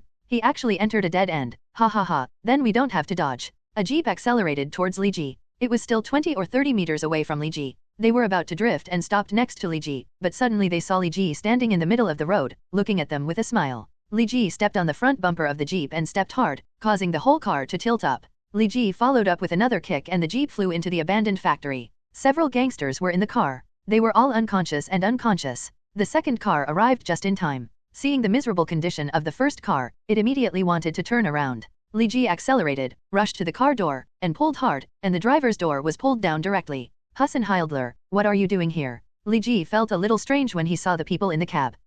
Hussein didn't know how to weave a reason. "Hassan Hildler, that's interesting. You must be a descendant of that person, otherwise you should be a blood relative." Li Ji suddenly laughed because he saw through Hassan's origins. Hussein shook his head quickly, but after seeing Li Ji's expression, he nodded again. "I may ask you for help in the future. Let's go. Remember to drive slowly, otherwise it will be easy to be thrown out of the car." Li Ji threw the car door casually and had no intention of attacking Senator Hussein quickly turned around the vehicle, left the alley. The third car arrived a little late. Li Ji waited for 3 minutes before it drove over. A man and a woman got out of the car. "Have you been waiting for us here?" The man approached Li Ji. "Yes, Carlson, Melinda." Li Ji recognized the 2 people in front of him as 2 agents from SHIELD. "Do you know our identities?" Coulson was a little surprised. "An agent from the Strategic Homeland Defense Attack and Logistics Bureau." Li Ji smiled. "Then you also know the reason why we are looking for you? Shall we talk?" Melinda had a professional fake smile on her face. "No, I'm not very interested in S.H.I.E.L.D. Li Ji waved his hand. "But it will be very difficult for us if people with supernatural powers like you are not under the control of S.H.I.E.L.D.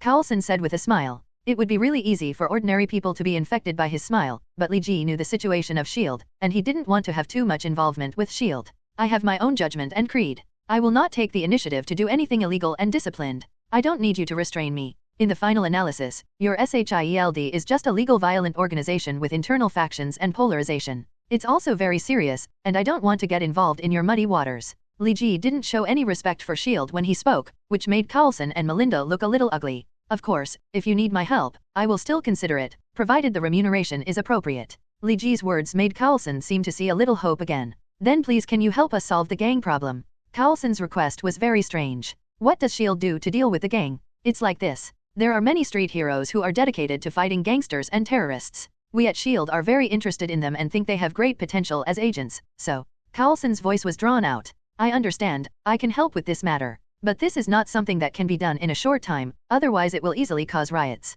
I can only guarantee that it will be completed within 3 years, and during these 3 years, you need to give me UN per month dollars in action funding." Li Ji's request was not high, and Coulson could directly agree to it due to his authority. By the way, those gangsters have aging circuits, which then cause houses to spontaneously combust. There is no problem, right? Li Ji condensed a thin air bomb in his hand and hit the 4 gangsters' car. The vehicle instantly burst into flames. "Like this? No problem." Coulson knew that he might have attracted an evil star. "Gage." Tony called. "Net." Tony? How did you know my new number? Li Ji felt a little strange. The mobile phone Howard gave him could not be repaired, and even the number bound to the mobile phone could not be used, so Li Ji changed his number, thinking that Tony could still break in. Knowing your number is easier for me than picking up girls. Tony's voice was very angry. What did you do yesterday? You actually participated in some hot dog competition and won the championship. You know how the media is now. Did you report this? Isn't it just reporting that you abused me or something? This is the moral and lower limit of media people. Anyway, you have enough gossip news. Why are you worried about this negative impact?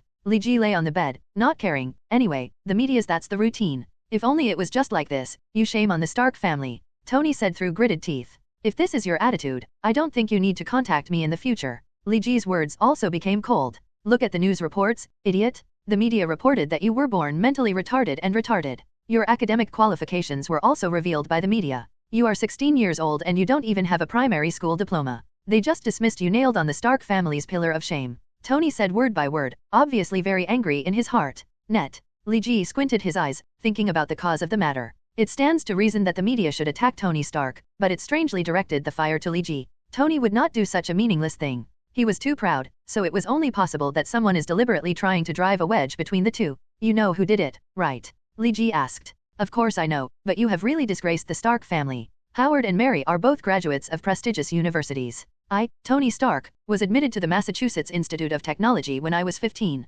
And you don't even have a primary school diploma now. Li Jigang was about to speak, but Tony interrupted him. Anyway, you have to go back to school to study now. I have contacted Stuyvesant High School. Starting from next semester, you will go to school there and then give me an exam. Great university. Tony. Li Ji instinctively wanted to refuse. Although Li Ji didn't study much in the Marvel world, in his previous life, he was a top student. He might not be as good as Tony, but still not much worse. Don't do this with me. You have to go to school, otherwise the bank card you just unfrozen will be refrozen. Tony seemed to have expected that Li Ji would refuse, so he was ready to give Li Ji a little sweetness first. Okay, I promise you. Li Ji suddenly thought of something, but I'm not going to Stuyvesant High School, I'm going to Midtown High School. Midtown High School. Tony seemed to be looking up some information. It's Midtown Science and Technology High School. It's not a very good school. Although I don't know why you want to go to this school, I don't object to it, as long as you graduate. After that, if you can get into a good university, just don't slander the Stark family. Tony hung up the phone, and soon Li Ji received an email in his email address, the admission notice from Zhongcheng High School. The power of capital is so powerful. Li Ji sighed. Midtown High School is not what Tony said, a not-so-good school. You know, the son of the Osborne group, Harry Osborne, is studying in this school. Calculating the time, it seems that Peter and Harry and I are in the same period. I wonder if we will be in the same class. Li Ji said with a smile on his lips. In 200-5826, Zhongcheng High School officially opened. Li Ji drove a relatively low-profile Lotus supercar to the school. Does this mean I have returned to my student days? Looking at the students laughing and laughing around him, Li Ji also felt like he had returned to his youth, even though he was not yet 17 years old now. Class A, where is Class A? Li Ji flipped through the school map, but the location of the class didn't seem to be marked on the map. This gave Li Ji a headache. Looking at the way that Asian guy is looking at the map, I doubt he can even read English. Next to him, a pair of tall, strong white men were secretly mocking Li Ji. Hey, you two, tell me how to get to Class A of the first grade. Li Ji smashed the map in their faces and spoke in a pure New York accent. Yellow-skinned boy, are you looking for death? Two tall and handsome white men approached Li Ji, gearing up, as if they wanted to teach Li Ji a lesson. Li Ji twisted his neck, clenched his fists, and the muscles in his arms swelled. Not inferior to the size of two white men. Oh my god, what are you doing? School just started today, are you going to fight? A blonde girl ran over and stopped the three people who were full of gunpowder. The two white men stared at Li Ji fiercely. Don't let me see you again, turned around and left. Although the blonde girl's help was meaningless to Li Ji still said politely, thank you, you're welcome. Those guys have been misbehaving in the school with Boli's care. Even the student union can't do anything to them. If you encounter them in the future, it's better to stay away. The blonde girl explained. Polly. Li Ji seemed to hear a familiar name. Yes, Boli. He is the gangster in the school. The teachers are afraid of him. You'd better not provoke him. From the blonde girl's voice, Li Ji could hear her fear of Boli. By the way, you must be a freshman. Can't find the class? Do you need my senior to take you to find it? Even though I look young, I'm actually already a sophomore in high school. Thank you, senior. I just can't find where my class is. My class is grade A, senior high school. Can you take me there? Li Ji said politely. Class A of grade is in the second teaching building, not here. Come with me. The blonde girl led Li Ji to the west. The second teaching building not only has classrooms for classes, but also has many rooms for club activities. It is usually deserted during class, but it becomes lively when school is over. Do you think it's strange or not? Haha. The blonde girl was very talkative, and Li Ji kept talking to her. The main reason was that the blonde girl always stared at the Patek Philippe in Li Ji's hand, which made Li Ji feel a little embarrassed. Suddenly, the blonde girl stopped and her mouth that had been talking stopped. What's wrong? Li Ji looked in the direction where the blonde girl was staring. Two tall white men were standing over there, looking at Li Ji with evil smiles on their faces. Next to them stood another man who was more than 2 meters tall. A big guy who may weigh over 300 pounds. Li Ji smiled slightly, and he indeed guessed the wrong person. Polly, come here quickly and give your pocket money to Grandpa. The familiar line made Polly's flesh tremble. He could not forget the 10 years he was bullied by this line. With difficulty, he opened his eyes, which were almost invisible due to the fat on his face, and smiled uglier than crying. Gage, it's you? Hey, Bolly, you have done well in the past few years, and you have begun to recruit younger brothers. Li Ji walked next to Bolly and patted Bolly's fat belly. It seems that the reason why you have not confiscated your pocket money and snacks in the past few years has made you gain so much weight. For the sake of your health, from now on, come to Class A and hand in all your things to me every morning before class. Got it? Li Ji's words made Bolly's two younger brothers want to have a fit, but they were stopped by Bolly. Sure.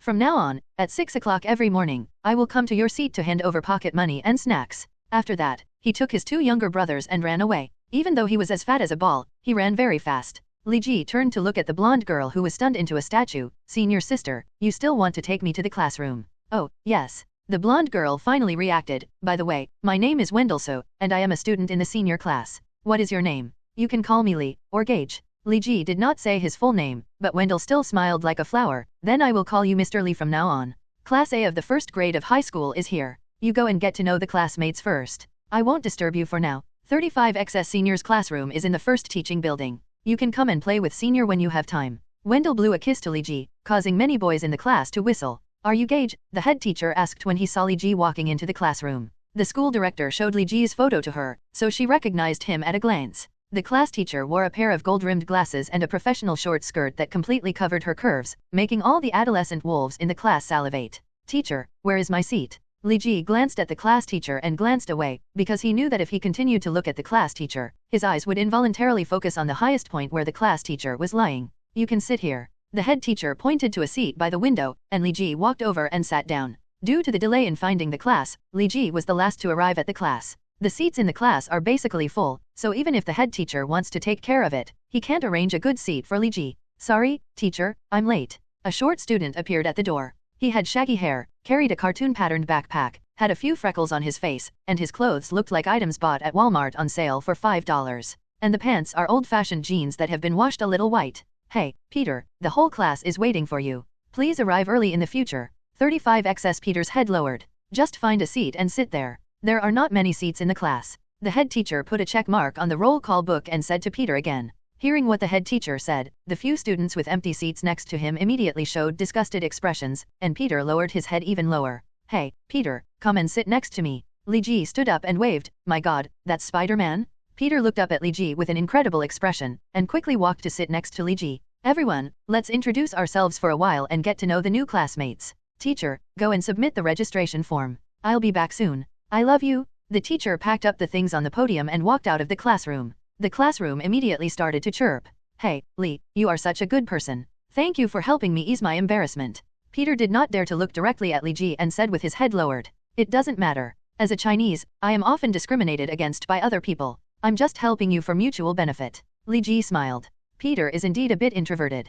Don't comfort me, I know. Peter raised his head. The way you lectured Polly just now didn't sound like you were being discriminated against. Did you see it? Li Ji was a little embarrassed. Don't worry, I won't tell anyone. Even if I tell them, no one will believe me. If I didn't see you showing off your power, how would I know your name? You haven't introduced yourself yet. Peter he smiled and turned his head towards Li Ji. Ha ha ha, now let me formally introduce myself. My English name is Gage Stark, and my Chinese name is Li Ji. You can call me whatever you want. Li Ji stretched out his hand. I think it's better to call you Li. The word Li has a short pronunciation and is very nice. I really love this name. Peter held Li Ji's hand. There was something Li Ji didn't say. Actually, given how talkative you are, it might be more appropriate to call me by my full name. My name is Peter Parker. I feel like this name is a bit common. It would be better if there was another letter between Peter and Parker, but my uncle and aunt won't let me change my name. It's really painful. Peter also said his full name. Li Ji shook his head and said, I think your current name is cool. Oh, really? Thank you so much. In fact, I often feel the same way, but the heroes in TV shows always have a letter in their name, so I think it would be cooler with a letter.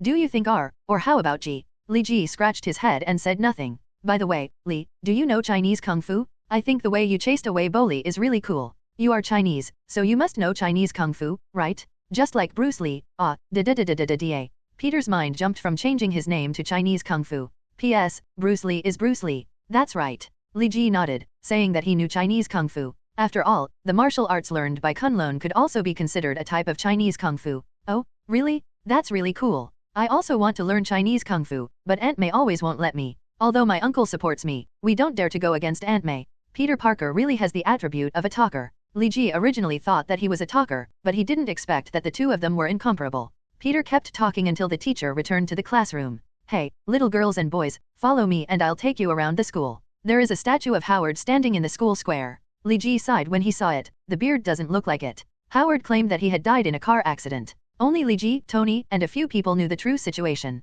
Midtown High School erected a statue in Howard's honor in 1992. Strange, where is Harry Osborn? I have the impression that he and Peter Parker are in the same class. Why don't I see anyone with this name in the class? Is it because of the butterfly effect caused by my arrival? Li Ji thought about it carefully. Spider-Man plot. Oh, by the way, Harry came to Midtown High School after being kicked out of a private school. I'm afraid he is still in dire straits in the private school. Harry, I hope you don't blame me for stealing your gay friend. Peter, you still want to play rugby with your size. When you were holding the ball, I seemed to hear the rugby ball crying. On the rugby field, Lightning Thompson, the school's rugby star, grabbed the rugby ball from Peter's hand and put it under his arm. Next, he said sarcastically, "Hey, Thompson, you can't do this. You didn't deprive me of my right to participate in football." Peter ran towards Thompson, looking at Thompson's strong muscles. His voice that was still a bit tough became smaller and smaller, attracting the attention of the people around him. Everyone burst into laughter. "Well, I'll give you a chance. I'm holding the football between my arms now. As long as you can grab the ball, I will allow you to continue participating." Thompson sneered at Peter. Peter had already backed down, but after being so stimulated by Thompson, he suddenly became a little angry. He walked up to Thompson and pulled the football from Thompson's armpits with both hands, but the football seemed to have grown on Thompson's body and did not move at all. Outside the stadium, a pair of beautiful big eyes were observing the two people's movements. Peter's peripheral vision glanced at her, and his fighting spirit suddenly ignited again. "I have to think of a way quickly. I can't embarrass myself in front of Gwen. Normal people's flanks are all weak points, and I think Thompson should be the same." Peter's brain was working rapidly. "Peter, little Dowden, if you don't move faster, I won't have time to wait for you anymore." Thompson sneered. Peter stretched out his left index finger and quickly tickled Thompson's flank a few times. Thompson felt a huge itch, and the arm holding the football relaxed. Peter saw the opportunity and grabbed the football. "Hey, I got it." Thompson looked at the football in Peter's hand with an expression like a wild dog that had been robbed of food, grinning. He pushed Peter to the ground and took Peter's football away. Two more teammates were called. "Drag this guy off the football field." "Thompson, you are cheating." Peter was dragged by two people, his buttocks rubbed against the ground intimately, and he did not stop until he was outside the court. "Hey, Peter, are you okay?" Gwen ran over. "Oh, I'm fine, Gwen. It's just that my butt is a little numb." Peter stood up and rubbed it gently. "Gwen, are you also in Midtown High School? I haven't seen you since graduating from junior high school." "Well, my parents took me to Hawaii for a trip after graduation, and I didn't come back until school started. I'm in Class C, grade. How about you?" Gwen said with a smile, very sweet. "I'm in Class A, grade, not far from your classroom." Peter looked at Gwen's smile and felt a little crazy. "Haha, although we are not in the same class as in junior high school, we are still quite close.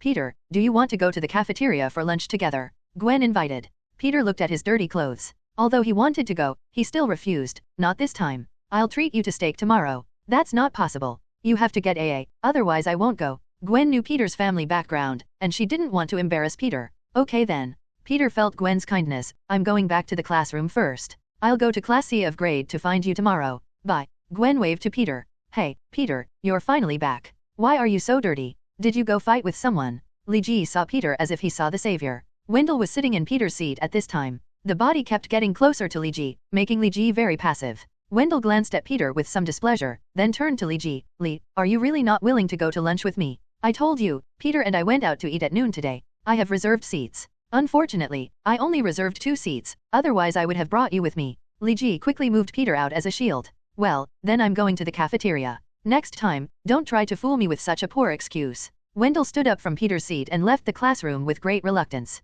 "Thank God, Peter, you didn't go to the canteen." Li Ji breathed a sigh of relief when he saw Wendell leaving. Although he didn't object to student romance, Wendell's purpose was too clear, and Li Ji really couldn't be interested in her. "What's the matter with the ashes on your body?" Li Ji asked again when he saw Peter sitting down. "Nothing."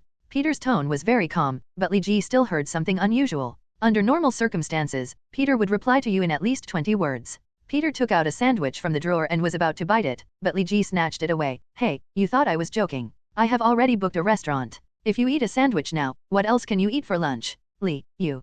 Peter, who had always been talkative, actually stuttered. Follow me? Li Ji stood up. Oh my god, is this your car? The latest Lotus sports car. Li, you are still a hidden rich man. Peter almost drooled when he saw the Lotus sports car. Li Ji felt a little embarrassed and thought to himself, I don't think I'm hiding it, it's just that not many people recognize the brand I'm wearing. The two drove to a Michelin restaurant. As soon as Li Ji parked the sports car, the waiter in the restaurant greeted him, you are Li Ba. The seat you reserved is on the second floor. Please come with me. Li Ji slowly cut the steak, looked at Peter who kept his head lowered, and couldn't help but said, Peter, if you have anything to say, just say it. You are not Peter Parker now. Li, can you teach me Chinese Kung Fu? I want to learn Chinese Kung Fu and become stronger. Peter's voice was very small, seeming a little embarrassed. Is this the request? Li Ji originally thought that Peter wanted to borrow money. If Peter wanted to borrow money, Li Ji might think about it. Although Li Ji was not short of money, lending money to friends at will could easily lead to two people the friendship gradually fell apart. No way, forget it. Peter's voice was a little mechanical, and he didn't know what he was thinking in his mind.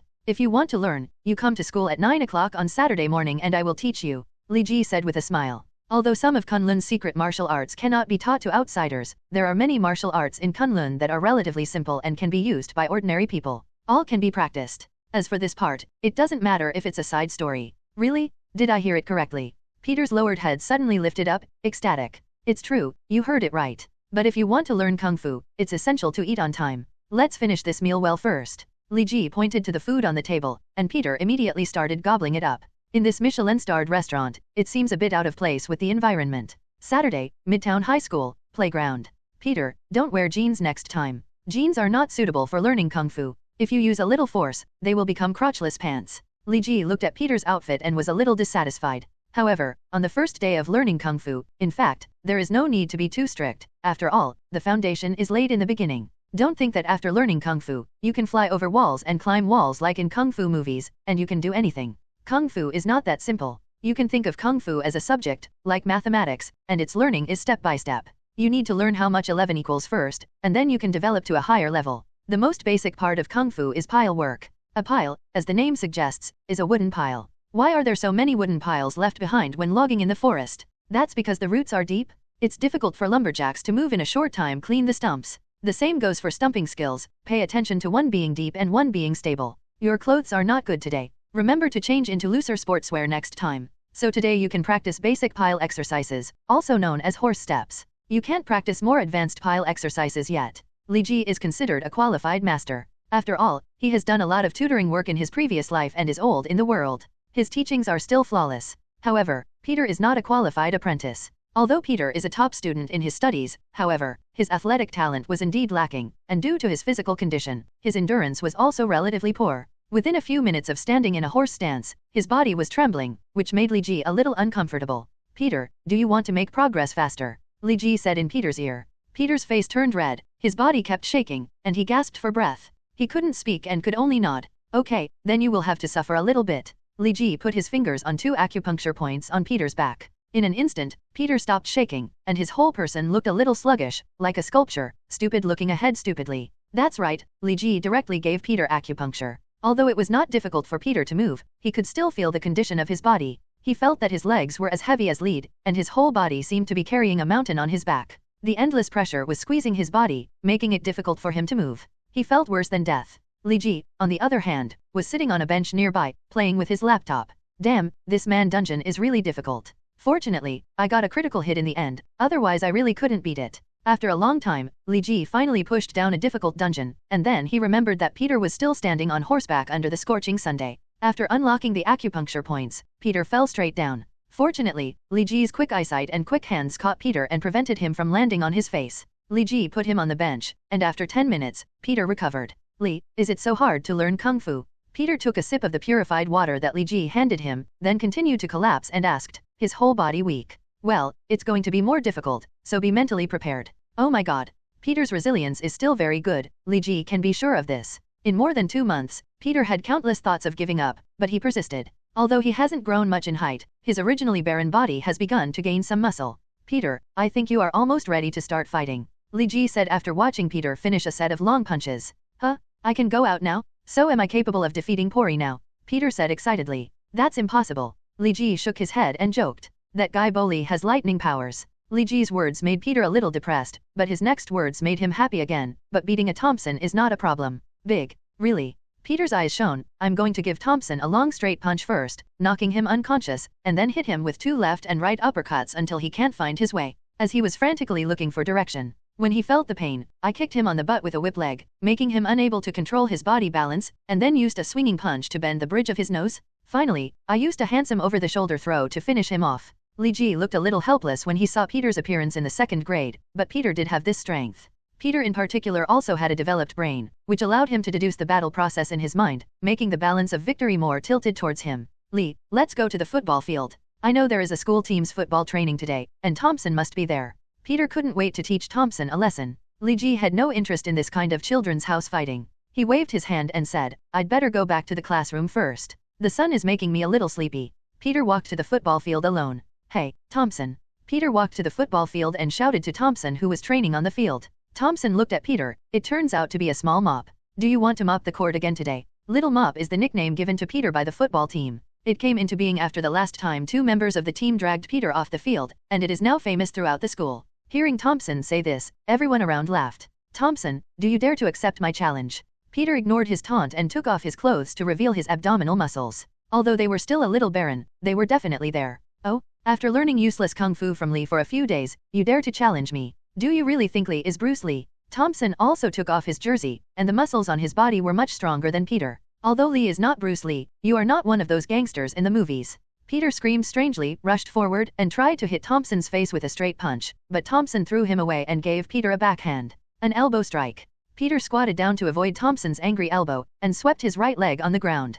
The sweeping kick made Thompson lose his balance and fall to the ground. Peter jumped on Thompson like a hungry tiger, locking him. He blocked his joints and punched Thompson twice in the face, immediately opening a pair of panda eyes. This was the tiger boxing he learned from Li Ji. Damn it, everyone! Thompson suddenly shouted, and other players on the football team ran over and surrounded Peter in the center. Damn it, what do you want to do? This is a duel between me and Thompson. Peter became nervous. Yeah, you're going to fight a group of us by yourself. After feeling Peter's strength in locking his joints decrease, Thompson immediately turned over and threw Peter off. You are cheating. Peter shouted weakly. Fortunately, Li Ji's teaching was very comprehensive. It not only taught about fighting, but also taught about running away if you can't fight. After Peter was beaten a few times, he found an opening and escaped, but he was still beaten a little. Blue nose and swollen face. Hell's Kitchen. Li Ji was walking on the streets of 10th Avenue, the center of Hell's Kitchen. The neat and lush trees all around make it feel like a high-end neighborhood, which seems a bit out of place with the usual impression of Hell's Kitchen, which is famous for being dirty, messy, and poor.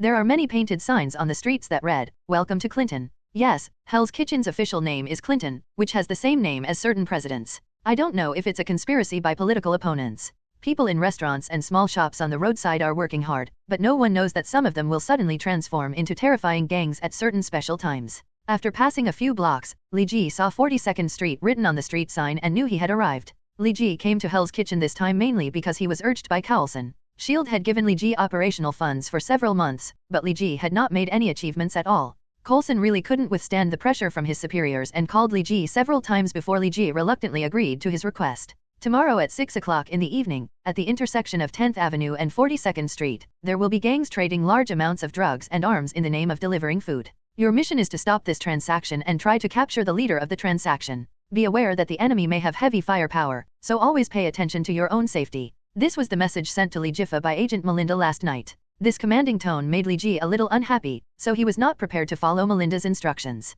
Li Ji walked into a roadside restaurant, ordered a hamburger and French fries, and observed the intersection with his peripheral vision. S.H.I.L.D's information was indeed fairly well informed. Around, a small cargo truck appeared at the intersection, and not long after that, several official vehicles appeared at the intersection. The handover between the two parties was very fast. At 6 o'clock sharp, several cars had already driven away. The gangsters were very vigilant in their actions and used multiple official vehicles to hand over goods, but only one car got the real goods. The goods in the other cars were genuine takeaways. The evacuation routes were also very scattered. Ordinary police he might have been stunned by them, but this little trick couldn't be hidden from Li Ji's eyes. Although the routes of the 5 vehicles are different, their ultimate destination is near Matthew's playground, so we can be sure that the gang's location is over there. Li Ji stood on the roof of the building, with a clear view of the action routes of the 5 vehicles. There is also something wrong with the truck that delivers goods. It was actually driven from a Walmart warehouse. These gangs have a lot of energy. However, it seems that cleverness was mistaken for cleverness.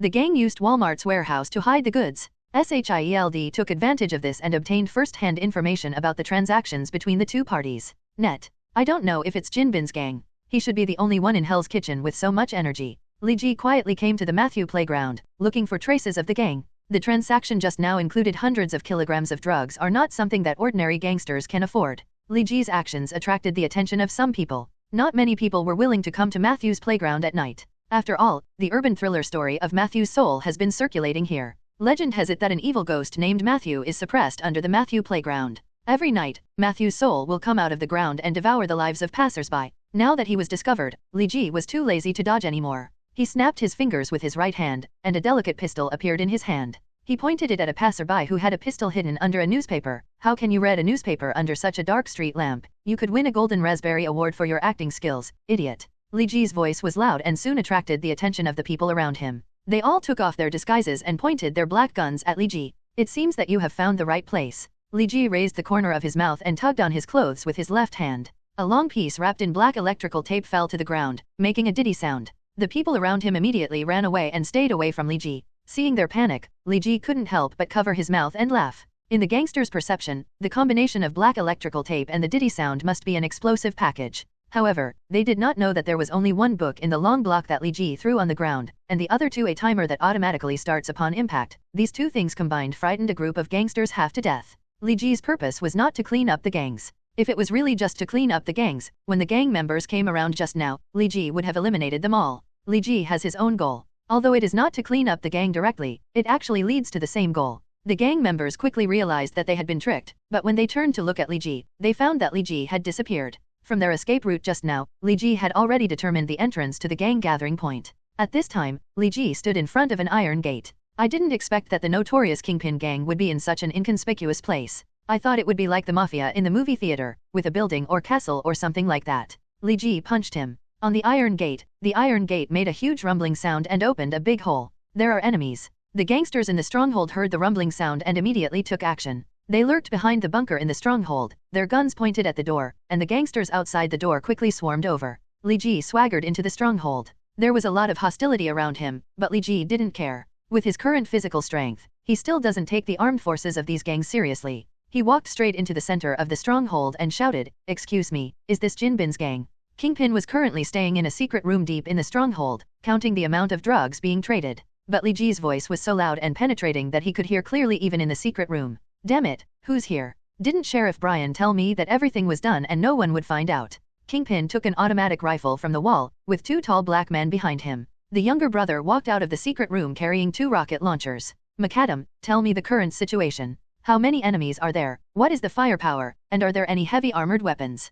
Goldcoin held a walkie-talkie in his hand and said to a younger brother, "Boss, the situation is very strange. There is only one enemy, and the only firepower is a modified pistol. We don't know the identity of the opponent at the moment, and we can't confirm whether there are reinforcements." McAdam was also confused. Li Ji broke into the gang single-handedly. What exactly is the stronghold thinking? Seeing the man with a fleshy face, muscular body, and huge body walking in front of him, Li Ji knew that it was Jinbin who had come out. Kingpin's original name was Wilson Grant Fisk. His father was a small gang leader who died in a gang fight. As a result, Kingpin developed a profound understanding of the society where the jungle prevails. He vowed to build his own underworld empire and changed his name to Kingpin. "Wilson, you are finally willing to give up." Li Ji called Jinbing by his real name. What Jinbing hated most was when others called him his real name. "Do you want to die?" Jinbin's voice was deep and a little rustling, sounding like the whisper of a demon. Li Ji didn't answer his words and watched him walk to McAdam. "McAdam, you said the enemy only had an enhanced pistol. How did you get the big hole in the iron gate?"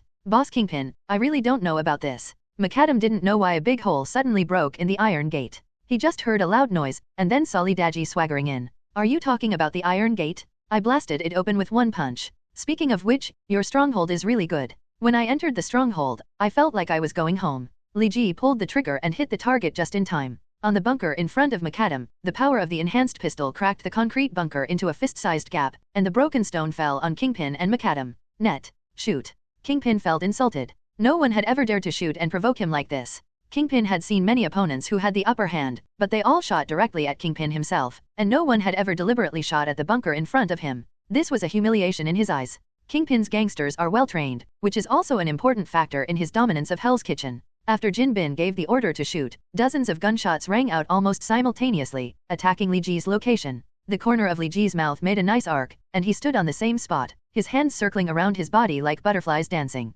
After a second, Li Ji's fingers were filled with bullet casings, and he looked at Jin Bin teasingly. "Wilson, bullets are not cheap, so I'll give them back to you." Li Ji flicked his hands fiercely, and the bullet slid across Jin Bin's cheek, leaving dozens of blood marks, and then shot into the fuel tank of a jeep deep in the warehouse, causing an explosion in the fuel tank. Jin Bin turned around and forgot to look at it blankly. Blood and sweat fell on the ground drop by drop. "Do you think you have a rocket launcher and a chance to make a comeback?" Li Ji found a beam, jumped on it and sat down. He took out 2 playing cards from somewhere in his hand and shot them out with a swish. 35xs. The rocket launcher carried on the shoulders of the 2 boys was actually cut in half. The cut surface was flat and smooth, without any burrs. Jin Bin knew that Li Ji was definitely a tough guy, and unlike those tough guys that he couldn't beat but could still run away, if he fought with Li Ji, he would probably go straight away after meeting him face to face. "You, no, you, this respected guest, what are you doing in our gang?" Jin Bing's voice, which sounded creepy, suddenly spoke like this, which made Li Ji feel a bit harsh. Li Ji jumped down from the crossbar and walked towards Jin Bin. When passing by a square pillar, Li Ji kicked the square pillar directly with a small whip kick, which made Jin Bin's eyes more panic. "What are you afraid of? I'm a good person." Li Ji pressed down on the concrete bunker in front of McAdam and dug his fingers into the wall. McAdam's eyes instantly shrank. "I work for the government. You should know what mistake you made today." Li Ji's relaxed tone made Jin Bing's heart even more confusing. In his opinion, Li Ji's sunny expression was even scarier than the most terrifying and ferocious demon. His heart was beating thump, thump, thump. Sweat dripped from his forehead, flowing to both sides of his cheeks and blending with the blood seeping out of the bloodstains. "Emperor Engine." Li Ji said a term that Jin Bin didn't understand. He asked with some trepidation, "What is Emperor Engine?" "Oh, it's nothing." Li Ji waved his hand. "Forget it. Since you are not very smart, I will tell you straight away. How many drugs did you purchase today?" Just as Jin Bing was about to speak, Li Ji suddenly picked him up and carried him dozens of meters away. "Be honest, tell the truth. I will ask your younger brother later. Whoever comes up with the smaller number, I will kill him." Who? Jin Bin originally wanted to hide it a little bit, but when Li Ji attacked, he didn't have the courage to hide it anymore, so he had to tell the number exactly. 620 kilograms.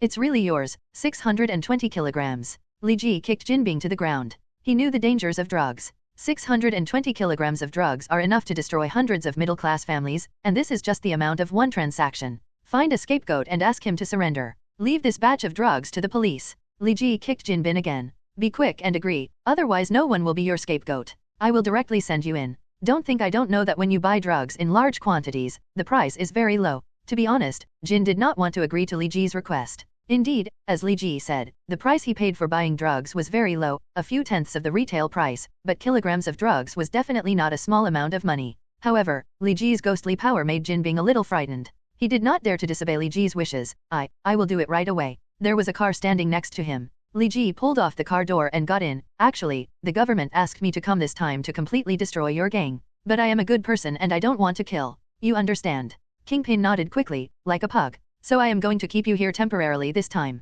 However, if you continue like this, the people who come next time may not be as kind as me. You guys, to put it harshly, it is actually just our performance." Li Ji's words were very heart-wrenching. Jin Bing originally thought that he could be regarded as a powerful boss, but in the eyes of others, he was just a person with poor performance. "So, after this incident is over, take action as soon as possible, and then leave Hell's Kitchen and go to the west. Over there, I have a task for you." Li Ji patted Jin Bing on the shoulder. He only felt a force weighing more than 1,000 kilograms pressing on his shoulders, and he fell to his knees in an instant. "Very good, you are very knowledgeable." Li Ji smiled and slowly walked out of the warehouse. Li Ji doesn't have that much free time to manage gangs across the country. It's better to leave this kind of thing to professionals who can fight violence with violence. Kingpin watched the nightmare go away, unable to stand for a long time. Midtown High School. A black Rolls-Royce was parked in the parking lot, and inside the car, a father and son were arguing. "Dad, this is a public high school. Can you not send me to school in a Rolls-Royce?" A blonde boy was complaining. "Is it because you were kicked out of a private high school that we have to drive a Beetle? Little Harry." The thin middle-aged man smiled bitterly. "This is not suitable. Look at what kind of cars other people in the school drive. I don't want to be separated from my classmates because of the Rolls-Royce." Harry's face was like a bitter gourd. Zizi, a red Ferrari drifted beautifully into the warehouse and parked next to the Rolls-Royce. There was a burnt smell on the tires. Li Ji opened the butterfly door of the Ferrari and walked out. Okay, the barrier has been eliminated, my little Harry. The door of the Rolls-Royce also opened, and the father and son stepped out. When Harry's father saw Li Ji, he was suddenly in a daze. Are you Gage Stark? Li Ji nodded. He didn't expect that someone could recognize him. According to previous media reports, Tony had used means to help Li Ji clear them all. Maybe you don't know me, but I think you can get to know my son, and I'll introduce him to you. Harry's father pointed to his son. This is Harry Osborn, the heir to the Osborn Group. Harry looked at Li Ji with some dissatisfaction. The Ferrari driven by Li Ji made him speechless. 35XS originally had a slight upper hand in the dispute with his father, but suddenly it turned into a big headwind. Okay, Harry, don't be so straight-faced. This is the director of Stark Group, Tony Stark's brother. Harry's father patted him. The Osborn Group. Li Ji blinked. And who are you? Norman Osborn. Ha ha ha, I didn't expect you to know me. I thought you would be like your brother, who never remembers people. Norman Osborn laughed. How could you not know him, Green Goblin? Li Ji looked at Norman Osborn, but he didn't expect that this polite middle-aged man would eventually degenerate into the Green Goblin. Gage, are you also studying at Midtown High School? Norman asked. Oh, yes, I'm in Class A, grade. Is Harry also a student at Zhongcheng High School? How come I've never seen him? Li Ji asked knowingly, and he was aware of Harry's situation. I just transferred here and I'm in the same class as you. Can you take me there? Norman was about to speak when Harry said quickly, looking at Li Ji with a somewhat anxious look. He didn't want people to know that he was kicked out of school. But it's a pity that Li Ji knows him well. Then I'll leave Harry to you, Mr. Gage Stark. Norman got into the Rolls-Royce. By the way, I need to correct you. In school, please call me Lynette. Li Ji took Harry to the classroom. Li, why are there so many things on your seat? Harry asked in surprise as he looked at the pile of snacks and some scattered US dollars on Li Ji's seat. This is a tribute given to Li by the gangsters in the school. It happens every day. It's quite small today, but I'm not sure how Li's belly can hold so many things. Peter also walked into the classroom. Huh? Li, is this your new friend? Peter pointed at Harry. That's right. This is our new classmate Harry. I just met him in the parking lot and brought him back to the classroom. Li Ji introduced. Hello, Harry. Nice to meet you. Peter took the initiative to extend his hand to Harry. Thank you, I'm very happy to. Harry was a little resistant to Peter's initiative, but he really couldn't refuse Peter's enthusiasm, and the two held hands together. Li Ji took a look at it with interest. Oh wow, so full of love. Harry, why don't you sit in front of us? There's an empty table in front of us, and you can enjoy the luxurious treatment of a couple all to yourself. Originally, there were two people sitting in front of Li Ji and Harry, but those two were fans of the school football team. Since the news about Harry and Thompson's fight spread, they took the initiative to switch places because they did not want to be with the savage people sit together. I'll think about it. Harry didn't want to sit in front of Peter. It wasn't that he hated Peter, it was mainly because the position was too bad and he couldn't see the blackboard clearly. But in fact, this is already one of the better positions among the remaining positions in the class. After getting along with each other all morning, Harry and Peter had become good friends. Harry finally chose to sit in front of Peter and Li Ji because he was very helpless to find that there was no better seat in the class. Let's go out to eat at noon, I'll treat you, Harry suggested. Oh, sorry, Harry, I have an appointment with someone else. You and Li go to eat. Li has a car, a cool Lotus sports car. Peter shook his head, and he agreed to go to the cafeteria with Gwen. Have a meal. Harry was a little frustrated. His first invitation to the new school was rejected. Li Ji smiled and said, Peter is on a date with his girlfriend. Let's not disturb him. Li, Gwen is not my girlfriend. Peter explained anxiously, and ran out of the classroom after speaking, because Gwen had already arrived at the door of Class A. By the way, Li, don't you drive a Ferrari? Harry asked a little strangely. Tony gave it to me a few days ago, saying it was my birthday gift. He forgot that my birthday has been 2 months. Li Ji shrugged. Let's go, I'll take you to the most expensive restaurant nearby. Anyway, you dinner. The fare is not cheap. Harry smiled. Harry integrated in quickly and soon became good friends with Peter, who talked about everything. Together they discussed rugby, TV series, games, and girls. Li Ji rarely participated in their conversations. After all, he had a soul that was almost 40 years old hidden in his body. It was really difficult to find a common language with adolescent boys. Peter, so you really fell in love with that girl named Gwen? Next to the stadium, Harry and Peter were leaning on the railing. I think so. But Gwen is very popular and she has many suitors. I don't have any advantage. Harry's tone was a little low. He glanced at Gwen from a distance, who was chatting with the class. Her classmates were sitting and chatting, with 3 or 5 boys surrounding her, making her laugh. Brother, you do have a lot of competitors. Harry patted Peter on the shoulder. By the way, Harry, you and Li have known each other for such a long time. What kind of person do you think Li is? Harry suddenly mentioned Li Ji. Li, to be honest, after being at the same table with Li Dang for so long, I still don't understand him very well. It seems that everything is very casual, but he always keeps a distance from others. You may not know that Li is also good at it. He must be a very powerful Chinese kung fu. He is a mysterious person. Peter thought for a while and answered seriously. Am I mysterious? Li Ji suddenly appeared behind Peter. Are the group.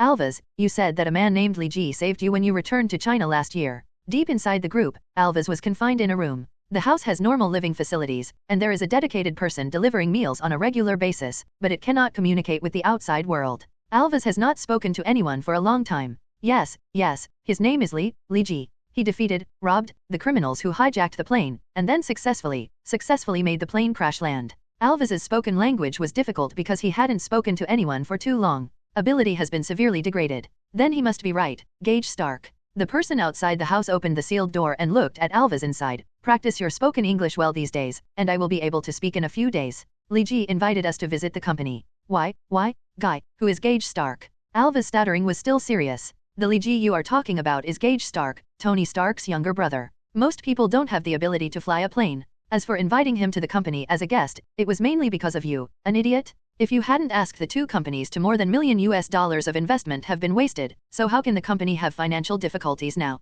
The person outside the door slapped Alvas and said angrily, remember, practice your speaking skills these days and sort out your image. Even if it's a lie, you will still get an investment from me. Hi, Ms. Pep, why are you calling me? Li Ji was very surprised as to why Little Pepper Pep called him. A man named Alvas called the company and said he was your friend and wanted your contact information. He accurately reported the number you used. I think he might actually know you. Call him to find out. Please confirm. Pep spoke unhurriedly and sounded very comfortable. Alvas. After thinking for a long time, Li Ji finally remembered who this person was, the vice president of the group whom Hua Xiao met on the plane back to the United States. Li Ji initially contacted him a few times, but Alvas's phone number couldn't be reached at all, which made Li Ji think that he had given him a fake number, and then gradually forgot about it. Oh, I remembered. He is indeed my friend, whom Huaxia knows. He has not seen me for a long time. Please tell him my new number. Li Ji didn't know what trick Alvas was playing, but he knew that soon Alvas only called after years, so he must have no good intentions. But Li Ji didn't care about that. He just wanted to get something from the group.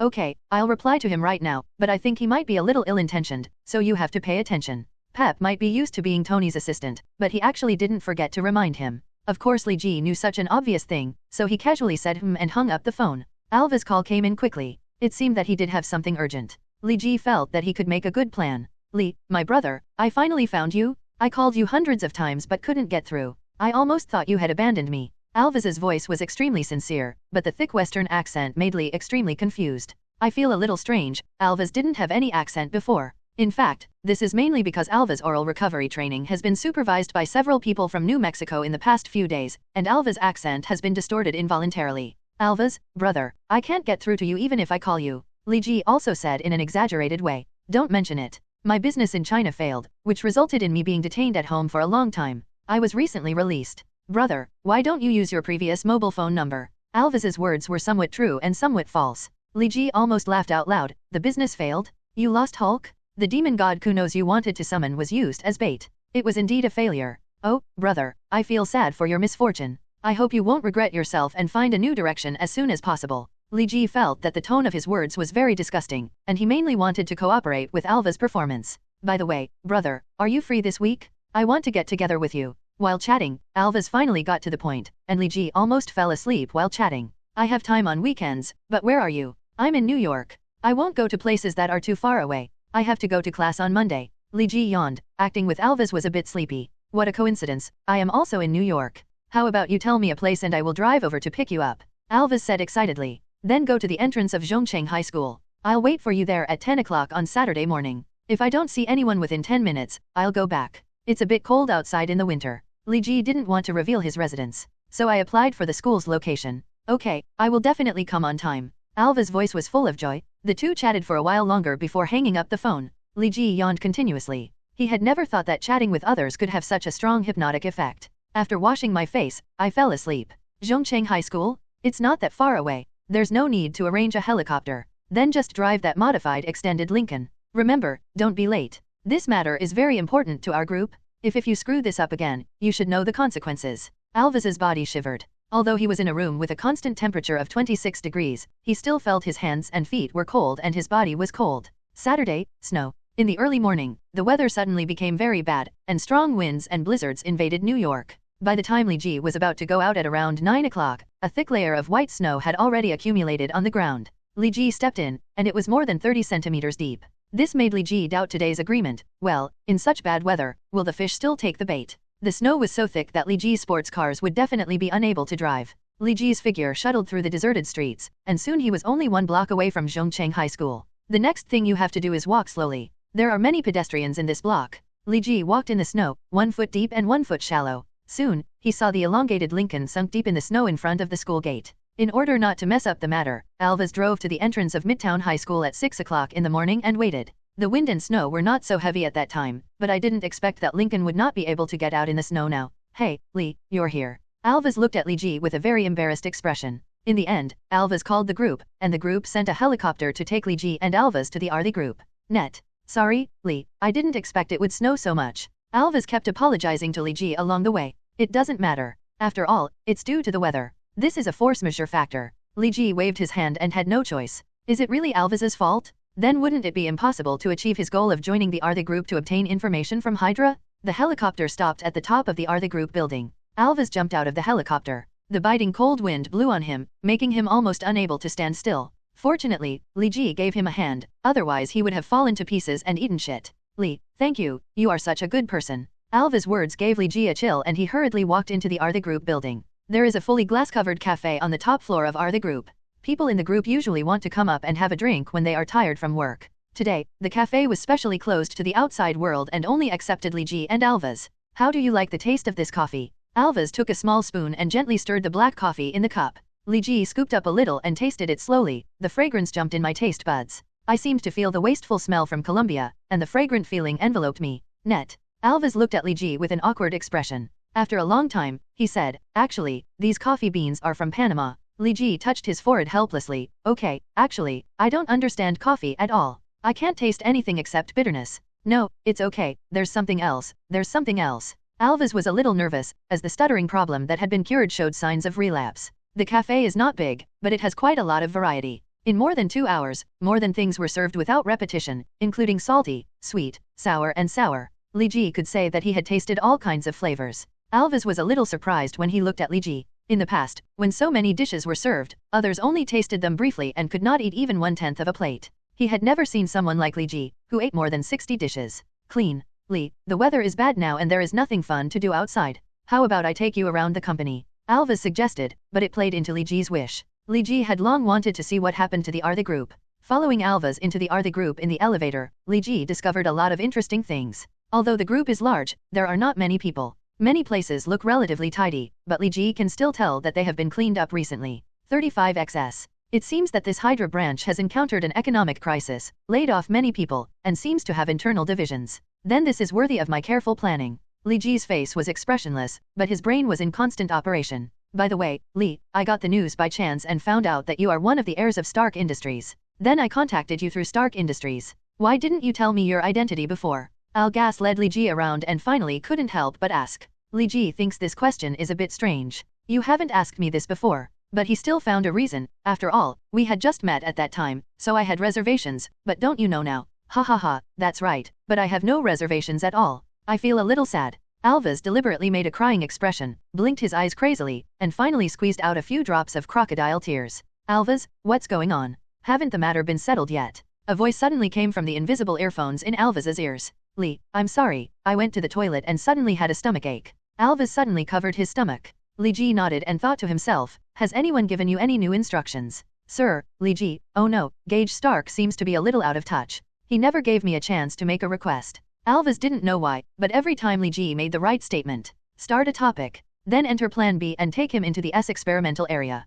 The voice on the other side was so angry that Alvas felt that the shock made his eardrums hurt. Yes, sir. Li, I'm so sorry. My stomach pain was so severe just now that I made you stay here alone for so long. A few minutes later, Alvas ran out of the toilet and apologized to Li Ji. It's okay, it didn't take long. Li Ji waved his hand gently. You have almost visited the regular places in the group. Next, I want to take you to the core experimental area of the group. It is generally not open to outsiders. It was a visit that I finally got from the board of directors. Right. Alva's words aroused Li Ji's curiosity. Although he had visited the RD group for so long and probably knew their purpose and operations, the real core technology and military power had never been touched upon. Don't even think about the military power, it will definitely not be open to visitors, but with technology, it is not bad to be able to visit. Just in time to see how the technological level of this Hydra branch has developed. Li Ji is not afraid of any tricks played by the RD group.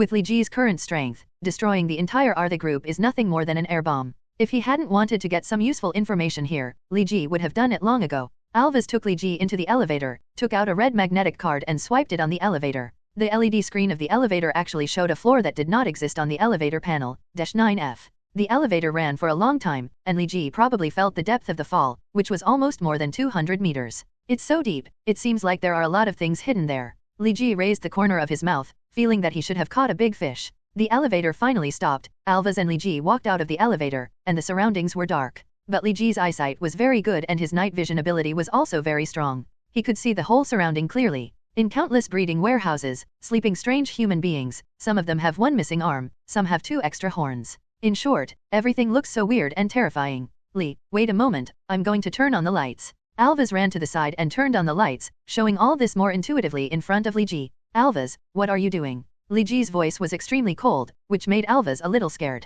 Mr. Gage Stark, I think we can talk. From behind the largest training warehouse in the middle, an old man in his 50s or 60s walked out. Boss. Alvaz lowered his head. What are we talking about? I feel like there is nothing to talk about. Li Ji's eyes were as sharp as a tiger's before it preys on him. Talk about something that interests you, for example, how to help Howard regain consciousness. You should be very interested. The old man's words made Li Ji calm down a little. Since the Artha group invited him here, he also let him watch us for these secret experiments. It shows that they still have someone to rely on. Although not many people know about Howard's situation, the top executives of S.H.I.E.L.D. know about it, and S.H.I.E.L.D. is almost riddled with holes infiltrated by Hydra. There must be a deep connection between the Artha group and Hydra. It is normal for them to know these inside stories. Let me introduce myself. I am the founder and chief scientist of Artha group, Mirando, a German. You can also call me by my title, Lord of Thorns. Mirando extended his hand to Li Ji, but Li Ji did not hold it, which makes Mirando a little embarrassed. Aren't you curious why we know about Howard's situation? After all, most people now think Howard has passed away.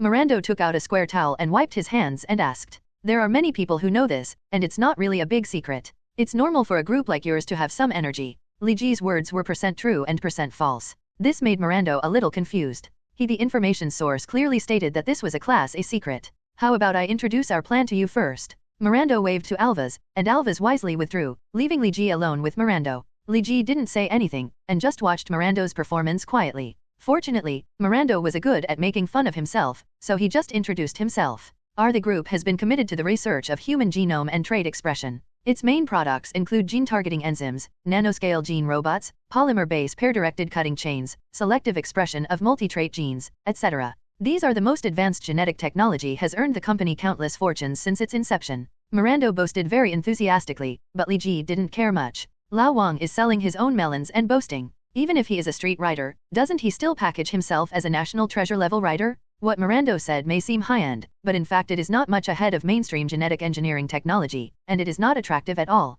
In order to maintain the Artha Group's 20-year lead in the mainstream of genetic technology, the group launched the Human Gene Completion Project 5 years ago, aiming to eliminate inferior genes, retain high-quality genes, and complete a new round of human self-evolution. But now these are all planned experiments. Mirando opened his arms as if to show off, which made Li Ji feel a little sick. You have sacrificed so many innocent people for your so-called plan. Do you still feel proud? Sacrifice? Maybe you think of them too great. They are all people who are seriously ill and cannot afford expensive medical expenses. After our Artha Group paid $1 to their families, they were entrusted to Artha Group. Strictly speaking, we are their benefactors. Although their expression of traits is a bit strange, at least we have treated their fatal diseases and saved their lives. Although they look a bit weird, in fact, but it's all a. Mirando walked to a training warehouse and pressed a red button. The strange four-legged human in the training warehouse immediately began to flutter, looking very uncomfortable. Look, it's usually as quiet as death, but once the oxygen supply is interrupted, it gets very noisy. Mirando pressed the red button again, and the strange human became quiet again. Li Ji's computer was running rapidly, the Human Gene Completion Project. This is what Hydra has been doing, but there are so many strange humans here, it's not like they are the finished product of the Human Gene Completion Project. He must be hiding something what, and he didn't say anything about the demon god Kunos. This Artha Group is probably also a thorny branch in Hydra. So what do you say have to do with waking up Howard? Li Ji asked coldly. I think Mr. Howard's problem mainly lies in the damage to the central nervous system of the brain caused by the violent impact. The brain and the brainstem below the brain were extensively damaged. And because he is relatively old, his stem cells have insufficient ability to divide, so that the brain and the brainstem has never been able to repair itself. What Mirando said is indeed correct, but it is also nonsense. If our Are the Group's human gene completion project can be successful, then we can actively guide Mr. Howard's stem cells to differentiate and repair his damaged brain and brainstem. After completing this part of the work, Mr. Howard will still be alive. If he doesn't wake up, the chance of waking up will be much higher than now. Li Ji lowered his head and thought deeply. What Mirando said was indeed a solution. When he was in Kunlun, he also asked Lei Gong for advice on how to wake up a sleeping vegetative state. Lei Gong told him the same method. The first and most important thing was to repair the brain and brainstem. But Howard is already in his 70s, and Mary is nearly 60. The ability of cell division and differentiation is difficult to make up for such severe trauma, and Lei Gong doesn't have any good methods. So what is your purpose? Want money? Li Ji made the matter clear directly, and he was too lazy to talk to Mirando anymore. Well, yes. Mirando was silent for a few seconds and admitted that the Are the Group was in an economic crisis. Last year, the company spent a lot of money on a project and lost all the money. Therefore, the company is now having some difficulties in turning over. I hope it can be recovered from Sri Lanka. Tucker Industries receives financial assistance. A huge amount of money and a loss of money. This is probably what summoned Kunos. But why did they summon Kunos? It doesn't seem like he is a follower of Kunos. There is no alvas in him. That kind of demonic aura, those who have that kind of aura are devout believers. Could it be that? Li Ji suddenly thought of a crazy possibility. If that's the case, that would be crazy. There seems to be a reasonable explanation for these weird human beings. So I think that $1,000,000 may be a reasonable figure, which can not only help our Are the Group complete further research, but also not put too much economic pressure on Stark Industries. Mirando reported his price. Do you need new weapons for your experiments in the future? Li Ji thought for a long time, but it was still difficult for him to accept this method of testing. No need, the next experiments are all recursive experiments, and new experiments cannot be carried out. Mirando replied, and Li Ji could tell that he was not lying. I'll go back and discuss it with Tony. After leaving the Are the Group, Li Ji found that he was being targeted. Is there another blind guy who wants to play some shameful tricks? Li Ji walked on the snow, leaving a trace. Li Ji refused the escort service from Are the Group. He had to talk to Tony about some things. The Stark Industries building was not far away from here. I'm quite cautious. I deliberately walked through that underground passage and didn't even take any action. Li Ji walked out of the tunnel and glanced at a phone booth behind him. He wanted to take action, but after looking at the passers-by, he held back in the end. Take action. I can't put it in the newspaper again, or Tony will freeze my bank card again. Li Ji turned his head and slowly walked into the Stark Industries building. $50 million US, just a small amount of money? You already have that much in your bank card, why are you negotiating with me? Tony stood in the laboratory and said without looking back, Jarvis, help me. Call up the latest 63N missile data. Okay, Mr. Tony. Jarvis replied. It was not a mechanical electronic sound, but his voice seemed to have emotions. If it was just about money, I definitely wouldn't come to you, but what if I said they were related to what happened in? There was a coffee machine in Tony's office, and Li Ji poured a cup and added 2 tablespoons of sugar. A lot of things happened in, which one are you talking about? Tony's finger slid over the missile projection in the air, revealing the missile's internal design. It's definitely not the one where you achieved the 100-man killing. Li Ji took a sip of the coffee. Even with so much sugar, the taste was still very bitter. Hey, if you want to argue, I'll call you next time. I'm very busy now. If there's nothing necessary, I'll ask you out. Tony finally turned to look at Li Ji. Do I have to make it clear? Don't you know what happened in? Li Ji said playfully. Are you talking about Howard?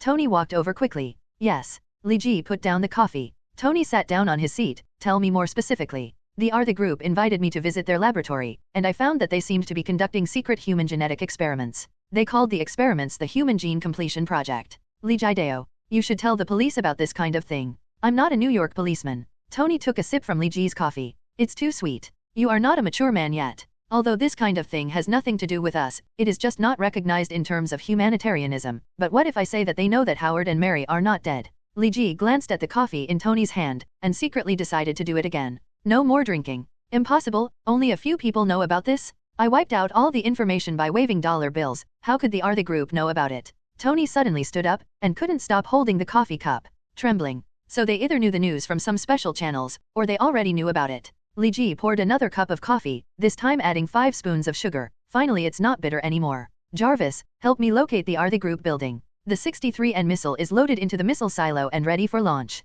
Tony's eyes were a little weak, and he was obviously in an irrational state. Tony, wake up. Li Ji pushed Tony back to his seat. The Are the Group said they had a way to revive Howard. I listened to their plan and thought it was feasible. Of course, I'm not sure whether they were telling the truth. Li Ji's words brought Tony back to his senses. Since they dare to say it, it means there is a certain degree of authenticity. Even if they exaggerate the effect, it should still have some effect. Yes, I think so too. Li Ji nodded, and I also discovered something. Are the Group seems to have had an internal split recently. The whole building is a bit empty, and the staff is less than half of the normal number. Maybe there was a big layoff because of the shortage of funds. Tony guessed. No, that's not the case. I'm pretty sure it was an internal split. Li Ji shook his head. If there is a shortage of funds and layoffs, employees will not take away the information. I visited their information room and there are many things. They have all been added in the past few days, and the original information must have been taken away. Go on. Tony fell into thought. Then let me tell you my guess. Li Ji stood up. I think the Artha group was not the initiator of the incident, but it is closely related to that incident.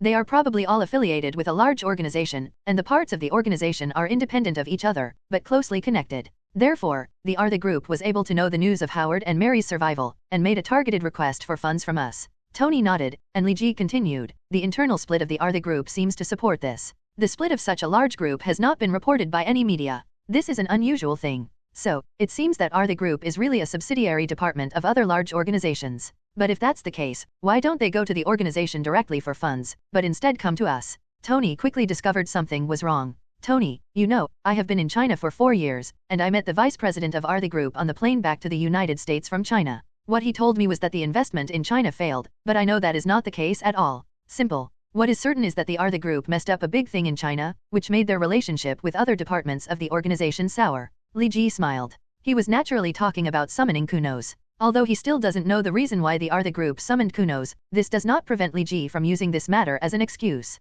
So your purpose is to help them complete their plan, and then further promote the expansion of the rift between them and the original organization, and finally fish out the instigator. Tony quickly figured out Li Ji's purpose. Almost, but I need your help. Li Ji nodded. Tell me, what do you need me to do? Whether it's financial or technical support. Tony approved Li Ji's plan. First of all, I need you to send a negotiator to have a good talk with the Artha Group, suppress their arrogance, and don't let them think they have defeated us. As for the negotiator sent out, I think Jeff Bridges is a good choice. Li Ji said with a faint smile. Uncle Jeff? Why him? Jeff has abilities, but he also has shortcomings. He can easily be hit by candy cannonballs from the opposite side and be used by others. But this is something we can take advantage of. Li Ji took a sip of coffee. Why did it change again? It's painful. You took the wrong cup. Your newly brewed cup is over there. Tony pointed to the cup on the other side of Li Ji. Oh, it's okay. Anyway, just remember to ask Jeff Bridges to negotiate with Artha Group. Li Ji quickly changed the subject. I can agree with this. Tony nodded. He actually didn't care too much who he let negotiate, as long as the goal could be achieved.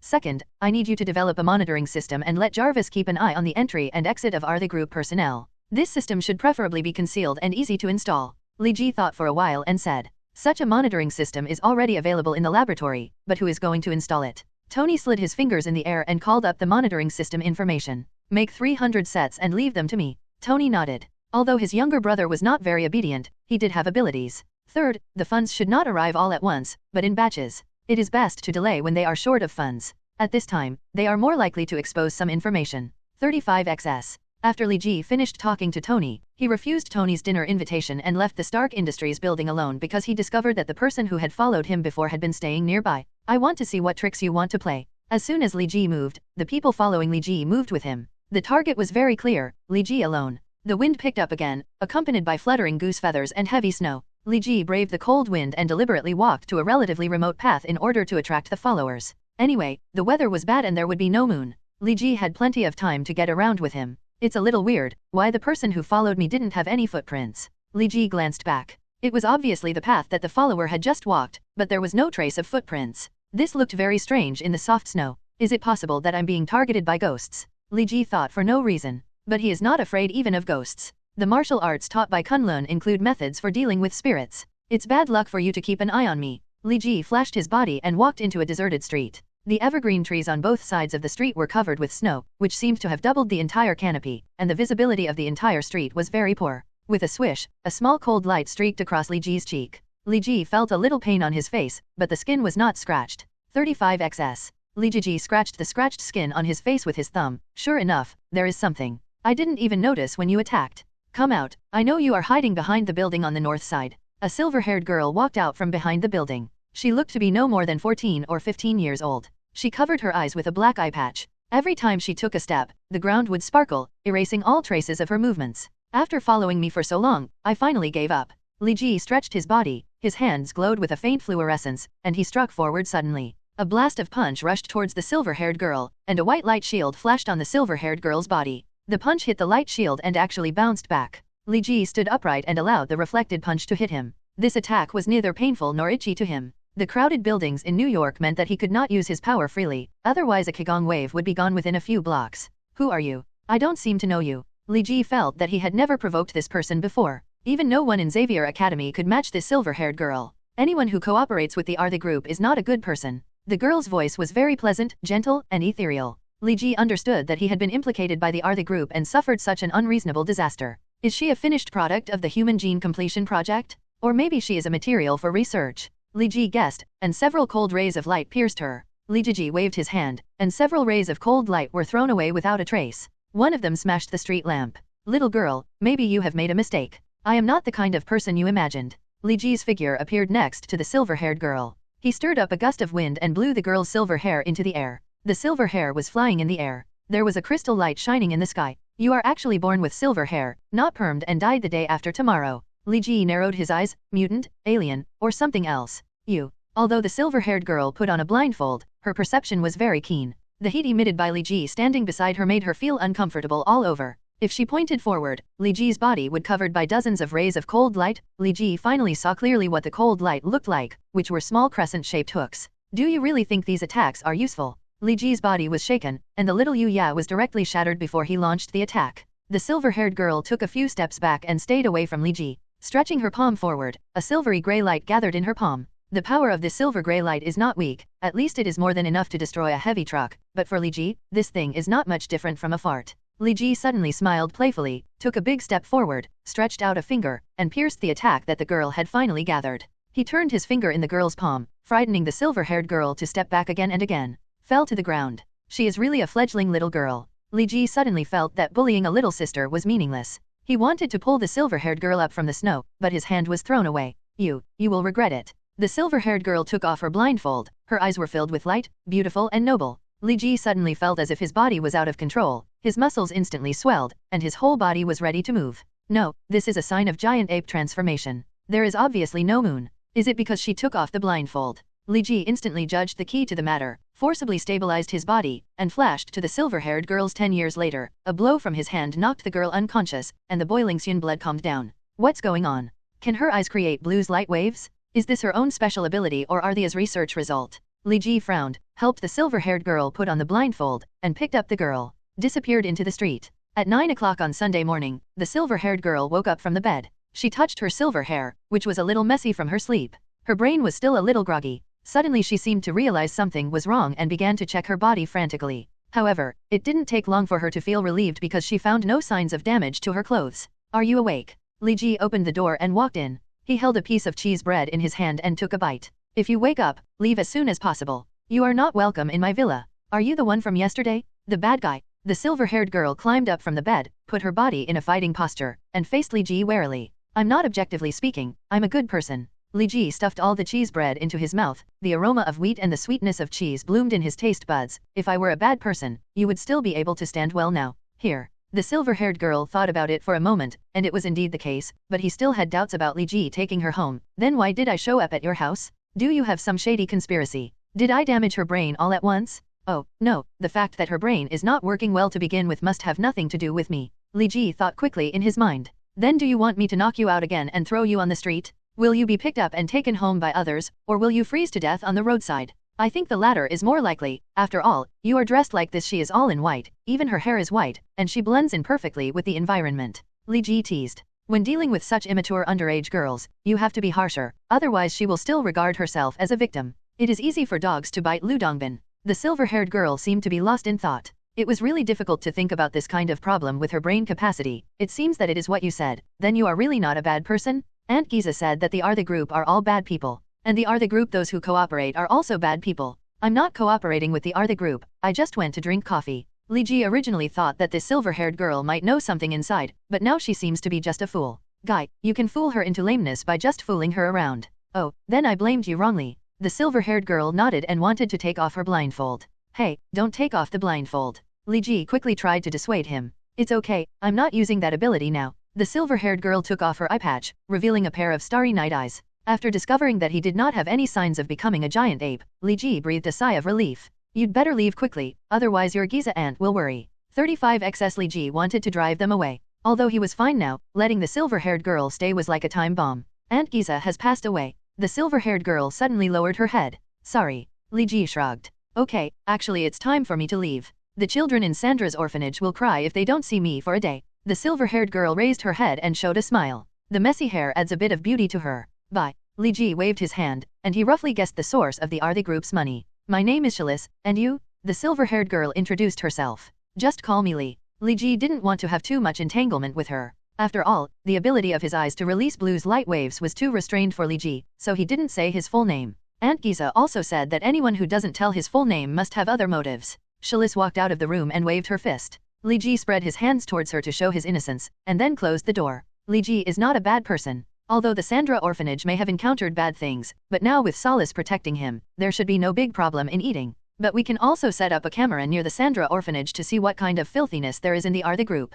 Li Ji pondered. Monday at Midtown High School. Li, let's go to the nature exhibition together this Saturday. It is said that there are not only specimens, but also an exhibition of animals. Peter said excitedly as soon as he arrived in the classroom. Huh? Don't those animals hibernate in winter? Li Ji remembered that spiders were rarely seen in winter. Nature exhibitions all have incubators. Even hibernating animals will not sleep in the incubator. Li, shall we go together? I think the nature exhibition is really cool. Peter's voice was very excited, and Li Ji I had no choice but to cooperate with him and nod. Okay, I'll go with you then. Li, you are really my best friend. Peter hugged Li Ji happily. What about me? Harry just walked in from the door. Harry, go away, I don't love you anymore. Peter waved to Harry. Oh, it's so heartbreaking. I have to go to France to have a big meal to make up for the trauma in my heart. Harry said in a deliberately exaggerated performance. Okay, stop playing Romeo and Juliet. Harry, do you want to go to the nature exhibition together on Saturday? Li Ji invited. I can do that. Harry sat down in his seat. Hey, Li, there is a very important masquerade party this Saturday. Can you go to it with me? During lunchtime, Wendell came to Li Ji's table again. Wendell, I'm sorry, I agreed to go to the nature exhibition with Peter. Li Ji scooped up a spoonful of corn and said expressionlessly. The masquerade is at 10 o'clock in the evening, and it does not conflict with the nature exhibition time. Wendell knew that Li Ji's words were an invisible rejection, but she still didn't want to give up. Wendell, I'm so sorry. I have to go to bed at 9 o'clock in the evening. It would be so embarrassing to fall asleep after dancing with you later. Li Ji's face remained calm despite telling lies. Even if he didn't jump, Peter next to him looked at him with some disdain and said to himself, I wonder who was playing video games online with me last night. Wendell left a little dejectedly. When she left, Peter couldn't help but asked, Li, why do you always reject people thousands of miles away? I think Senior Wendell is pretty good, generous, sexy, and more what's important is that I seem to be infatuated with you. Because I have a choice, unlike you who only have Gwen. Li Ji forked a piece of bacon and put it in his mouth. You, what are you talking about? Peter's face turned red and he couldn't even speak. What, Peter, don't you like Gwen? Then I will go after him. Harry also fanned the flames. You, if you like it, just pursue it yourself. Peter stuttered even more. Saturday, Museum of Natural History. Oh my god, look, what is that? Peter said excitedly, pointing to a huge dinosaur skeleton in front of him on the left, looking like a child. That's a model of a dinosaur fossil made by a model company. I've seen the real fossil in my dad's collection room. It's not like this. Harry poured a basin of cold water on Peter. Can't you treat him as a real fossil? Damn capitalist. Peter was so angry that he crossed his arms and looked very cute. Okay, wow, I didn't expect such a huge creature to have existed on the earth. The creator is really great. Harry's performance was very exaggerated, and both Peter and Li Ji laughed. Stop talking about this, look at the female staff member under the dinosaur fossils. She wears so little in winter. Isn't she cold? Peter pointed to a girl wearing a museum uniform. She looked about 25 years old. The front is convex and the back is curved. It is exactly a ripe peach. Peter, since you know that there is an incubator in the nature exhibition, you should also know that the Natural History Museum has air conditioning. If you touch your back, don't you feel a little sweaty? Li Ji said with a smile. The three of them looked at each other and laughed again. Hey, Li, what a coincidence, are you also coming to see today's nature exhibition?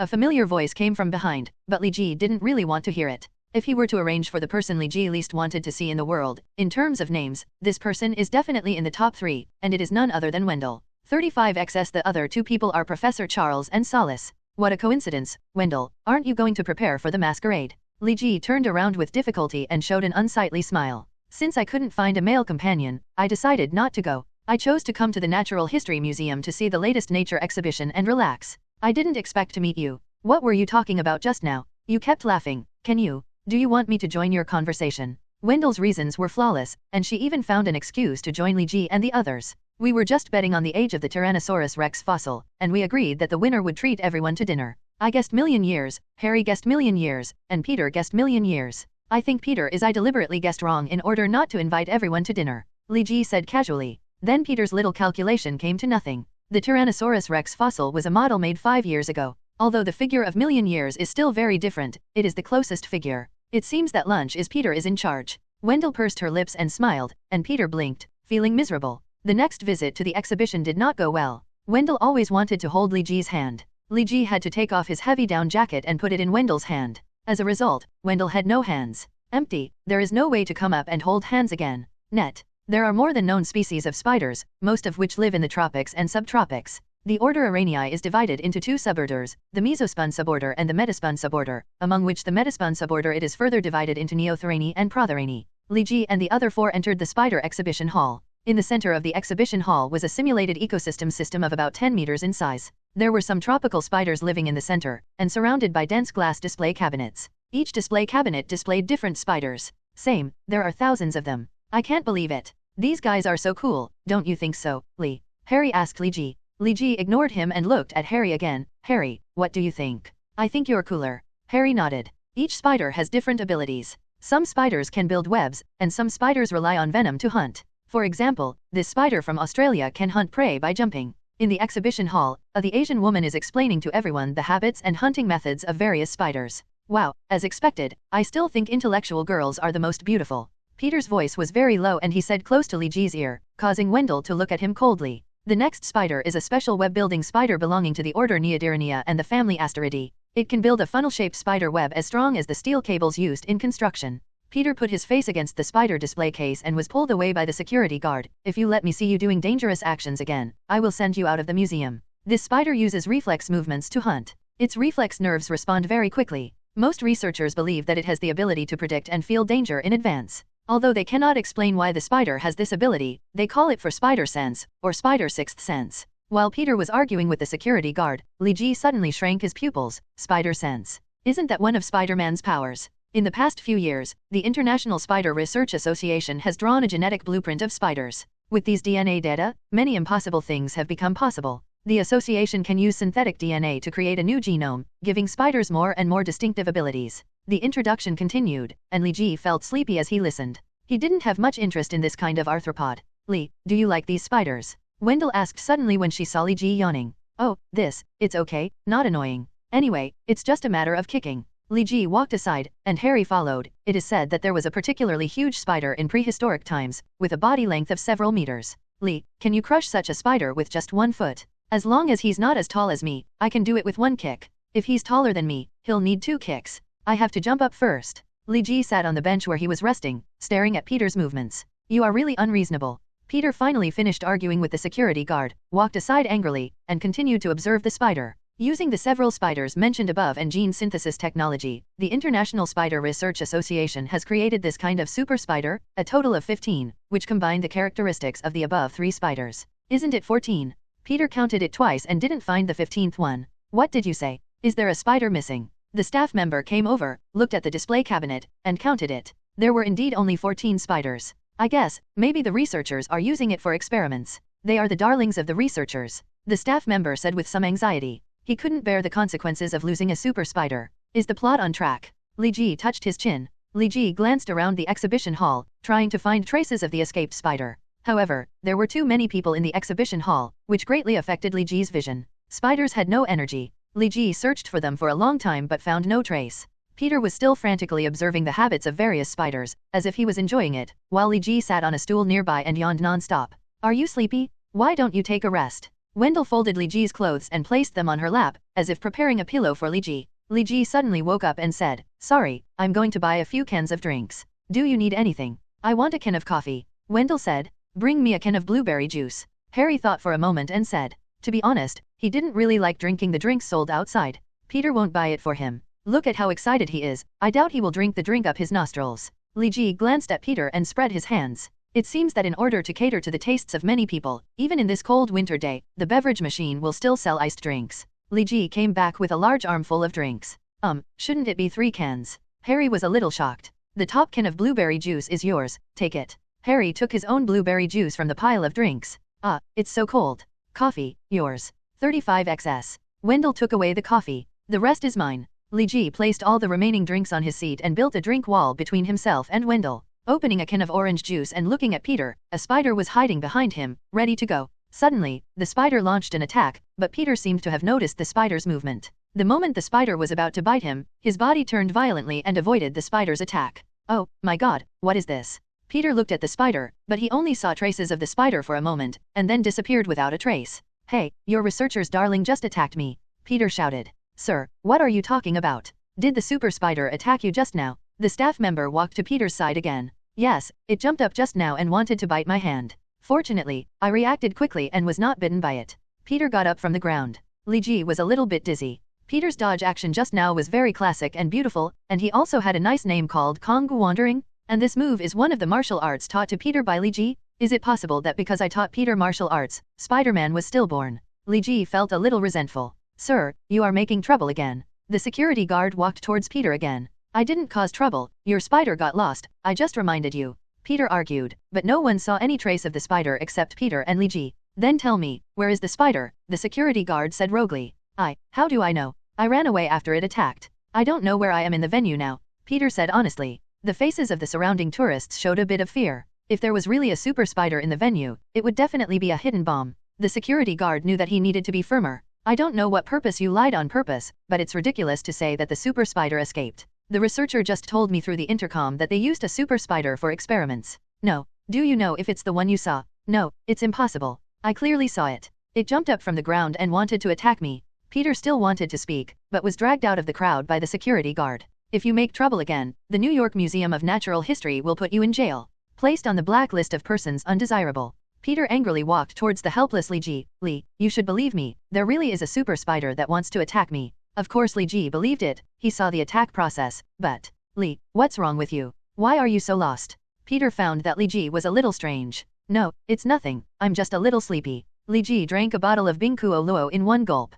Peter picked up a can of drink from Li Ji's pile of drinks and put it down. I'm going to use the toilet first. In the toilet, the lights are dim. The warm yellow light shone on Peter, making him feel a bit comfortable, and the release of the torrent also brought him a bit of relief. He couldn't help but close his eyes, enjoying the beauty of the water hitting the pool. Music. What Peter didn't notice was that a spider quietly crawled in at the door of the toilet, circled around Peter, and then climbed into Peter's toilet. With a sharp jump, he jumped onto Peter's exposed sponge. Ah! Peter exclaimed loudly, opened his eyes, and the spider was thrown out by him, and he escaped from the men's room. Peter quickly put on his pants and wanted to chase the spider, but found that the spider disappeared into the venue again. Peter had to go back to the toilet, found a private room, and began to check the wound. The shape of the wound was 2 small holes. There was no inflammation, blackening, or other symptoms. Peter did not feel anything wrong with his body. It should be a non-toxic spider. When I introduced it before, I didn't mention that the 3 types of spiders are poisonous. Peter, after checking again and again for a long time, I finally walked out of the toilet. Peter, I thought you fell asleep in the toilet. Harry saw Peter coming back and stretched out his hand to greet him. No.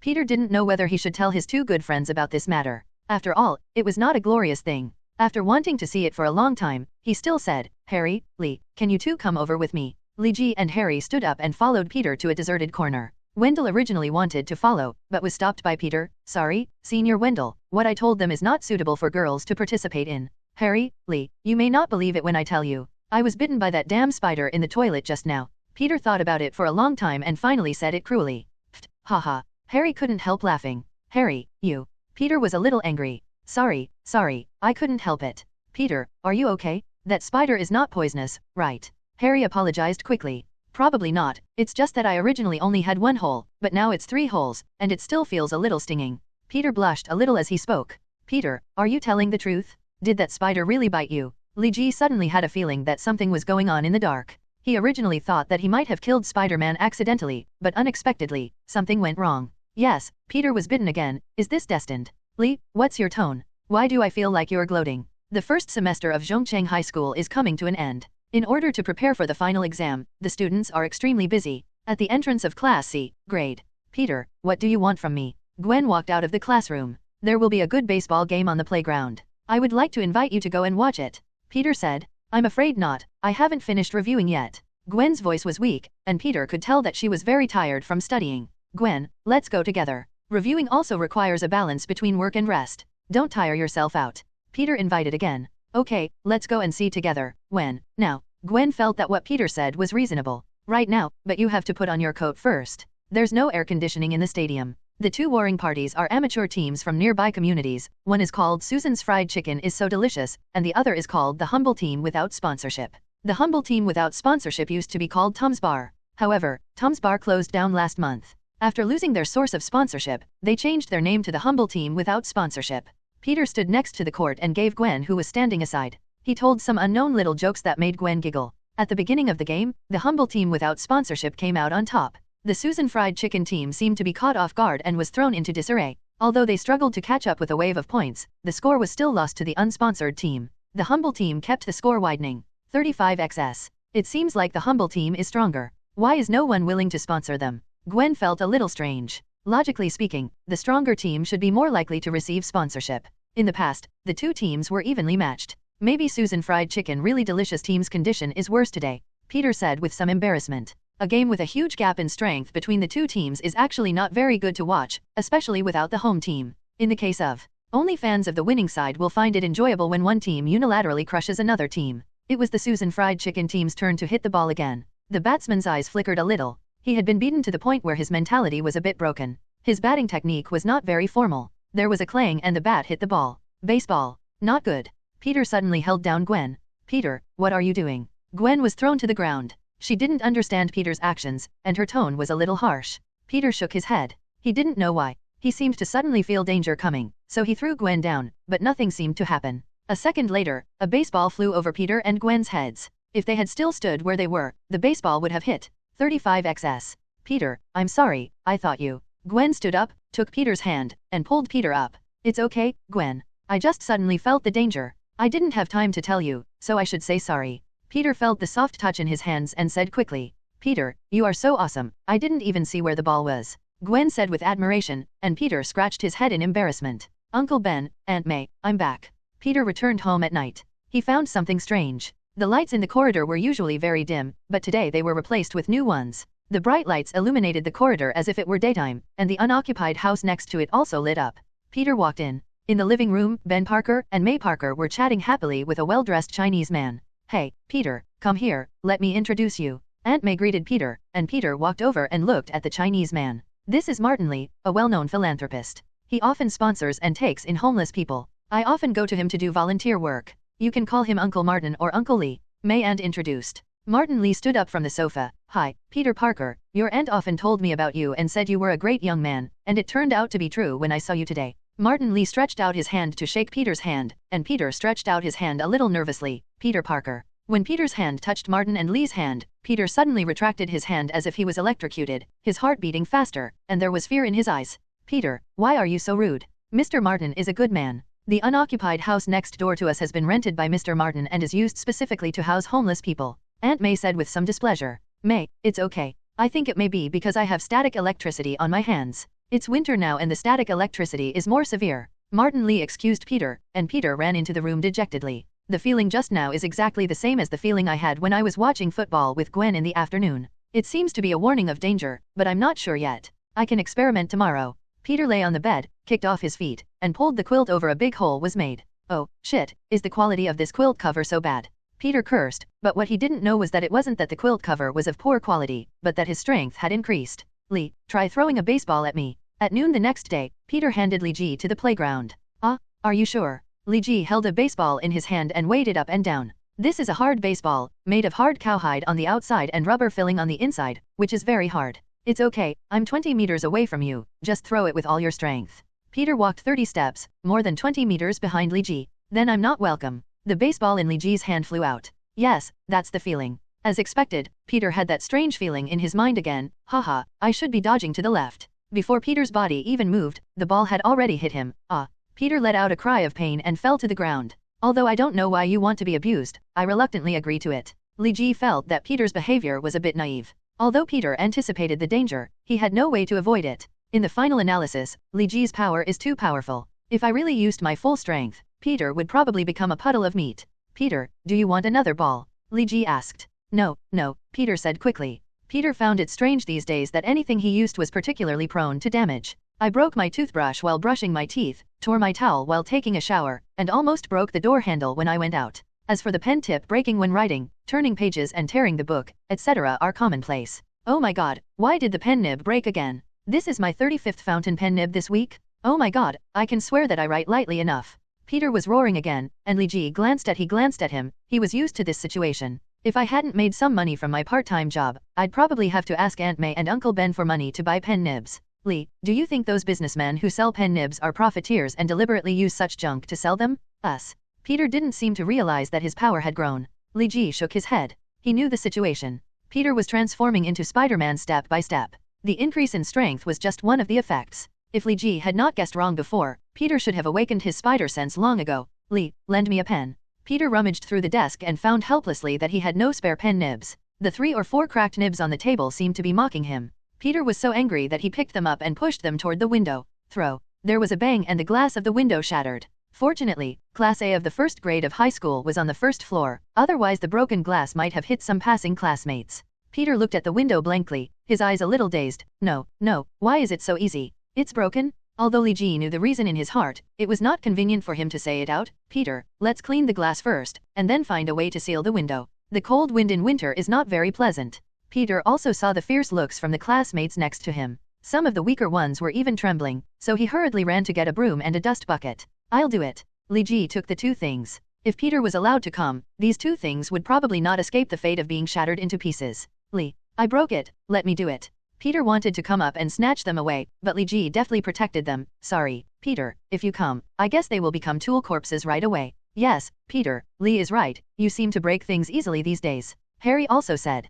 Peter sat back down in frustration. After Li Ji finished cleaning, he found 2 books and blocked the window. That's it for now. Leave the rest to the school janitor Mars. Peter, I guess you have to pay Mars $10 tip. Li, tell me what's wrong with me. Peter's tone was a little aggrieved. Of course Li Ji knew the whole story. After Peter was bitten by the super spider, his strength grew rapidly, but his body was not used to this power yet, so he behaved roughly. Although Li Ji is much more powerful than Peter, Li Ji is able to fully adapt to his own strength and can send and receive it freely. Peter will need a period of adaptation to reach this stage. I guess you are haunted by the god of destruction. Everything in your hands will be easily destroyed. Harry said with a laugh. Yes, Harry, I have had this thought too, but I just don't know when the old man, the god of destruction, will leave. Peter was not angry at all, but instead had a smile on his face. Peter, I won't lend you the pen anymore. I suggest you use this one for now. Li Ji took out a box of pencils. Peter was stunned for a moment, then nodded. Yes, you won't be afraid of the pen tip breaking if you use this. It's not that Li Ji is stingy and is unwilling to lend Peter a pen. The main reason is that the price of Li Ji's pens is too high. Li Ji also knows Peter's temperament. He will definitely compensate Li Ji if he damages Li Ji's things. If he lends the pen to Peter, Li Ji suspected that the little money Peter saved from his part-time job might not even be able to buy a pen nib. The exam is tomorrow, are you ready? Harry said suddenly. Absolutely. Li Ji nodded. Things in the first year of high school were not difficult for him at all, especially American high schools, which are simply junior high school level. Although Zhongcheng High School has a deeper education than ordinary high schools, but it's not very deep. Harry, you reminded me, I have to ask the homeroom teacher if I can answer questions with pencil in the exam. Peter took the pencil and ran out of the classroom. Li, do you think the head teacher will allow it? Harry asked as he looked at Peter who rushed out of the door. Who knows? Li Ji smiled. He only knew that if the head teacher didn't allow it, Peter would probably have to prepare dozens of pen nibs on the day of the exam. The next day, in the morning, Peter came to school early carrying his backpack. After a debate with the class teacher yesterday, the class teacher finally agreed that Peter should answer with a pencil, which made Peter a little happy. He closed his eyes while walking, saying Bala, Bala, and singing the recently popular rap. Hey, little mop. Someone grabbed Peter's backpack, forcing Peter to leave the ocean of music. Opening his eyes, Peter looked back and saw that it was Lightning Thompson and several of his teammates. Thompson, what do you want to do? If Flash Thompson came alone, Peter would not be afraid, but after Thompson was killed by Peter last time, he also had a keen eye on Peter and knew that it would be difficult for him to do it alone. Peter, so he called several of his teammates over. I don't want to do anything, I just want to ask you to go to the bathroom and stay for a few hours, Thompson said with a smile. According to the regulations of Midtown High School, missing an exam without an excuse is equivalent to failing the class, and there is no chance to make up the exam. Thompson's purpose quite simply, he wanted Peter to fail at least one subject. Thompson knew that Peter's grades were very good, and he also knew that his family background was not very good. After all, it could be seen from the way he dressed. If Peter is allowed to take the exam normally, he will definitely be able to get a scholarship. However, if Peter fails the course, he will not be able to get the scholarship. He will even have to pay a retake fee for the failed course and come to school to make up classes in the evening next semester. Thompson, don't mess around. Peter quickly understood Thompson's intention, and he assumed a fighting posture. Brothers, come on. Thompson didn't care about Peter's threats. With a command, 4 or 5 big and thick men rushed towards Peter. One side of Peter's body withstood Thompson, who was rushing towards him. Originally, Peter thought he could only compete with Thompson, and then quickly left the battlefield with the help of Thompson's strength. Unexpectedly, this thrust actually pushed Thompson away. He flew upside down for several meters and fell heavily to the ground. The remaining people looked at the situation and did not dare to continue the attack. Peter took the opportunity to run away. What's going on? Could it be, what Lee said, the power of internal strength? Winter vacation. Peter woke up from the bed and reached out and touched something sticky. No way, I didn't have any strange dreams last night. Peter opened his eyes with some anxiety, but the situation under the quilt shocked him.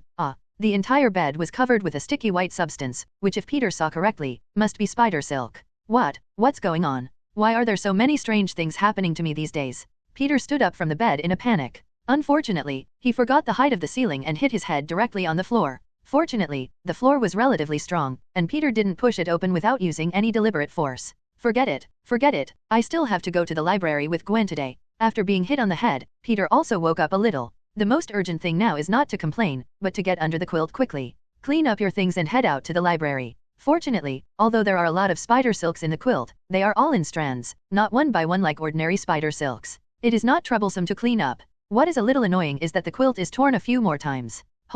Let's talk to Aunt May in another week, otherwise she might suspect that I ate the quilt. Looking at the quilt covered with holes, Peter felt like crying. Peter found a black plastic bag, packed the cobwebs he had plucked from the quilt, and hurried out the door. Wong walked to the corridor, and Peter suddenly felt a sense of crisis flash through his mind. Looking down, Martin Lee was walking up with several Chinese Americans. Hi, Peter. Martin Lee waved friendly and greeted Peter. Hello, Uncle Martin. Peter said very politely, but his eyes were a little evasive. What are you carrying? Martin Lee looked at the plastic bag in Peter's hand. No, it's nothing, it's just a bag of garbage. Uncle Martin, I made an appointment with someone, and I'm almost late now. I'll leave first. Peter waved to Martin Lee, ran downstairs, and threw the plastic bag after throwing it in the trash can. He got on the bus and headed to the place agreed with Gwen. After Peter left, Martin Lee suddenly appeared next to the trash can and picked up the plastic bag dropped by Peter. Excellent protein fiber. If this kind of fiber were sold to a laboratory, it would cost at least $50 per gram. Why would he just throw it away? Just this bag of protein fiber is enough for his uncle and aunt to work for 4 or 5 years.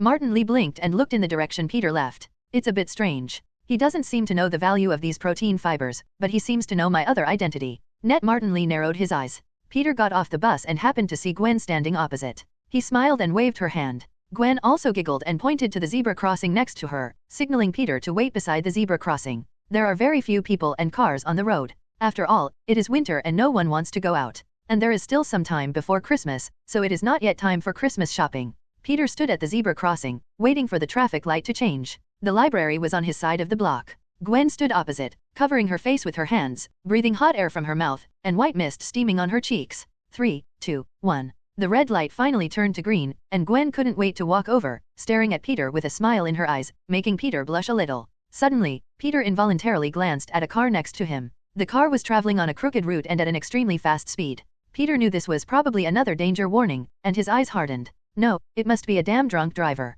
They will hit Gwen. What should I do? What should I do? Peter wanted to rush out and knock Gwen down, but the car had already driven in front of Gwen's face. With a plop, the vehicle rolled over on the side of the road. In the middle of the road, only Gwen was left with a dull face, and Peter was also a little shocked. No one else saw what happened just now, but he knew it all too well. My wrist shot out spider webs and then pulled the car over? Oh my god, am I dreaming? Peter and Gwen were walking on the way to the library, both of them looking a little confused. When I arrived at the library, I didn't think much about reading. I just borrowed 2 books and left. Peter, I'm so scared. Gwen said suddenly. The situation just now made her a little scared. The car rushed straight towards her. If it hadn't rolled over, she didn't know what would have happened. Gwen, don't be afraid, don't be afraid. In fact, Peter was very scared inside. The life of the person in the car was not in danger, but the person's head was bruised and bleeding. What made Peter even more frightened was that he had no idea what was happening to his body due to the changes in his body. At night, Peter was lying on the bed, mentally driving his wrist to shoot out a spider thread and pulling it to the ceiling. After thinking about it for so long, it turns out that's the only possibility. Peter recalled his experience in the toilet of the Museum of Natural History more than half a month ago. Danger sensing, enhanced strength, and super strong spider silk. It seems that these are the 3 major characteristics of the super spider, and I have inherited them perfectly. Peter smiled a little, not sure if he was happy or laughing at himself. Today was not a bad day. Gwen was opposite me, so she didn't see what happened. She thought the vehicle overturned on her own. But this is not safe. If something similar happens in the future, it will be easy for someone to get caught. Found it. Peter narrowed his eyes. And now that there are so many crimes in New York, if I have the ability, maybe I can help them. There are too many bullies like Thompson, and they should all be taught a lesson. Peter mused. Maybe I should change my identity? Become a street hero, just like Daredevil, fighting against evil forces. Peter thought of this and sat up from the bed. Yes, I need the identity of a street hero. This identity must match my abilities. My abilities come from the super spider. I can shoot spider silk. I have extraordinary strength. I should be called Spider-Man? Yes, it's Spider-Man. Peter became excited, and a thread of spider silk from his wrist shot onto the wind chime, making a very pleasant tinkling sound. Now that I have a title, I have to have a suit that matches the title. There seems to be some cloth at Aunt May's place. I'm going to look for suitable materials. Peter walked out of the room and came to the glove cabinet. The suit required excellent wrapping and strong pulling ability. Peter picked around and only saw two materials that met the requirements. One was red and the other was blue. Oh my gosh, do you really have to use red and blue? As soon as the winter vacation came, Li Ji left the United States. He borrowed Warren's private jet and flew to the last pure land on Earth, Antarctica. Why did you come to Antarctica? It was of course for spiritual practice. Although Li Ji did not slack off when he was in New York. New York is a city after all. There are a million people living in the city. No matter how careful Li Ji is, he may be discovered. At this stage, Li Jike is not ready to expose himself, so in New York, Li Ji is always timid in his actions. Sometimes things that can be solved with an air bomb have to be led to an uninhabited corner and another air bomb can be used to solve the problem. But Antarctica is different. It is sparsely populated and there are only a few scientific research stations. When Li Ji came to practice here, it can be said that the sky is high and birds can fly. He basically does not have to worry about being disturbed by others. At most, he will be discovered by penguins and seals in Antarctica. For a moment, it's not a big problem. In fact, the best place for Li Ji to practice is to return to Kunlun. Kunlun is in another dimension. Li Ji can practice however he wants. However, Li Ji is a little embarrassed. He went to Kunlun just for practice. When he arrived in Kunlun, he didn't know what to do. Talk to Thunder Lord. Moreover, Qin and the others had been worried about Li Ji, fearing that Li Ji would join the Brotherhood of Mutants. Li Ji felt that it was better not to arouse their emotions too much, lest they get nervous and start fighting again. The ice in Antarctica was very thick. Li Ji stepped on it and it was solid. It was much stronger than the ice made by Robert. The cold wind blew by, and there were a few streaks of frost on Li Ji's eyebrows. Although Li Ji didn't feel cold, there was something on his eyebrows that always made him feel uncomfortable. Li Ji's body flashed with arrogance, and the frost hanging on his eyebrows evaporated. Let's warm up first. When we were in New York, it was troublesome to even warm up. Li Ji floated into the air, dozens of light balls appeared around his body, and the light balls surrounded him. Li Ji suddenly drank, and dozens of lights the ball instantly exploded in all directions, leaving a long tail that disappeared into the sky. My strength seems to have increased a lot. Logically speaking, my training intensity this year should not have increased so much. Li Ji himself has a clear understanding. He can be said to have practiced hard this year, but he said he was wasting his studies. After all, New York is so densely populated that Li Ji has no chance to practice his skills in a deserted place. The most he can do is fly to some deserted suburbs and practice when he has free time. If he really used the trick he just did in New York City, I'm afraid that less than half of New York would be destroyed by him in one go. Is it because the Saiyans themselves have grown in combat power? Li Ji asked doubtfully. He is only 17 years old now. According to the American law of becoming an adult at the age of 21, he is still 4 years away from becoming an adult. Before he becomes a minor, a natural increase in combat power makes sense, although in Dragon Ball, Gohan became Nobihan after being idle for a few years. 35xs. It is now 1217. I will practice in Antarctica for 8 days and will return to New York at 12:24. Li Ji finalized the training plan. Yesterday was 1216. Li Ji visited Howard and Maria, talked with Tony, and explained his movements before coming to Antarctica. It was daylight in Antarctica at this time, and Li Ji wanted to challenge himself and train for 8 consecutive days.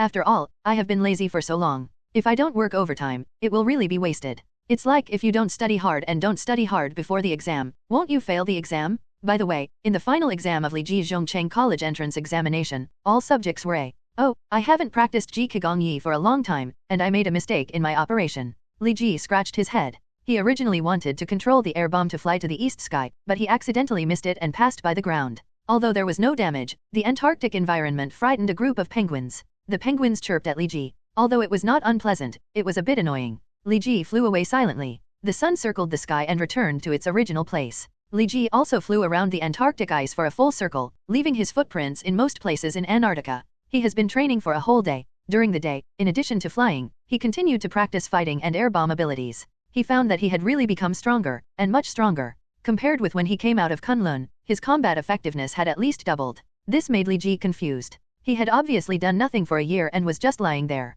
This will increase the combat effectiveness. Except for being a little hungry, everything else is fine. Li Ji took a long breath. It was really uncomfortable to go without eating for a whole day, but luckily, Li Ji felt that he could still endure it. A gust of wind blew by, and the sky suddenly became uncomfortable. Li Ji knew that this was an early warning before a blizzard came. It may be a huge disaster to others, but to Li Ji, it is ordinary. Li Ji can even blast away a snowstorm of this level with an air bomb. Of course, Li Ji was not prepared to do this, and there was no one nearby, so there was no point in defeating the blizzard. If there was a beauty or something, he might be able to save her as a hero. Now that he defeated the blizzard, it would only destroy his practice. Li Ji stood in the air, closed his eyes and crossed his legs, letting the wind and snow hit him without moving. Rainfall and snowfall generally rarely occur in Antarctica, but once the wind and snow begin, it lasts for several days and nights. The Antarctic wind is also known as the killing wind. Scientific researchers say that the cold in Antarctica may not kill people, but the Antarctic wind can definitely kill people. At this time, even the pot-bellied penguins have to gather together as a group to warm each other in order to survive this cold, murderous wind.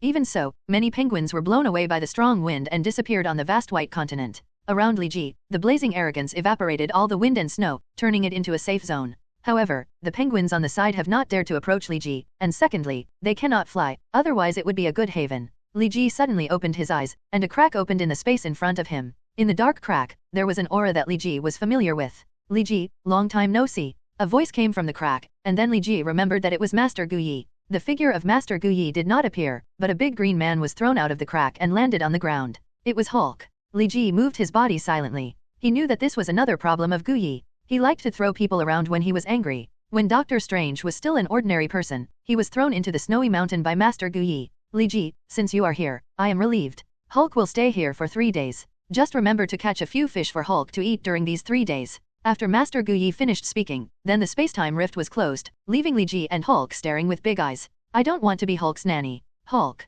why are you staring at me? Hulk stared at Li Ji fiercely, and Li Ji directly gave him an uppercut, sending him flying several meters. Net. Hulk. Hulk rolled up and roared, and the sound of the howling wind and snow around him seemed to be drowned out by his roar. However, Hulk seemed to know Li Ji. He only demonstrated against Li Ji and did not take the initiative to attack. Perhaps Li Ji's violent attack left a psychological shadow on him. You still have to catch fish for him, why not just starve to death? Li Ji touched his head and was speechless. His training plan this time was completely disrupted by Gu Yi and Hulk. Unless he just beats Hulk unconscious and then goes to practice alone. Master Ancient One seems to be bragging a bit. Hulk has been staying with her for more than a year, and he hasn't turned back into Banner yet. Looking at Hulk in front of him who was wearing a pair of trousers and covered in green, Li Ji didn't know should I cry, or should I cry louder. A gust of cold wind blew by, carrying a stone, and hit Hulk on the nose. Hulk felt a little pain, and yelled, Hulk. He put his foot on the ground and stomped it, causing the ground to shake. When he got up, the ice was almost cracked by the Hulk. Idiot. Li Ji cursed, holding the back of Hulk's neck with one hand, floating his body, and lifting Hulk up.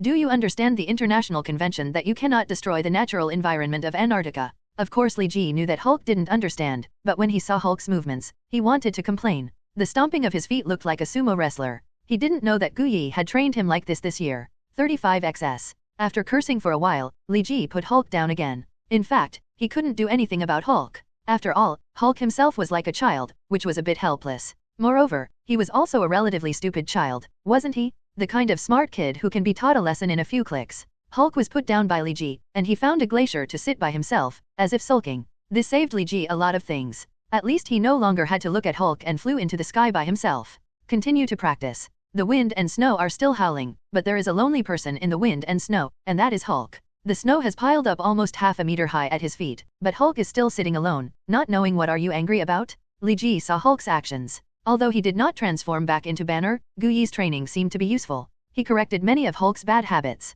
At least Hulk would no longer destroy without purpose. I still have to catch fish for him. Hey, animals in Antarctica cannot be hunted. This is a matter of one's conscience. Everyone should consciously protect the last piece of pure land for mankind. However, the animals in the Antarctic Ocean are casual. In fact, Li Ji is a little curious whether they are penguins. Once you go into the sea with the seals, you can start hunting. Although Li Ji thought so in his heart, it was naturally impossible for Li Ji to do this, so he still caught 2 small-scaled toothfish for Hulk. This kind of fish is nearly centimeters long and weighs about kilograms. The 2 of them add up to nearly kilograms. Enough for Hulk to eat. Of course, Li Ji will not help Hulk cook the fish.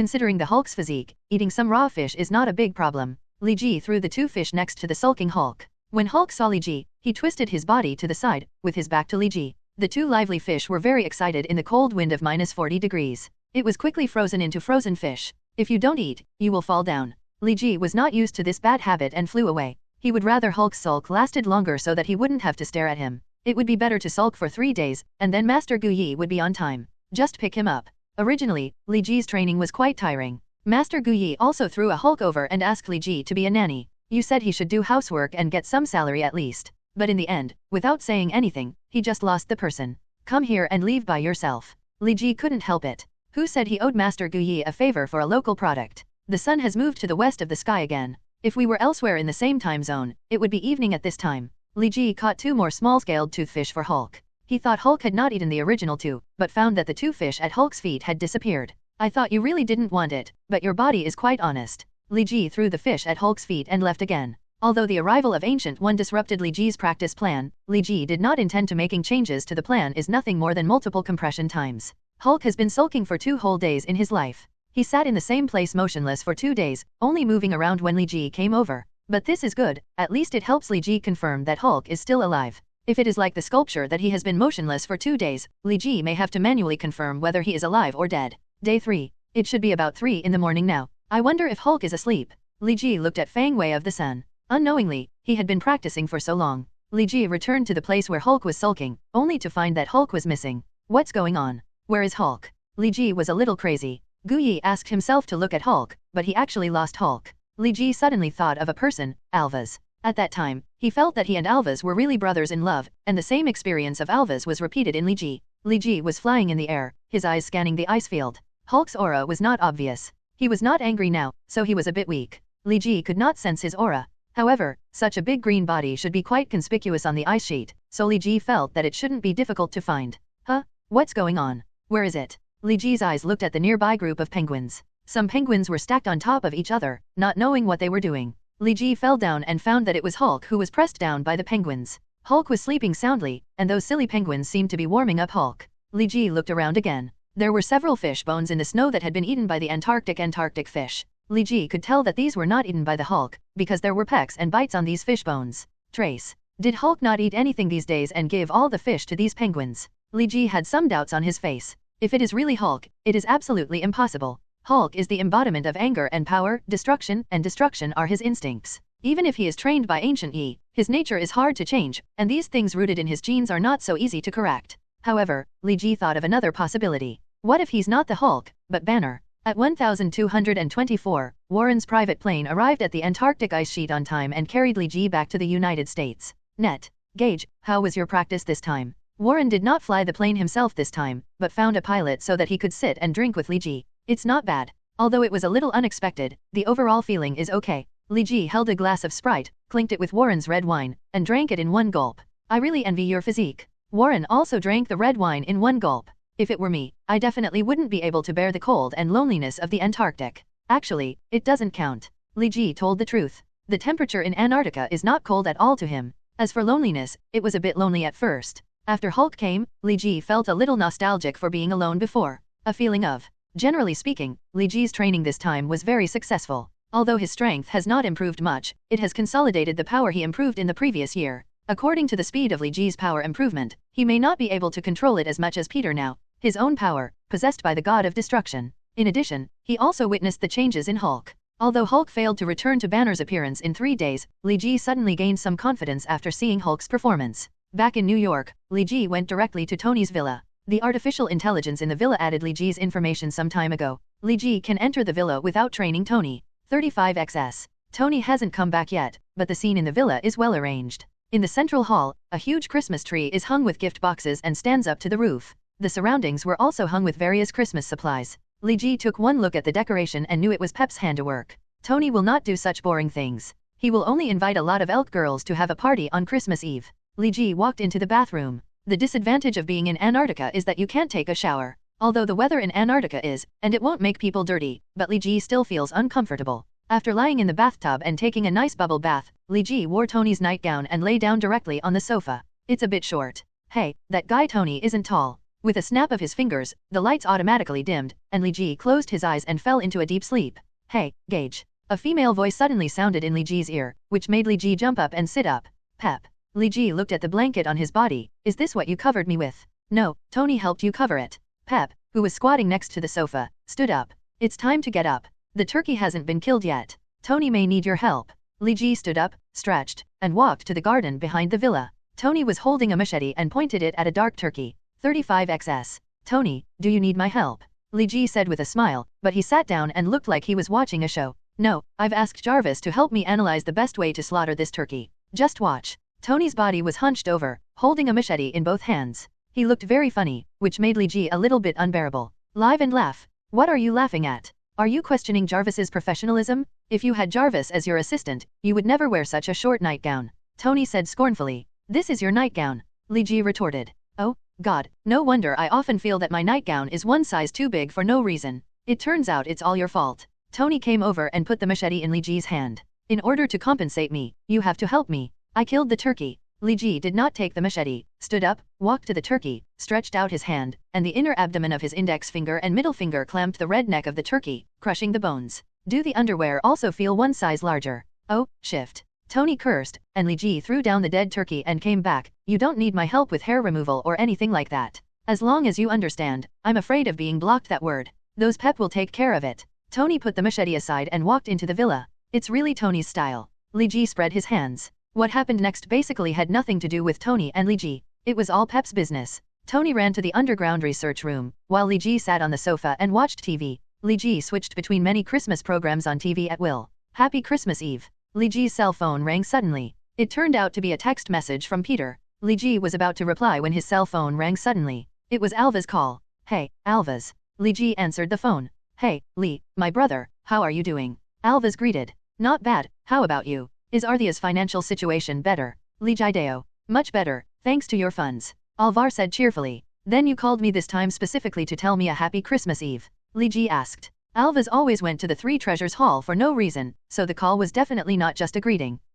Well, the most important thing is to wish you and Mr. Tony Stark a happy Christmas Eve, but there are also a few other little things. Alva said. Tell me. Li Ji's guess was indeed correct. Can the second tranche of funds originally scheduled to arrive in February be brought forward a little earlier? The company's research has made breakthrough progress, so the funding gap has become larger. Alva said hesitantly. Is that it? I will tell Tony. If Tony agrees, Jeff Bridges will come to negotiate with you after the Christmas vacation. Li Ji smiled. Of course, he didn't tell the truth. He was not prepared to tell Tony anything, let alone lend money to Arthi Group in advance. Thank you so much, my brother, and wish you a happy Christmas Eve. Alvas said excitedly. He did not expect that things would go so smoothly. You're welcome, Alvas, we are good brothers. I also wish you a happy Christmas Eve. Li Ji said cheerfully, and then hung up the phone. It seems that there is something wrong with the Arthi Group. It should be revealed soon. It's really good news that makes people happy on Christmas Eve. Li Ji wiped his chin and pondered secretly. Happy Christmas Eve? Li. The phone rang again, this time it was a text message from Wendell. Li Ji looked at the few contacts on his phone and chose to send a group message of Happy Christmas Eve. Tony, I received a message from Gage Stark, do you want to read it? Jarvis suddenly reported in the underground research room. Don't look at it. It must be a group message for Christmas Eve. That kid is too lazy to even send a message manually. He will die of laziness sooner or later. Merry Christmas Eve. Merry Christmas Eve. Merry Christmas Eve. 3 voices rang out in the villa's dining room, accompanied by the clinking of wine glasses. However, the liquid in the 3 people's wine glasses did not fit the atmosphere of Christmas Eve. Li Ji still had his favorite happy water in his cup, this time it was orange-flavored Fanta. Tony's cup was a little strange. It looked like aged red wine, but it was actually cherry-flavored Coke. And in Pep's cup, in fact, it was just a glass of water. According to her, she could not eat high-calorie food. Tony, why is there no red wine and reindeer beauty on Christmas today? Li Ji asked after eating a piece of turkey and scooping up a bowl of polenta. It doesn't make sense to do that every year. Let's have a warmer feeling this year. Tony actually didn't like drinking Coke, but he still drank it reluctantly. The sufficient carbon dioxide made him burp, and his body suddenly leaned forward. This thing is terrible, it tastes really bad. You are still suitable for red wine. Li Ji drank the Fanta in one gulp and poured another glass of Sprite. Indeed, that is a drink suitable for mature men. I can taste the feeling of sunshine in red wine. Tony said, but he poured another glass of Coke. But you can't drink coffee, nor can you drink red wine. 10 I am 7 years old and still drink soda drinks all day like a child. 35XS. According to the law, I am under 21 years old and I am not allowed to drink. Li Ji took a fork and forked a few pieces of salad and put them in his mouth. The law also stipulates that you must respect your brother. Are you seated? Tony cut off a piece of chicken wing from the turkey, dipped it in some mayonnaise, and stuffed it into his mouth. There's no such thing in the law, Tony. Pep corrected Tony's mistake. Oh, really? Tomorrow I will find a senator to sponsor a proposal. No matter how much money it costs, I will definitely write this into the law. Tony naturally would not admit his mistake, he said stubbornly. The National Assembly is on holiday, and I will not go to work until the Monday after New Year's Day. Li Ji tapped his fingers on the wine glass, and the Sprite in the glass made beautiful ripples. Then we'll find someone when the time comes. You know, many senators' campaign funds come from our Stark Industries. Tony smiled. Whatever. Li Ji picked up the wine glass again and drank it in one gulp. The Christmas Eve dinner in the villa was not a grand one. After all, Tony couldn't cook at all, and Li Ji was too lazy to get involved. Although Pep could cook a little, he was not a professional chef after all, so this dinner was not as good as Li Ji's usual restaurant. Such a luxurious meal. Of course, even the top restaurants cannot match the raw materials of this dinner. While eating, Li Ji suddenly said, Tony, after Christmas Eve it's Christmas. Don't you think something is missing? What's missing? Tony didn't feel it. Sure enough, you want those little reindeer beauties. Do you want to be Santa Claus riding a reindeer? Tony had a bad smile on his face. Tony, Santa Claus is riding a sleigh. Pep's eyes seemed to be radiating flames. Oh, yes, I know, but isn't it difficult to play a sleigh? Tony didn't notice Pep's expression at all. If you want the reindeer beauty, I'll contact a modeling agency right now. They have all kinds of costumes. That's not what I'm talking about. I'm talking about Santa Claus. Li Ji glanced at Pep, then at Tony, blinked, and said to himself, Tony, I can only help you so far. Santa Claus? Gage, why haven't I noticed that you have this taste before? To be honest, it's hard to find, but if you want it, I can contact you right away. You have to believe in the power of US dollars? Of course, I suggest that it's better to find some little reindeer beauties first. Tony took out his cell phone and was about to make a call, but Pep took his cell phone off and threw it into the trash can. Tony glared at Pep, but when he saw Pep's volcanic eruption, he hesitated again. Forget it, the tone of this year's Christmas has been set. No more fuss. Next year if you need it, you can tell me in advance and I will help you arrange it. As usual, after dinner, they should gather around the Christmas tree and sing Christmas songs, but as far as the three people in the villa were concerned, no one was willing to sing, so Tony had to let Jarvis sing Christmas songs, the lingering panoramic sound, as if there were many people singing around. Don't you have to go to church to pray? Li Ji lay on the sofa and watched the fireworks show broadcast on TV. I'm not a believer. Tony clicked off the fireworks show and switched to a soap opera. Pep likes to watch this. The one you're watching is too boring. Pep looked at Li Ji and shook his head. Li Ji glanced at Tony. He didn't expect that the famous Iron Man actually liked watching soap operas. In his impression, Tony seemed to only like scientific research and all kinds of heavy metal music. This soap opera is not bad, especially the soundtrack. The drum beats are well controlled and have a death metal style. Li Ji remembered correctly, Tony was still the same Tony, and his main purpose of watching soap operas was still for heavy metal music. Li Ji got up and was about to leave the villa and go home, but was stopped by Tony. Don't leave tonight, Jarvis will help you prepare the room. Li Ji stopped, and a smile that was difficult to distinguish appeared on Tony's face, and then disappeared quickly. Jarvis, take Gage to his room. Okay, please follow me. Jarvis's voice sounded, please go to the stairs on the left directly in front. Following Jarvis, Li Ji walked into the room. The room was very large, almost 70 square meters. For some houses, it was almost the size of a suite. In the center of the room was a very large bed. How big was it exactly? To put it simply, Li Ji could take 10 girls to sleep on that bed without feeling crowded. There was a small stand beside the bed, and there was a big Christmas stocking hanging on the stand. Li Ji laughed a little when he saw it. This Christmas stocking was a bit out of tune with the luxurious decoration style of the entire room. However, Li Ji didn't care so much and lay down directly on the bed. The velvet cup wrapped Li Ji so soft.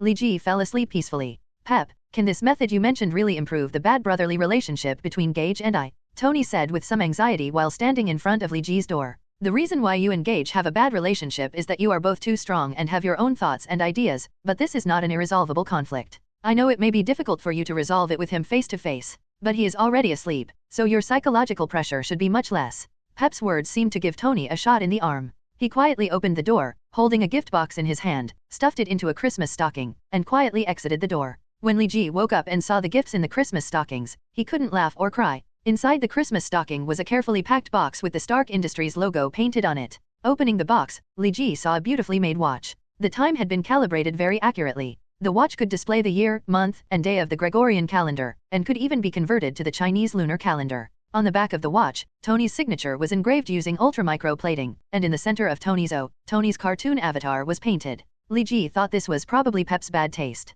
These are not the key points. The key point is that there is another layer under the watch packaging box. It is a very thin layer, but it is worth tens of thousands of dollars. There are two pieces of paper inside. One is a purchase contract for a large private jet. That's right. Tony sent a plane to Li Ji, and the piece of paper below is a handwritten letter from Tony. The main idea is that compared to the plane, I hope you like the watch I made for you more. The plane will be delivered as soon as possible. In a few months, when the delivery is completed, you can give it to Stark Industries for modification, ensuring it is more powerful than Warren's aircraft. Li Ji touched his forehead helplessly. Tony probably got the news from Warren and learned that he had borrowed Warren's private jet twice, so he directly placed an order for a jet for Li Ji. Network and the delivery date is so close, it can only mean that this is the aircraft that Tony ordered. There are generally two forms of aircraft delivery. Generally, an order is placed first, and then the aircraft manufacturer starts manufacturing and delivers it within 3 to 6 years. Passenger aircraft purchased in this way are relatively cheap, usually 34% of the manufacturer's price. There is also the order grabbing method.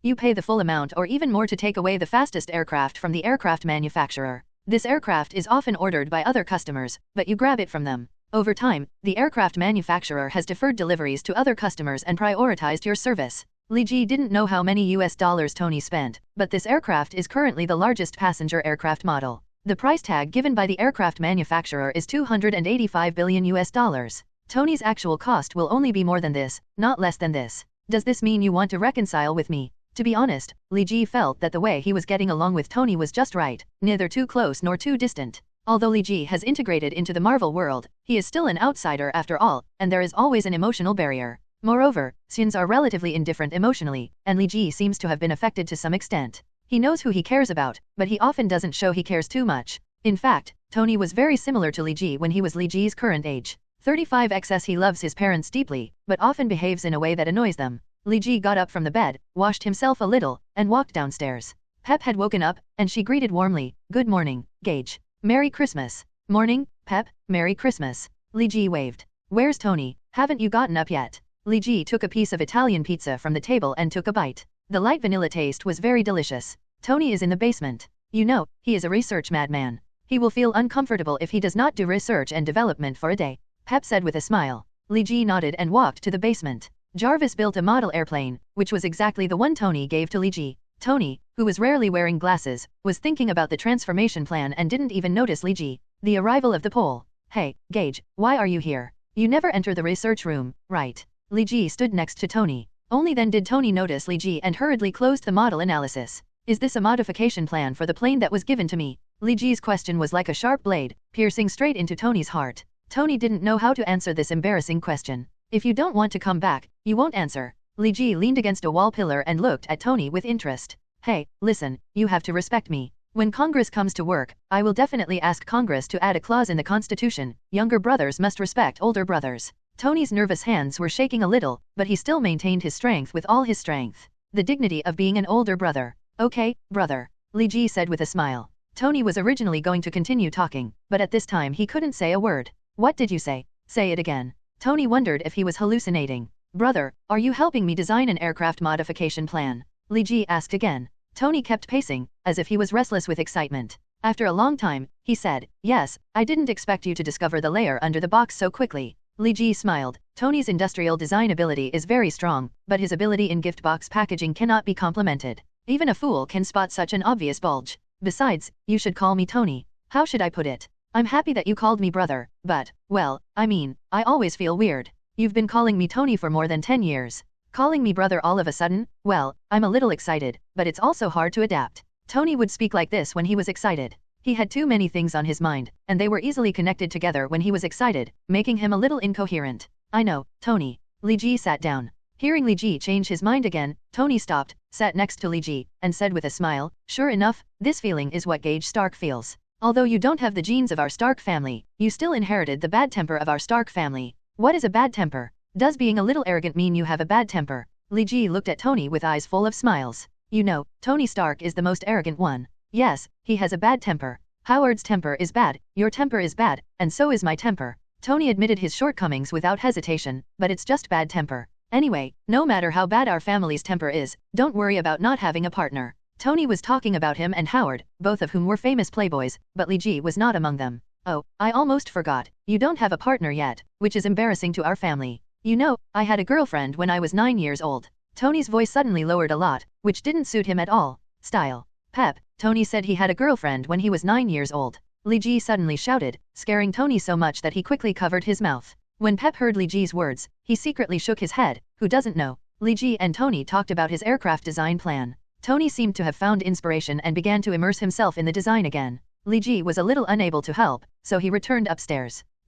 In the living room, the TV was broadcasting Christmas news from all over New York. Suddenly, Li Ji saw a figure in the video. Due to long-term disrepair in the Dasha community in Queens, the circuit was overloaded on Christmas Eve, causing a large fire, resulting in 1 death and injuries. According to some rescuers, they saw a man wearing red and blue pinstripes during the fire. A man in a tight-fitting colored suit, claiming to be Spider-Man, disappeared after rescuing them. The man's purpose and true identity are still unclear. New York radio reporter Sally reports for you. The TV station found no sign of Spider-Man, but Li Ji saw it at a glance. Peter was wearing a rough spider suit, standing in the building where the camera was focused, and even made a V sign to the camera. Has Peter entered the state of Spider-Man? Li Ji smiled, but your old rival Kingpin was driven away by me to work as a coolie on the West Coast. Jin was arranged by Li Ji to go to Los Angeles, and is now recruiting troops in Los Angeles. Prepare to clean up the gangster forces in Los Angeles and then expand to the entire West Coast. Although some of his younger brothers also followed, but most of them chose to stay in New York and transformed from a gangster to a well-behaved and law-abiding citizen.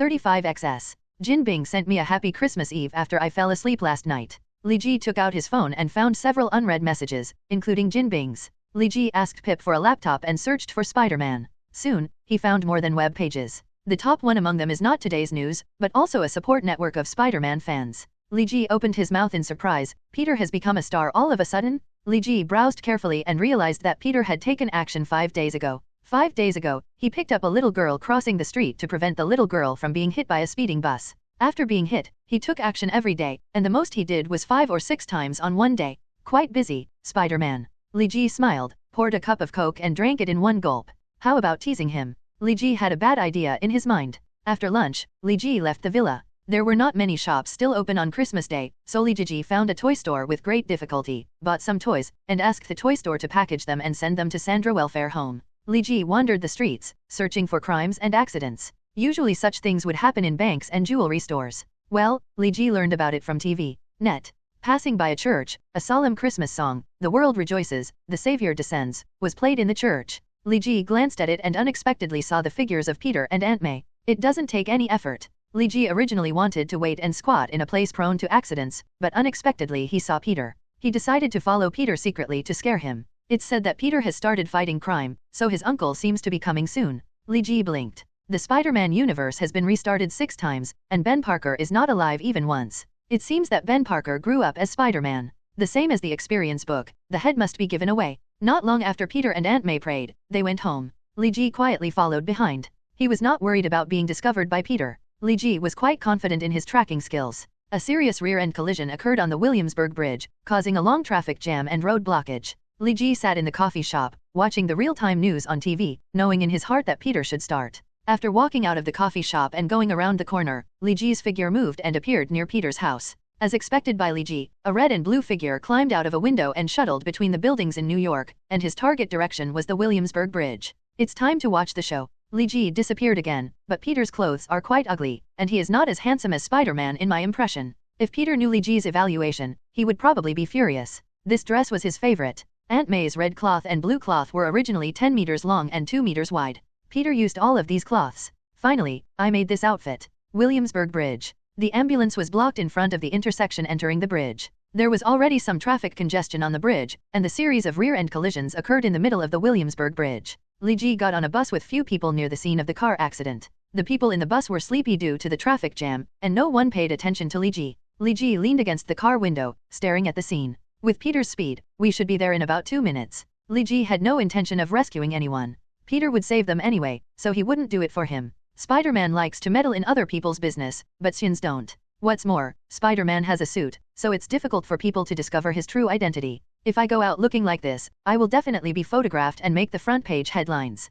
Then there will be some pointless things like Tony Stark's brother being transformed, which will be annoying to death. Spider-Man is here. I knew Spider-Man would come to save people. A girl at the scene shouted in surprise. Li Ji shrank his eyes. Peter's hand was hanging with spider silk, and he dropped from the sky above the Williamsburg Bridge. How many wounded are there? The sound coming from under the crooked spider mask was a bit strange, but Li Ji could still tell that it was indeed Peter's voice, but he didn't know whether he used some instrument to change his voice or on purpose. Speak in a high-pitched voice. There are a total of 5 seriously injured people, slightly injured people, and most of the others died directly. The little girl explained quickly. It was obvious that she should be studying medicine. Okay, I'll take the seriously injured to the ambulance first. Peter nodded and first picked up a girl with larger breasts. The girl's temples were bruised, there were multiple impact fractures on her body, and her internal organs were damaged to varying degrees. Peter could guarantee that he definitely did not save the girl because of her big breasts. Although Peter was very strong, the wounded needed careful care, so he could only carry one person away at a time, and 14 wounded people would have to go back and forth 14 times. I'm so busy. Li Ji sighed. Fortunately, he was not prepared to be a hardworking superhero. Peter's efficiency was relatively fast. It only took 2 or 3 minutes to send someone away. Half an hour later, Peter was holding the last lightly injured person, hanging with a spider silk, and was ready to leave the scene. Li Ji looked at Peter and waved to him. Peter was so nervous that he almost hit the bridge pillar. Why is Li here? Li Ji teased Peter a few times and then stopped teasing him. Peter was a little stunned and it was not very interesting to tease him. But even so, Li Ji still worried and scared Peter for a long time. After all, Li Ji's movements were too confusing. In the coffee shop, Li Ji gave Peter a thumbs up. Inside the glass wall, Li Ji knocked on the window a few times as Peter passed by. At the fire scene, Li Ji even put on a firefighting suit and got into the fire truck. Peter even got a little excited. I wonder if I have seen the wrong person. But whenever Peter called Li Ji seemed like nothing had happened, which made Peter a little annoyed. Li Ji didn't know what Peter's troubles were. He was also very troubled these days. There was actually a shift change at the New York Sanctuary. The original leader of the New York Sanctuary was Shecliff Luther, a very casual mage who ignored what was happening outside the window and only stayed in the sanctuary.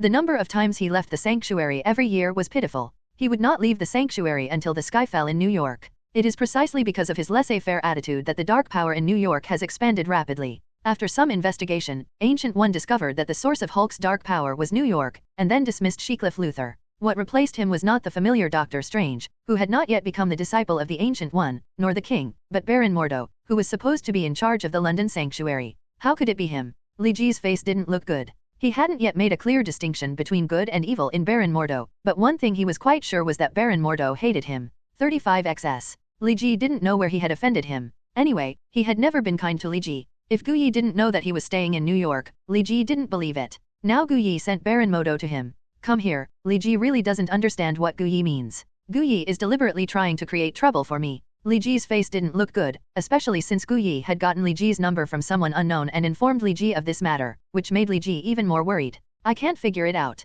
Do you want me to keep a low profile? But I am obviously a good and law-abiding citizen in New York. I think the city government should give me a certificate. Li Ji thinks that he has done nothing extraordinary in New York. After all, he also knows that this is a gathering place for millions of people. If an accident occurs, there will be countless casualties. Baron Mordo took office on New Year's Day, and what's even more terrible is that Gu Yi actually arranged for Li Ji to pick up Baron Mordo at the airport. Li Ji almost wanted to scold Gu Yi for being an old woman, but after weighing it, he didn't say it. After all, with Gu Yi's strength, who knew if she would find out if he scolded her? Baron Mordo's plane landed slowly at John F. Kennedy International Airport. Li Ji stood in the pickup hall and kept looking at his watch. Every extra second of waiting seemed like torture. Li Ji just wanted to get Baron Mordo out of the way quickly. Just pick him up and take him to the sanctuary, and that's it. 35xs. The people taking the opportunity gradually appeared in the passage. Li Ji saw Baron Mordo at a glance and immediately had the idea of turning around and leaving. Baron Mordo was actually wearing a mage outfit, and he was holding a staff in his hand.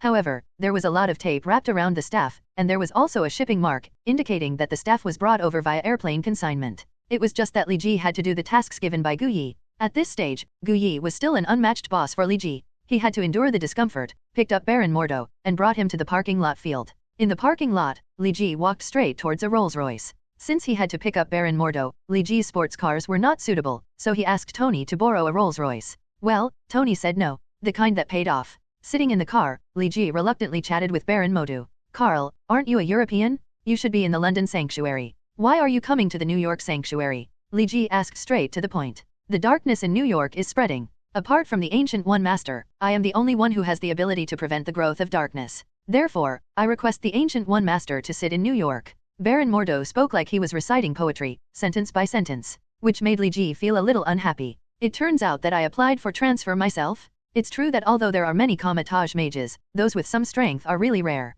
Baron Mordo can be regarded as a short general. Although Li Ji was still not happy, he just can't accept this fact. In the center of Greenwich Village, 177 a brick street is right here. Li Ji parked the Rolls-Royce in front of an old building. The door of the building was still made of wood. It's time for you to get out of the car. Li Ji urged. He just wanted to stay away from Baron Modo. Li Ji, are you in a hurry to leave? Baron Modo asked. Li Ji nodded and admitted his thoughts simply. Sorry, you can't leave tonight. After tonight, it will be New Year's Day. The sanctuary is the origin node of magic. Every New Year's Day, a magic tide will be radiated. It needs to be suppressed by those who sit in the sanctuary. Ancient Master Mage said that this year's magic tide the power is extremely huge, and I need your help to suppress it. Baron Modo took out a piece of paper, which was handwritten in Chinese by Gu Yi. Li Ji, help Carl, he is not strong enough to suppress such a terrifying magic tide. Li Ji grinned. Why did Gu Yi find something to do for himself all day long? He knew that Baron Mordo couldn't suppress him, so why don't you just change someone else to suppress him, or come here in person? Li Ji swore that this was the last time he would obey Ancient One's mission.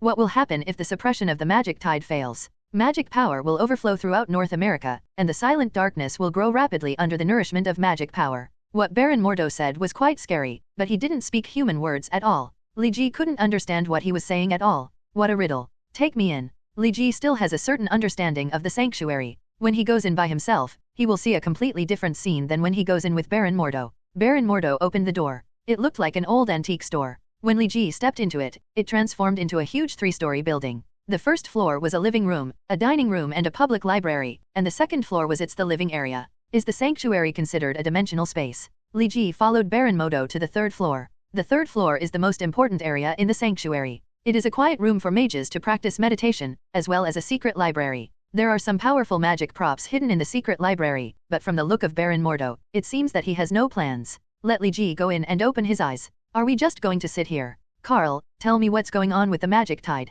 Sitting on the ground in the sanctuary's quiet room, Li Ji said boredly. Although the sanctuary is mysterious, there is actually nothing interesting in it, and some of the magic creations have not been activated, otherwise Li Ji could still play with the clay puppets. The Hong Kong Sanctuary, the New York Sanctuary, and the London Sanctuary are the 3 major sources of magic in the world, connecting the magic world and the real world. Every New Year's Day, the magic world and the real world will be intertwined to a certain extent. Under the influence of Merlin's interference, the magic of the world will pour into the real world through the source of magic, and this is the source of the magic tide. Baron Mordo's eyes were a little dazed, as if he was in a trance, but his explanation was unambiguous. Isn't it bad that the magic power is tilted into the real world? In this way, wouldn't there be more mages? Li Ji felt very strange. According to Kamatage's situation, they should be happy about the magic tide. This shows that they can increase the number of mages again. Not all mages are in step with the mages in Kamatage. There are more black mages and black wizards in this world. They use magic power wantonly to destroy the balance and stability of the real world.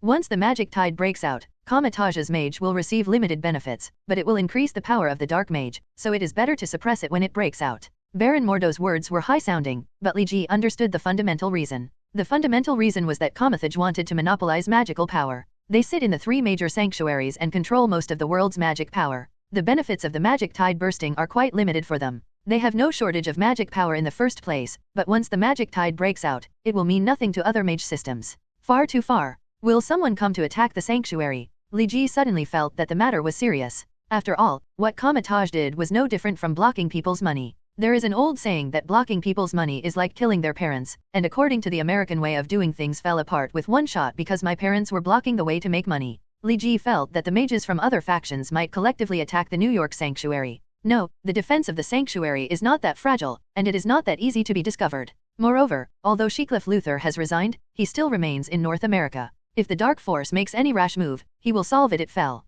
Although Shecliff Luther is not very reliable, there is still no doubt about his strength. Otherwise it would not be the case that he has not moved around for more than 10 years, and as a result, New York is still just a small fight. If it were a weaker mage, New York would have been turned upside down. Hearing this, Li Ji felt relieved. Anyway, even if someone comes to fight, Shecliff Luther will resist him. Shecliff Luther can't resist it anymore, so Li Ji can still run away. The way to suppress the tide of magic is very simple, just force it in. Magic is a kind of power. You use power to fight it, just like a tug of war. Finally, you stuff it back into the magic world, and you're done. Baron Mordo described it very well. The image, but what Li Ji recalled in his mind was indeed the scene of Saiyans facing waves. I only know not to fight against the Sun family. As a Saiyan, I should be the first to avoid the Sun family. Li Ji's understanding of the magic tide is really profound. Time passed by, Li Ji was a little sleepy sitting in the quiet room, but Baron Mordo was in high spirits, looking like he was gearing up and ready to show off his skills. There was nothing in the quiet room except Li Ji and Baron Mordo. Li Ji, the so-called source of magic, did not see it.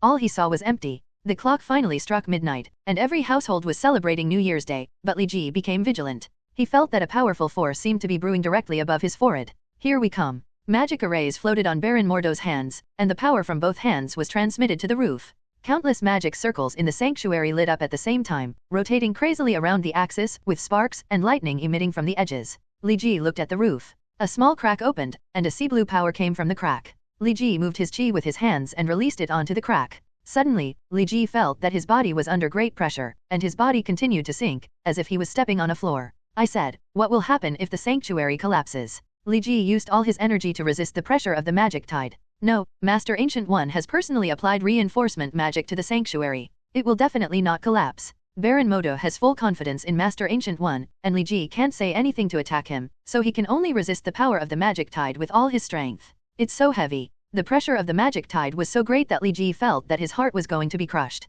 The magic tide will only last for 90 minutes. If you persist for another 75 minutes, you will be successful. Baron Mordo encouraged, but his encouragement seemed to have no positive effect. It's been like this for 15 minutes. I feel like 15 years have passed, but it's only been 15 minutes. Do you want to keep it for another 75 minutes? Li Ji was a little helpless, a red flame ignited in his eyes, and the arrogance around him rose. Added a layer of phoenix flames. The power of the body's explosion also suddenly increased a lot. The power of the magic tide originally made Li Ji a little breathless, but now he feels much more relaxed. Do we have to persist until 90 minutes? Li Ji knew his state well. Being able to activate the phoenix power for half an hour was the limit. He couldn't persist for 75 minutes no matter what. No, you can also use absolute power to completely push the magic tide back to the magic world, and then block the entrance. Baron Mordo's words made Li Ji relax a little. Then you have an idea to block the magic entrance. I am ready to use my strength. Baron Mordo looked at Li Ji with some confusion. Use your strength. Li Ji shouted loudly, and the arrogance on his body ignited, and the highest point even rushed to the roof, fighting against the power of the magic tide.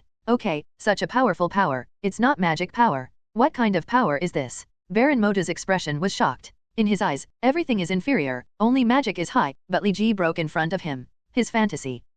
Li Ji's voice was a little louder, and all the energy in his body was used, frantically impacting the power of the magic tide. The sea blue magic power was beaten back by Li Ji's Qigong, gradually submerged into the magic channel. That's it now. Baron Mordo's quick eyesight and quick hands instantly sealed the magic entrance. The terrifying sense of oppression disappeared instantly. Li Ji sat in the quiet room, slowly recovering his strength. After successfully repelling the magic tide, Baron Mordo's expression was not very happy, and the staff beside him trembled slightly. What's wrong, Carl? Li Ji is relatively good at starting and finishing things. If there is anything that is not done well, he is willing to check it once, and only once. It has nothing to do with the New York sanctuary, but a problem with the London sanctuary. The London sanctuary seems not to have completely suppressed the burst of magic power, and a small part of the magic power has escaped. It seems that the European Wizards Association will flourish again for a while. Baron Mordo said worriedly, but fortunately, there are more bright sides in European magic organizations, so even if the magic power escapes, it will not cause too much harm. Li Ji didn't know if he had caused the butterfly effect. The Marvel version he once knew had no record of Baron Mordo sitting in the New York sanctuary, and there was no news about the escape of the magic power of the London sanctuary. Probably because it has been suppressed very well. Is there any problem with the Hong Kong sanctuary? Li Ji asked. Master Gu Yi is personally in charge of the Hong Kong sanctuary. What's the problem? Baron Mordo's tone made Li Ji a little uncomfortable. He looked at Baron Mordo with disdain and said, "Send me out." Baron Mordo waved his hand, and Li Ji appeared in front of the sanctuary door, and the door of the sanctuary opened with an uproar. The ability of these mages to be cool is top-notch. Li Ji walked out. It was almost 1 o'clock in the morning. There was heavy snow falling outside the door. Fortunately, it hadn't snowed for long, otherwise the car would not be able to drive. Li Ji got into the Rolls-Royce Les Hong galloped all the way back home. Since January 1 ND is Monday, to be more humane, don't start classes right after the New Year. Schools that usually start on the first Monday after New Year's Day have postponed their start to the next Monday, which is January 2nd. After spending a week of doing nothing and being lazy, Li Ji returned to campus. During these 7 days, Li Ji basically never left the house except for eating. In the new semester and the new atmosphere, Tony gave Li Ji a new car, which was still a supercar that suited Tony's taste. Li Ji drove a new supercar, an Aston Martin, to the school. In the parking lot, Wendell was already waiting in front of the parking space. "Hi, Li, Happy New Year." As soon as she came up, Wendell gave Li Ji a warm hug. "Happy New Year, Wendell." Li Ji gave Wendell a symbolic hug, but even so, Wendell's little heart was still beating. "Happy New Year, Li." After Harry's insistence for half a semester, at the beginning of this semester, Norman Osborn finally stopped driving Harry to school in a Rolls-Royce and instead drove Harry himself, a Porsche. "Happy New Year, Harry. I sent you a Merry Christmas on Christmas Day, but you didn't reply to me." Li Ji joked with a slightly reproachful tone. 35xs. Don't mention it, I went to Hawaii during Christmas. When I was diving in Hawaii, I accidentally brought my mobile phone in, which directly caused me to have no contact with the outside world for several days, and I could only follow me every day. Dad swam and worked out, it was such an unforgettable Christmas. Harry complained, taking out his mobile phone, which was the latest BlackBerry. Then my dad bought me this one, saying it's waterproof so I don't have to worry about water getting in. Ha ha ha. Everyone laughed happily. Entering the classroom, Peter came to his seat early and was sleeping with his head buried. Peter, are you still hibernating? Harry woke Peter up. Peter suddenly sat up, his hair was messy, his eyes were 2 huge black circles, and his whole person was a little depressed. Peter, what's wrong with you? Did you go to China this winter vacation? Why did you turn into a panda? Harry said very exaggeratedly. Don't make fun of me. Unlike you, I can travel abroad at any time. Peter waved his hand and lay down on the desk again. I'm so sleepy. I don't know if I can persist in class. Li Ji knew the reason. Last night, there was an explosion in Brooklyn, which caused a fire. Peter had been rescuing people from the fire and worked all night to get it done. There might be a spider suit in his bag now. Peter, tell me the truth, were you busy with something important last night? Harry sat on Li Ji's seat and hooked his hand on Peter's shoulder. Yes. Peter answered honestly. Of course, saving people is an urgent matter. Awesome, Peter? It's only the winter vacation, and you and Gwen are both at home plate. Harry's tone was filled with blessings and a bit of envy. He was a rich second generation, the heir to the Osborne group, and a long-standing man. He has never touched a woman at this age, but he didn't expect that Harry, a small citizen, would already fall in love with a goddess.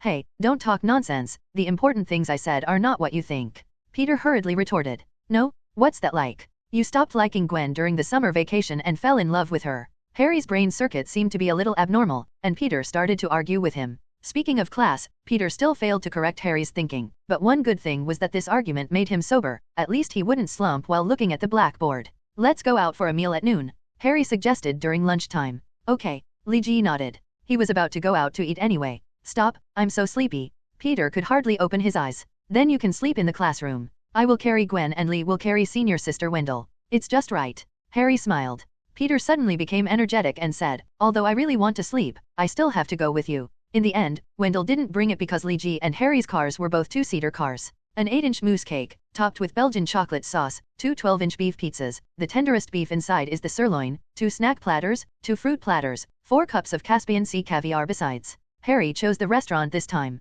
He skillfully named a lot of dishes. It could be seen that he often dines here. Li Ji didn't care, but Gwen pulled Peter worriedly, causing Peter who was about to fall asleep to wake up instantly. Peter, can we afford the cost of this restaurant? Peter's family's conditions are average. Although Gwen's family is middle class, there is a big gap compared with this kind of high-end luxury restaurant. She can't help but feel a little worried whether the cash she brought out was enough. She didn't have the habit of letting people treat her guests, and she always made a small amount of money. It's okay. Don't look at so much just now. It's actually just over $100, Harry explained. More than $100. Gwen looked at the caviar that was served. The price of a cup of caviar must be more than $100? Don't believe it? Waiter, please bring up the bill, Harry shouted. Okay, Mr. Harry. The waiter brought the bill over, and the total consumption was only $113. Li Ji looked at Harry and smiled. It feels good to have a store at home. Peter, do you want to come to my house after school? Harry invited. My father likes you very much. He wants to invite you to my house for a meal. Norman Osborn's love for Peter naturally stems from Peter's grades.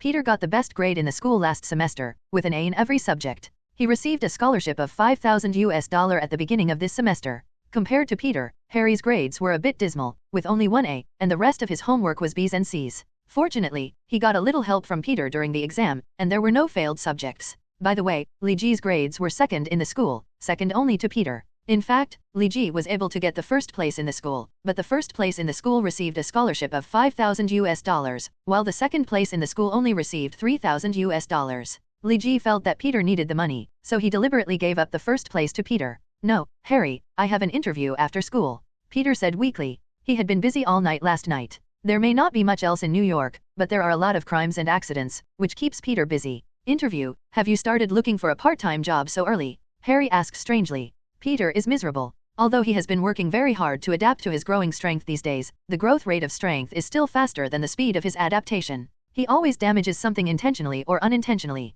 Until now, his own little the treasury can no longer afford the cost of damaged items, so it can only find a job to support itself. 35xs. Why don't you work part-time at my house? There are many positions suitable for students in my laboratory. Help those scientists and start working. Not only will you get a lot of subsidies, but you can also train yourself, Harry said. Thank you, Harry, but I'm only a freshman in high school now. I feel like I'm not capable enough to enter the laboratory. I'm now looking for a job as a reporter for a newspaper. This job is relatively simple. As long as I shoot emergencies every day, just writing press articles is enough. It doesn't require me to work in a newspaper, and it's more suitable for me. Peter was very tempted by Harry's proposal, but due to some considerations, he still chose to continue attending the interview. It's boring. Harry muttered, remember to tell me when you have time, otherwise you can ask my father to do an exclusive interview for you. After all, my father is the president of Osborne Group, so I want you to do an interview. The exclusive interview should also be helpful to your work. Let's wait until my interview goes well. Peter lay down on the table again.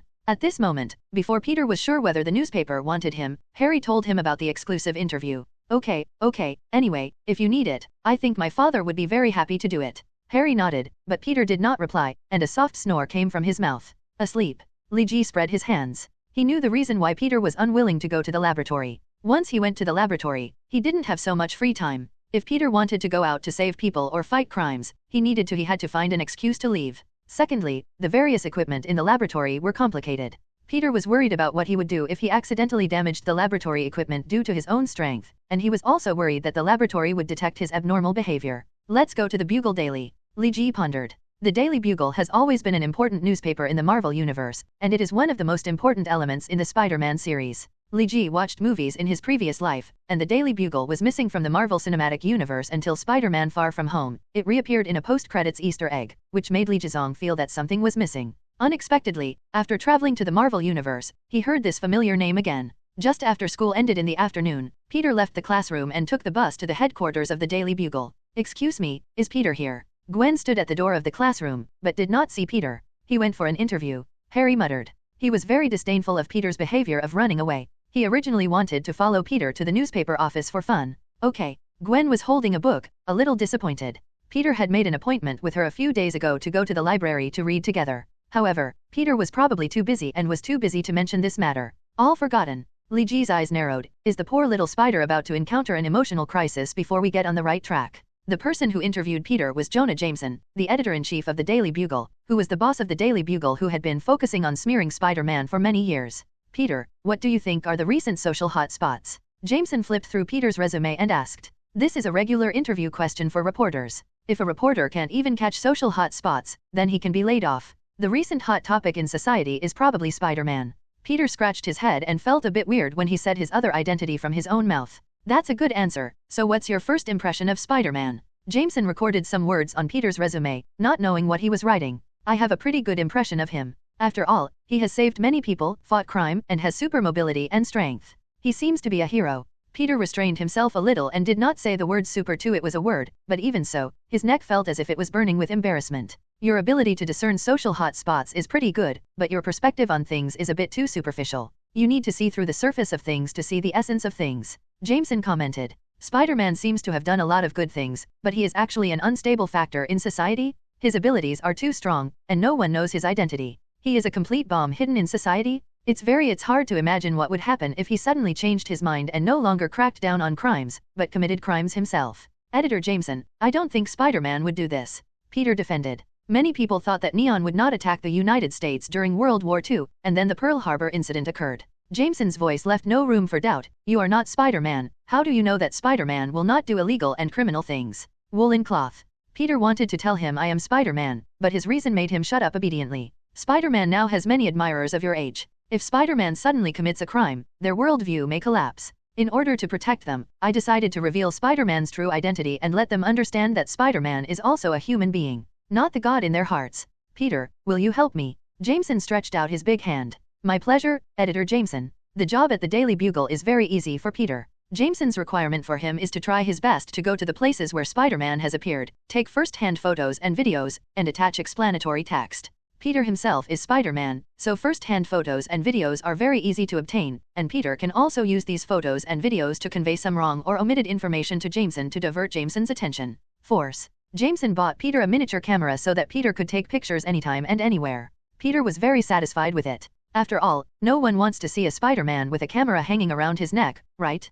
Peter only needs to take photos every day when he is rescuing others or fighting crimes, and goes back to write some manuscripts, and he can get a good reward. Jameson's basic salary for Peter is $1,000 US, which he can get if he completes 10 approved press releases every month. The excess price ranges from $150,500 per article, and Jameson needs to estimate the specific price. Peter cherishes this job very much. After all, the work is easy and the income is high. According to Peter's estimation, if he writes press releases in detail, his monthly income may be over. However, Peter is not that stupid. Doing so is equivalent to you already know what kind of underwear Spider-Man wears, so Jameson will definitely be able to tell that there is a story that has to be told between Peter and Spider-Man net. Therefore, Peter's manuscripts are under very good control. He submits 4 to 5 manuscripts every week. Excluding the parts that fail to pass, his monthly income is around $2,000, which is completely adequate for Peter's workload. The salary is high. After all, it only takes Peter about 10 minutes to complete a manuscript at the fastest, and it doesn't take more than 30 minutes at the fastest. Earning hundreds of dollars in such a short time can be considered a golden-collar income. The only side effect of the classroom was that Peter felt even sleepier. He was already very tired from rescuing people and fighting crimes. Now he had to write these things into a press release from the perspective of a bystander. This caused Peter to yawn continuously every day in class, and Gwen's eye also forgot about appointments several times, and the relationship that was originally heating up dropped to near freezing point. Peter, I bet if you continue to sleep like this all day long, Gwen will definitely dump you, Harry warned. Gwen had come to see Peter several times in the past few days, but Peter was either not there or just lying there. Sleeping soundly on the table, Gwen always came with expectations and left with disappointment every time. Peter naturally knew what Harry said, but Peter really has no choice. Ever since he gained great power, his sense of social responsibility has skyrocketed. He is not like G, who should eat and sleep every day. Although he has great power, as long as he is with himself it's irrelevant, and I don't care what happens in New York. 35XS. Harry, thank you. I will have a good chat with Gwen in a few days, Peter said weakly. Harry suddenly felt that the world was a bit unfair. Peter often slept like a dead pig during class, but he still got an A in every subject. Although Harry didn't listen carefully in class, at least he didn't sleep, but he was always wandering between BC and BC. How about this? After all, it's only a week until the midterm exam. After the midterm exam, there will be a 2-week spring break. How about we go on a trip together and invite Gwen to come with us? Li also felt that it was not good for Peter to work day and night like this, and in fact the efficiency was very low. Li only took one action to solve the problem of Kingpin, but it reduced the crime rate in New York by nearly 20%. Peter did the work at least 3 times a day. Crime in New York has not decreased at all. Li felt that Peter should be relaxed and told him some ways to cure crime. No, Aunt May and Uncle Ben won't agree. Peter instinctively wanted to refuse. After all, he couldn't afford the level of consumption of Li and Harry. Don't worry, it doesn't cost anything. Let's go in the RV, Li said with a smile. He naturally knew Peter's concerns. And the place we are going is not abroad, but within the country. Starting from New York, passing through Philadelphia, Washington, Orlando, finally arriving in Miami. Peter's heart was pounding. This trip was definitely a long one, and if he drove an RV, it would take even longer than taking a car. After being away from New York for such a long time, he didn't know how much crime in New York would increase. Oh my god, this is so cool, Lee, how did you think of it? Before Peter could speak, Harry had already exclaimed, Peter, don't tell me you won't go, such a cool trip, and it's a ride RV? RV? Lee, what does your RV look like? If it's not big enough, we can drive 2 of them. It is modified from a Mercedes 3-story bus. The height of each floor is about 2 meters. When unfolded from the side, 1 floor is square meters in size. The bottom floor is the entertainment room, which contains various game consoles and electronic equipment. There is also a Bentley parked for travel convenience. The second floor is the main body, including a living room, an open kitchen, a bathroom, and a bar where you can read books and drink coffee. The third floor is the lounge, which is divided into 6 partitioned small rooms. Each room is also equipped with a TV. Li's introduction was very calm and sounded a bit ordinary, but after listening, Harry and Peter realized how luxurious the RV Li was talking about. Oh my god, I know the omnipotent Li never disappoints. Peter, don't you really want to try a luxury bus self-driving tour with luxury hotel accommodation? Harry patted Peter on the shoulder. I'm going, why not? Peter felt much less sleepy. At this time, he didn't care about the expenses. He couldn't miss such a cool trip. By the way, Lee, the bar where you can drink coffee is probably for drinking. Harry asked. Oh, yes, but we are both under 21 years old and cannot drink, so I threw away all the wine inside. Li told the truth. This car was given to him by Warren as a gift to Tony. Compensation for leaks. Because of Warren's preference, the bar was filled with all kinds of luxury red wine. Li cleared them all and replaced them with happy water and 5 large bags of instant coffee. Oh, shift. Harry cursed. He never cared about the underage drinking ban. In fact, this law in the United States is in name only. If it doesn't offend anyone and is maliciously reported, drinking a little alcohol or something is totally useless. Thing. People like Li who don't drink are rare animals in the United States. Drinking will ruin things. Li sighed in his heart. Finally the exam is over. Peter walked out of the classroom and stretched. Because of staying up late to review and fighting crime for several nights in a row, Peter's dark circles had deepened. Peter, has Gwen agreed to the spring break trip? Harry asked intentionally or unintentionally. He often mentioned Gwen's name these days. Li Ji felt a little unusual, but Peter hadn't noticed anything strange yet. Agreed, but she said she won't rest in the car at night and will stay in a hotel at her own expense. Peter yawned and said, Gwen is a girl after all. She has no problem if you let her travel with a few boys, but she has to sleep. She was a little reluctant to be in the same room. It's a wise choice, Li. You have to stay closer to the city when parking at night, Harry said. Li Ji spread his hands. He originally planned to park directly in the scenic area and fall asleep with the night view. If this is the case, Li Ji guesses that he can only park in the city parking lot. Peter, do you have a driver's license? Li Ji asked suddenly. Now it is confirmed that only Li Ji and Harry have driver's licenses, but it is a bit tiring for 2 people to take turns driving. It is best to have 3 people take turns. If Peter has a driver's license, that would be even better. No, sorry. Peter shook his head. He had no need to take a driver's license. It's okay, Li Ji said quickly. In fact, it was okay for him and Harry to take turns driving, but they were just a little tired. Of course, this tiredness was directed at Harry. Li Ji is not tired at all, he is just lazy. Can I call someone else? But I don't have many acquaintances in school. Li Ji pondered. He only had a few acquaintances in school. Wendell seemed to have a driver's license. Li Ji saw that she had driven a car herself, but Li Ji did not want to take her out so much. After all, Wendell is very good at pushing her to the limit. This time she took her on a trip, and the next time she took her on a trip, the whole school would call herself Li Ji's girlfriend. Another acquaintance was Boli, but Boli ran away when he saw Li Ji, and Li Ji was not sure whether the cockpit could hold more than kilograms of Boli. Hey, if that doesn't work, just hire a driver and reimburse him for daily hotel accommodation. In fact, such a plan is not suitable, and it feels like putting the cart before the horse. Although the luxury RV sent by Warren was very comfortable, no matter how comfortable it was, it couldn't compare to the luxury suite in the hotel. The driver and Gwen stayed in the hotel, while Li Ji, Harry, and Peter slept in the RV. No matter what they thought, something was wrong. Even Peter's head felt a little green. Li Ji was very entangled. Unexpectedly, it was Gwen who helped Li Ji break the entanglement. I can drive, but it may not be suitable for driving continuously for a long time. Driving for 2 or 3 hours should be fine. 35xs. On the first day of spring break, Li Ji, Harry, Gwen, and Peter gathered at the gate of Midtown High School. Harry, what did you bring? So many things. Peter was a little surprised when he saw Harry's bulging backpack. Just some food, daily necessities, etc. I'm not used to using the things outside, so I brought them myself. Harry was telling the truth. The shampoo he usually uses costs thousands of dollars for a small bottle. How can you get used to the Johnson & Johnson that costs $4.99 for a large bottle out there?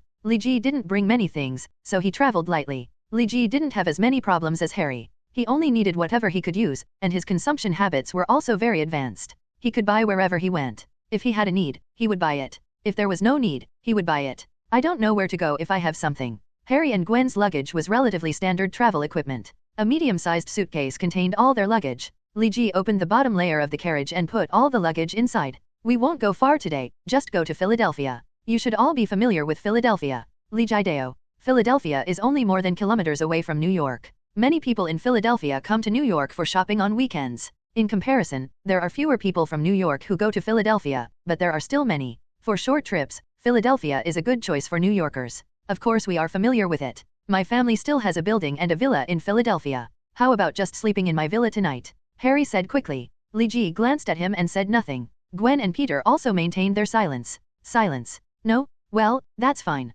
Harry replied wisely. Get in the car first and see what the environment is like in the car. Li Ji said with a smile, easing a little of the embarrassment. The original decoration of the vehicle was in the European luxury style, but Li Ji didn't like it very much, so he asked Warren to throw it back to the factory and have it redecorated. Now the decoration in the vehicle is very hardcore science fiction style, with blue embroidery on the walls. The strip-shaped light strip seems to be the hub of power transmission. Oh my god, this is so cool! Harry exclaimed. Although he has ridden in many luxury cars, this sci-fi interior with pure white design and blue light strips is still the first. Seeing it for the first time, Harry had the illusion that this RV was more technological than his own laboratory. Li, does this car belong to you? Gwen also felt a little incredible. Li Ji was usually not showy. At most, he would drive a supercar to school. Gwen really never thought that Li Ji could take it.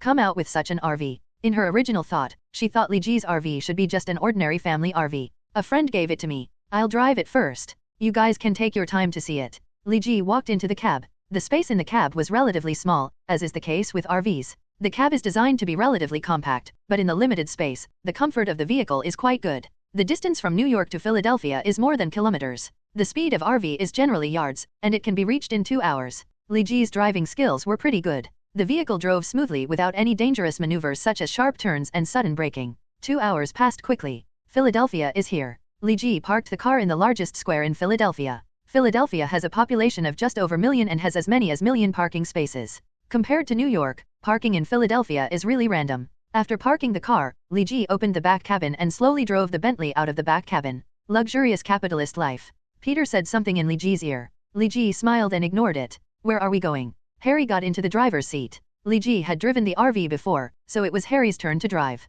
Let's go to the University of Pennsylvania first, Gwen said. It's almost noon. I heard that the food trucks at the University of Pennsylvania are very unique. I want to try it and then visit this famous school. Okay, sit still. Harry stepped on the accelerator to the bottom. The trip to Philadelphia was pretty good. I tasted Philadelphia's food, got to know Philadelphia's local customs, and also visited the University of Pennsylvania, one of the most famous places in the United States. In fact, Li Ji wanted to visit the Curtis Institute of Music and receive the artistic influence of the world's top music conservatory. Unfortunately, the other three seemed to have little interest in this, so Li Ji simply didn't mention it. At night, Li Ji paid attention to Peter's movements. Fortunately, Peter didn't seem to have any thoughts of role-playing in Philadelphia. He stayed in his small room obediently at night, nothing unusual happened, and he seemed to have forgotten his identity as Spider-Man. It was just that he was used to working late at night for a long time. This suddenly changed his work and rest habits. Peter lay on the bed, tossing and turning, unable to fall asleep. It wasn't until 2 or 3 o'clock in the night that Peter reluctantly fell asleep.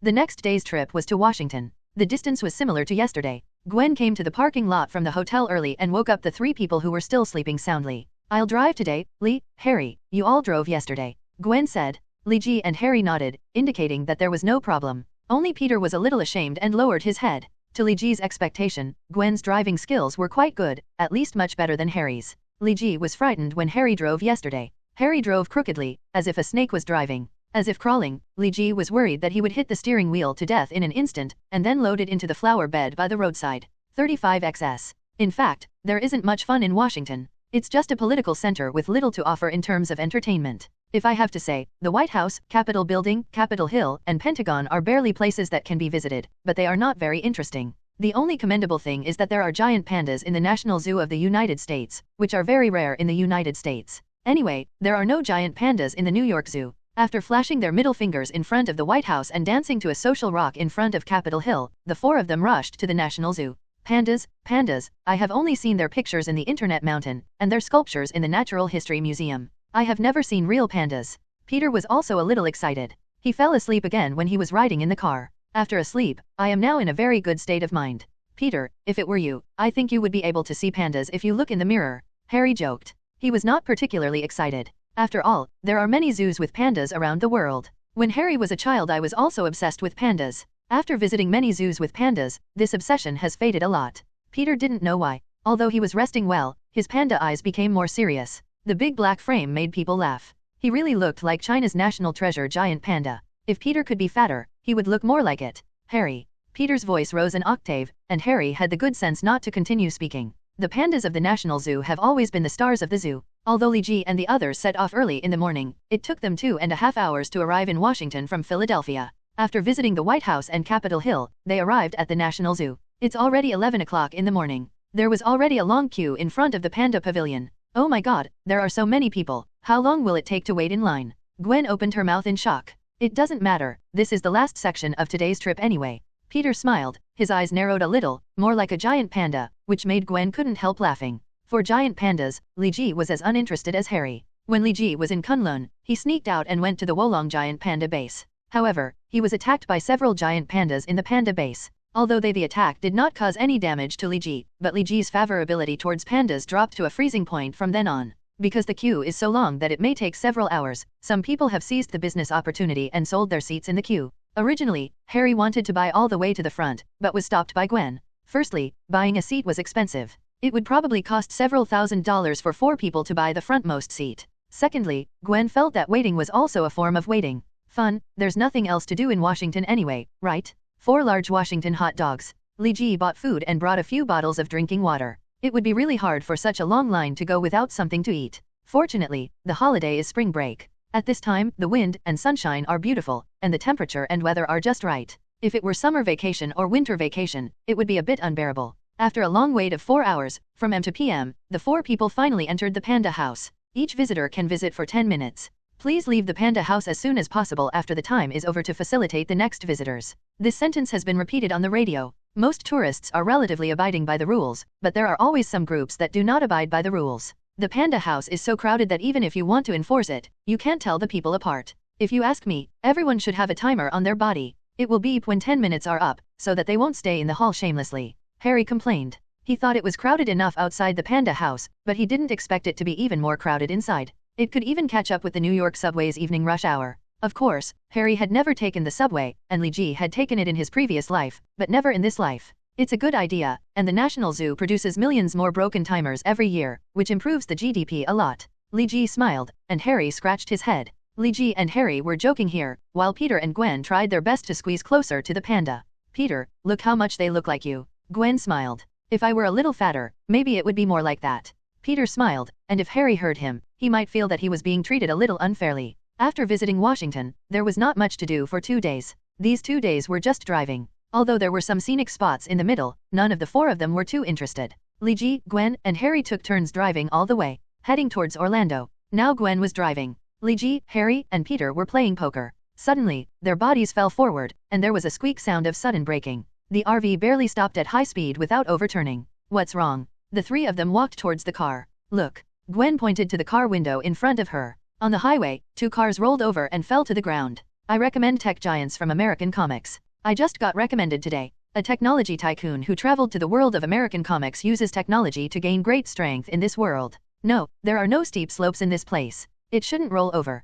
Please be careful. Net. Although Peter can't drive, he still has solid theoretical knowledge. There are no steep slopes and sharp turns in this place. Logically speaking, unless there is a vehicle failure or a strong impact, it will never roll over. However, it is possible for 2 vehicles to have vehicle failure at the same time. The sex was not high, and there were no signs of violent impact at the scene. During his time as Spider-Man, Peter also encountered many car accidents, so he could tell something was wrong at a glance. What are you being careful about? Will someone deliberately overturn the car on the highway and trick you? Gwen glared at Peter, who did not dare to refute. The 4 of them quickly got out of the car and ran to the place where the car overturned. There are injured people in both cars. Can you rescue them? Gwen asked. She was not strong enough to open the blocked car door. No problem, it's all covered by us. Harry patted his chest and said generously. Gwen stepped out of the way, and Harry stepped forward, holding a safety hammer in his hand. The tip of the safety hammer was inlaid with a diamond. He could break the car window with a single tap. Harry raised his right hand, ready to smash it open, but was stopped by Peter. Harry, wait.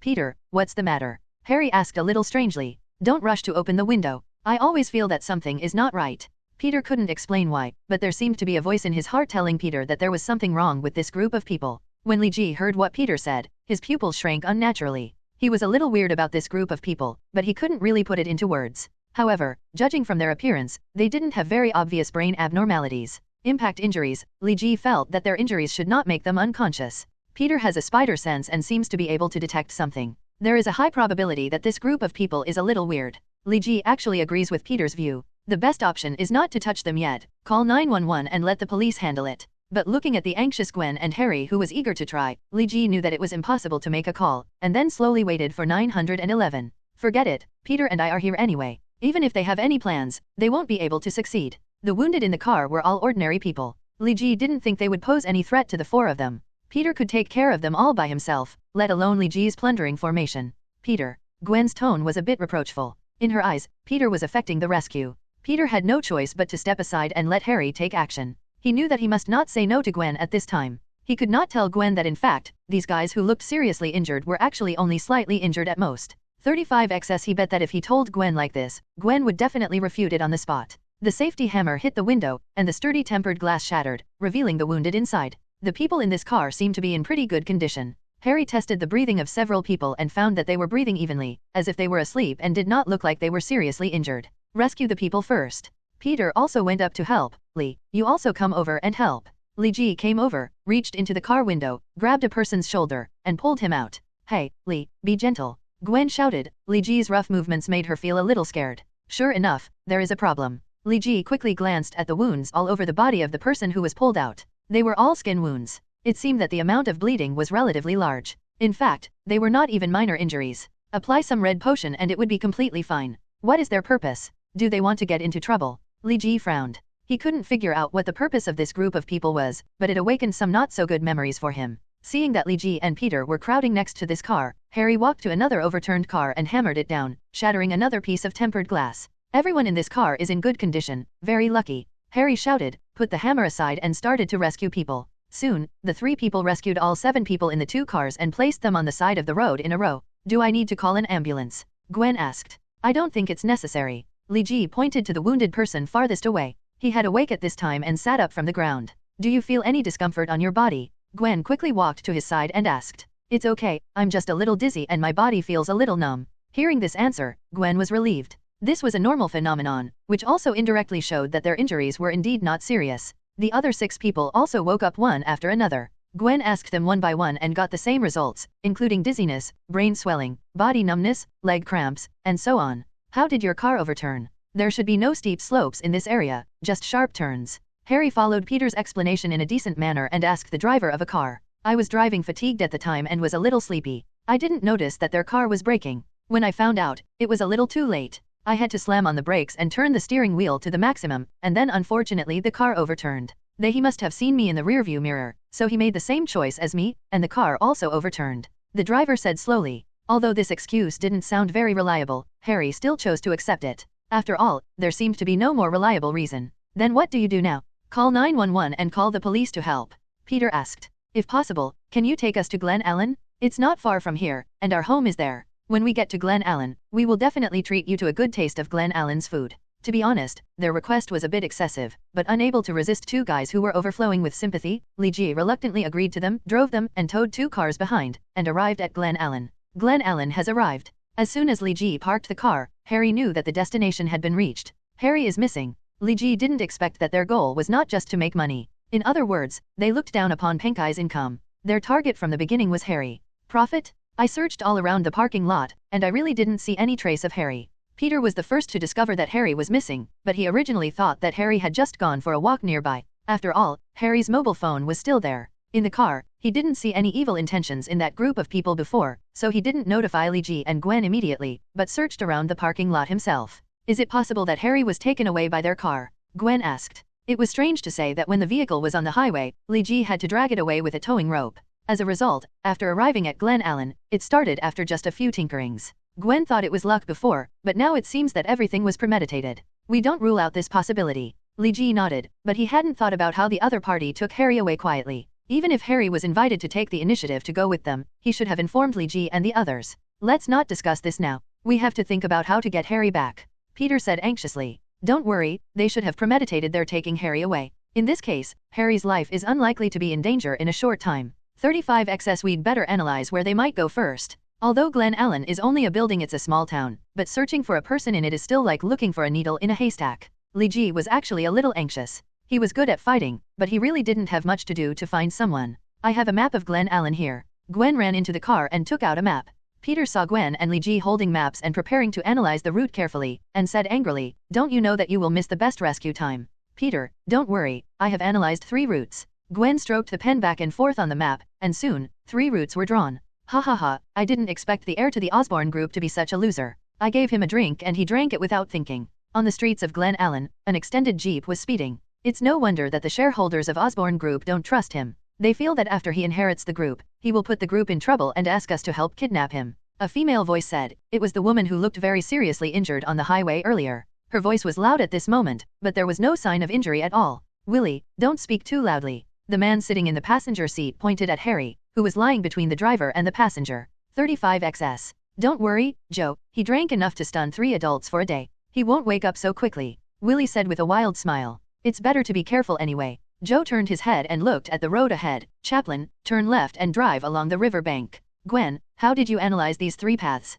Peter asked a little strangely. First of all, according to the rules of general kidnapping cases, after kidnapping a person, they will immediately go to an underground parking lot and change the driving vehicle to increase the difficulty of tracking. Their car is already in tatters, and there is an even more urgent need to replace it with a new one. Near us, excluding the parking lot we are in now, there are a total of 7 parking lots, 5 of which are connected to large shopping malls. We should not be stupid enough to get into the crowd, so they only have 2 parking options. Gwen circled the locations of 2 parking lots. This parking lot is a one-way passage. After coming out of the parking lot, they can only drive eastward along Wilson Avenue. There is a bridge on Wilson Avenue, the Green Bridge, which connects the east and west sides of Glen Ellen. They must not. I will choose to go on the bridge because there are cameras on the Green Bridge. But if they take this road, they definitely want to go east of the river, so they will choose to turn left before getting on the bridge. There is another bridge 2 kilometers away on the left, the Sea Lion Bridge. The Sea Lion Bridge does not have any camera. After they cross the Sea Lion Bridge, they can enter the Sikh district. This is the most chaotic area of Glen Ellen. If they take this road, they may be local gangs in the Sikh district. In this case, it will be easier to rescue Harry. There is some trouble. Gwen analyzed, and suddenly she found that Harry's situation did not seem optimistic. Have you found any pursuers? The power of the Osborne group cannot be underestimated. Xiao asked. No, Harry seems to be going on a spring break trip with his classmates, so no one from the Osborne group is following him, Dewey said. He kept staring at the rear-view window and did not find any following vehicles. It's really an easy job, and you can get money from both ends. It's really a windfall, Xiao said lightly. Xiao, don't worry too much. We're all at the Sea Lion Bridge. After the Sea Lion Bridge, you'll reach the Sikh district. That's our territory. Even if people from the Osborne group come to find you, they can still compete. Pass us, Willie said very proudly. Willie, don't get carried away, Joe said coldly, and Willie, who was playing with his hair, snorted coldly. After we arrive in the Sikh area, let's go to the second warehouse. It's more secluded and suitable for us to do some follow-up finishing work. Joe arranged, and the driver nodded. According to the requirements of the sponsor, Joe and the others need to first ask for a large ransom from Norman Osborn, and then get rid of Harry after receiving the ransom. After that, the sponsor will also subsidize a sum of no less than the ransom bonus was equivalent to taking money from both ends, and then being able to vote for it. Xiao couldn't hold back his inner joy. Anyway, let's go to the Anderson parking lot first. If there are 2 of their broken cars there, it should be the first route analyzed before. If not, it may be the second or third route. The first route is the most trouble, the second and third routes are quite far. Gwen said a little frustrated. Okay, I'll go to the Anderson parking lot now and have a look. Peter nodded.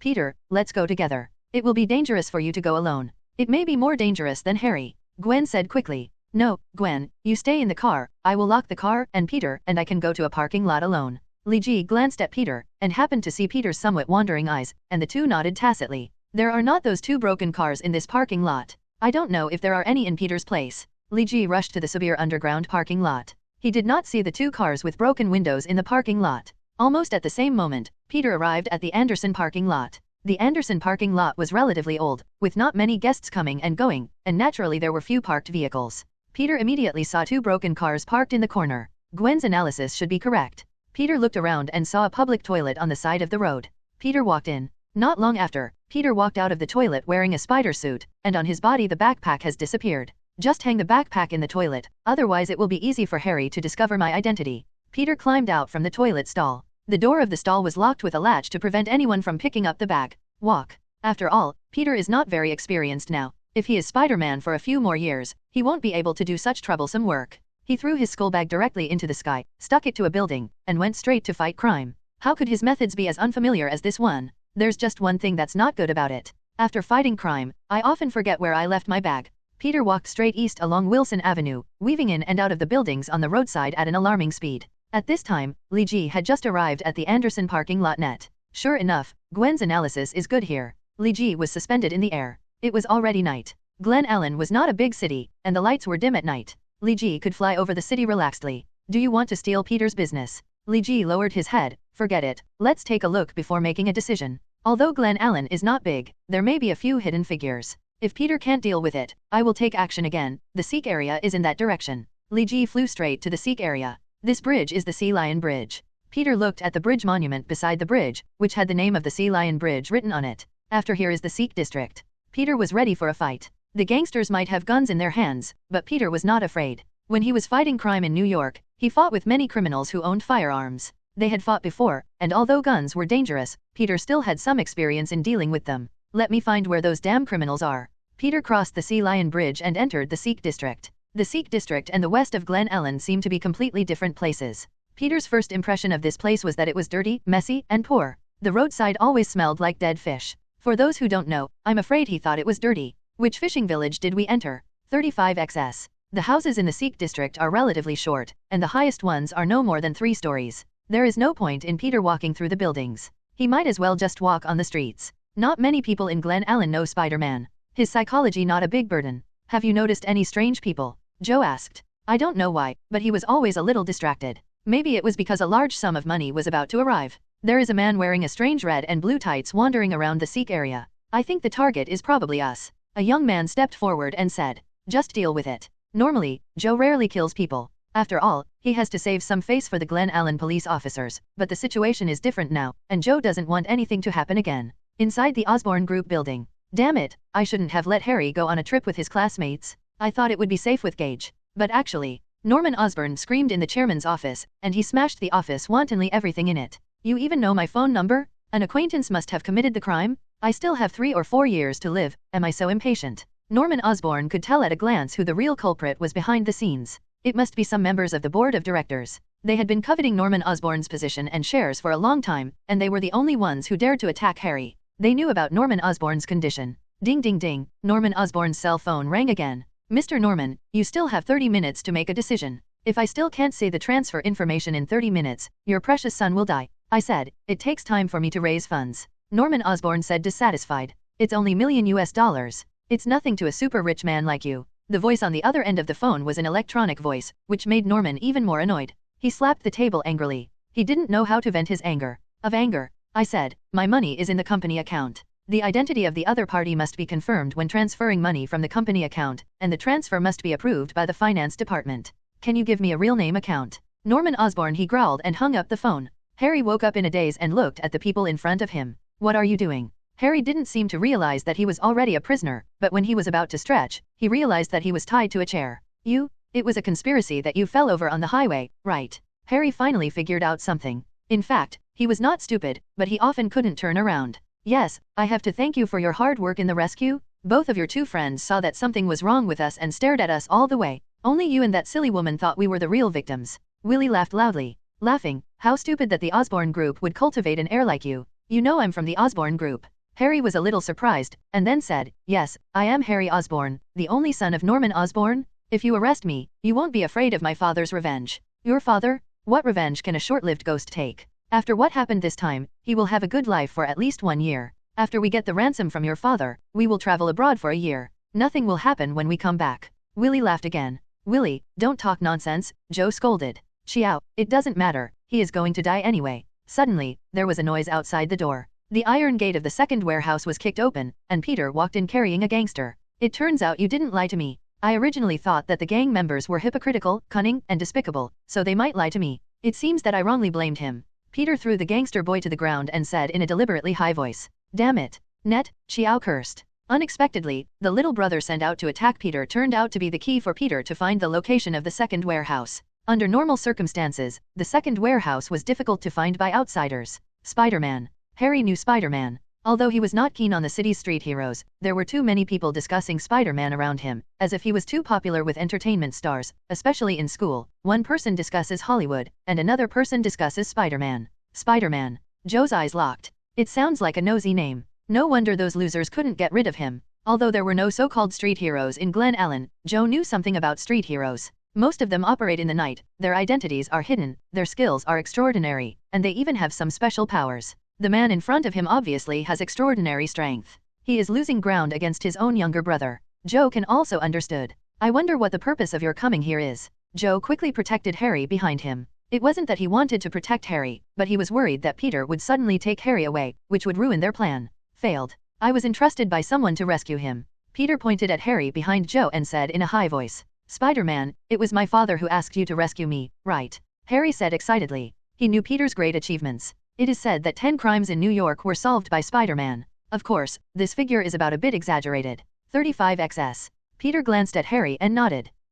Well, Mr. Spider, if your Norman Osborn invites you to rescue Harry Osborn, please leave now and tell Norman Osborn that your strength is not enough to rescue Harry Osborn. Leo Osborn, we will pay you double what Norman Osborn promised to pay you. Joe suddenly realized that this seemed to be a business opportunity. If even the street heroes could not rescue Harry Osborn, Joe thought Norman Osborn should be willing to pay an additional ransom. It's really exciting, but Mr. Norman agreed to pay me $1,000,000. Can you come up with $1,000,000? Peter said playfully. He wanted to see what it would be like to be teased on the other side. Okay, Mr. Spider, we are willing to pay $1,000,000. What shocked Peter was that Joe agreed without even thinking about it, and he was extremely happy. However, it will take a while for the money to arrive. Xiao. Willie's voice was a bit complaining. In her opinion, the original remuneration of $30 million from both parties was divided to $35 million in one fell swoop. This reduced Peter by $. It was really hard for her to accept. Although million $US is enough. XS. Willie, don't say any more. Joe glared at Willie. Of course, Joe can't afford this money, but his idea is very simple.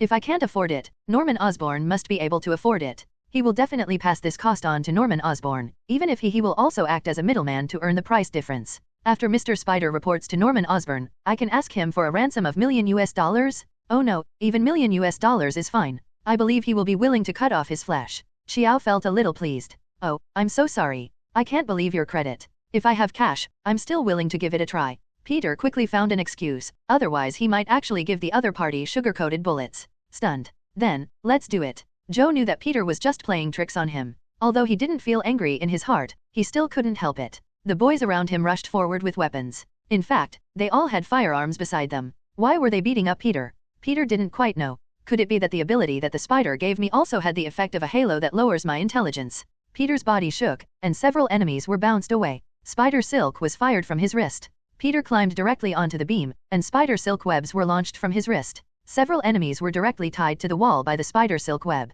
Use a gun? Use a weapon? You idiots. Joe roared angrily, picked up a submachine gun in his hand, and started shooting at Peter above his head. Peter's body is very flexible, and he and Li Ji have learned martial arts for a period of time, so it is relatively easy to dodge these bullets. However, when others also picked up weapons, Peter was a little overwhelmed. Hey, you guys are cheating. Peter hung up the spider thread and shuttled through the warehouse. Fortunately, the warehouse was not small, otherwise Peter would have nowhere to hide. Spider-Man, come on. Harry shouted, and was immediately gagged with a sock. Increase the firepower. Joe gave the order again. Normally, the gangs in Glen Allen would not use so many bullets even in a firefight. After all, the bullets are valuable. Joe and the other principals are a bit miserly in nature, but this time by that time, a large amount of money was about to arrive, and Xiao was so wealthy that he even used bullets at will. Li Ji stood in a house opposite the warehouse, observing the battle in the warehouse. Peter is still a little too immature. There is no need to engage in firefights to rescue Harry. All you need to do is pull Harry out with a piece of spider silk and take him away.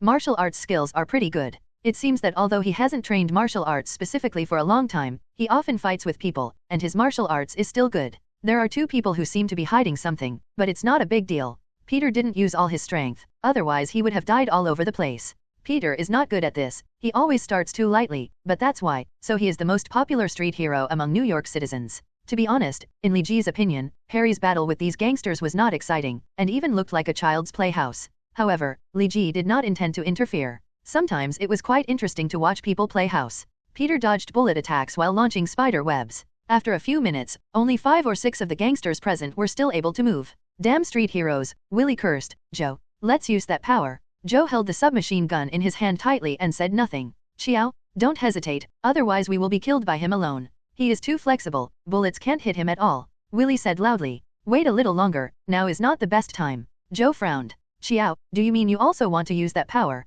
Willie said a little excitedly, and Xiao nodded. What power? Peter felt a little confused. Although Glen Allen is only a small town, in fact the gang strength is not that weak. The entire Sikh area is chaotic, which provides the soil for gangs to grow. Even though Glen Allen is a small place, in the past there are more than 200 gangs, large and small, but now there is only one gang founded by Xiao. No one believes that Xiao doesn't have any special abilities. There are 2 ways for gangs to develop, one way is to have money, and the other way is to be able to fight. Joe must have no money, just look at where they are. Kingpin also has no money, but at least the Hell's Kitchen, which is the Clinton area where he is located, is relatively clean. The entire area here smells of garbage. Then there is only one possibility, to fight, but their weapons are not advanced, and their fighting methods are not scientific. They are just like the gang wars in the S, and their combat effectiveness is really lackluster. It can only be that their personal force is strong. Mr. Spider, you are both lucky and unfortunate. Fortunately, you will see the most powerful power in the world. Unfortunately, after you see this power, you will die before you have time to taste it.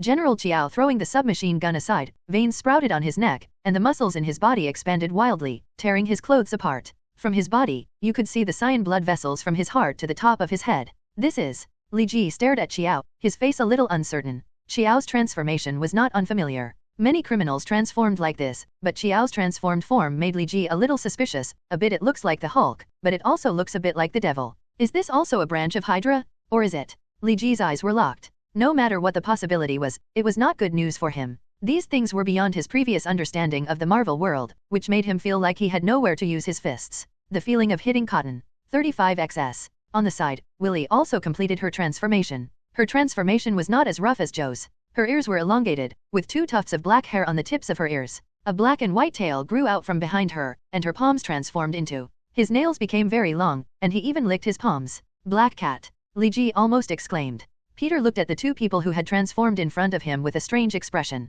He had never fought against someone who could transform like this before. Even he couldn't transform himself. After all, he just changed a set of spiders when he became Spider-Man. Just a battlesuit. Spider-Man, hurry up, defeat them, you are the real superhero. Harry shouted. Willy walked up to Harry with a smile, and inserted a syringe into Harry's neck. Oh, little baby, it's better to sleep a little longer, it won't be good if the battle affects you later. Peter clenched his fists in anger. His friend was injected with an inexplicable injection right under his nose. Spider silk shot out from his hand and the syringe bounced away. Before Willy could inject the medicine, Peter was interrupted. The 35XS syringe fell to the ground and broke, causing the medicine to flow out. Hey, do you know how much this syringe costs? This is the A031 drug worth $, which can make people unconscious without any side effects. You pay me now. Willy has no ladylike temperament. Roared, so frightened that Peter took 2 steps back. Okay, Willy, we're going to make a fortune soon, and we don't have to worry about the gains and losses of thousands of dollars anymore. Joe said dissatisfied. There is a limit to their transformation time.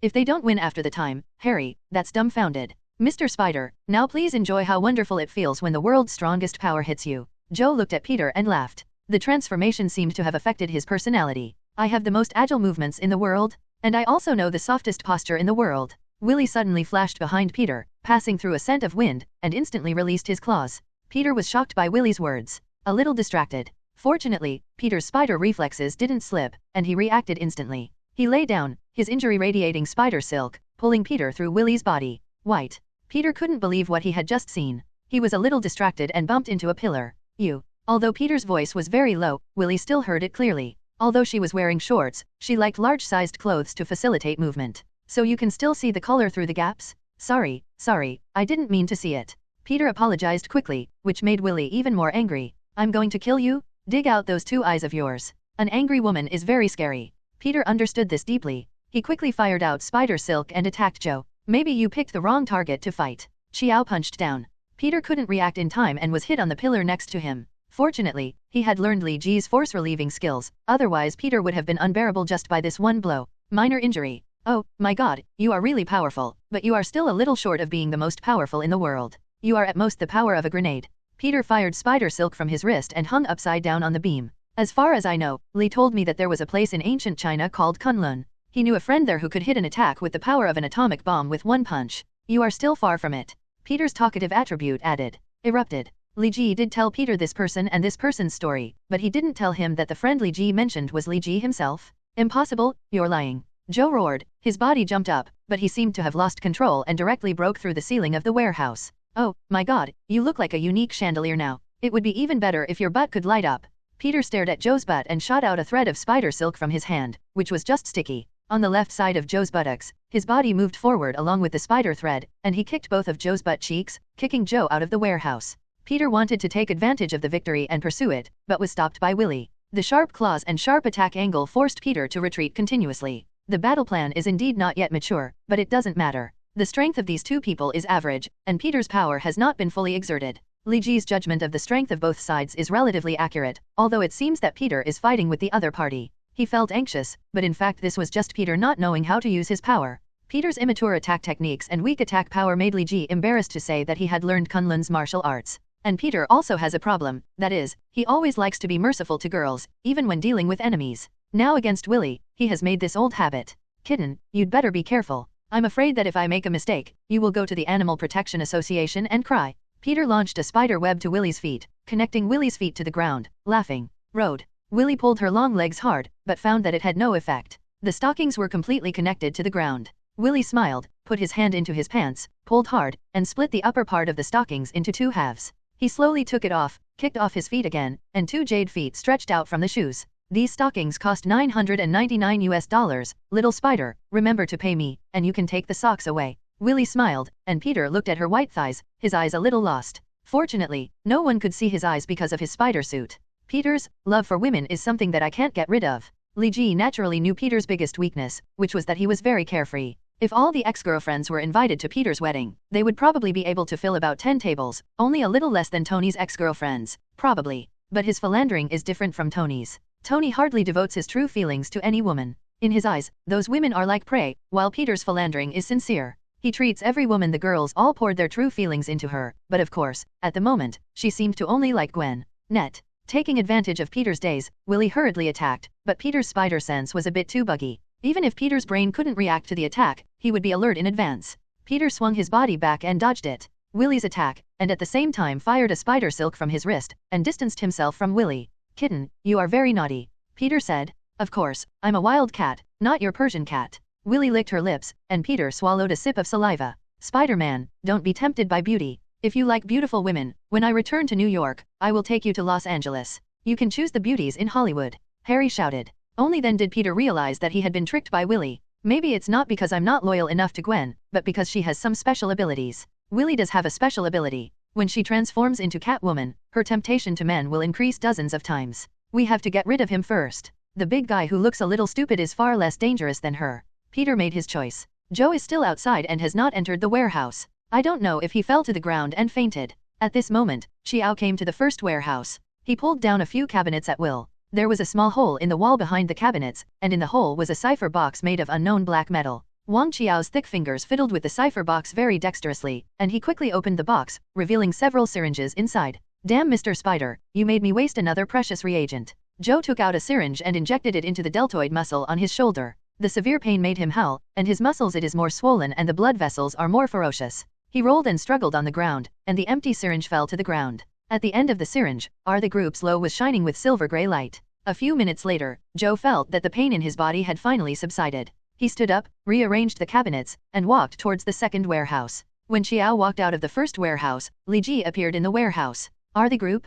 It is indeed their product. It should be made from the blood of the Hulk who was controlled by the power of darkness. It tastes really disgusting. The used needle smelled fishy, and Li Ji kicked it away in disgust. But it looks like it's a defective product. Li Ji smiled evilly and opened the cabinet. There were also several needles of different colors in the cabinet, with the words agility, strength, etc. written on them. And there is a temporary mark in brackets next to it, indicating that the effects of these medicines are not permanent. The explosive power in Xiao's body was constantly expanding. He felt as if he could blow up a building with a wave of his hand. Of course, this feeling was a bit exaggerated, but compared to before, Xiao's power had indeed increased several times. More than twice that. If his muscles were originally as hard as pig iron, now his muscles are definitely at the level of steel. However, the products of the group were only experimental products, and Xiao got them accidentally. He didn't know what side effects these medicines would have after using them. He just saw the effects of the medicines and hurriedly injected them. He was injected with strength, permanent, while Willie was injected with agility, permanent. Another person was injected with unknown, permanent, but that person disappeared after the injection. He didn't know the side effects of these drugs, but Li Ji knew that the powerful vitality of the drugs made all the cells in Xiao's body in a highly active state. In this state, the cell reaction and conversion speed would be accelerated. Correspondingly, Xiao also will gain greater strength. However, this will also shorten the life of cells. The number of cell divisions in a person's body is limited to about 50 to 100 times in a lifetime. This is determined by the characteristics of telomeres. But just when Xiao was lying on the ground, the cells in his body divided and died dozens of times. In other words, in just that short period of time, he lost 20 or 30 years of life. Moreover, while fighting Peter, Joe's cells would continue to divide and die. It seemed that this was not the first time that Joe had used this potion. Li Ji didn't know how long he could survive after fighting Peter. Maybe he died after being hit. Li Ji's guess was not unreasonable. He didn't know how many times Xiao had used the reagent. If he had used it twice or more, Xiao could die suddenly at any time. In the second warehouse, the battle between Peter and Willie comes to an end. Peter is relatively powerful when he is serious, and he will take the initiative to close his eyes when Willie attacks to prevent himself from being tempted by Willie. Anyway, there is a bug. The skill, Spider Sense, you don't need to see with your eyes, you can also know how to hide. Not to mention Willie's attack power is not strong. Peter is just worried about her sharp claws. Little wild cat, do you know that in the wild, cats will run away when they encounter spiders? Peter said with some complacency. If Li Ji heard this, he would probably cover his face and sigh, you have far more strength than her, but in the end you are not like her. We've been playing like a housewife for about 10 minutes. What a little wild cat. Joe rushed forward angrily. Although the spider sense had a warning, Peter was still rubbed and kicked for more than 10 meters. Joe. Seeing Joe back, Willie said excitedly. Hey, Joe, your girlfriend just took off her stockings to seduce me. I think you should beat your girlfriend first. If Peter could no longer see the relationship between Joe and Willie's boyfriend and girlfriend at this time, he would what a fool. Although Chiao's blow just now was very hard, it was still acceptable to Peter, not to mention that he didn't completely hit the target. Therefore, Peter only suffered minor injuries. Thanks to the powerful recovery power of the spider body, as soon as Peter stood up, his injuries were already percent better. What nonsense are you talking about? Joe shouted angrily. He naturally saw Willie's white thighs, but he didn't believe that Willie did this voluntarily. Little wild cat, please tell your boyfriend, did you take off your stockings yourself to confuse me on purpose? Peter shot a spider thread onto the stockings that Willie had taken off, held them in his hand, and shook them. Willie's face turned red when he saw it. I bear witness, yes. Harry shouted. Seeing Joe's questioning look, Willie quickly said aggrievedly, Xiao, I'll settle the score with you after I deal with him. Although the reagent had a certain impact on Xiao, it still couldn't make him completely lose his mind. He could still distinguish the priorities. You're so kind, Joe. Willie said with a happy face, hugged Joe, and caressed Joe's strong chest muscles with his palms, but his eyes secretly glanced at Peter, showing a proud look. Net. Peter knew that his estrangement had failed, but he was not angry because after just a short delay, Peter's injury had completely healed. No, I can't be tempted by Willie anymore. She is definitely weird. Although Peter knew it very well, he was still affected by Willie. With Joe's roar, the battle started again. Joe was very powerful, but his reaction and speed were slightly slower. With Peter's full concentration, he could easily avoid Joe's attack, but Willie's harassment was also very annoying. Willie the strength was not strong, but the claws were very sharp. Firstly, Peter had to guard against her attacking the vital parts, and secondly, he had to prevent her from scratching the spider suit. Mr. Spider, is it interesting for you to avoid blindly like this? Joe roared angrily. He felt that he wouldn't be able to hold on for much longer. The transformation would be lifted soon. If Peter hadn't been taken down before the transformation was lifted, then all games were lost. I think it's quite interesting. It's like playing video games. Peter swayed on the roof. There were 6 or 7 big holes in the roof, all of which were broken by Joe. Little spider, be careful. Willie didn't know when she was lying on the ceiling. The claws of both hands were extended and they were scratching at Peter.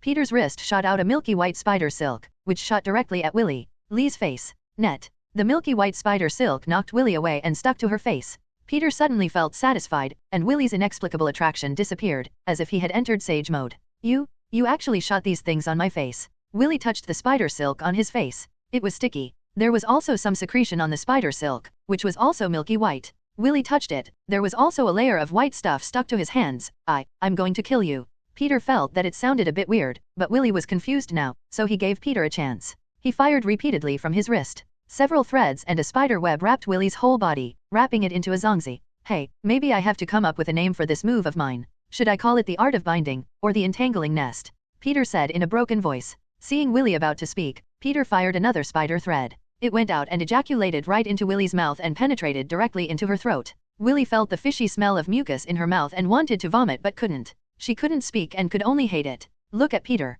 I've got one, and it's you next, Joe. Peter turned to Joe. A strong guy like Joe is easier for Peter to deal with, because Peter is also a strong type, and his power is greater than Joe. In other words, Peter is all-powerful, but his power is just a little more prominent. Compared to dealing with Willie, Peter was much more rough when dealing with Joe. He concentrated all his strength on his fists and feet and attacked crazily. The differential treatment was a bit serious. Joe could have still dealt with Peter, but the cells in his body were still dividing and dying. As of now, his cells have only a few generations of life left, and he is aging seriously. Although it can't be seen from his appearance, it is clearly reflected in his strength. His power is getting weaker and weaker. It's time to decide the outcome with one strike. Although Peter's power is also consumed, the consumption is far less than that of Joe. Up to now, the power he can use has completely surpassed Joe. Xiao, although you deceived us, you do have some abilities, so I decided to use the moves I just learned to get rid of you. Peter shouted. Joe's eyes were a little panicked. He had already used up a lot of his strength, but now he had quite a lot left. Peter actually wanted to use a newly learned trick on him, which made him a little desperate, and the movements of his hands slowed down.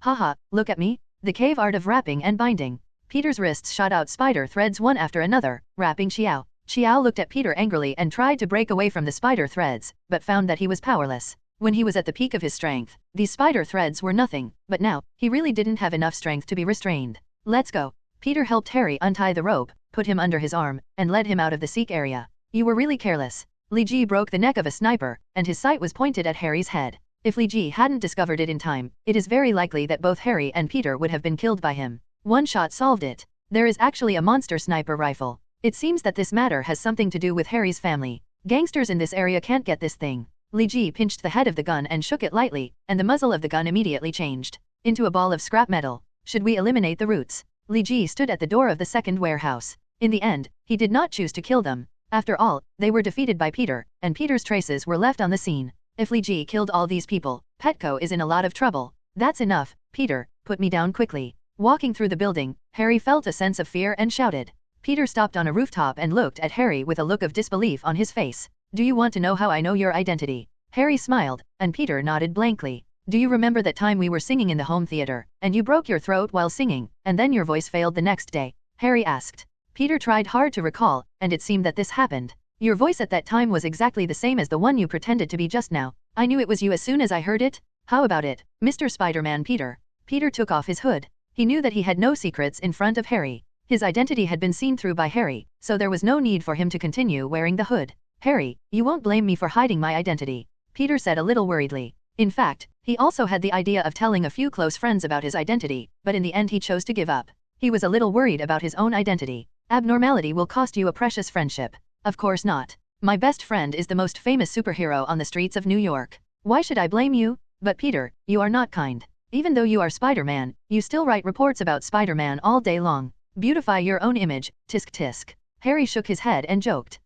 Strictly speaking, I was protecting myself. Peter explained. Poor guy. Harry also knew that Peter's difficulties were nothing more than criticism from the government and some so-called anti-heroes, which made Peter afraid to reveal his identity. Speaking of Peter, when did you have such power? When I first met you, I was pretty sure you were just an ordinary person. Harry asked while standing upstairs and looking at the scenery. I'm not too sure, but I estimate it was about 3 or 4 months ago. Peter said very honestly. 3 or 4 months ago. Spider-Man? No way, it's because you were bitten by a super spider that time. Peter didn't expect Harry to remember this so clearly, but it was too late to change his mind, so he could only force it. He nodded with his scalp. 35XS. Oh, my god, why didn't that spider bite me? Even if it bites me a few more times. Harry hugged his head tightly. So, you are very sleepy in class every day because you are tired from being Spider-Man? And you often break things because you can't control your power. Harry quickly thought of some key points. Yes. Peter admitted generously. How lucky. Harry said with some envy. Harry, can you not tell Lee and Gwen that I am Spider-Man? Peter suddenly asked. Why? I don't think there is anything to hide. You are not a super thug, you are a New York superhero. Harry felt a little strange. I just don't want to be too different from everyone else. Peter's thoughts are also human. Harry thought about it and felt that it made sense. Then I will keep it a secret for you. This matter is between us. It's a secret. Thank you, Harry. Peter hugged Harry. Stop being so nauseous, let's go back to the parking lot first, otherwise Lee and Gwen will have to wait impatiently, Harry said. Oh, yes. Peter put it on his head again, hugged Harry, and walked through the high-rise buildings.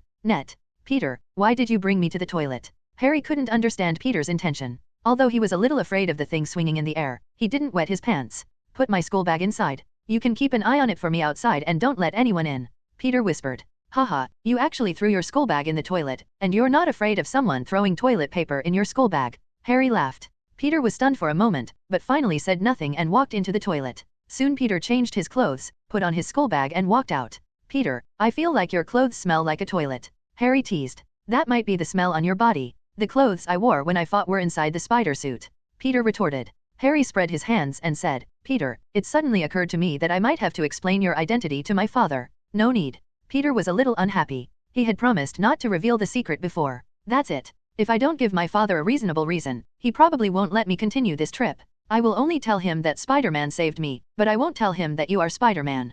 Chivalrous. Harry explained. If it's just this, it's acceptable. Peter nodded. Thank you very much. In the parking lot, Li Ji's RV kept its headlights on. Peter, Harry. Through the glass of the RV, Gwen spotted the 2 people who had returned. Gwen. Peter and Harry shouted at the same time. Peter, were you the one who rescued Harry? Gwen said excitedly. No, it was Spider-Man who saved Harry. I met Harry when I was passing the Sea Lion Bridge, and he was running towards me crazily. Peter gave a pretty decent reason. Anyway, Spider-Man, the news of Sia appearing in Glen Allen will definitely be broken tomorrow. Spider-Man? Spider-Man isn't from New York. Gwen didn't react. Maybe he's also on vacation.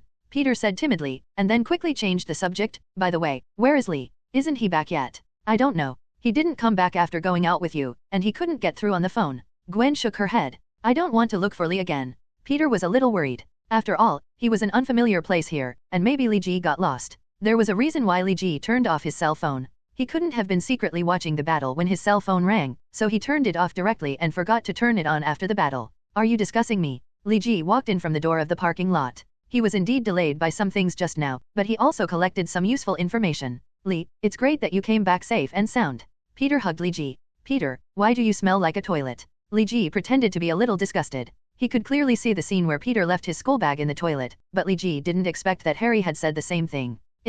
Peter looked at Harry and then sniffed himself. There was no smell, which made Peter doubt his sense of smell. Li Ji opened the car door, and Harry rushed forward, picked up his cell phone, went to the small room on the 3rd floor, closed the door of the small room, and called Norman. Hey, Dad. Yes, I'm out of trouble. Spider-Man saved me. Go home. No, my trip isn't over yet. Spider-Man is Li Qing's bodyguard, because he was hired by Li, and his first duty was to be responsible for Li's safety, and I happened to be separated from Li at that time. Okay, I will definitely follow Li from now on. That's it, Dad, I'm hanging up, good night. Gwen, do you need me to take you to the hotel? Li Ji sat opposite Gwen, and Peter sat next to Gwen. In this situation, Gwen didn't dare drive to the hotel alone. No need. I'll just stay in the car tonight. The next 2 days were relatively quiet. Li Ji, Peter, and Gwen took turns driving and arrived in Miami smoothly. Li Ji's original plan was to stay in Orlando for 1 day, but because he was delayed for 1 day in Glen Allen, Li Ji changed his itinerary and decided to go directly to Miami and then go to Orlando for sightseeing when he came back. And for good reason, there's a big football game in Orlando in the next few days. Li, let's spend a few days in Miami. After getting out of the car, Harry found Li Ji. 3 days, but only today and tomorrow are for fun. The day after tomorrow I was invited to attend a new product launch conference of a material company in Miami. You also have to come with me to support others. After all the gas expenses for our trip they paid for it. Li Ji laughed and said that he was telling the truth, but the financial subsidy was just a small matter. The biggest reason why he chose to come to Miami was the product that this company was about to release. 3 days, that's okay, it's not too long. A press conference, what kind of press conference? We need to go to support it. It's the kind of press conference that no one will watch. Harry said strangely, their Osborne Group also there are often press conferences, but the Osborne Group's press conferences never need to deliberately invite people to support them. Journalists and customers from all over the world can crowd the press conference hall. I only know that it is a material conference, I don't know about other things. Li Ji walked out of the parking lot without much explanation. Miami, the 2nd largest city in Florida, USA, is the largest city in the South Florida metropolitan area in the southeastern corner of Florida, USA.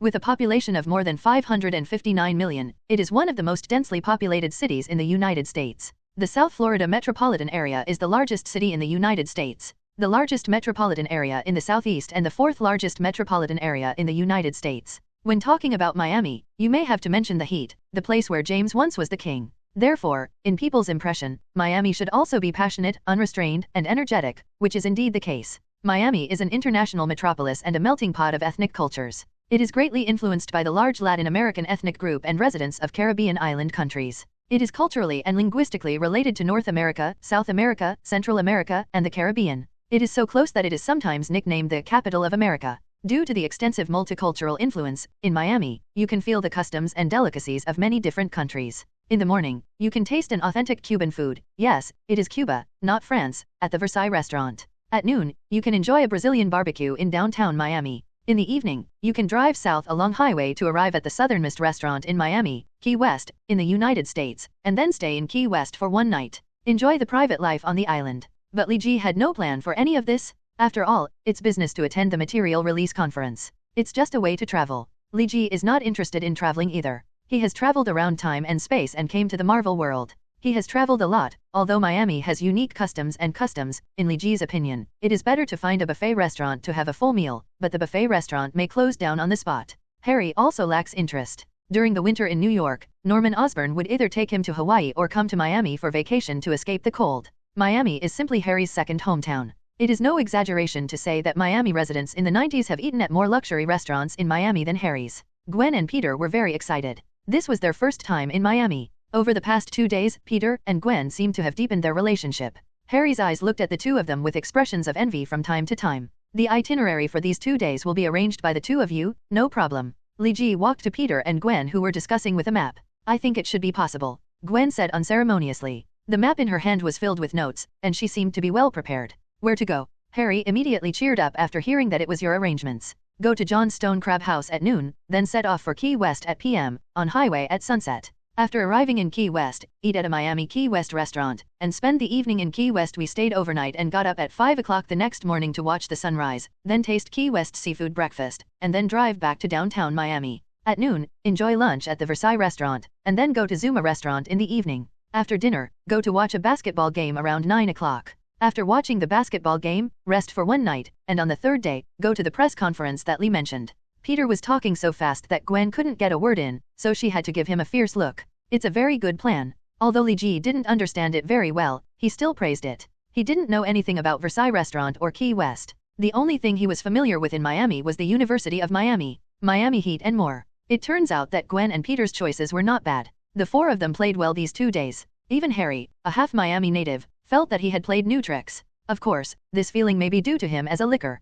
conscious. On the third day, Duomi Materials' new materials were officially released. On the podium, a slightly obese middle-aged man was boasting, "Perhaps everyone is full of expectations for what our Duomi Materials company is about to release. I can guarantee that this is an epic-making outstanding material." Most of the people under the podium were young. Lee Ji estimated that of the more than people in the venue, 2/3 were commissioned by Duomi Materials company, including myself and Peter. Let me reveal the answer next. We invested hundreds of millions of dollars and took 7 years to develop a super strong material, SI fiber cloth. SI fiber cloth has super toughness and unparalleled sturdiness, even if its fiber layer cannot be cut with a knife. But it is not as strong as some traditional fabrics, and its softness and wrapping properties are also its highlights. Think about it, if you use SI fiber cloth to create a tights, how wonderful it would be. The middle-aged man on the podium was boasting, and the audience below the podium was a little sleepy. Lee Ji looked at Peter's expression. Well, he was a little eager and a little confused. Lee Ji knew that he was right this time. The SI fiber cloth produced by Duomi Materials Company is the most suitable fabric for making spider suits.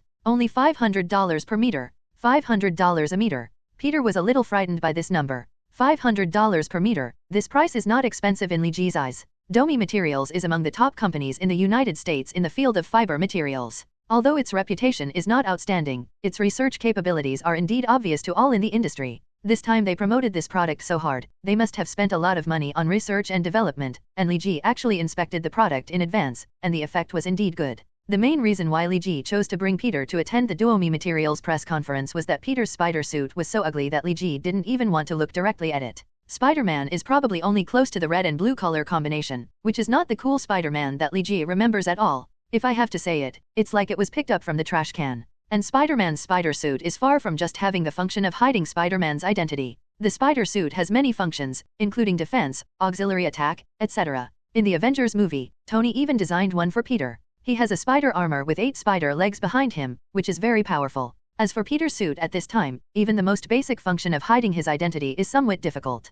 Those few rags will probably disintegrate as long as Peter encounters a slightly fiercer battle. Fortunately, the enemy Peter is encountering now it's not particularly difficult. Joe and Willie are a little more challenged this time, but the gap in strength is still huge. Mr. Grace, please forgive me for asking. I have no doubt about your company's research strength, but there are some things that I still need to ask clearly. Could you please tell me about your company's new product, which is this SPI fiber cloth? What is its function? What? A man in a suit and ties asked in the audience. He wears a Bora badge on his chest and is the purchasing director of a high-end fashion company. Our SPI fiber cloth has both beautiful and practical features. Its surface is smooth, as supple as animal fur, and it also has a certain mirror reflection function, which can reflect light and make the wearer more dazzling. Grace he was in sales, and he had mastered the skills of talking to people and telling lies. When he saw someone from a fashion company asking questions, he immediately changed the focus of the introduction from the physical properties of SPI fiber cloth to its appearance. Here comes the comfort level. Seeing the ballet buyer shaking his head, Grace asked again, "Mr. Steve, are you dissatisfied with SPI fiber cloth?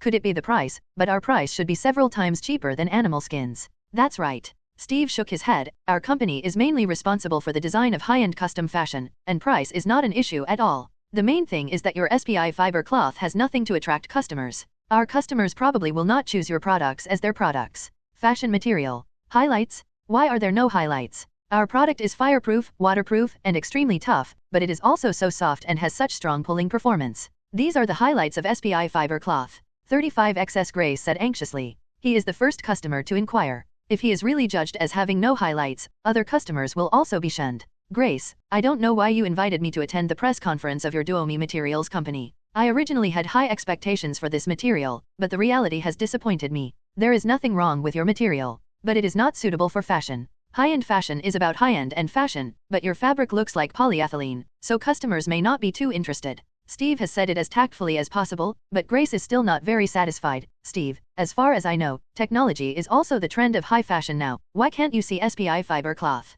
It's technological. Technology. Steve laughed. Many of those rich people who customize fashions do like technology, but the technology of your SPI fiber cloth is not what they need. For example, Life Silk, which has been relatively popular in recent years, their main promotion is to delay aging, and Great Fabric, which was popular in the late S, their slogan is greater than Viagra. What the rich like this kind of technology is not what you call fireproof, dustproof, and waterproof. Generally, wealthy people will not have access to such a place. Those are all gimmicks. Grace said angrily. Yes, everyone knows it, and the rich know it, but fashion needs gimmicks. Steve nodded. Maybe there weren't many people interested in it, maybe it was because of Steve, or maybe it was for other reasons. The response to SPI fiber cloth was relatively poor. Not many people present asked, but there was a look of expectation in their eyes. There is only one Peter. Grace, you said that your SPI fiber cloth can't be cut with a knife blade. Wouldn't it be very unsuitable for cutting and cutting? A person stood in front of the SPI fiber cloth and asked. Don't worry about this. We are equipped with a special fiber enzyme cutter.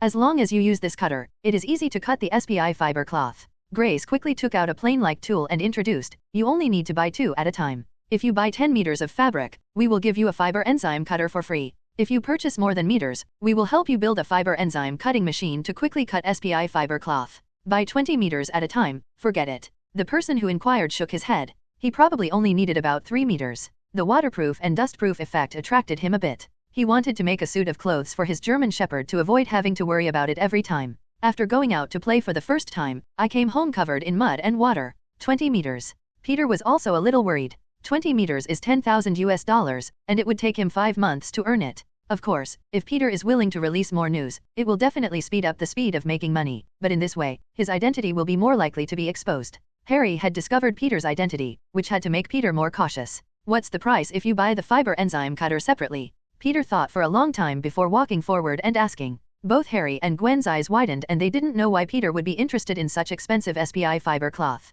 Interest. Sorry, the cellulase cutter is not sold alone. Grace said that although the press conference was very unsuccessful, Duomi Materials also has its own pride. Peter's face didn't look good. $10,000 was a figure that really made him despair. However, SPI fiber cloth was the perfect material for making spider suits, which made Peter feel entangled in his heart. After a long time, Peter finally found Lee, lend me $1 and pay it back to you in 1 year, okay. Li Ji smiled, okay. He took out a black card from his pocket and handed it to Peter. At night, Li Ji quietly left the bus, appeared in front of a 3-story villa in West Palm Beach, and rang the doorbell. The doorbell rang for a long time, but no one came to open the door. The villa was dark, as if no one lived in it, but the slight footsteps in the room were still heard by Li Ji. With 2 fingers, as soon as the door lock was pressed, the door lock sank in. Li Ji opened the door with a smile and walked into the villa. Professor Bob, stop hiding, I know you are in there. Li Ji walked to the main living room and shouted. Unexpectedly, Chiao and the others gave Li Ji such a big surprise. The medicine used by Chiao and Willy turned out to be. It was developed by the former scientific research director of the group, and such former scientific research director was Professor Bob. That night in Glen Allen, Li Ji came back late because he wanted to contact Tony and look for clues about Joe and Willy's use of potions. Unexpectedly, this investigation revealed the color of Professor Bob's underwear. Professor Bob, male, 56 years old, one of the founders of the group. Due to project differences, he led the team to leave in August 2005 and founded a new company, ADP Biotechnology, in Miami to fight against the group. Later, due to strategic decision-making mistakes, he was fired from ADP Biotechnology in December 8 and now lives in a villa complex in West Palm Beach. Interesting, it seems that Professor Bob is not very lucky. In August, he left the group due to differences in funds and opinions, split the group, and founded his own company. Unexpectedly, his smart aleck behavior led to serious consequences. He made a mistake in judgment. In December, the group obtained funds from Stark Industries and got out of financial difficulties, which led to his resignation. Li Ji quickly analyzed Bob's life trajectory from some fragmentary clues provided by Tony, which also allowed him to master more favorable information. At this time, Bob was a GEU type who failed in the power struggle and was paralyzed at home. Character, Lee was extremely confident of prying something out of his mouth. Therefore, there is a plan to visit the villa in West Palm Beach tonight. Professor Bob, there is no need to hide. I have already entered your villa. If you are worried that I am sent by the group or ADP Biotechnology, then you don't have to worry. They don't have the energy to summon me yet. Li Ji, he shouted again, and the sound looping effect was very strong in the empty hall, making Professor Bob even more panicked. When Professor Bob panicked, it was easier for Li Ji to determine his location. Although Professor Bob's walking noise was not loud, with Li Ji's hearing, the sound was enough for him to determine which room Professor Bob was in. Li Ji walked to a bedroom. The door of the bedroom was locked. Li Ji pushed lightly, and the security door was pushed open directly, revealing a panicked Professor Bob inside. Professor Bob used to be high-spirited. Li Ji saw some photos of Professor Bob in 2004 from some messages sent by Tony. At that time, he was 54 years old and looked like he was less than 40 years old. But now he sees he must be 70 years old. His hair and beard are all gray and messy, and his body is a little fat. Even the largest t-shirt can't cover his big belly. He looks like a greasy and wretched old man. Don't be afraid, Professor Bob. Let me introduce myself. I am Gage Stark. Li Ji directly announced his identity. He knew that Professor Bob should have heard of his name. Hearing the name Gage Stark, Professor Bob was a little trembled, not scared, but angry. However, he did not dare to move forward directly. He just stood up straight and straightened his chest, shirt, holding back his anger and asked, Gage Stark, why are you here to see me? Do you want to see my jokes? Professor Bob, you are overthinking this. Do you still remember this? Li Ji took out a needle marked with strength and asked, a 0.9 strength temporary reagent, where did you get it from? I should destroy all these reagents in the Arthi group. Professor Bob took a reagent. This reagent was developed by him alone. Unfortunately, the Hulk as a raw material was lost to Alvas, so the project was cancelled. This also intensified the conflict between Professor Bob and Mirando, which ultimately led to his departure from the Arthi group 8 months later. I found it in Glen Allen. Do you have any impression of Glen Allen? Li Jida said. Glen Allen. Professor Bob tried to remember. I remembered that Glen Allen was the first pilot area I chose after researching the potion, because the Seek area of Glen Allen was very chaotic. The D-type potion seemed to have no effect, the C-type potion failed, and the effect of Type B medicine is very significant. When I was ready to increase investment and develop Type A and Type B medicine, Mirando told me that the raw materials for both medicines were gone. Professor Bob said it very tactfully. There is no mention that the people used to extract the raw materials were lost. Type A is power. What are types B, C, and D? Li Ji only found 3 different potions in Xiao's box, but Professor Bob said there were 4 types in total. A is strength, B is agility, C is recovery, and I don't know what the effect of D is. The label I put on the potion is unknown. Professor Bob seemed to have thought of some memories, and after finishing speaking, he became a little lost. I didn't see the so-called unknown potion. Did Bob deliberately confuse me, or all the unknown potions were taken away? Li Ji frowned. If Bob deliberately confused me, it wouldn't be a big problem. If it was taken away by someone, then the matter becomes even more confusing. Professor Bob, your research results are indeed outstanding. Look at my current strength. It is actually caused by the injection of your strength potion. Li Ji walked to the door, turned on the light, and held the anti-theft alarm with one hand. With a pinch of the edge of the door, part of the thick security door held in his hand was crushed into an iron sheet. What's the use of this now? I can't continue researching reagent A without the raw materials. Professor Bob had differences with Mirando at first. Professor Bob planned to use Hulk directly as the source of raw materials. But Mirando wanted to use Hulk as a carrier to summon the demon god Kunos, and the two sides took 2 paths from the beginning. Later, Professor Bob's research produced some good successes, but Mirando lost the Hulk. He not only failed to summon the demon Kunos, but also lost the Hulk that Professor Bob used as a raw material. Therefore, the conflict between the two intensified, eventually leading to the split of the Arthi group. Professor Bob, I admit that I invested in the wrong person. You have much greater investment potential than Arthi group. I am here this time to make up for this mistake. Li Ji said with a smile. Li Ji and Professor Bob talked until 3 o'clock in the morning before leaving the villa in West Palm Beach and returning to the luxury RV. Peter and Harry were still sleeping in the RV. Li Ji opened the door of his room and lying in. Gwen naturally stayed in the hotel again. Although she stayed in the RV for a day in Glen Allen, Gwen was still a little shy after all, so she stayed in the hotel again for the next few days. At 7 o'clock in the morning, Gwen arrived at the parking lot on time and brought a nutritious breakfast to the 3 of them. After enjoying it in the RV, Li Ji started the engine and drove towards Orlando. Orlando is one of the most leisurely tourist cities in the United States. It is home to the world's largest Orlando Disneyland, and the largest SeaWorld in the United States is also located in Orlando. Orlando was originally an agricultural city, known as the Orange Peel City. After the establishment of the Kennedy Space Center in Cape Canaveral, Orlando gradually became wealthy. Orlando has a small population, only 22, but tens of millions of people visit Orlando every year. There are countless charming attractions gathered in this small city, so it also attracts the attention of many large-scale events. The American NFL All-Star Game is often held in Orlando, and Orlando often hosts various competitions. This time, several people are targeting the Orlando Rugby Invitational Tournament. The Orlando Rugby Invitational Tournament is not a large-scale event, but Orlando has deep pockets and the teams it invites are usually very big names. The 2 teams invited this time are the Dallas Cowboys and the New Orleans Saints, both of which are the top rugby teams in the United States. Football is also called American football, but Li Ji has little interest in it. He likes English football. Unfortunately, Orlando City's football club Orlando City has not yet been established. Otherwise, Li Ji would still have some feelings about the place where Kaka retired. Interested. But even if Orlando City is established, Li Ji feels that he should still watch football games. After all, although Li Ji likes football, he can't stand the fact that the other three are all fans of football. On the football field, the fans were cheering heartily, but Li Ji, who was sitting in a prime position, looked a little sleepy and yawned greatly. Li, aren't you interested in this game? Harry asked from the side. No, I just didn't sleep well last night. Li Ji shook his head. If he admitted that he was not interested in rugby games, he would probably be criticized immediately. Of course, it was true that he didn't sleep well last night, but with Li Ji's mental strength, even if he didn't sleep well, he wouldn't feel sleepy the next day. Are you so excited about this game that you can't sleep? Peter turned around and asked. The ball is in, Gwen exclaimed, and Peter, who had never cursed very much, also uttered unpleasant words, but he was scolding himself. Why did he turn to look at Li Ji at the critical moment of the attack? Well, it seems to be a pretty good score. Li Ji saw the whole process of scoring, but unfortunately he didn't appreciate rugby very much, and he didn't even know the score rules very well. Gwen hugged Peter tightly, proving that the goal was indeed wonderful. Harry was standing aside, his little eyes glancing at the two people hugging each other from time to time, exuding a sour breath. At night, Li Ji parked the RV in a parking space next to Lake Iona. Facing the breeze by the lake, the four of them sat on the grass by the lake, enjoying the food they had just bought. It's such a comfortable life. If I continue like this, I feel like I'm going to fall into the abyss of money, Peter said with emotion. Indeed, you can only enjoy such a life if you have money. If you don't have money, you may have to live in Ely at this time. Trash thrown in by tourists is collected from the Lake of Ona Lake. Peter, stop fantasizing.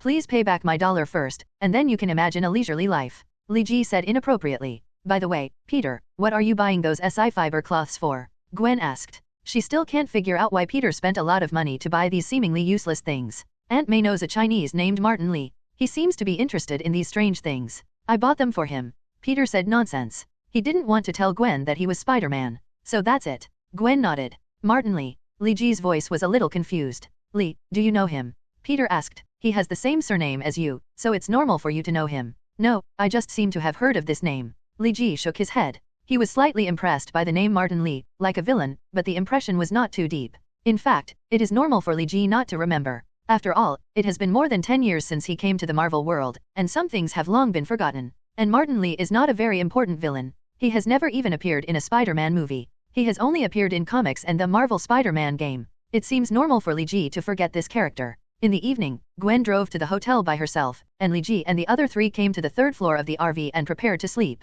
Peter lay on the soft bed and turned on the TV above his head. He was still recalling the warm hug from Gwen on the field. He didn't even go into the bathroom to take a shower at night, wanting to retain Gwen's feeling. So Peter was a little too excited to sleep. Huh? Why is it the Glen Allen TV station? It seemed to be the ABC TV station when I turned it off before. Peter felt a little strange and wanted to change the channel, but the news being broadcast on the TV station stopped him from thinking. Spider-Man takes action and all the Sikh gang leaders are arrested. Peter smiled. He was actually watching his own news on TV. The Sikh district has always been a serious problem in Glen Allen. Since 2000, the crime in the Sikh district has accounted for more than 85% of the total crime rate in Glen Allen. After 2004, it has accounted for more than 95% of the total crime rate in Glen Allen. According to the album's estimation, the elimination of the gangs in the Sikh district will reduce the crime rate in Glen Allen 70, and the Sikh district has also been officially listed as a new economic development zone. How is it possible to reduce the crime rate by 70%? Peter was a little surprised. He had fought so many crimes in New York, and the crime rate in New York was still high.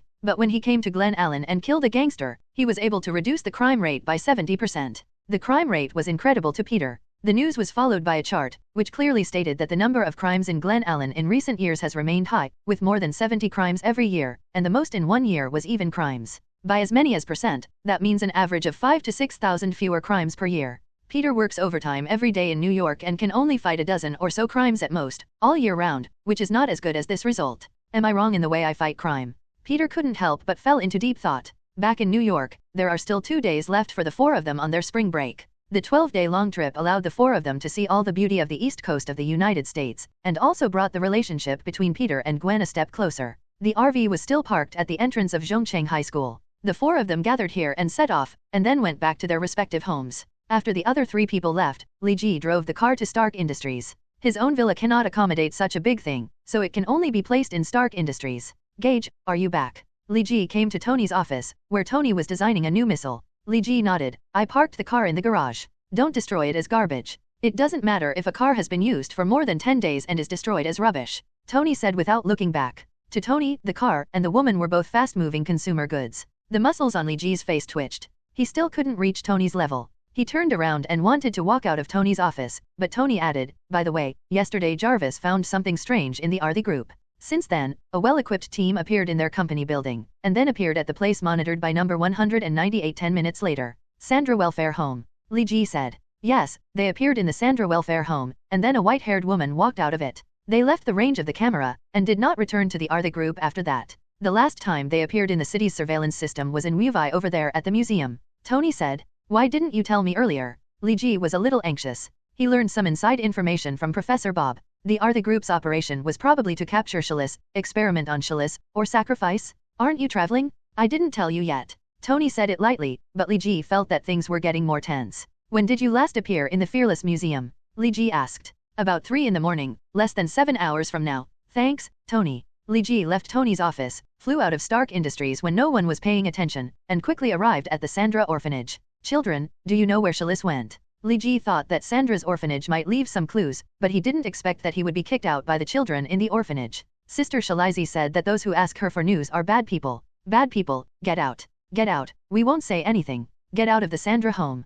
Li Ji didn't know why the children trained in Sandra orphanage were so violent, but he probably knew that these children didn't know where Chalice was. 35XS. I'll investigate on my own. Li Ji flew into the air again. The Fearless Museum is located on the banks of the Hudson River. Li Ji's figure appeared on the banks of the Hudson River, looking for traces of the battle. Sure enough, Li Ji found some bullet holes on both sides of the Hudson River. The bullet holes were not big, but very deep. Li Ji turned on the light on his mobile phone and shined it in. There was still a faint trace of blood inside. Is this Shalizi's blood? Li Ji narrowed his eyes. This possibility is indeed not small, but it cannot be ruled out that Shalizi took away the opponent's firearm and then caused harm to them. Let's see if there is any fighting place nearby. Li Ji went down the Hudson River. There were not many traces of the battle left on the river bank, but they were still there. There were dozens of hidden bullet holes at a distance. It seems that the battle is very fierce, but doesn't Chalice have that kind of special spell? Could it be that a team of people sent by the Arthi group also have special abilities? Li Ji didn't know what kind of ability Chalice had, so he had to call it a spell. Although Shalizi's ability is not strong compared to Li Ji, among ordinary people, it is not an exaggeration to say that one can defeat 1,000. There are no traces of the battle. Along the Hudson River, Li Ji came to the vicinity of the Statue of Liberty. Next to the Statue of Liberty, many tourists were climbing to the top to take photos. Li Ji avoided their sight. Dive into the water. I searched around and found no traces of the battle. Did the battle end here? By the time Li Ji emerged from the water, he had arrived on the coast of Upper New York Bay. The traces of the battle seemed to be next to the Statue of Liberty. It stopped abruptly. Either the battle is over, or Chalice has escaped. Li Ji analyzed that if the battle was over, if Chalice had won, she would have returned to the Sandra orphanage, so Chalice should not have won. But if the Arthi group wins, it will be a bit difficult to judge, because the Arthi group has more than one research point. Professor Bob told Li Ji the location of 47 secret research points of the Arthi group. Li Ji originally knew only 13, and still 2 are wrong. It seems that we have to go to Xavier's people for help. Li Ji shook his head. He really didn't want to return to Xavier Academy for Geniuses, but the situation was more urgent and he needed someone with the ability to predict to help him find it. Say list's location. Xavier Academy for the Gifted. Li Ji entered the college and went straight to Professor Charles's office. Gage, why are you here? Professor Charles was a little happy to see Li Ji. He thought Li Ji had come back to join the X-Men. Professor, is Phimister here? Li Ji asked straight to the point. Phimister. The professor's tone was a little disappointed. She is in class. You can ask Piotr to take you to her. Li Ji entered Ganglishi's office, and Ganglishi took him to a classroom. Phimister, come out. Colossus shouted. Brother Gage, why are you here? Phimister, a child like a black pearl, ran out of the classroom and said very obediently. Phimister, can you help me predict a person's location? Li Ji asked.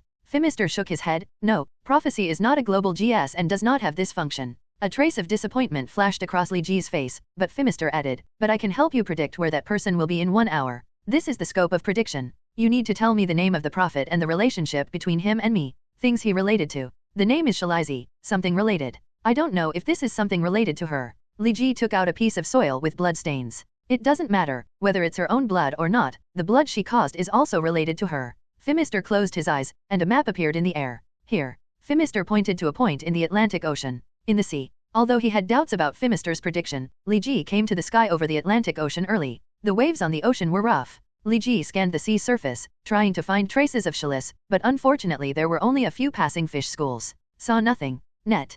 Phimister predicted Chalice's position in 1 hour. It's only been less than half an hour now, just wait patiently. Li Ji was suspended above the ocean, and the waves were higher and higher, as if it seemed to engulf him, but unfortunately this natural power could not scare Li Ji. He just stood there in the wind and waves, unmoving. Half an hour passed quickly. Li Ji thought about looking into the sea, but still did not see Shalizi. Is Fimister's prediction wrong? Or, Shalis is not on the sea. Thinking of this, Li Ji's face turned ugly, and he rushed into the sea with arrogance burning on his body. 100 meters, no Shalis was seen. 200 meters, still no Shalis. Li Ji couldn't help but feel a little more worried. This ocean is quite far away from the mainland. Strictly speaking, it belongs to the deep sea, with a depth of more than 5,000 meters. For Li Ji, this depth is nothing, but for others, there is almost no possibility of survival. If Shalizi had really fallen to the bottom of the sea, Li Ji felt that the probability of her surviving would not be too great. It's 1,000 meters. Li Ji silently calculated the depth. At a depth of 1,000 meters, sunlight could no longer penetrate. The ocean was pitch black. Only the light emitted by the arrogance on his body could barely help Li Ji see clearly. From time to time, some deep-sea creatures without eyes are interested in Li Ji as a light source. Li Ji is not in a good mood at this time. When deep-sea creatures approach, he doesn't mind feeding them a gas bomb to release his anger. He doesn't know. How long has it been since I was so passive? The last time I was so passive was when I was fighting the X-Men. Li Ji hates the feeling that everything is in the hands of others. 1,500 meters. Li Ji dived another meters, but still did not see Shalizi. Although the water was cold, he felt that his head was a little hot. He was angry. Maybe he was eaten by some blind guys. Li Ji suddenly thought of a not-so-wonderful possibility. Although this possibility is small, it is not impossible. There are already many deep-sea behemoths at this depth. Although the possibility of eating Sailasi in one bite is unlikely, it is still possible. If this is really the case, it will be troublesome. Li Ji frowned and continued to dive deep. Over there. After diving to about 2,000 meters, Li Ji suddenly saw a white shadow, which was Shali's iconic all-white clothes. Li Ji quickly swam to Shali's side, took her right hand, and hang it on your shoulders and start to float.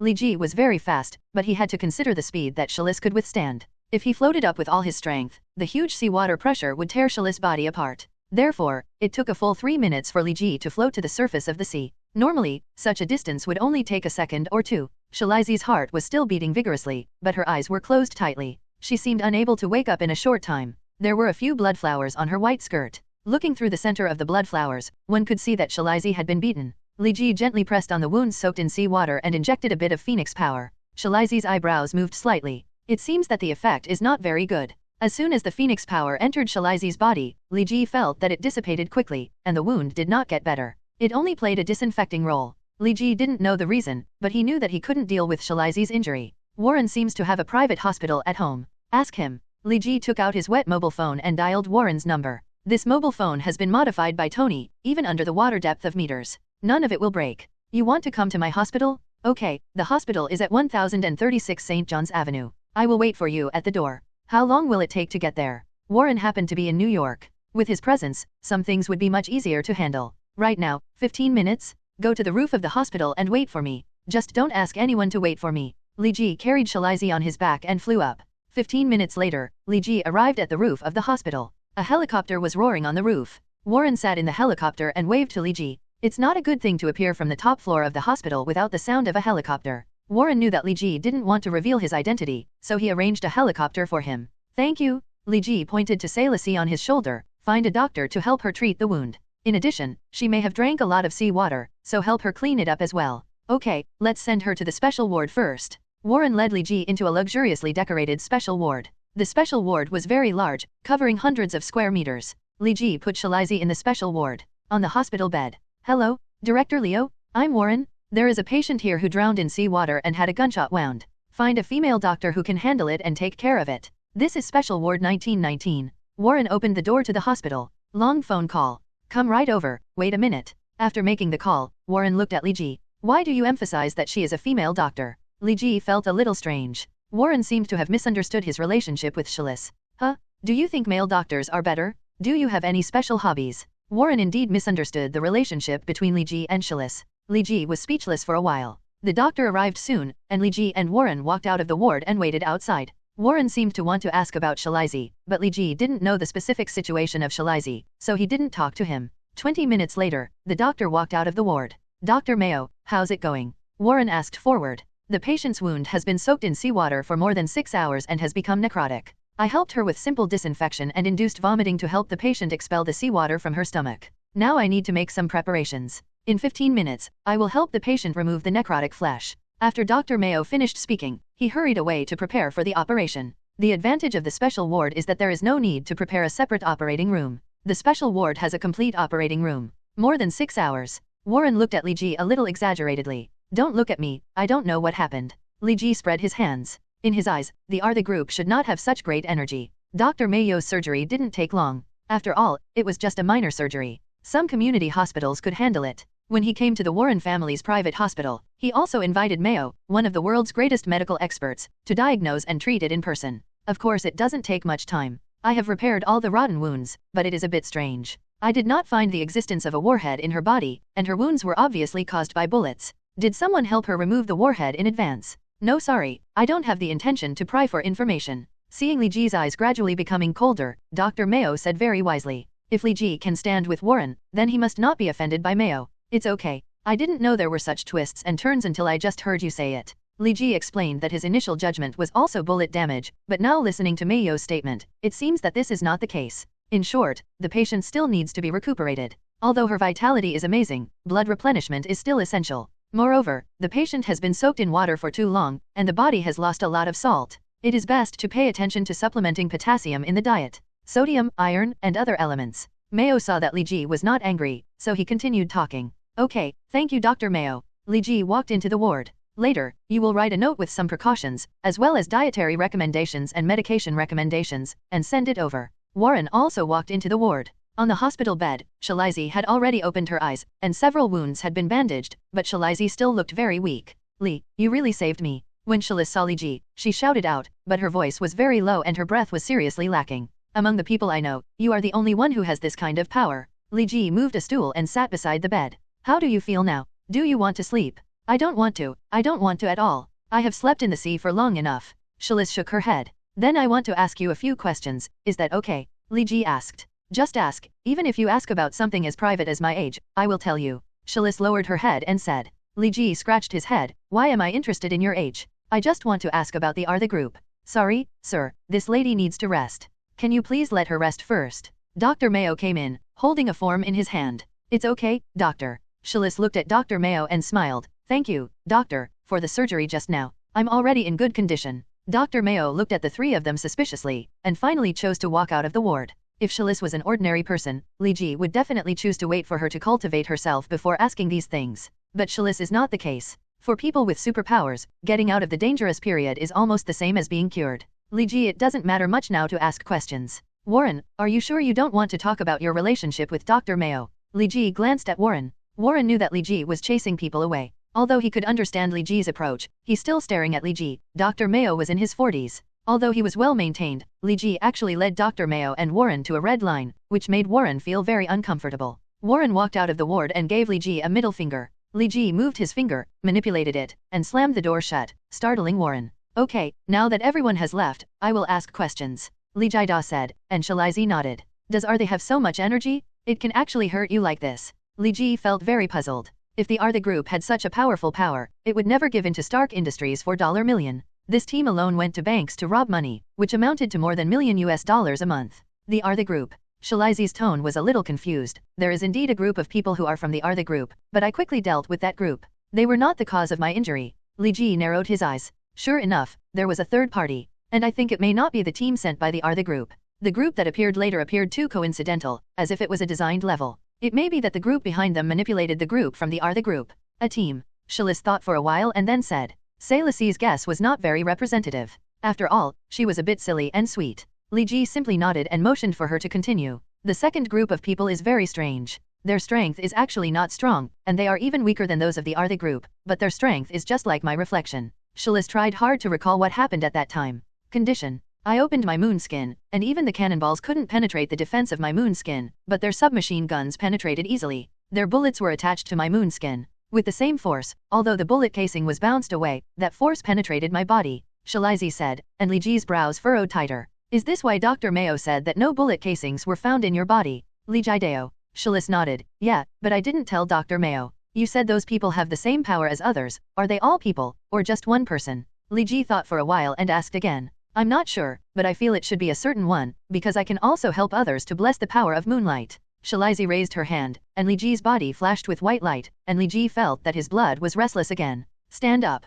Hurry up and put it away. Li Ji shouted loudly, and his voice penetrated the entire building. Shalizi panicked and put away her strength. Sorry, I don't like moonlight very much, Li Ji explained after feeling that the violence in his bones disappeared. No, it doesn't matter. Shilis shook her head. How will the battle go after that? Li Jida said. Because I was injured and unable to withstand their barrage of fire, I could only run away all the way. After I ran near the Hudson River, there was no way. I lost my mind and was shot twice again. I had to walk along. I walked downstream along the river bank. But next to the Statue of Liberty, I was hit a few more times, and then I fell into coma and fell into the water, Shilis said. This time she spoke more briefly. Li Ji's words just now, the yelling still scared her. Well, I probably understand. You should take good care of yourself and don't have to worry about medical expenses. Li Ji stood up and walked out of the ward. That man is really not a human being. He caused the girl to be so seriously injured and yelled. Dr. Mayo sat in the office and cursed. Li Ji sat on the rooftop, recalling the message Bob gave him. It seems to be a bit vague. Unknown potion.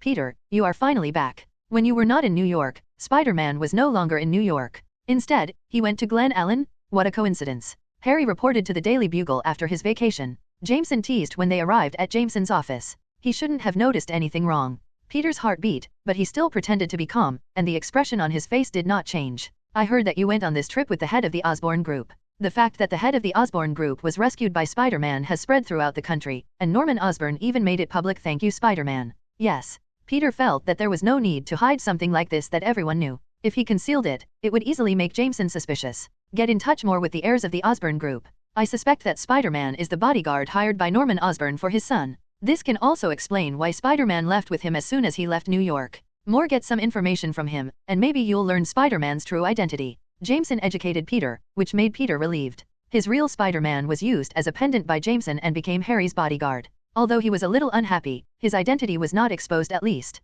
That's good news for Peter. Net. In the future, for every Spider-Man report, I will give you an extra $100, and your basic salary will also increase to $1,800. Jameson added. When he realized that Peter might be able to find Spider-Man's true identity, Peter's value increased accordingly. This was good news that made Peter overjoyed. He still owed Li Ji a huge sum of $10,000. The SI fiber cloth he bought was still in his room. He was a little reluctant to use it because cutting it would cause SI fiber cloth. The fiber cloth was like cutting dollars. Peter wanted to do it several times, but in the end he couldn't make up his mind. By the way, if there is any big news, there will be additional bonuses, if you can dig out Spider-Man's true identity. Jameson paused here, opened his palms, and made a sign of 5. The bonus of $50,000 is yours, after-tax bonus, $50,000.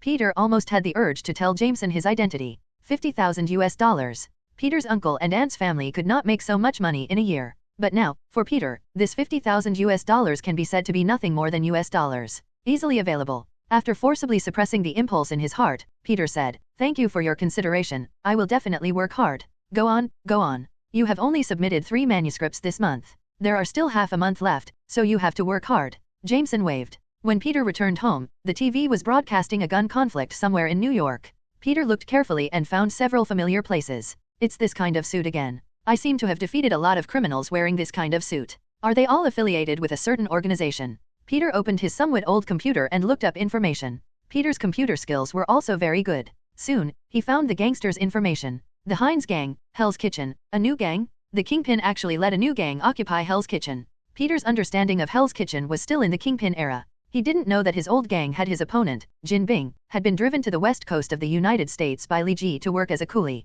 I was watching the news a few days ago. It seems that fighting gangs is much more effective than fighting crime directly. Peter sat on the bed, looking at the spider suit lying beside him, thinking about whether to fight crime now. Forget it, Lee told me that to kill snakes, we need to hit them 7 inches away. I should focus my energy on the 7 inches away from the criminals. I have no effect in fighting these scattered crimes, and now the police have already contacted them. If it's right, it won't be of much use if I go over there. Peter made up his mind. Let's practice with you first. Peter wrote the Heinz Gang in the press release. This time he planned to write a series about fighting crime. The gangs in New York are not as concentrated as the gangs in Glen Allen. Peter wants to destroy the Heinz Gang at once, but he is unable to do so. Since fighting crime is divided into sections, the press release against crime must also score points. In the paragraph, Peter applauded his brilliant method of defrauding royalties. The Heinz Gang was established not long ago, less than half a year ago. In fact, it can be regarded as a branch of Jinbin's gang, because it was formed by members of Jinbin's original gang. Li Ji helped many members of Jinbin's gang. They changed jobs, but they were probably used to being in the underworld and were not willing to go to work and get paid, so they returned to Hell's Kitchen and re-established a gang. Because the leader was named Alman Heinz, they were called the Heinz Gang. Taking advantage of Kingpin's remaining power, The Heinz Gang quickly annexed many small gangs after its establishment, and also attracted many former members of the Kingpin Gang. Up to now, it controls nearly gang members, with a vague number of gang members. It's just that Kingpin is the boss of Hell's Kitchen, but they lack a leader as strong as Kingpin. This also led to the dispersion of the power of the Heinz Gang, which made it more difficult for Peter to fight crime. The Heinz Gang has a total of 13 clubs, which are also commonly known as Tangkao in China. Each club is under the jurisdiction of the club owner, eventually unified by Alman Heinz. Of course, whether to listen or not depends on the mood of the club owner. If Li Ji knew that Peter chose a gangster as his opponent, he would definitely recommend Peter to deal with the Ilska Gang first. The Ilska Gang was led by the Whip Queen Ilska. It was originally a gangster in the suburbs of New York. After Kingpin left New York, they took over Hell's Kitchen and were the Heinz Gang's biggest enemies in Hell's Kitchen. The reason why Li Ji recommended the Ilska Gang was naturally not because he had collected black money from the Heinz Gang, but mainly because the Ilska Gang was too ruthless. Even though Ilska is a woman, she can do anything from robbery, murder, drug trafficking, smuggling, arms sales, and human trafficking, and her subordinates are also a group of lunatics who worship her crazily. It is precisely because of this that the Ilska Gang can compete with the Heinz Gang of nearly people with the strength of more than people, and they are evenly matched. Precisely because there are only more than people in the Ilska Gang, their personnel are relatively concentrated, which is more suitable for Peter to strike at once. Unfortunately, Peter didn't want to reveal his identity to Li Ji, even though Li Ji had known it for a long time. For this reason, Peter chose the more difficult to know Heinz Gang as his new enemy. Osborne Group, Conference Room. Everyone, you should know the reason why I summoned you to participate in the memories. Norman Osborn sat in the main seat, pressed his hands on the huge conference table, and said in a very unhappy tone, "What's wrong? Is the sudden meeting of the board of directors because you have developed a new drug? If so, you should hold a clinical meeting instead of a board of directors meeting." An old man in his 70s stood up and asked, "Edward, you should know what is going on." Norman Osborn said coldly, "Don't treat me as a fool. You should know what you have done. Norman, although you are the chairman, it does not mean that your status is nobler than ours. If you want to slander me, you have to ask other directors if they agree." Edward clapped his hand on the conference table, and then several directors stood up and echoed what Edward said. "Yes, Norman, although you have made great contributions to the company, you are not qualified to slander board members. Norman, don't think of the company as your sole authority. If you don't apologize, we will initiate a board meeting and strip you of your position as chairman." Norman clapped slowly. The poor performance of these directors made him a little bit dumbfounded. "Do you think I have no evidence?" The video of Edward and Xiao talking on the phone was suddenly projected on the projector. Edward's face showed a hint of panic, but he quickly calmed down. "What's the purpose of taking a video of me talking on the phone? Do you think you can slander me? I am going to sue you for illegally spying on me." Edward's voice was very rich, and after Norman Osborn discovered his education with Joe, he actually spoke very righteously, with a strong anti-customer vibe. 35XS. There were many voices supporting Edward at the scene, and Norman Osborn shook his head repeatedly. He didn't expect that he had been obsessed with research over the years and delegated some matters of the board of directors to Edward, and the result was where it is today. "Norman, you and I have been good friends since childhood. Although I am very dissatisfied with the fact that you set up surveillance in my home, I can't forgive you." Seeing Norman not speaking, Edward thought he had taken the initiative. Quan started to push his limits. "Tell me, how can you forgive me?" A trace of ridicule flashed across Norman's face. Edward has not seen the situation clearly yet. Norman is not here to negotiate this time. If Norman is ready to negotiate, the board meeting should have been held as early as the day Harry's incident occurred, rather than being postponed until today. He had just held a meeting now, so he was naturally prepared to kill him with one strike. "As long as you voluntarily give up your position as chairman and donate your shares to the Osborne Group Development Fund, I promise not to sue you," Edward said proudly. Norman has not run the board of directors for many years. The board of directors now has only a few except for Norman Osborn, the rest are basically his people. He is actually the actual controller of the board of directors. However, Edward is not satisfied yet. Although the board of directors is under his control, the position of chairman has always been occupied by Norman Osborn, and Norman Osborn still holds 591 shares of Osborne Group. Even if their other directors all put together, none of them had as much power as Norman Osborn's voice, and Edward was quite dissatisfied with this. Osborne Group Development Fund? What is this? As the chairman of Osborne Group, why haven't I heard of it? A sinister smile flashed across Norman Osborn's face. "When you officially step down as chairman of the Osborne Group, I will establish the Osborne Group Development Fund." Edward's words were very explicit. What he probably meant was that when you quit, you can hand over the money honestly. "Just have it in my hands." Norman Osborn looked at Edward with a smile. "Do you mean to donate the shares to you?" "Norman, although you are an old friend of mine, I still have to correct your statement. You donated the shares to the Osborne Group Development Fund. You are also a member of the Osborne Group. How can you say you donated money? Give it to me." Although Edward's meaning was similar to what Norman said, it was still impossible for him to admit it. Who knows if Norman Osborn would record it again. Norman Osborn looked at the others, and no one was willing to stand up and speak for himself. Even the diehards seemed to be mute at this time. Edward proposed the establishment of the Osborne Group Development Fund, which was very important to them. What's good is that Norman's 591 shares are equivalent to a huge cake, and the Osborne Group Development Fund can be regarded as the knife and fork for dividing the cake. No one wants to miss this sweet cake. Norman Osborne shook his head. Fortunately, he did not intend to come over for negotiations today. He touched the ring on his hand. Outside the first conference room, dozens of men in black walked in. Norman, what do you want to do? Edward reacted quickly. He was originally wondering why Norman held a board meeting today, but when he thought about the profits from dividing Norman's shares, he was so excited that he forgot for a moment. Worried. Be honest. A man in black tied Edward's hands and stuffed the black barrel of a gun next to his temple. Norman, if you kill us, the police will definitely not let you go. Edward shouted. Bring me in. The scene was completely under control, and Norman was no longer afraid of exposing anything. Soon, more than 10 people wearing only underwear were brought in. They looked exactly like the chairman present. You. Edward's voice could not hide his panic. Otherwise, why would I convene a board meeting at this time? It took me a lot of effort to make these substitutes. Norman Osborne sneered. From the moment Edward stepped into the conference room, he had already lost. Norman, I have always supported you, one director cried. Sorry, Lambert, I gave you the opportunity just now, but you didn't cherish it. Norman looked at Lambert, and his psychology was a bit complicated. If Lambert jumped when Edward proposed to establish the Osborne Group Development Fund, if he came out and refuted him, he could escape the disaster, but unfortunately he didn't. Take everyone down, take off all their clothes, and then execute them? Don't let anyone see any clues. Norman Osborne waved his hand, ignoring the director of the Howlers, and sat down quietly. It may be a bit cruel, but if I don't do this, they will be even more cruel to Harry. Norman lowered his head, thinking that Harry was hired by members of the board of directors. He couldn't suppress the anger in his heart. The next words. I didn't expect the Hines gang to be so powerful.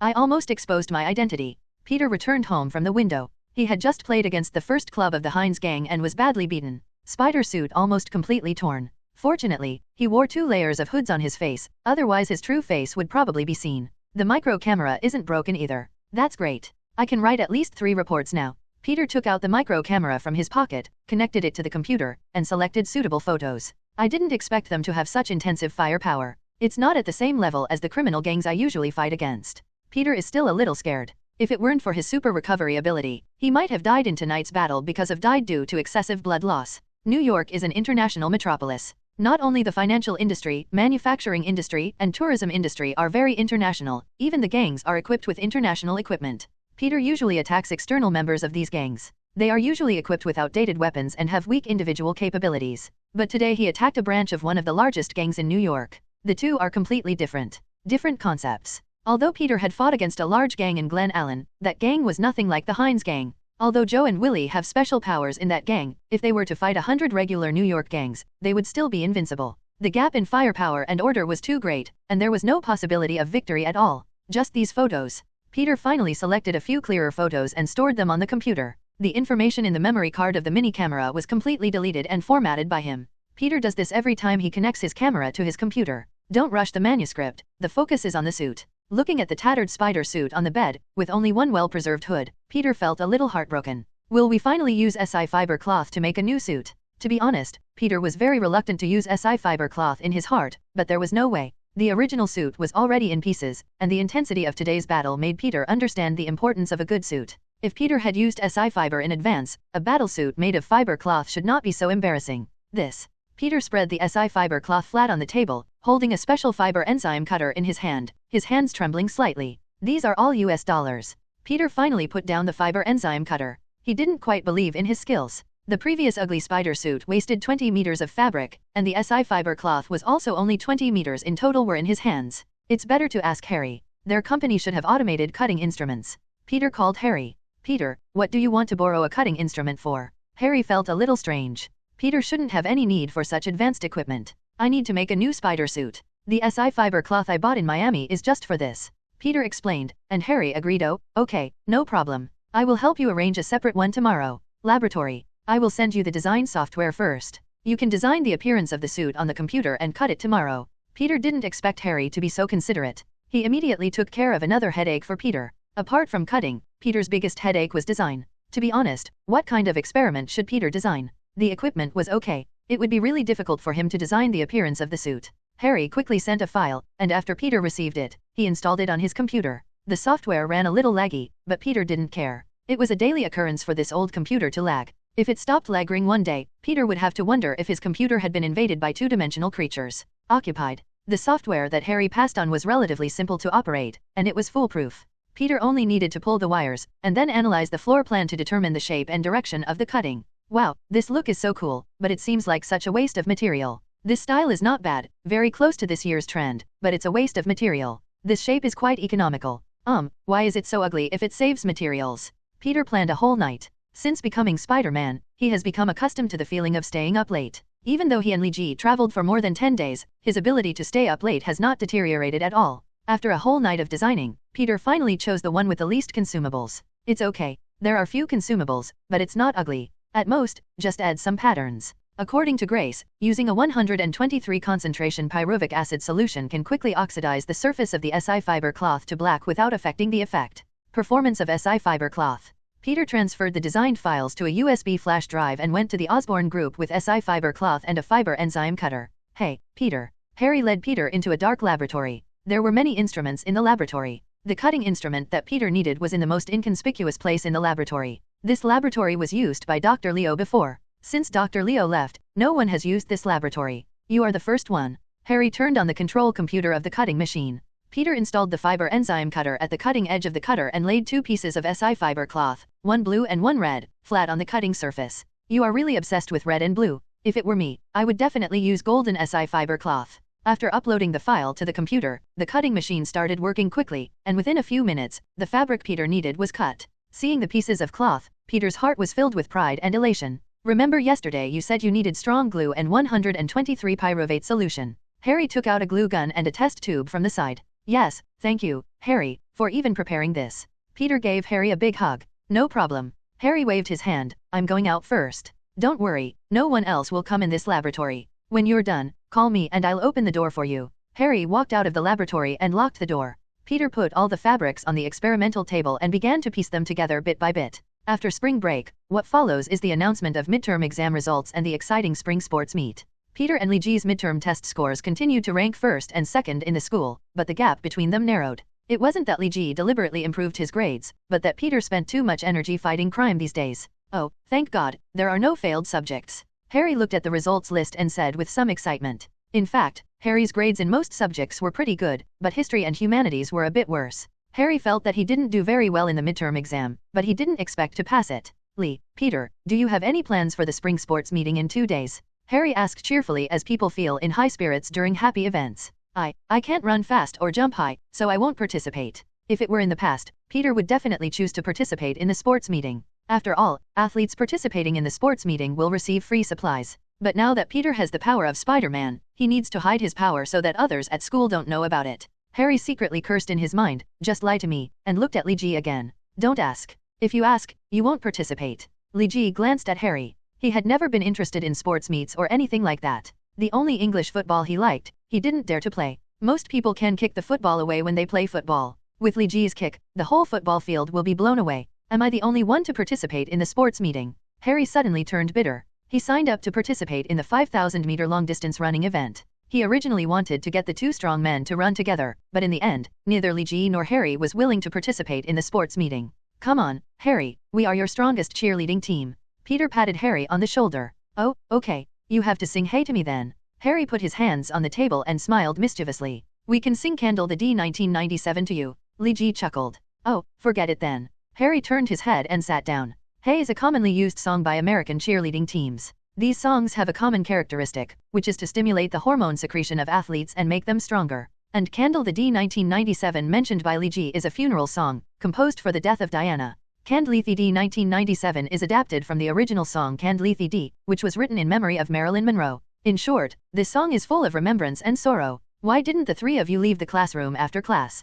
Gwen walked in. Li Ji didn't know how to answer. Could it be that he told her, because I'm a homebody? By the way, are you participating in the sports meeting? Gwen asked. 35XS. I don't have this idea. Li Ji shook his head and looked at Peter. Peter's expression was a little struggling. After a long time, he still said, likely, I don't plan to participate in the sports meeting. Okay, I plan to participate in the sports meeting, and I originally wanted to train with you. Gwen said helplessly. They won't participate, but I will. Harry patted his chest. Huh? Harry, what project are you participating in? Gwen looked at Harry, and Peter's expression was a little discouraged. I'm participating in the men's meter race. What about you, Gwen? Harry asked. The long-distance running event I also participated in was the women's meter race. Gwen looked at Harry in surprise. Then let's go for a run on the playground together. Harry glanced at Peter, who looked a little ugly. Okay, Gwen said. You go back to the classroom to get ready. I'll see you on the playground in 10 minutes. Harry said, and Gwen walked back to the classroom. Peter, why don't you sign up for a meter run with me? Harry said mischievously. No need, I've already told Gwen that I won't participate. Peter actually had some intentions. The meter run does not require a vigorous sprint. Peter can still control the speed, but he has already told Gwen. If he regrets it at this time, he always feels that something is not right. It's okay. Not only will she not dislike you, she will also think that you are very considerate and deliberately accompany her to train. Harry said. Is that so? Peter felt a little relieved when Harry said it. Just feel free to sign up. Harry patted Peter on the back. Li Ji looked a little funny. Harry, a single dog, was teaching Peter how to pick up girls. Peter thought for a while and finally nodded. Harry looked at Li Ji again. Li, will you participate? No, I'm not interested in the sports meeting. Li Ji waved his hand. I will watch when you compete. Li, you are always like this. You are not interested in anything, even women. I think you should go see a doctor, the best female doctor, to see if there is any way to help you. Harry wrote. The doctor will only complete the examination for me and then ask me for my contact information. Li Ji looked at Harry with interest. Harry felt that his taunting had no effect at all. Instead, Li Ji taunted him in reverse. He pulled Peter and said, Peter, let's go to the playground for training. We can't keep Gwen waiting for too long.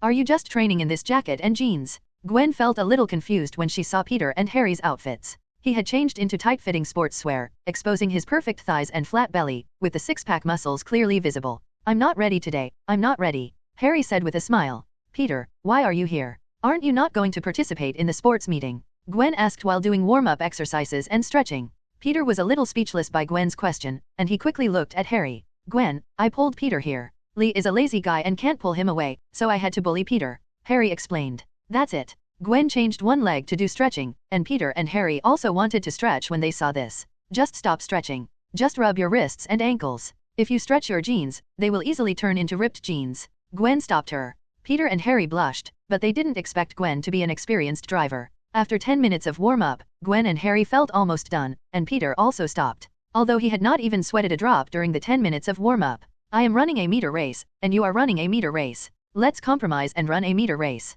1 lap of the track is meters, so run 10 laps. Gwen said. Okay. Peter and Harry said at the same time, and the three of them started running together. The group of people got out of the car. Li Ji always felt that something was strange, but no one did anything extraordinary. Li Ji didn't know what their goal was. Li, have you seen Harry? Gwen suddenly ran out. Hello, everyone.